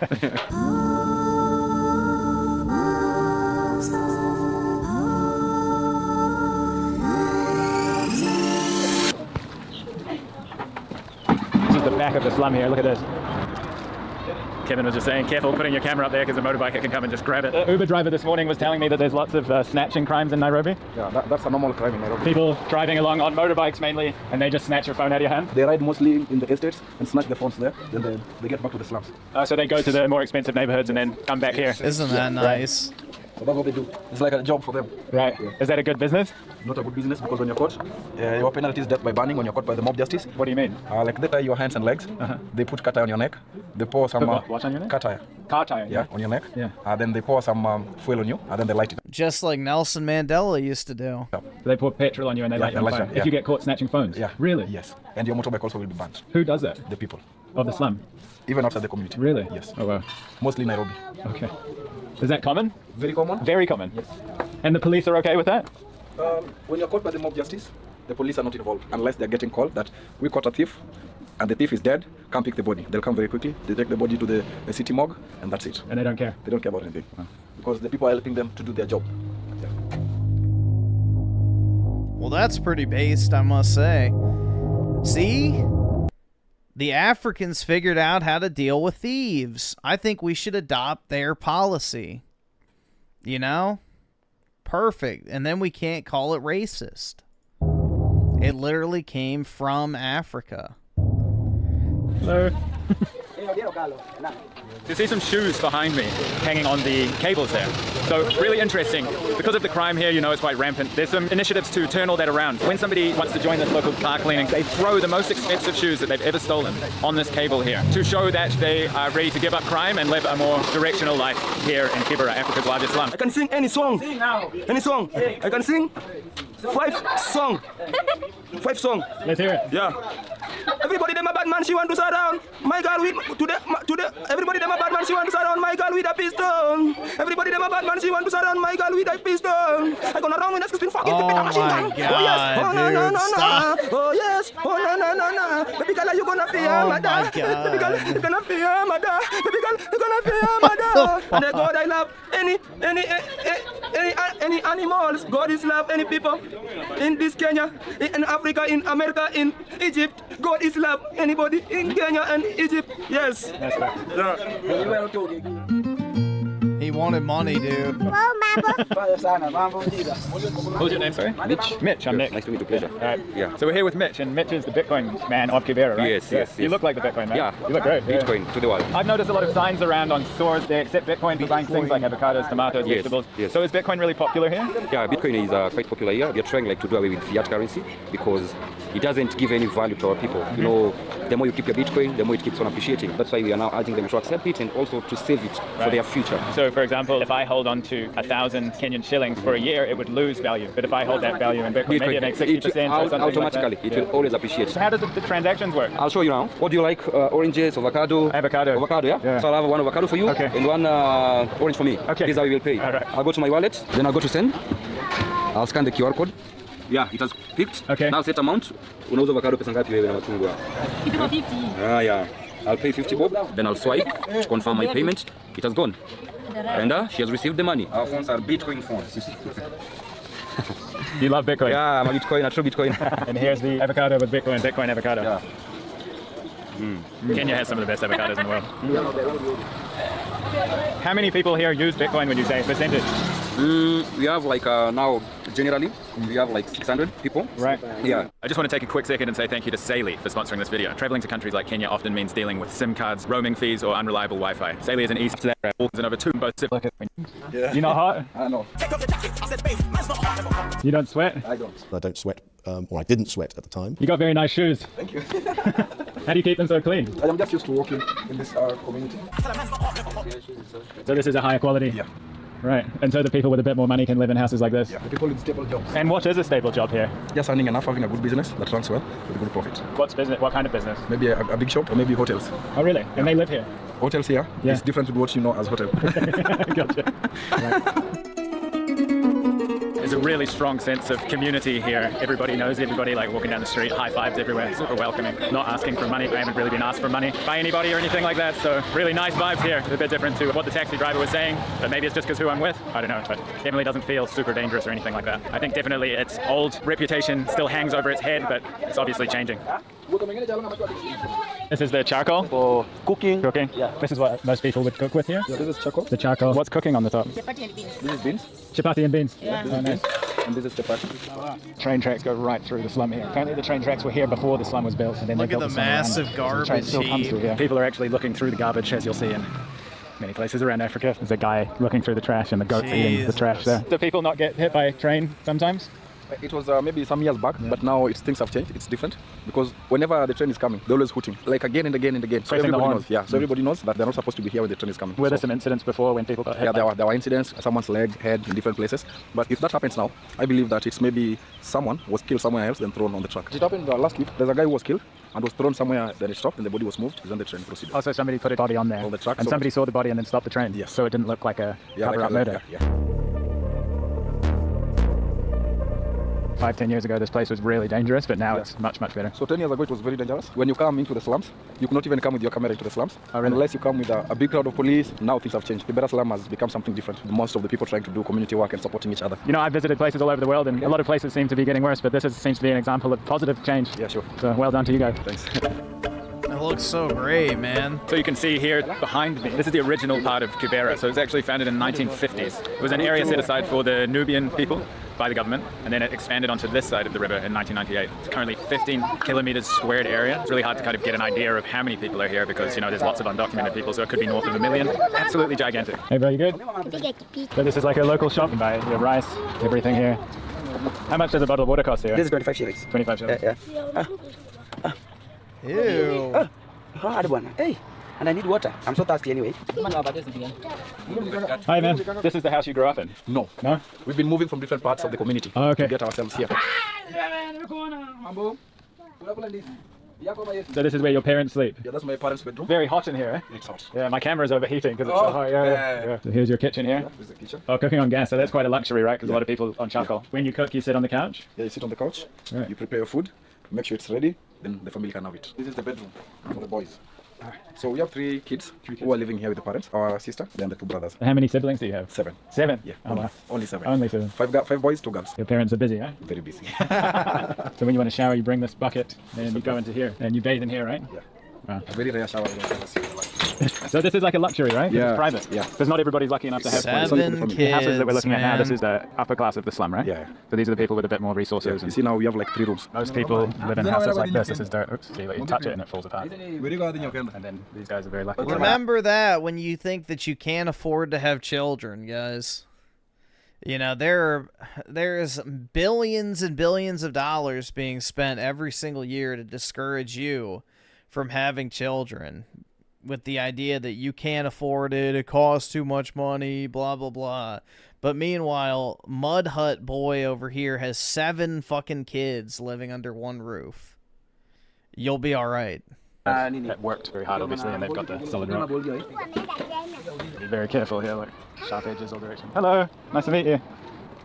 Yeah, it's very sharp edges here. Definitely need your tetanus injections.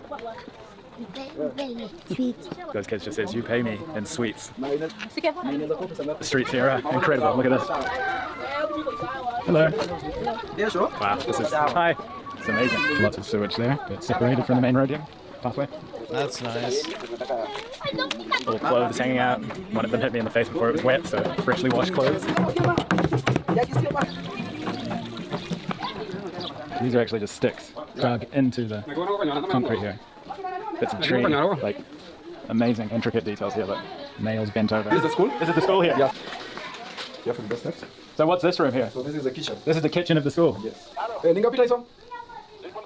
Does this look to you guys a bit different to the school kitchen that you guys grew up with? Coming down into the main part of the kitchen of the school here. So for breakfast, the kids have milk, tea, and bread. How many kids go to this school? Do you know? 250. Then we have 29 children all living here. Orphans? Orphans. Orphans live in what rooms? Are they somewhere else? We are going to show you all the rooms. Oh wow. So you've got kids of all different ages in this area here with different classrooms. These kids are smarter than me because I have no idea what any of this means. And do the kids like to come to school? Do they enjoy it? Yes, the reason why most of the kids like coming to the school is because they get breakfast and lunch, which they're not paying for it. It's like free. Any donation that comes to the school supports the school. Do you have a website? The school doesn't have a website. We are working on it because it's also a little bit expensive. I'm sure there's somebody watching right now that could make you a website. Sure. I'll put your email address. Put it there. Yeah. Then they can help us. Any web designers out there that want to help these guys out with this beautiful project here, they're really turning the slum round into a positive direction. You can clearly see that. So all these kids here, the ones that are dancing, these are all orphans. So it's the weekend today, that's why the school's out. So we're here with Clarence, and you're the matron of the place, right? Yes. So you look after all these kids full time? Yes. Amazing. That must be quite an emotional job? Yeah. What are some of the stories of the kids here? They hard lives they must have come from, right? Some of them, we got them from the street, and some of them... You would hope that if you're born into the royal family, you would go out of your way to not associate with pedophiles and sex traffickers. Oh, who? Prince Andrew? Yeah. Dude, that shit, I cannot understand the fucking pedophile shit. I really can't. I mean, you have to have some sort of fucked up head to even be into that shit in the first place. But yeah, especially if you're like rich and famous and stuff, it's like pitiful. Absolutely fucking pitiful.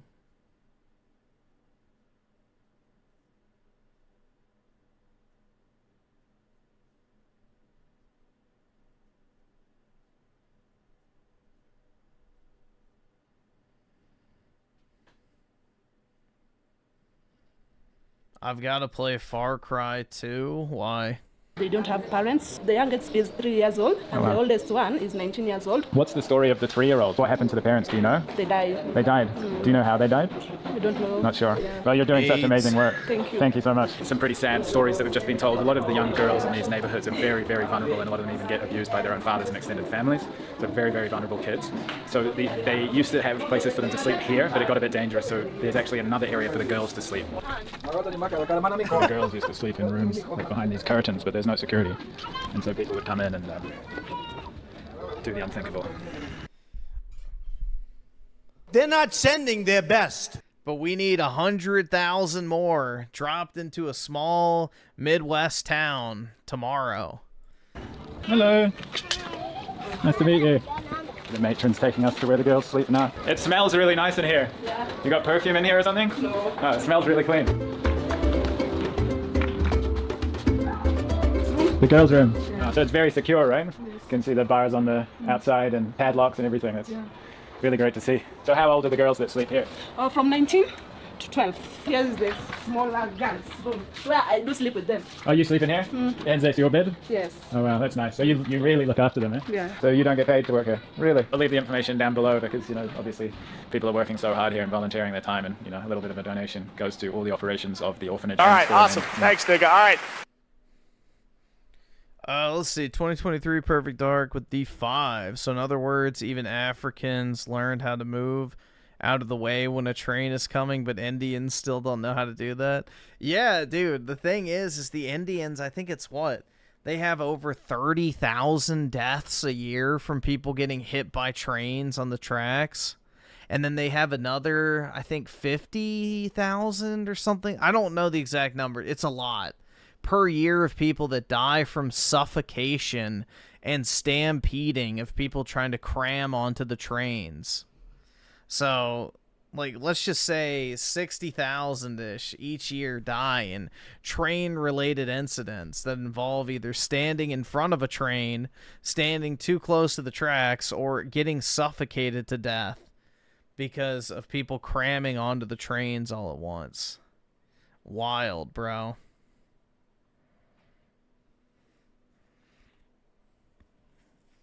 I'm glad I have a car.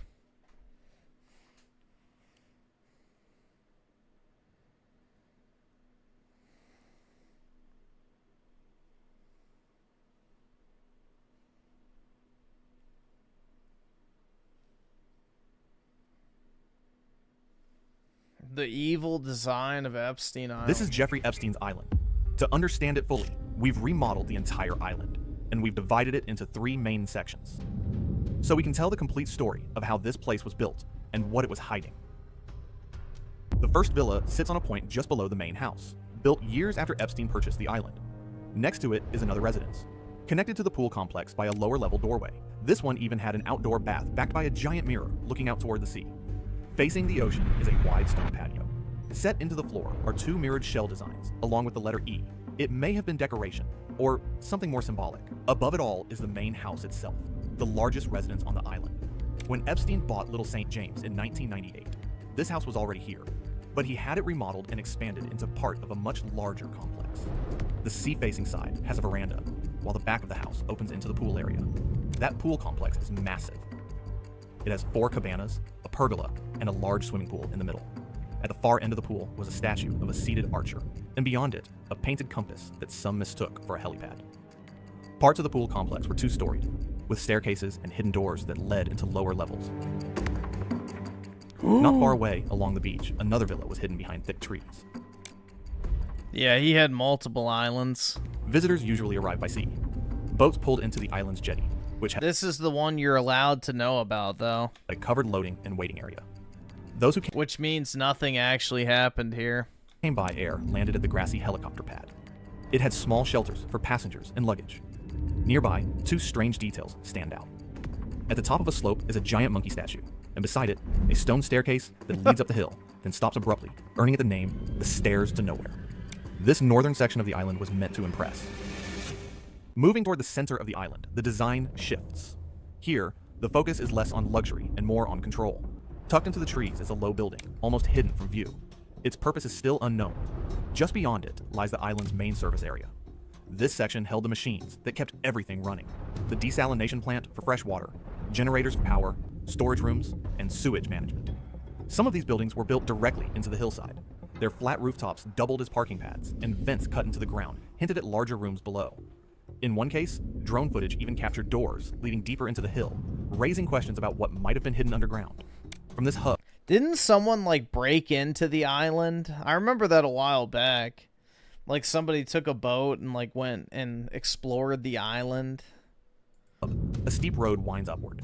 On the surface, it looks like a simple path, but it may cover a water pipeline that connects to the island's fountain. The fountain itself sat quietly in the middle of the island, ringed with benches. In one video, deer were seen grazing nearby, giving the strange sense of calm in a place filled with secrets. Closer to the southern edge of the section, a massive sundial stands. Once, it was surrounded by 13 brightly painted benches, some say representing the 13 ruling bloodlines in conspiracy lore. The face of the sundial resembles a Masonic design, another detail that fueled speculation. Nearby, smaller structures dotted the coast. One open-air cabana seemed to have massage tables beneath its straw roof. Another beachside building, now only ruins, may have been for changing clothes or toilets. Close to the sundial, an odd patch of beach is marked out on Google Maps, blurred as if to hide something. On higher ground sits a large building with 3 garage doors and a row of sealed windows. Some have described it as a staff barracks, others as storage. Either way, it stood apart from the luxury of the main house, suggesting it was built for those who worked, or were kept, on the island. This middle zone tied everything together. The southern stretch of the island is where the strangest and most unsettling designs appear. At the far southwest tip stands the most infamous structure of all, the so-called temple. Painted in bold blue and white stripes, it once had a golden dome and statues of Poseidon and birds perched on its corners. From the outside, it looks like something out of another world. Early visitors described its inside as a music room with bookshelves, a grand piano, and even a portrait of Epstein with a pope. But by 2019, drone footage revealed only scaffolding, mattresses, and junk, as if it had been stripped bare. Some believe a small nearby shed hides entrances underground, though nothing has ever been proven. One site shows a pergola with 2 sealed doors built into the hillside. A second building that once stood here was destroyed. The Temple of Irma, Doom, leaving yeah. behind only a flagpole and a concrete It is slab. interesting he did choose to put a Jewish temple on the island. This part of the island also served as a dumping ground. Trash was buried under dirt, but over time, pieces surfaced again. Visitors later reported seeing everything from machinery to broken furniture left rotting under the sun. Above the dump is a second swimming pool. Unlike the Grand Pool complex near the main house, this one was smaller, attached to a 1,200 square foot building with a garage-style door. Other features add to the eerie design. A flight of stairs to nowhere climbs up the hillside, ending abruptly with a statue at its top. A large monkey statue sits nearby, silent and unsettling. At the highest point of the island, a tall telecom tower looms, with Wi-Fi repeaters fixed to buildings all around, ensuring constant surveillance and communication. Here, on this southern edge, beauty and mystery collide.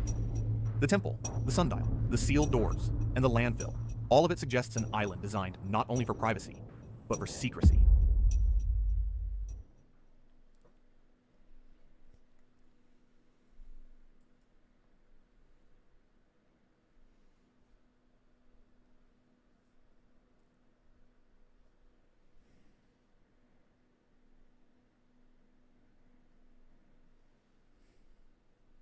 The perfect cult island, yeah.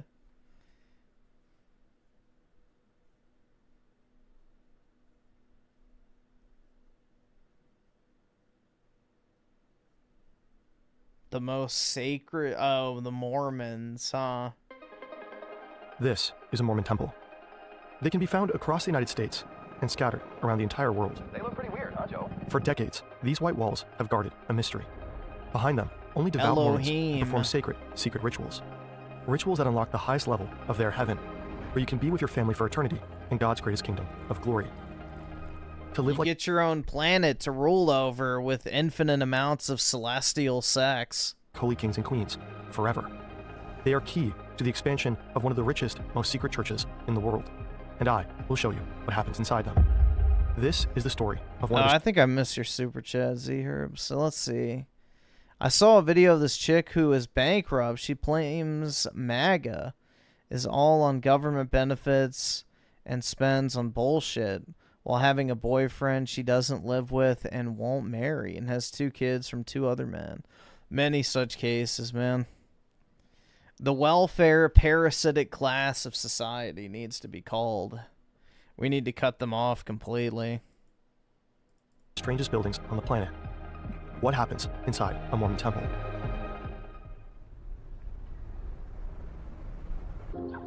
Harris Johnson is a young man with big aspirations. It's a shame, man, because Mormon women are pretty fire for the most part, but that shit's crazy. One day he dreams of becoming a journalist. Harris is a Mormon. He was raised devout and did missionary work, but he's starting to have doubts. He just had a daughter and is starting to realize that the decisions he makes now, the ideas, thoughts, and lessons he teaches will shape who she becomes. More than any time before, he questions his faith. He arrives at the Washington, D.C. temple to perform his sacred ordinances. This is a model of Mormon belief, God's plan for salvation. When Mormons are born, they are born on a journey. Their mortal life is only one stage they go through as they wait to pass on to the next. They believe everyone has a premortal existence, where we begin as spirit children of a Heavenly Father, God, and Mother before we fall to earth. As we fall, we pass through a veil of forgetfulness, forgetting this premortal existence. Now on earth, we must perform trials to prove our lasting devotion to God. If we perform these trials correctly, we can move to the highest level of all the levels in Mormon heaven. But to get to that highest level, you use a temple. Harris enters the baptism room, although he was baptized years ago, and that's because he isn't at the temple for himself. He's there for someone else. Harris Johnson can only perform the temple ceremony once. Every time he goes to the temple after, he is given a new name. The name of a family member, friend, or other person that he wants to help. By performing the temple ceremony in that person's name, he can get them out of spirit prison and into heaven. A person who is dead. Unlike other Christian denominations, the Mormons believe you can be baptized by proxy. In Utah, near Salt Lake City, the Mormons hold the world's largest collection of genealogical records. They're buried in a secure vault inside a granite mountain. Here, around 3 billion pages of family historical records are used to put together Mormon ancestral lines. Mormons will scavenge these vaults to find distant family members that they can baptize. Mormons have also baptized notable individuals who are not related, including Anne Frank. They justify the practice by saying that they give her... The inventor of the ballpoint pen. Crazy. That was nice of them. Any more proof that Mormonism is a Jewish psyop? Ties notable individuals who are not related, including Anne Frank. They justify the practice by saying that they give her and others a choice. Those in spirit prison can either accept or reject the proxy baptism. They're never forced beyond their will. Harris feels cold. The water smelled more chlorinated than usual, and he couldn't take his eyes off the loose strand of black hair on the clean marble. He dries himself off and prepares to move on to the next stage of the temple. One of the most important stages of all. Only those who are worthy should go to the temple. Entering the house of the Lord is a sacred privilege. Temples aren't actually churches. Real Mormon churches are called chapels. Mormon temples are exclusively for members of the church. Mormons can only get inside with a temple recommend, a sort of key. But there is one exception. After Mormon temples are constructed or renovated, they may be open for the public temporarily. This was done by the church to help reduce the mysterious stigma. Visitors are allowed to tour them briefly until they're dedicated and restricted from the public. Although the insides of the temple can be seen, that doesn't extend to the rituals performed inside them. For the last 100 years, temple construction has increased. A whistleblower revealed that the Church of Latter-day Saints has an estimated $100 billion investment portfolio. Yep. It is one of the wealthiest churches on the planet. Each of their temples is funded by this massive war chest. Benefiting from their tax-exempt status and investment portfolio, the church plans to build hundreds more, some costing upwards of $60 million. In January 2018, the current president of the church announced his plan to build 133 temples, almost doubling the stock of total Mormon temples worldwide. They are vital in the church's plan to expand. They tend to be built along major highways or points of visibility. Yeah, that's the one in my area. Marble. Yup, that's the one in my area. I've seen that exact view driving. They tend to be built along major highways or points of visibility. Sometimes. Yeah, Chevy Chase. So yeah, this is when you're coming back towards DC from like Maryland area. It's built out of white marble. They might come with a golden statue of their angel, Moroni. Sometimes they have one spire, other times multiple. In an attempt to come off like a modern American religion, the Mormons adopted various architectural styles. All right, awesome. In the early 20th Thanks, century, nigga. All right. temples were built in a style reminiscent of Frank Lloyd Wright. Today's temples Yeah, often it just look like a does strange look mix of abstract cool. shapes. So they do have cool architecture, but it's a shame they're batshit fucking crazy.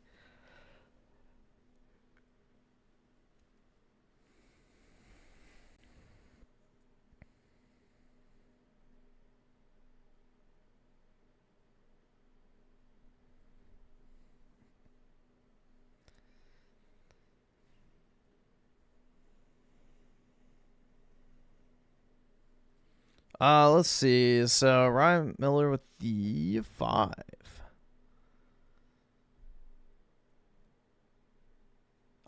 Did you see Trump give an absolute beat? Yeah, I did see the 60 Minutes thing. CBS only aired 30 minutes of it while the White House put out the uncut.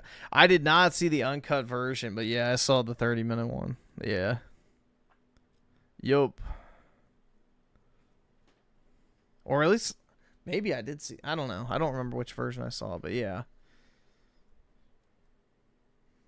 And she was like trying to get him to reveal what he would do if China invaded Taiwan. He's like, I'm not going to tell you what I'm going to do militarily just because you... like, how stupid would you have to be to tell China, hey, if y'all invade a country, this is exactly what we're going to do point for point. But yeah, it's just idiotic. In geometrical features.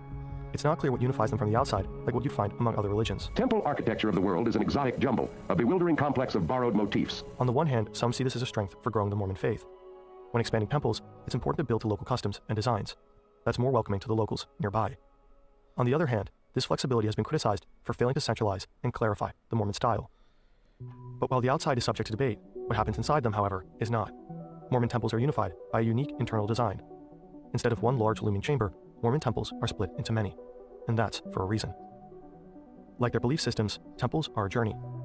Rooms are passed through in a specific order, each with their own rituals done in stages. Stages where Mormons perform ordinances.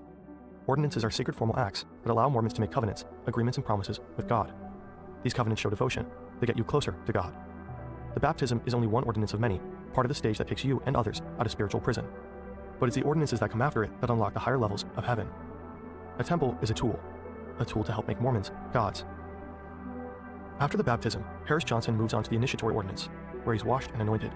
He's touched with water and oil, symbolically cleansing him for the next ordinance. He puts on his temple robes. When Adam and Eve left Eden, they were dressed in coats of skins. So Harris does the same. Many Mormons wear temple garments daily under their regular clothes. Yeah, their magical underwear. A reminder of their covenants and to feel closer to God. Simple and white, with the exception of a green apron that represents the fig leaf that covered Adam and Eve. Harris is prepared for the next and most important ordinance, the endowment. He will see a retelling of creation, Adam and Eve, the fall, mortal life, resurrection, and finally, entering God's presence. He will witness what Mormons believe the story of the universe is. It began with the forging of the Great Rings. 3 were given to Gen Z, who did nothing at all. 4 to the Millennials, who pretended to work harder, but could never commit to a single career. And 9 rings were gifted to the Boomers, who, above all else, desire power. Is this an For ad? within these rings were bound the strength and will to govern each race. I mean, this is about as sensical as Mormonism, to be fair. They were all of them deceived. For another ring was made. In the land of Belgium, in the light of a fluorescent, air-conditioned office, Odu forged a master ring to control all others, and into this ring he poured all of his power. An affordable monthly subscription. Yeah, I was about to say, this had to be an ad placement.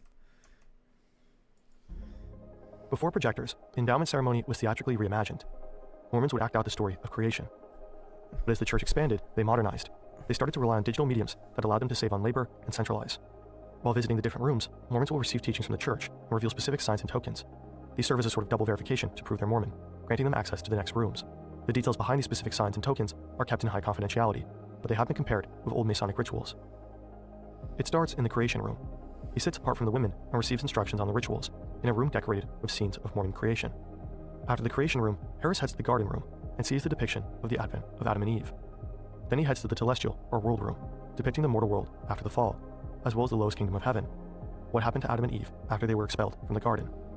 And finally, he enters the terrestrial room, representing the second kingdom of heaven, which is also the stepping stone to the most important room in the temple, the celestial room, representing the highest kingdom in Mormon heaven. But to get to that room, you must pass the veil. After we die and leave the mortal realm, the Mormons believe our performance is judged. But this is not a pass or fail. In our Father's house, there are many mansions. According to the Mormons, there are 3 ranks in heaven. The lowest, celestial, the stars. The second, terrestrial, the moon. And the highest, celestial, the sun. Our loving Savior will send all the children of God to one of these kingdoms of glory, according to the desires manifested through their choices. If you did not accept Christ and were sinful, you're destined for the telestial. The lowest kingdom has the most inhabitants. As innumerable as the stars in the firmament of heaven, or as the sand upon the seashore. If you were honorable, but did not accept the gospel, you're destined for the terrestrial. These are the people who receive his glory, but not his fullness. And only if you accept the gospel, live in the light of God, and make your way through a temple, will you likely ascend to the highest kingdom, the celestial, the sun. These kingdoms are hierarchies. Within them, they are divided even further. The celestial kingdom has 3 layers, with the highest of the celestial kingdom belonging to those destined to be a god. To get into the celestial kingdom, you must perform the endowment. But to get to the highest level of the celestial kingdom, you must go even further. This is the dwelling of those, quote, who have received of his fullness and of his glory. Therefore they are gods, even the sons and daughters of God, and dwell in the presence of God and his Christ forever and ever, end to quote. After Harris Johnson... Wait, so if you're a god, why would you dwell in the presence of God? Wouldn't you be God? See how retarded this shit is? Yeah, I'm gonna go become a god so I can live with God. It's like, well, if I'm a god, then why do I need God? Like... It's just literally some fucking shitty Christian fan fiction written by a guy who wanted to bang multiple women. Passes through the veil. He enters the celestial kingdom. The Mormon religion was founded in the 1800s during a period of American religious revivalism. At around the same time, a book was making the rounds among the American masses, The Age of Reason. In it, the author Thomas Paine critiqued the belief in a supreme being. He made his arguments on the understanding that the earth was not the center of the universe. Almighty, who had millions of worlds equally dependent on his protection, should quit the care of all the rest and come to die in our world, because they say one man and one woman had eaten an apple. Are we to suppose that every world in the boundless creation had an Eve, an apple, a serpent, and a redeemer? This attacked the idea of divine design. It was becoming clear that our human understanding of the center of the universe was relative. For some, this was enough to convert theists to atheists, but others scrambled for a different explanation. Some tried to defend existing religious text. The biblical passages can be read metaphorically. The story of creation was always compatible with the universe of many worlds. While some attempted to defend existing Christian theology, there were others who tried to update it. One such man was Joseph Smith, the founder of Mormonism. There are other worlds around us to which probably our earth with all its grandeur is but as dust in the balance. Infinity of space is before it. Unnumbered spheres are above and below and around us. There are many worlds that have passed away, and there are many that now stand. And as one earth shall pass away, and the heavens thereof, even so shall another come. and there is no end to my works, neither to my words. This is where Mormon doctrine becomes truly different. As man now is, God once was, and as God now is, man may be. The Mormon afterlife is a fractal, an ever-repeating story of creation. Do you think that you could ever, through all eternity, find out the generation where gods began to be? Or see the grand beginning where space did... Yeah, the Mormons have a shit ton of money, man, so they can afford that prime real estate. It is a massive cult. And the thing is once so the way the Mormon church works, which is how they make so much money, is when you confess. So like the Catholic Church, I don't know if Church of England does confessions or not, but if they do, you know what I'm talking about. But anyway, when they do confessions at the Mormon church, they do it different than everybody else. What they do is they take notes of everything you confess to, and they put it into a file that's specific to each individual person. And that file travels with you regardless of where you move, what Mormon church you leave and then go to another one. They always have a record of every single thing you've ever confessed to. And if you believe the stories, they blackmail the absolute shit out of people and extract as much money as humanly possible in order to, you know, continuously pad the coffers of the church. Not extend, or view the last creation, where gods and matter end. Methinks the Spirit whispers, no man has found pure space nor seen the outside curtains where nothing has a place. Those who enter the celestial kingdom are destined to be like God, but there's still one ordinance you must complete to become one yourself. Celestial glory, there are 3 heavens or degrees, and in order to obtain the highest, a man must enter into this order of the priesthood, meaning the new and everlasting covenant of marriage, and if he does not, he cannot obtain it. When Mormons are married in the temple, they are sealed as a heavenly father and mother themselves, gods with their own new plans for salvation. We send our spiritual children off to different planets. We repeat the process of creation again and again, forever. Harris sits in the celestial room. If he continued his devotion, he would become a god king. If he continued his devotion. With strict rules against drinking alcohol and fellatio, Mormons aren't exactly the type of people who get invited to parties fellatio very often. So the entire religion has constructed an eternal party where they're the only ones invited. The rest of humanity is bounced at the door, waiting in line forever. You don't burn in Mormon hell for eternity, but miss out for eternity. Hell is literally an eternal dam to the next higher layer of heaven. If you're a faithful Mormon but have the unfortunate luck of being gay, leaving an abusive marriage, or being asexual, you will never be a god. For these angels did not abide my law, therefore they cannot be enlarged, but remain separately and singly without exaltation in their saved condition to all eternity, and from henceforth are not gods, but are angels of God forever and ever. Your life may still be glorious, just not the most glorious, looking forever up at the higher kingdoms in heaven. Harris sits in the celestial room, but feels nothing. He lifts his head, noticing a subtle brown stain on his temple robes. He remembers how angry he got when his daughter spilled the coke. But then a smile creeps onto his face, a light chuckle escapes his lips. He hears the droning sound of the air conditioner, with a stuttering, broken fan. It doesn't feel like heaven here, it feels like a dentist's waiting room. He looks around, observing his brothers and sisters, and doesn't see future gods, only apprehension, reaching for any meaning in this brief incomprehensible existence. But Harris feels no smug pride, only understanding. Wanting to stay with your family forever is the fairest human desire. But then he wonders, is this the hope I'll give her? To one day look at her dying father and grasp at faith that she'll see him again, not to ever come to terms that maybe the end is the end. Harris stands up. They look at him. He passes back through the veil, born again.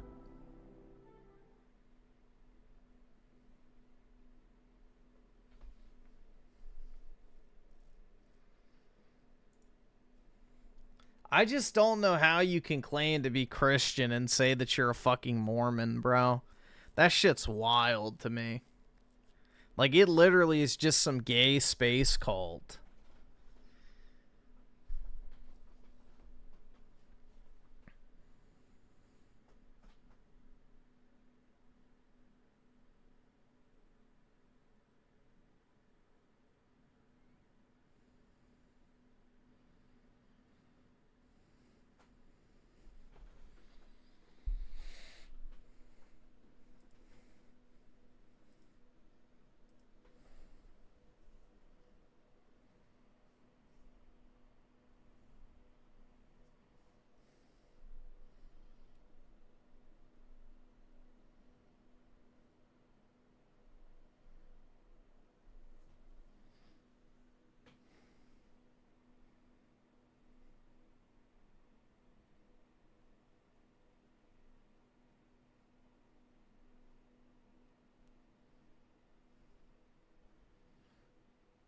They're transhumanists, have secular speakers sometimes. Yeah.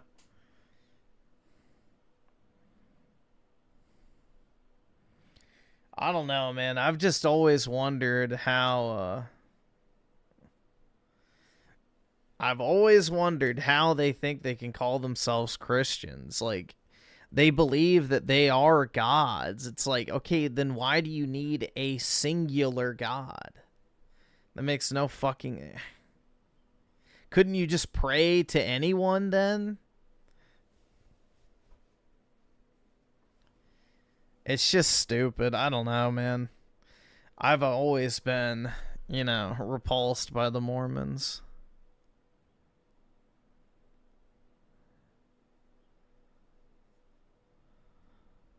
Same energy as a Dark Souls lore video. Yeah, kind of. Agreed.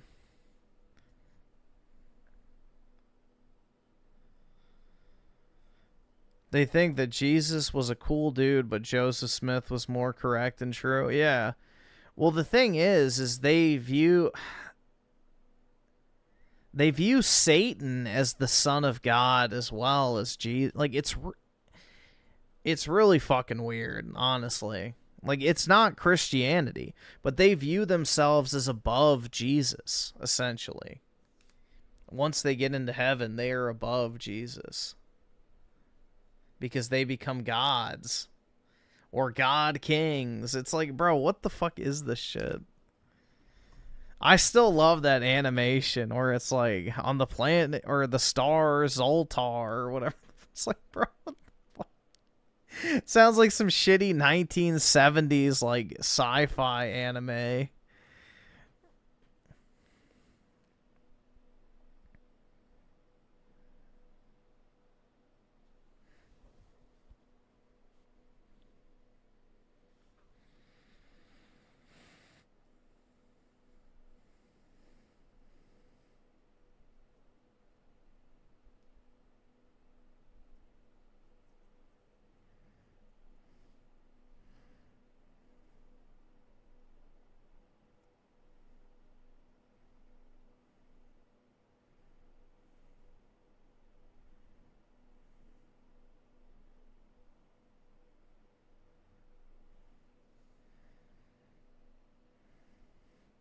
Yeah, I've seen the thing with Brazil. That shit's pretty crazy.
If you fail, no, not November, you can't call yourself a Christian.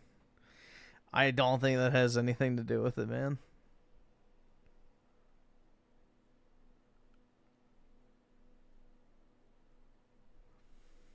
Oh, yeah, I've heard about this. In the small town of Fulton, in the U.S. state of Missouri, there is a church on the campus of Westminster College, which is not what it seems. Yeah, dude, it's really odd. Like, apparently there's, like, this whole group of colleges across America that have bought, like, old European churches and literally transport them across the Atlantic and then put them back together on site. Firstly, other than weddings, there are not any normal church functions done here. Instead, it mostly serves as a museum, more specifically, America's national museum dedicated to the World War II-era British Prime Minister, Sir Winston Churchill. Furthermore, despite how it looks, this building started as a 12th century medieval church in the city of London. How did a medieval English church end up in a small town in Missouri? It's actually quite an interesting story. Sometime in the mid to late 12th century, St. Mary Aldermanbury was built as a small Catholic church in the City of London on Aldermanbury Street. Yes, to be clear, that original City of London inside but separate from modern Greater London. We don't know the exact original date of the church's construction, but its earliest mention is in 1181. At one point, it became the parish church for the ward of Bessashaw, and while there's no visual depiction of the church during that time period, we do know it was smaller than I'm a sad sack? What does that mean? it is now. Using this modern picture as a reference, we know that these sides were not originally there, and the exterior looked more like the typical Norman design churches at the time, which if you compare to other Norman-style churches, you can see the general shape of the roof and tower is still there. Sometime in the 15th century, the bell tower was redone, and then the church went from Catholic to Anglican under King Henry VIII's reign. While we don't know if Shakespeare himself ever attended this— And now England is Anglican? Yeah, which, holy fuck, man. Yeah, the Church of England is degenerate beyond belief. I mean, it already was from its inception. It was literally made because a angry tyrant, you know, wanted to bang other women. So already it was a church created in sin by, like, definition. And, you know, it's only since spiraled, so it's suiting that, you know, we've reached the point that we're at now where you know, the Church of England literally has a female head of the church, which is directly forbidden in the Bible. So, yeah, a church that was created in the first place to directly contradict, you know, biblical teaching is now led by someone that directly contradicts biblical teaching. So, not surprising.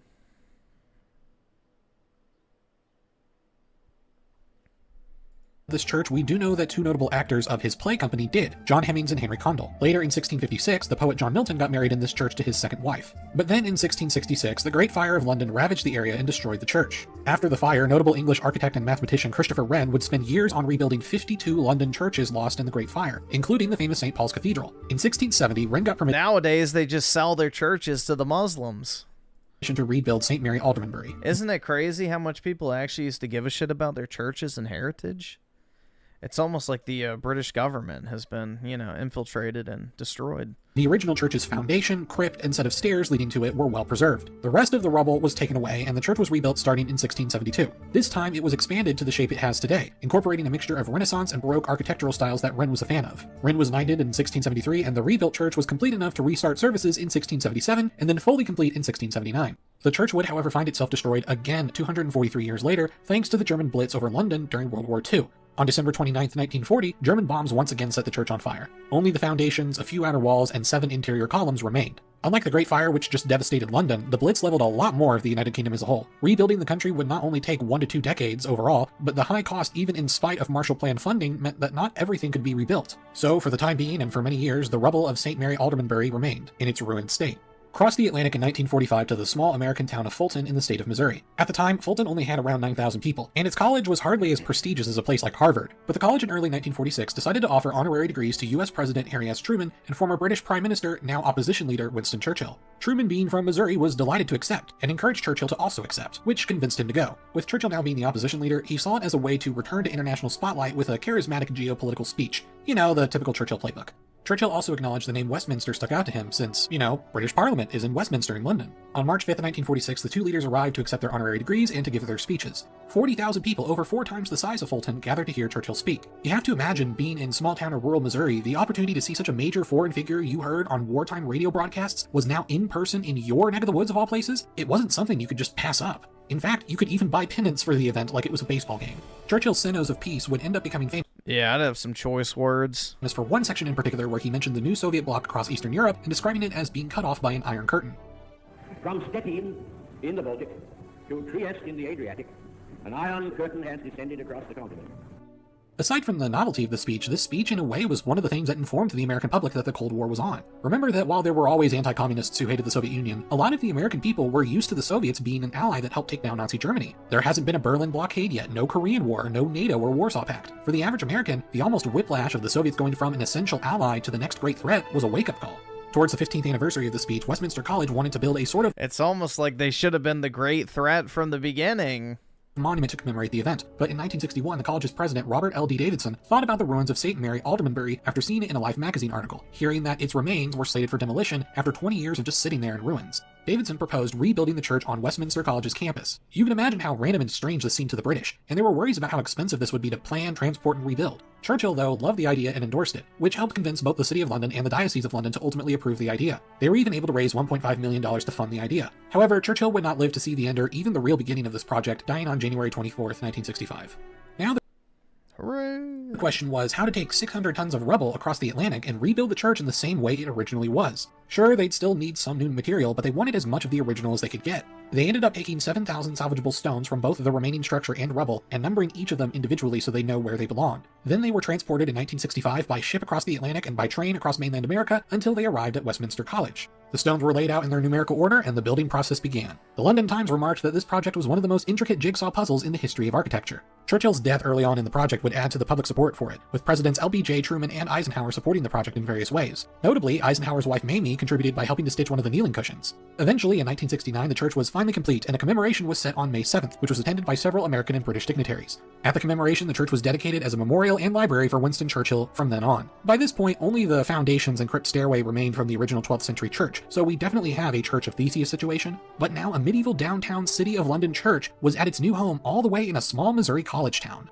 In 2009, the library memorial was rebranded as the American National Churchill Museum. Inside, you can see a museum dedicated to both the history of the church and Winston Churchill in the church's basement. Then you can also get guided tours to the church part of the church. I visited there recently, and it's definitely worth a visit for the church's beautiful architecture alone. But you can also see random but endearing stuff that you can only find in touristy museums, like used Churchill cigars, an autographed Churchill hat, and a monument to the tearing down of the Berlin Wall made from portions of the former wall. There's even an art gallery of paintings that Churchill made in his final years. Overall, if you're passing by, definitely worth a visit. Between this museum and the National World War I Museum in Kansas City, I gotta say, Missouri is really blowing its weight on national museums. I'm Emperor Tucker Star, and I'll see you guys next time. Churchill was big into coke, and that's, well, you know, he was a absolute bankrupt prior to World War II, so that's actually not shocking. That's actually not that shocking. Did he do the old classy thing that people used to do and put the cocaine inside their cigars?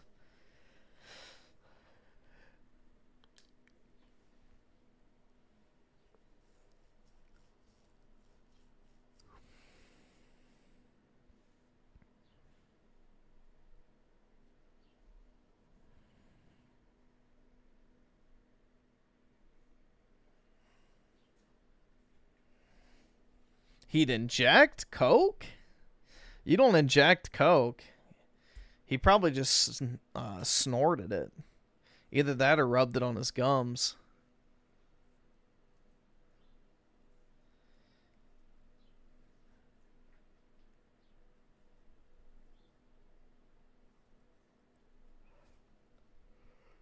Ugh.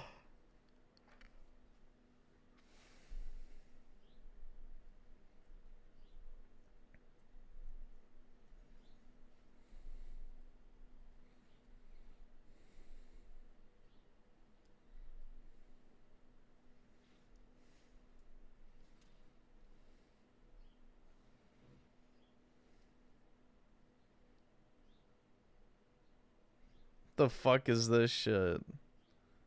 When I was a Mormon, I participated in a very secretive initiation ceremony called the endowment. Even though my parents and every single church leader who I knew growing up participated in this ceremony, I still had no idea what happened in a temple. I grew up with photos of temples in my childhood bedroom, and I grew up singing "I Love to See the Temple" in primary, and yet somehow this entire ceremony was still kept a complete secret from me. During the ceremony, I was symbolically washed with water, and I was anointed with oil. I was asked to promise that I would wear this as underwear day and night for the rest of my life. I was told that wearing these robes and learning special Yep, the magic underwear. Secret handshakes was one of the most important aspects of my eternal salvation. When this happened to me, I was honestly completely repulsed.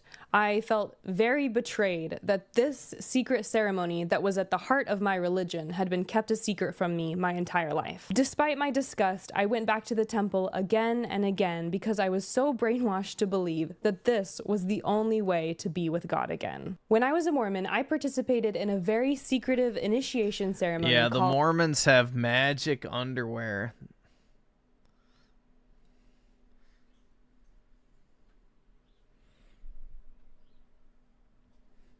Are these the Mormon baddies? Nah, let me see if I can find an example.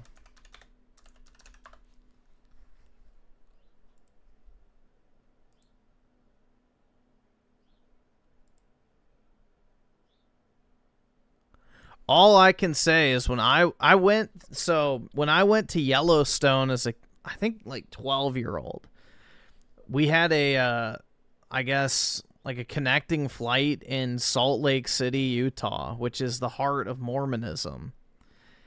And all I can say, bro, is they had a couple weddings going on, and the Mormon women that I could see walking around were pretty damn hot. So I can only speak to my first-hand experience of being in the heart of the action.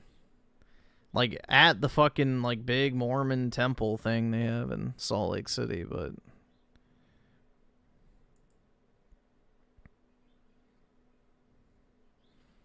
aside from that, you know, I can only recount my experience.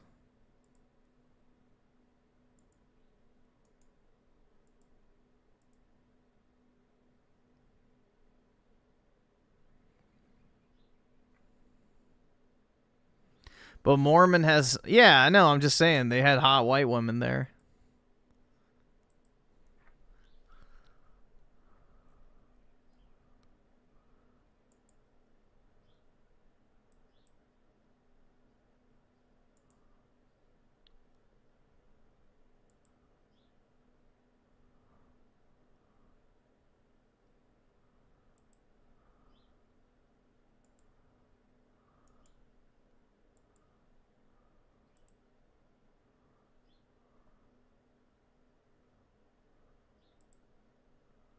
Do Catholics... Yeah, dude. I mean, most of Western Europe is still Catholic if they're Christian, so yeah. And then if you like the Latina mommies, then yeah. But yeah, I mean, most Western Europeans who are, you know, religious are Catholic, so... The only places where that's not necessarily true is Germany and England, but Catholicism is growing in both of those places. Yeah, the Slavs are Orthodox, but there are Eastern Catholics. They're just not as prominent. But yeah, if you go to like Russia or Ukraine or somewhere like that, then yeah, Orthodoxy is the main one. Catholic is not Christian. Dude, Catholic is the original Christian. The entire foundation of every other Christian faith is based off of Catholicism, whether you want to admit it or not. Every single religion that falls under Christianity uses the Catholic Bible. The Bible is a Catholic invention. So I hate to break it to you. Without Catholicism, there is no other version of Christianity as we know it today.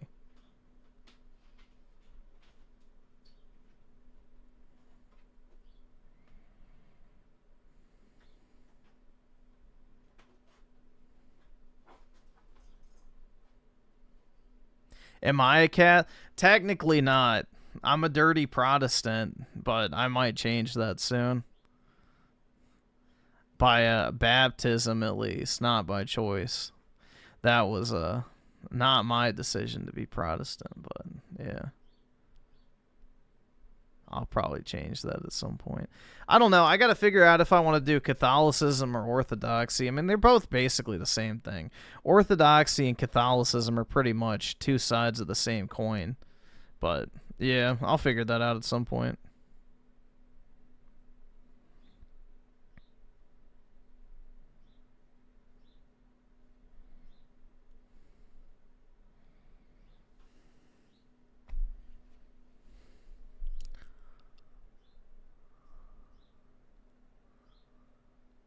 What's the main difference?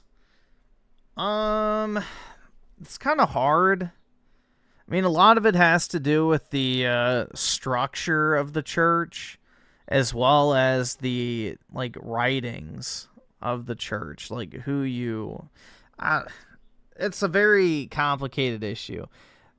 Basically, the thing to keep in mind is they're very foundationally similar. They pretty much believe the exact same thing. It's just, you know, the Orthodox Church is more Easternized and the Catholic Church is more Western. Like, you know, the papacy is much more monarchical, and I forget what the word is they use, but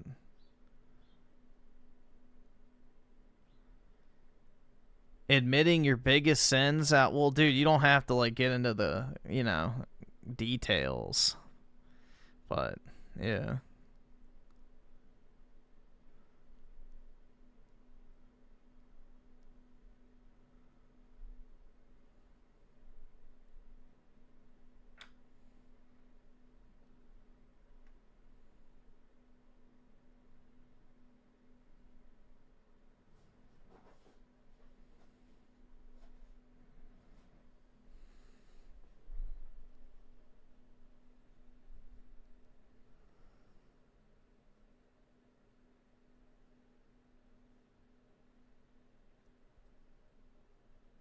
Believe in the Virgin Mary? Every Christian faith believes in the Virgin Mary. Otherwise, you don't believe in Jesus. So, every version of Christianity, if it's actual Christianity, believes in the Virgin Mary. That's not an exclusively Catholic thing.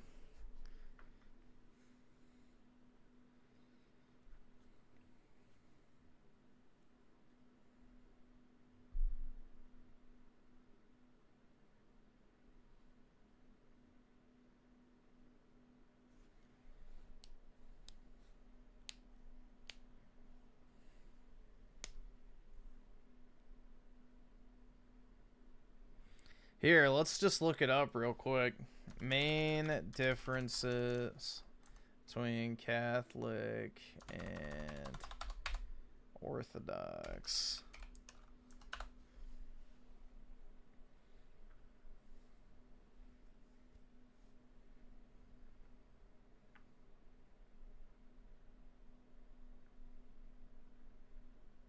$60 differences?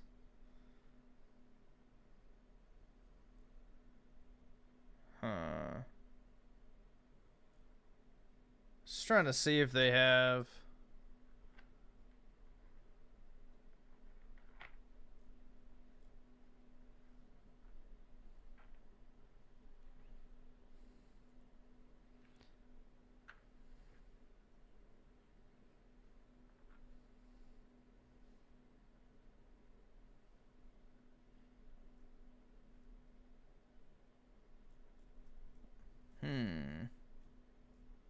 I guess we can just do this one. It's short.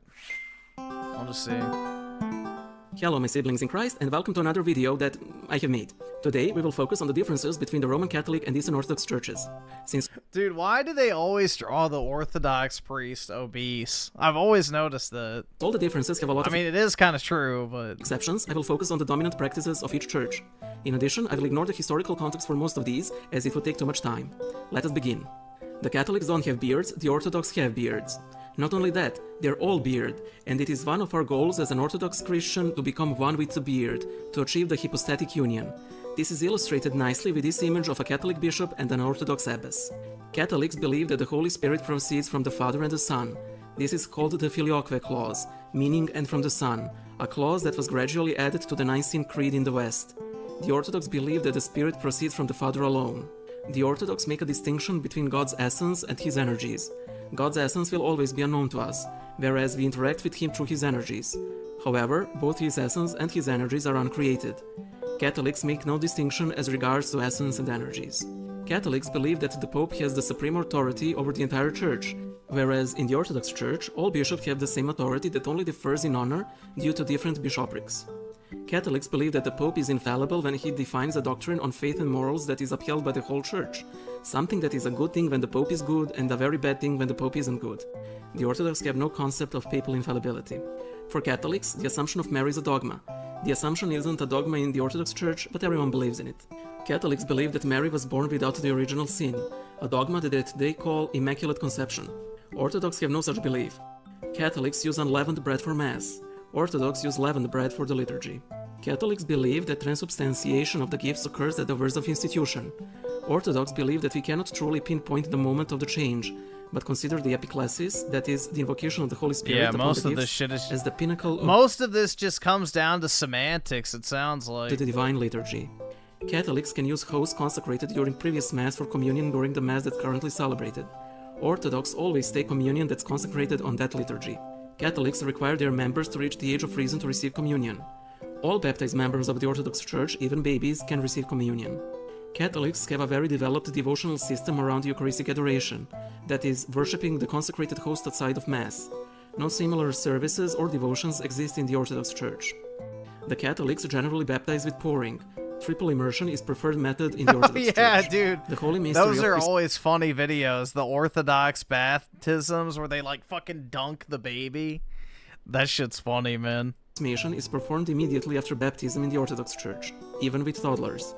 In the Catholic Church, one must attain the age of reason in order to receive the sacrament of confirmation. The sacrament of unction is generally given to seriously ill in the Catholic Church.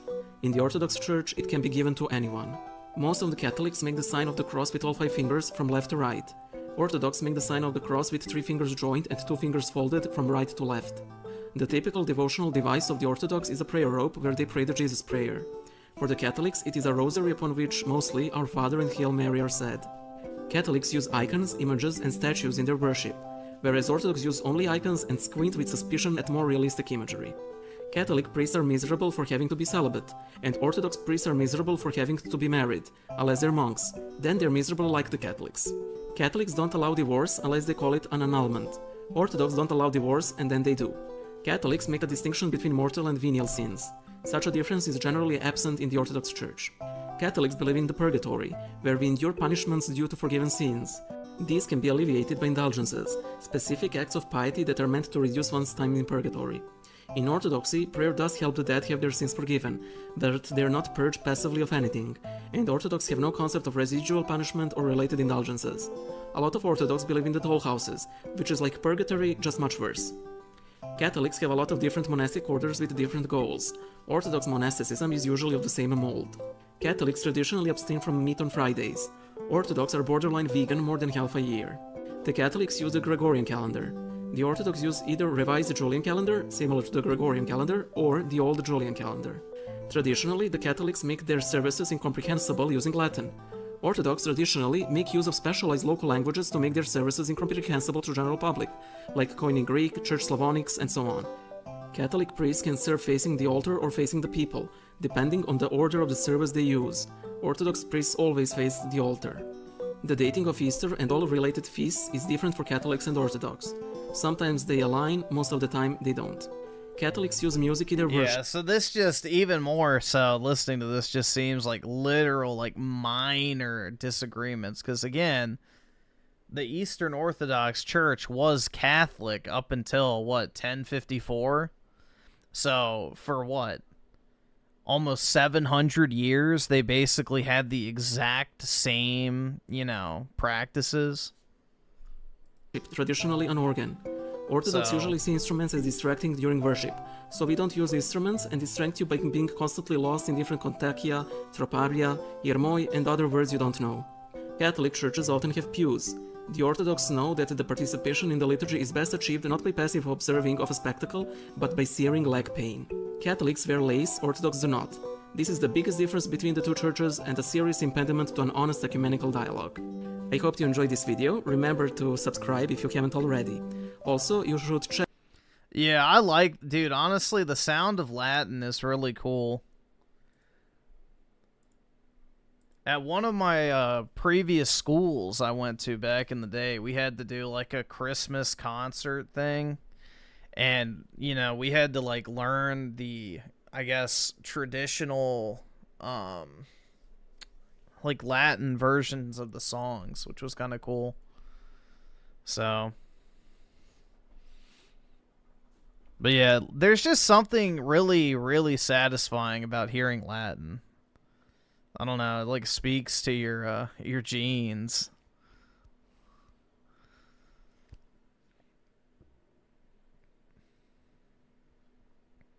Yeah, so the Orthodox Church was the Catholic Church. It's just when, you know, they split, essentially. Because Constantinople is considered to be like the main head of Orthodoxy, which was, you know, the eastern capital of the Roman Empire.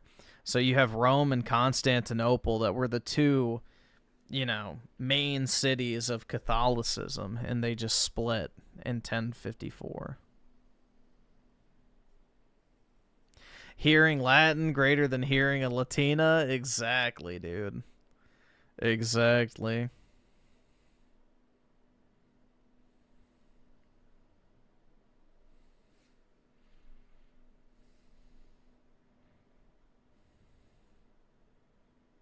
Apparently having a pope is a big issue. Well, their version of the pope is just their local bishop, so...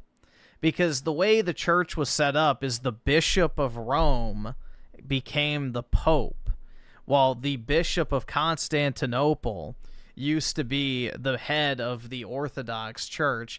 But because of what happened with Constantinople, if you know your history, and the Turks, they decided to shift authority to local bishopry, like bishopries. There we go. So now, like, if you're a Greek Orthodox, you follow the main bishop of Greece.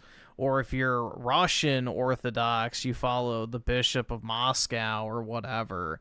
Or if you're Serbian Orthodox or Ukrainian Orthodox or whatever, you have your own localized bishop, which essentially serves as the Pope. So the difference with Catholicism and Orthodoxy now is there's one pope in Catholicism, and there's basically multiple popes in Orthodoxy. So, yeah, it's very, very, very similar at its core.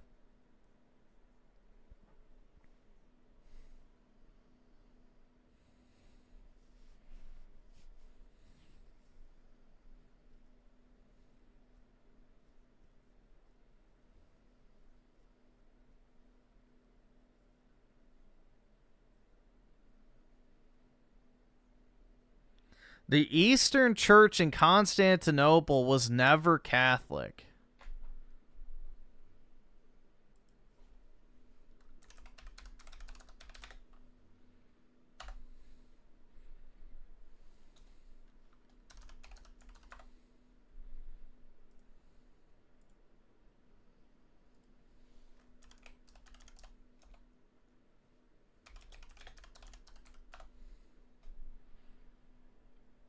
My guy, I'm about to blow your mind. Ready? The First Council of Nicaea. August 325.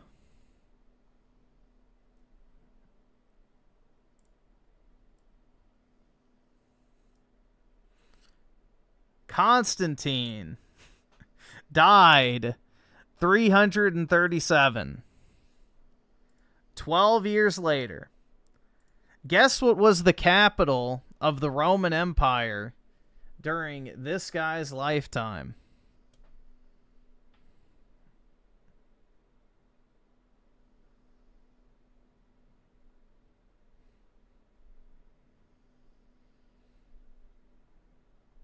Yeah, exactly. Constantine is literally the creator of the Catholic Church. He is the founder of the Roman Catholic Church because he was the Roman emperor.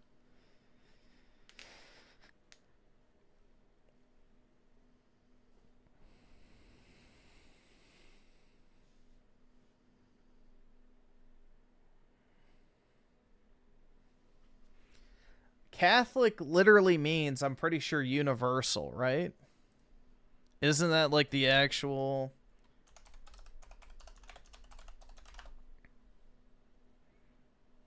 Yeah, all embracing. That's what I thought. Yeah, so Catholic literally just means all-embracing. So it is the universal church. That was what Catholic meant. It is the all-embracing, Church of Christ. Period.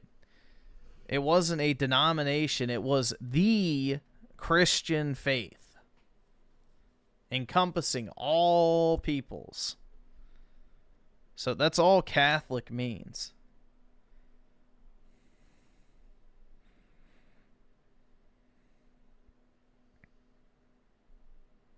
Because it was the only Christianity, pretty much at the time. Anyone that uses the Bible is literally using the tool of the Catholic Church that was created at the Council of Nicaea. That is when the Bible, as we know it today, was put together. So even if you're Protestant, you're still using a Catholic text.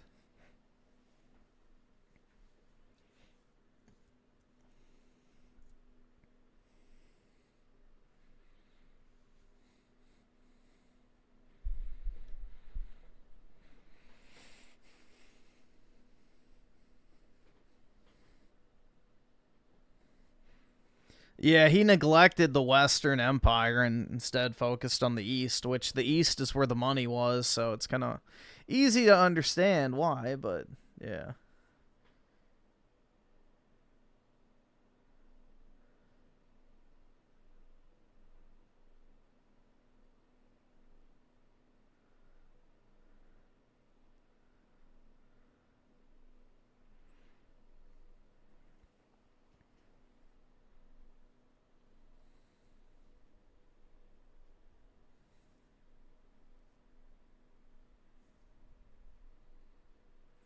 No, the King James Version? No, it was not.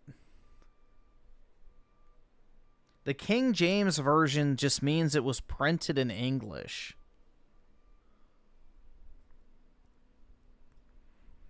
It was an English printing of the Bible that was approved by King James. That's all that means.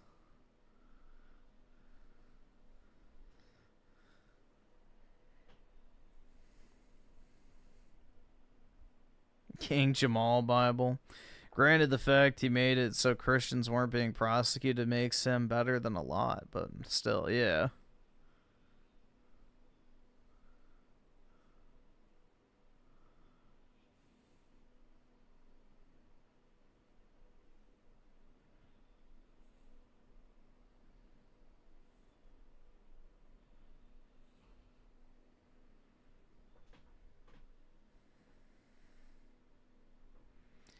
Well, isn't Catholicism what came from Jesus and his apostles? Yeah. Pretty much. Because you have to remember is Christianity was spreading through the Roman Empire.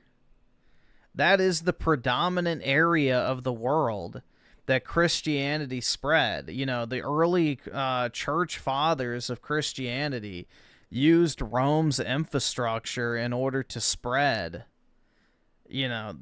basically Christianity to the entire empire.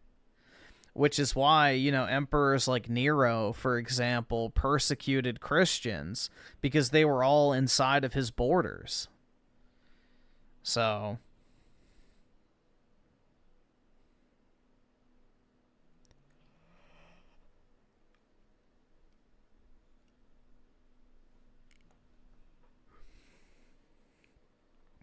And, Peter, who is, considered to be the first pope and the first leader of the church, he was crucified in Rome, which is where the Vatican is now.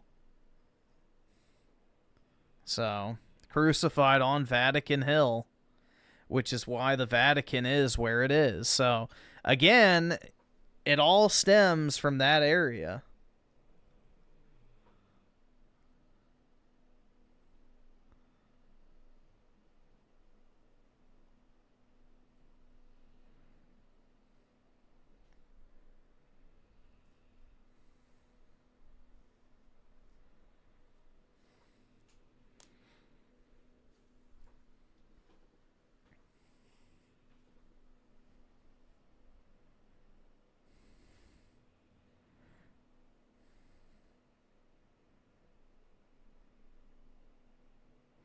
And I'm guessing Protestants were a bunch of Catholic heathens. Essentially what it was is, I mean, Protestantism was started by Martin Luther, who, you know, just didn't like the Pope, essentially. He didn't get along with Rome, so he decided, you know, I'm going to denounce it, basically. I forgot exactly what it was that set him off, but, yeah, essentially, he just didn't like the Pope. To put it in very simple terms, he did not like the Pope, which is pretty much the cause of every schism or, you know, Protestant revolution in the history of Europe. No, it wasn't because of indulgences. That's a misconception. Let me see.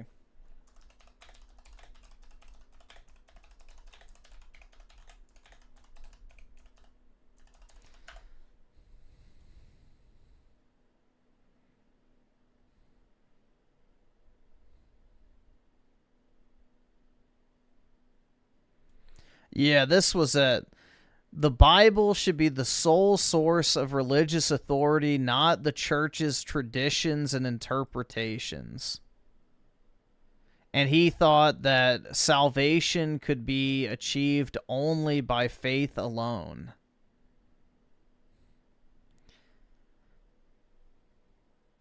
The Lutheran Church still took indulgences, so don't... That was just to sound good.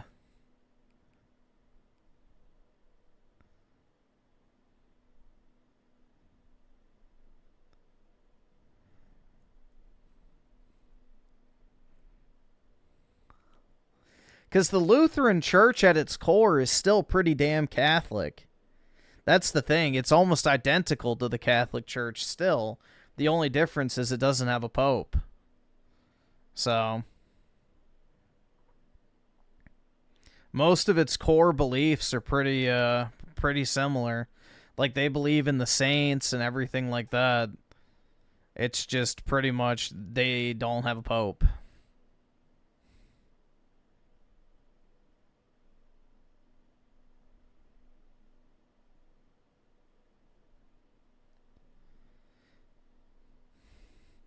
It's kind of funny that, you know, Protestantism is... you know, what we see today is the Zionist Christians when, you know, the father of Protestantism wrote this one.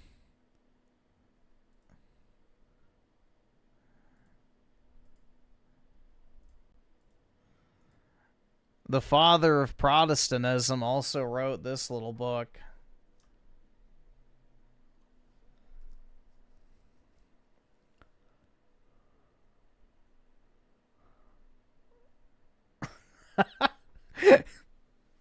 It's kind of ironic, man. How many of these fucking Protestant churches literally suck the cock of Israel? And this is the guy who started the entirety of, like, the whole Protestant, you know, Reformation. So, pretty funny, man.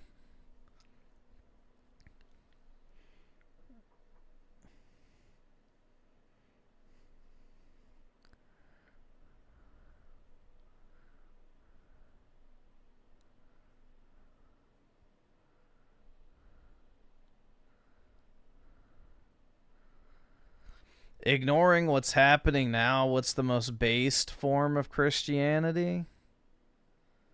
I would say either Catholicism or Orthodoxy. It really just depends on which one you resonate with more.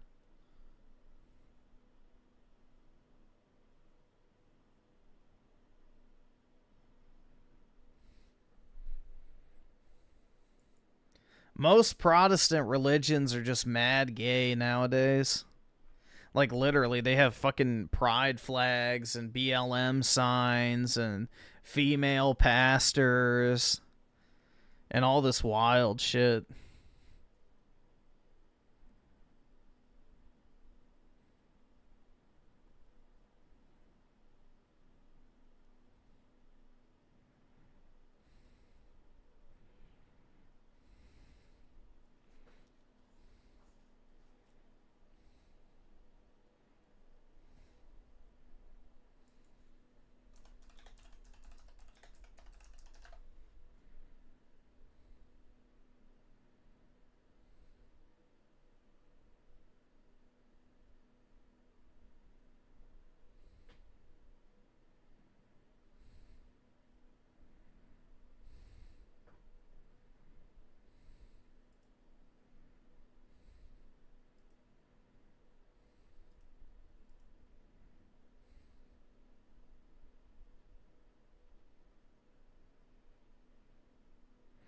Saint Floyd of fentanyl? Absolutely.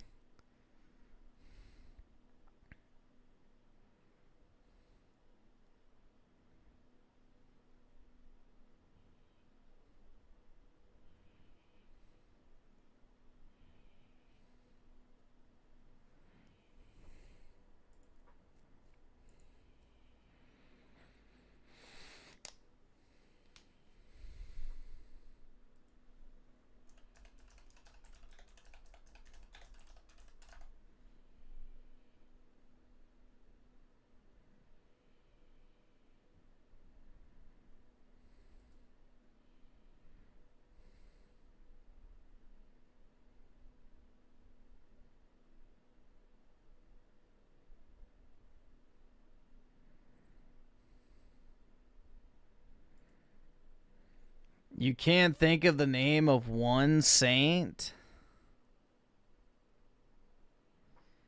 My guy. How?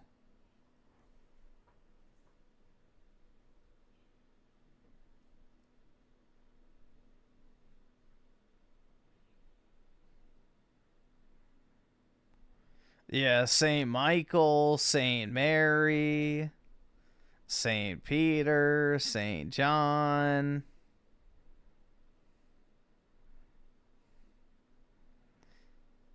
Pretty much all the default men's names are, you know, saints.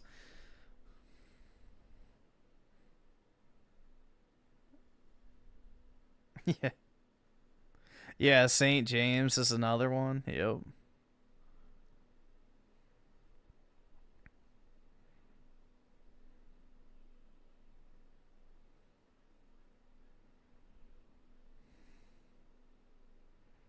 Is there a Saint Alex? Probably.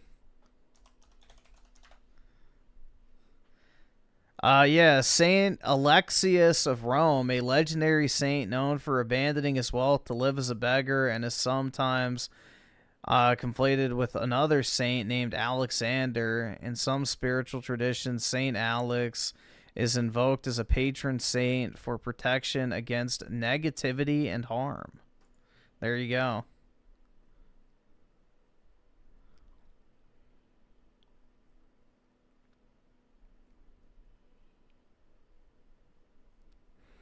Yeah, there's a lot of saints, so.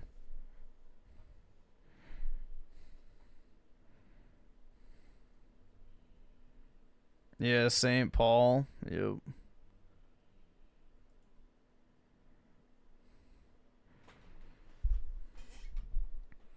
You two are poor? Yeah, we know, PK. It's alright.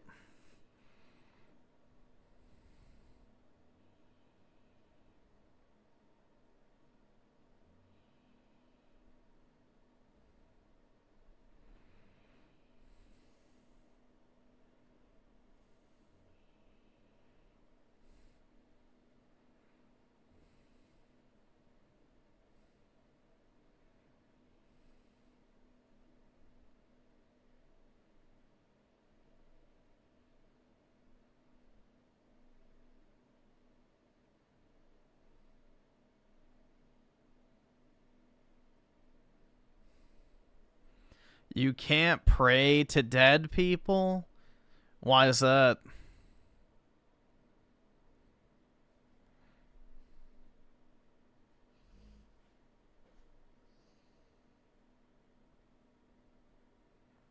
No, they're not dead. Bro, are you a like, oh my god. You do realize that the entire premise of Christianity is that you don't actually die, you gain eternal life forever in heaven, right? You leave this world for eternity in heaven. That is the foundational belief of Christianity. Is Jesus died for your sins so that you can live forever in heaven.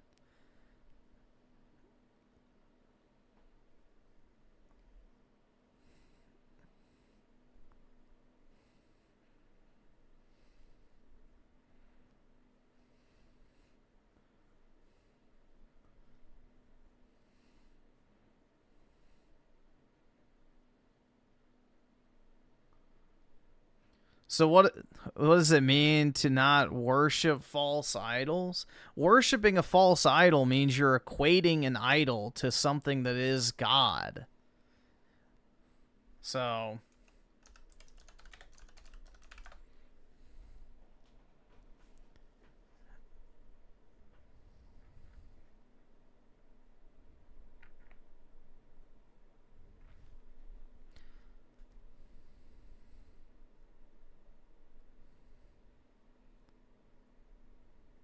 where did everyone go before Jesus died?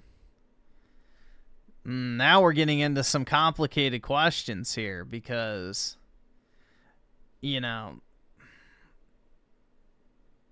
here's the thing. Does heaven operate on the same, like, I guess, level of time that we do? So does it matter at which point in history that Jesus actually died in order for people to be saved? Is the question. Does heaven operate at the same, you know, scope of time in the same linear manner that our world does? And that's where you get into some very complicated theological topics. Because if God is all-knowing, then he always intended to send his son to die for our sins, which means why would he hold people who just so happened to die before Jesus came to earth to a different standard than the people who died afterwards? That doesn't seem exactly fair. So that would be the thing. It's like, well, you could make the case that it was always the intention that everyone would be saved as long as they were given the opportunity to, you know, accept Jesus as their Lord and Savior. So that's the, I don't know. And then there's also the theory, too, that when Jesus died and he goes down into hell for 3 days, those 3 days were spent, you know, bringing up the souls of everyone who had been condemned to hell previously, before he's resurrected. So, again, a very complex theological topic. You know, I'm sure there's a lot of people who have a lot of different feelings about that one, but yeah. Those are the two main, I would say, game theories, dude.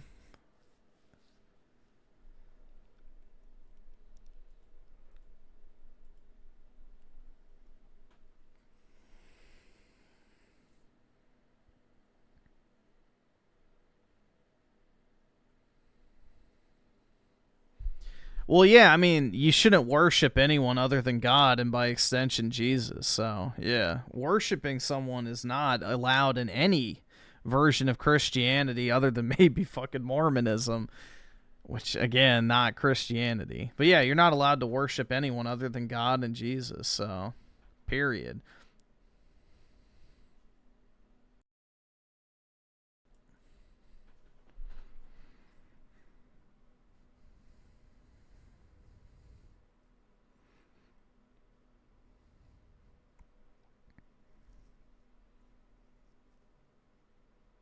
Not even Aerith? Unfortunately not, man.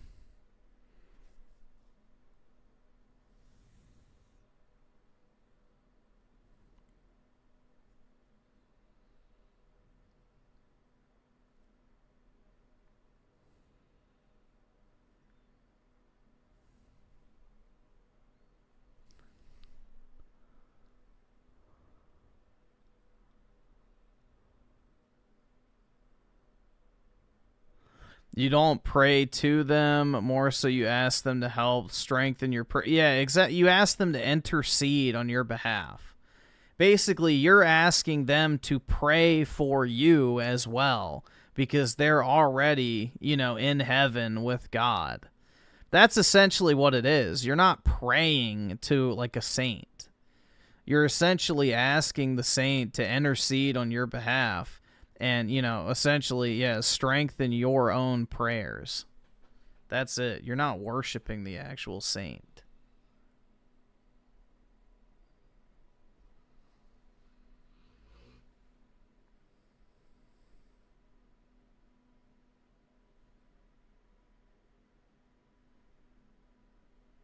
Necromancer, that's right.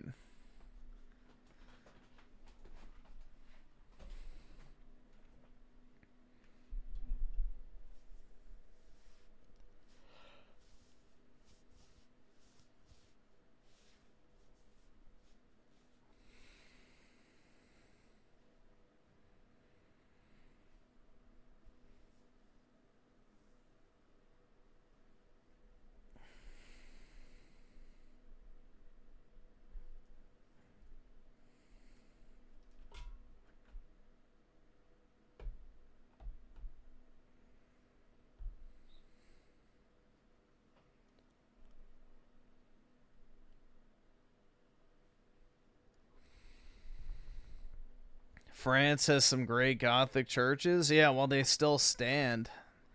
That's the scary thing about all these Muslims coming in, bro. Like, the other day, I don't know if y'all saw it, but there was like a Arab guy or something that broke in and like started smashing shit in the Vatican. And then there was another thing too, I forgot, but yeah, and then, you know, Notre Dame, you know, almost burned to the ground because a Muslim guy started a fire who was quote-unquote repairing it. Bullshit. Oh, a power tool ignited. Yeah, bull fucking shit. Don't you just hate it when your power tools ignite, guys? I'm sure that's a very common occurrence that your fucking power tools just ignite and burst into flames magically.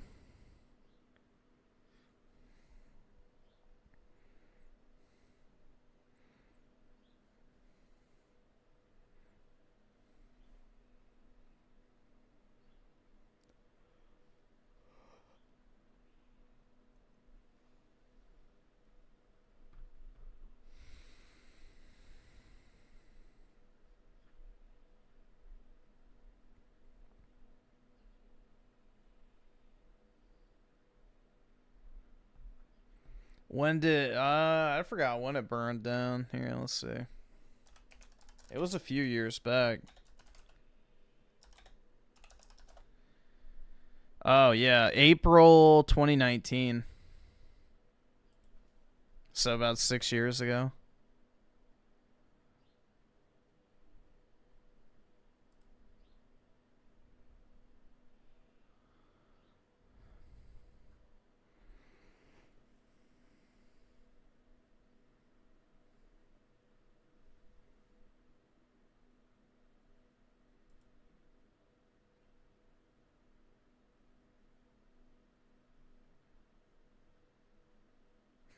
$6 million DeWalt drill spontaneously combust. I hate when that happens, man. I hate when that happens.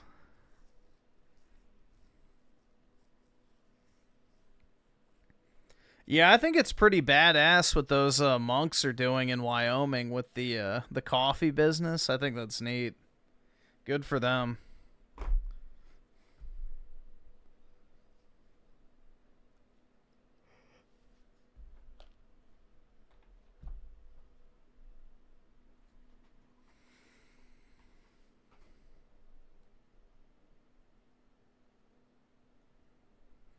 It's 7:30. I probably should go ahead and hop off, guys. I got to get ready for work and shit, so. Have a wonderful, oh yeah, Monday. Shit. Had to think about that for a second. But anyway, guys, I'll talk to everybody later. Peace out.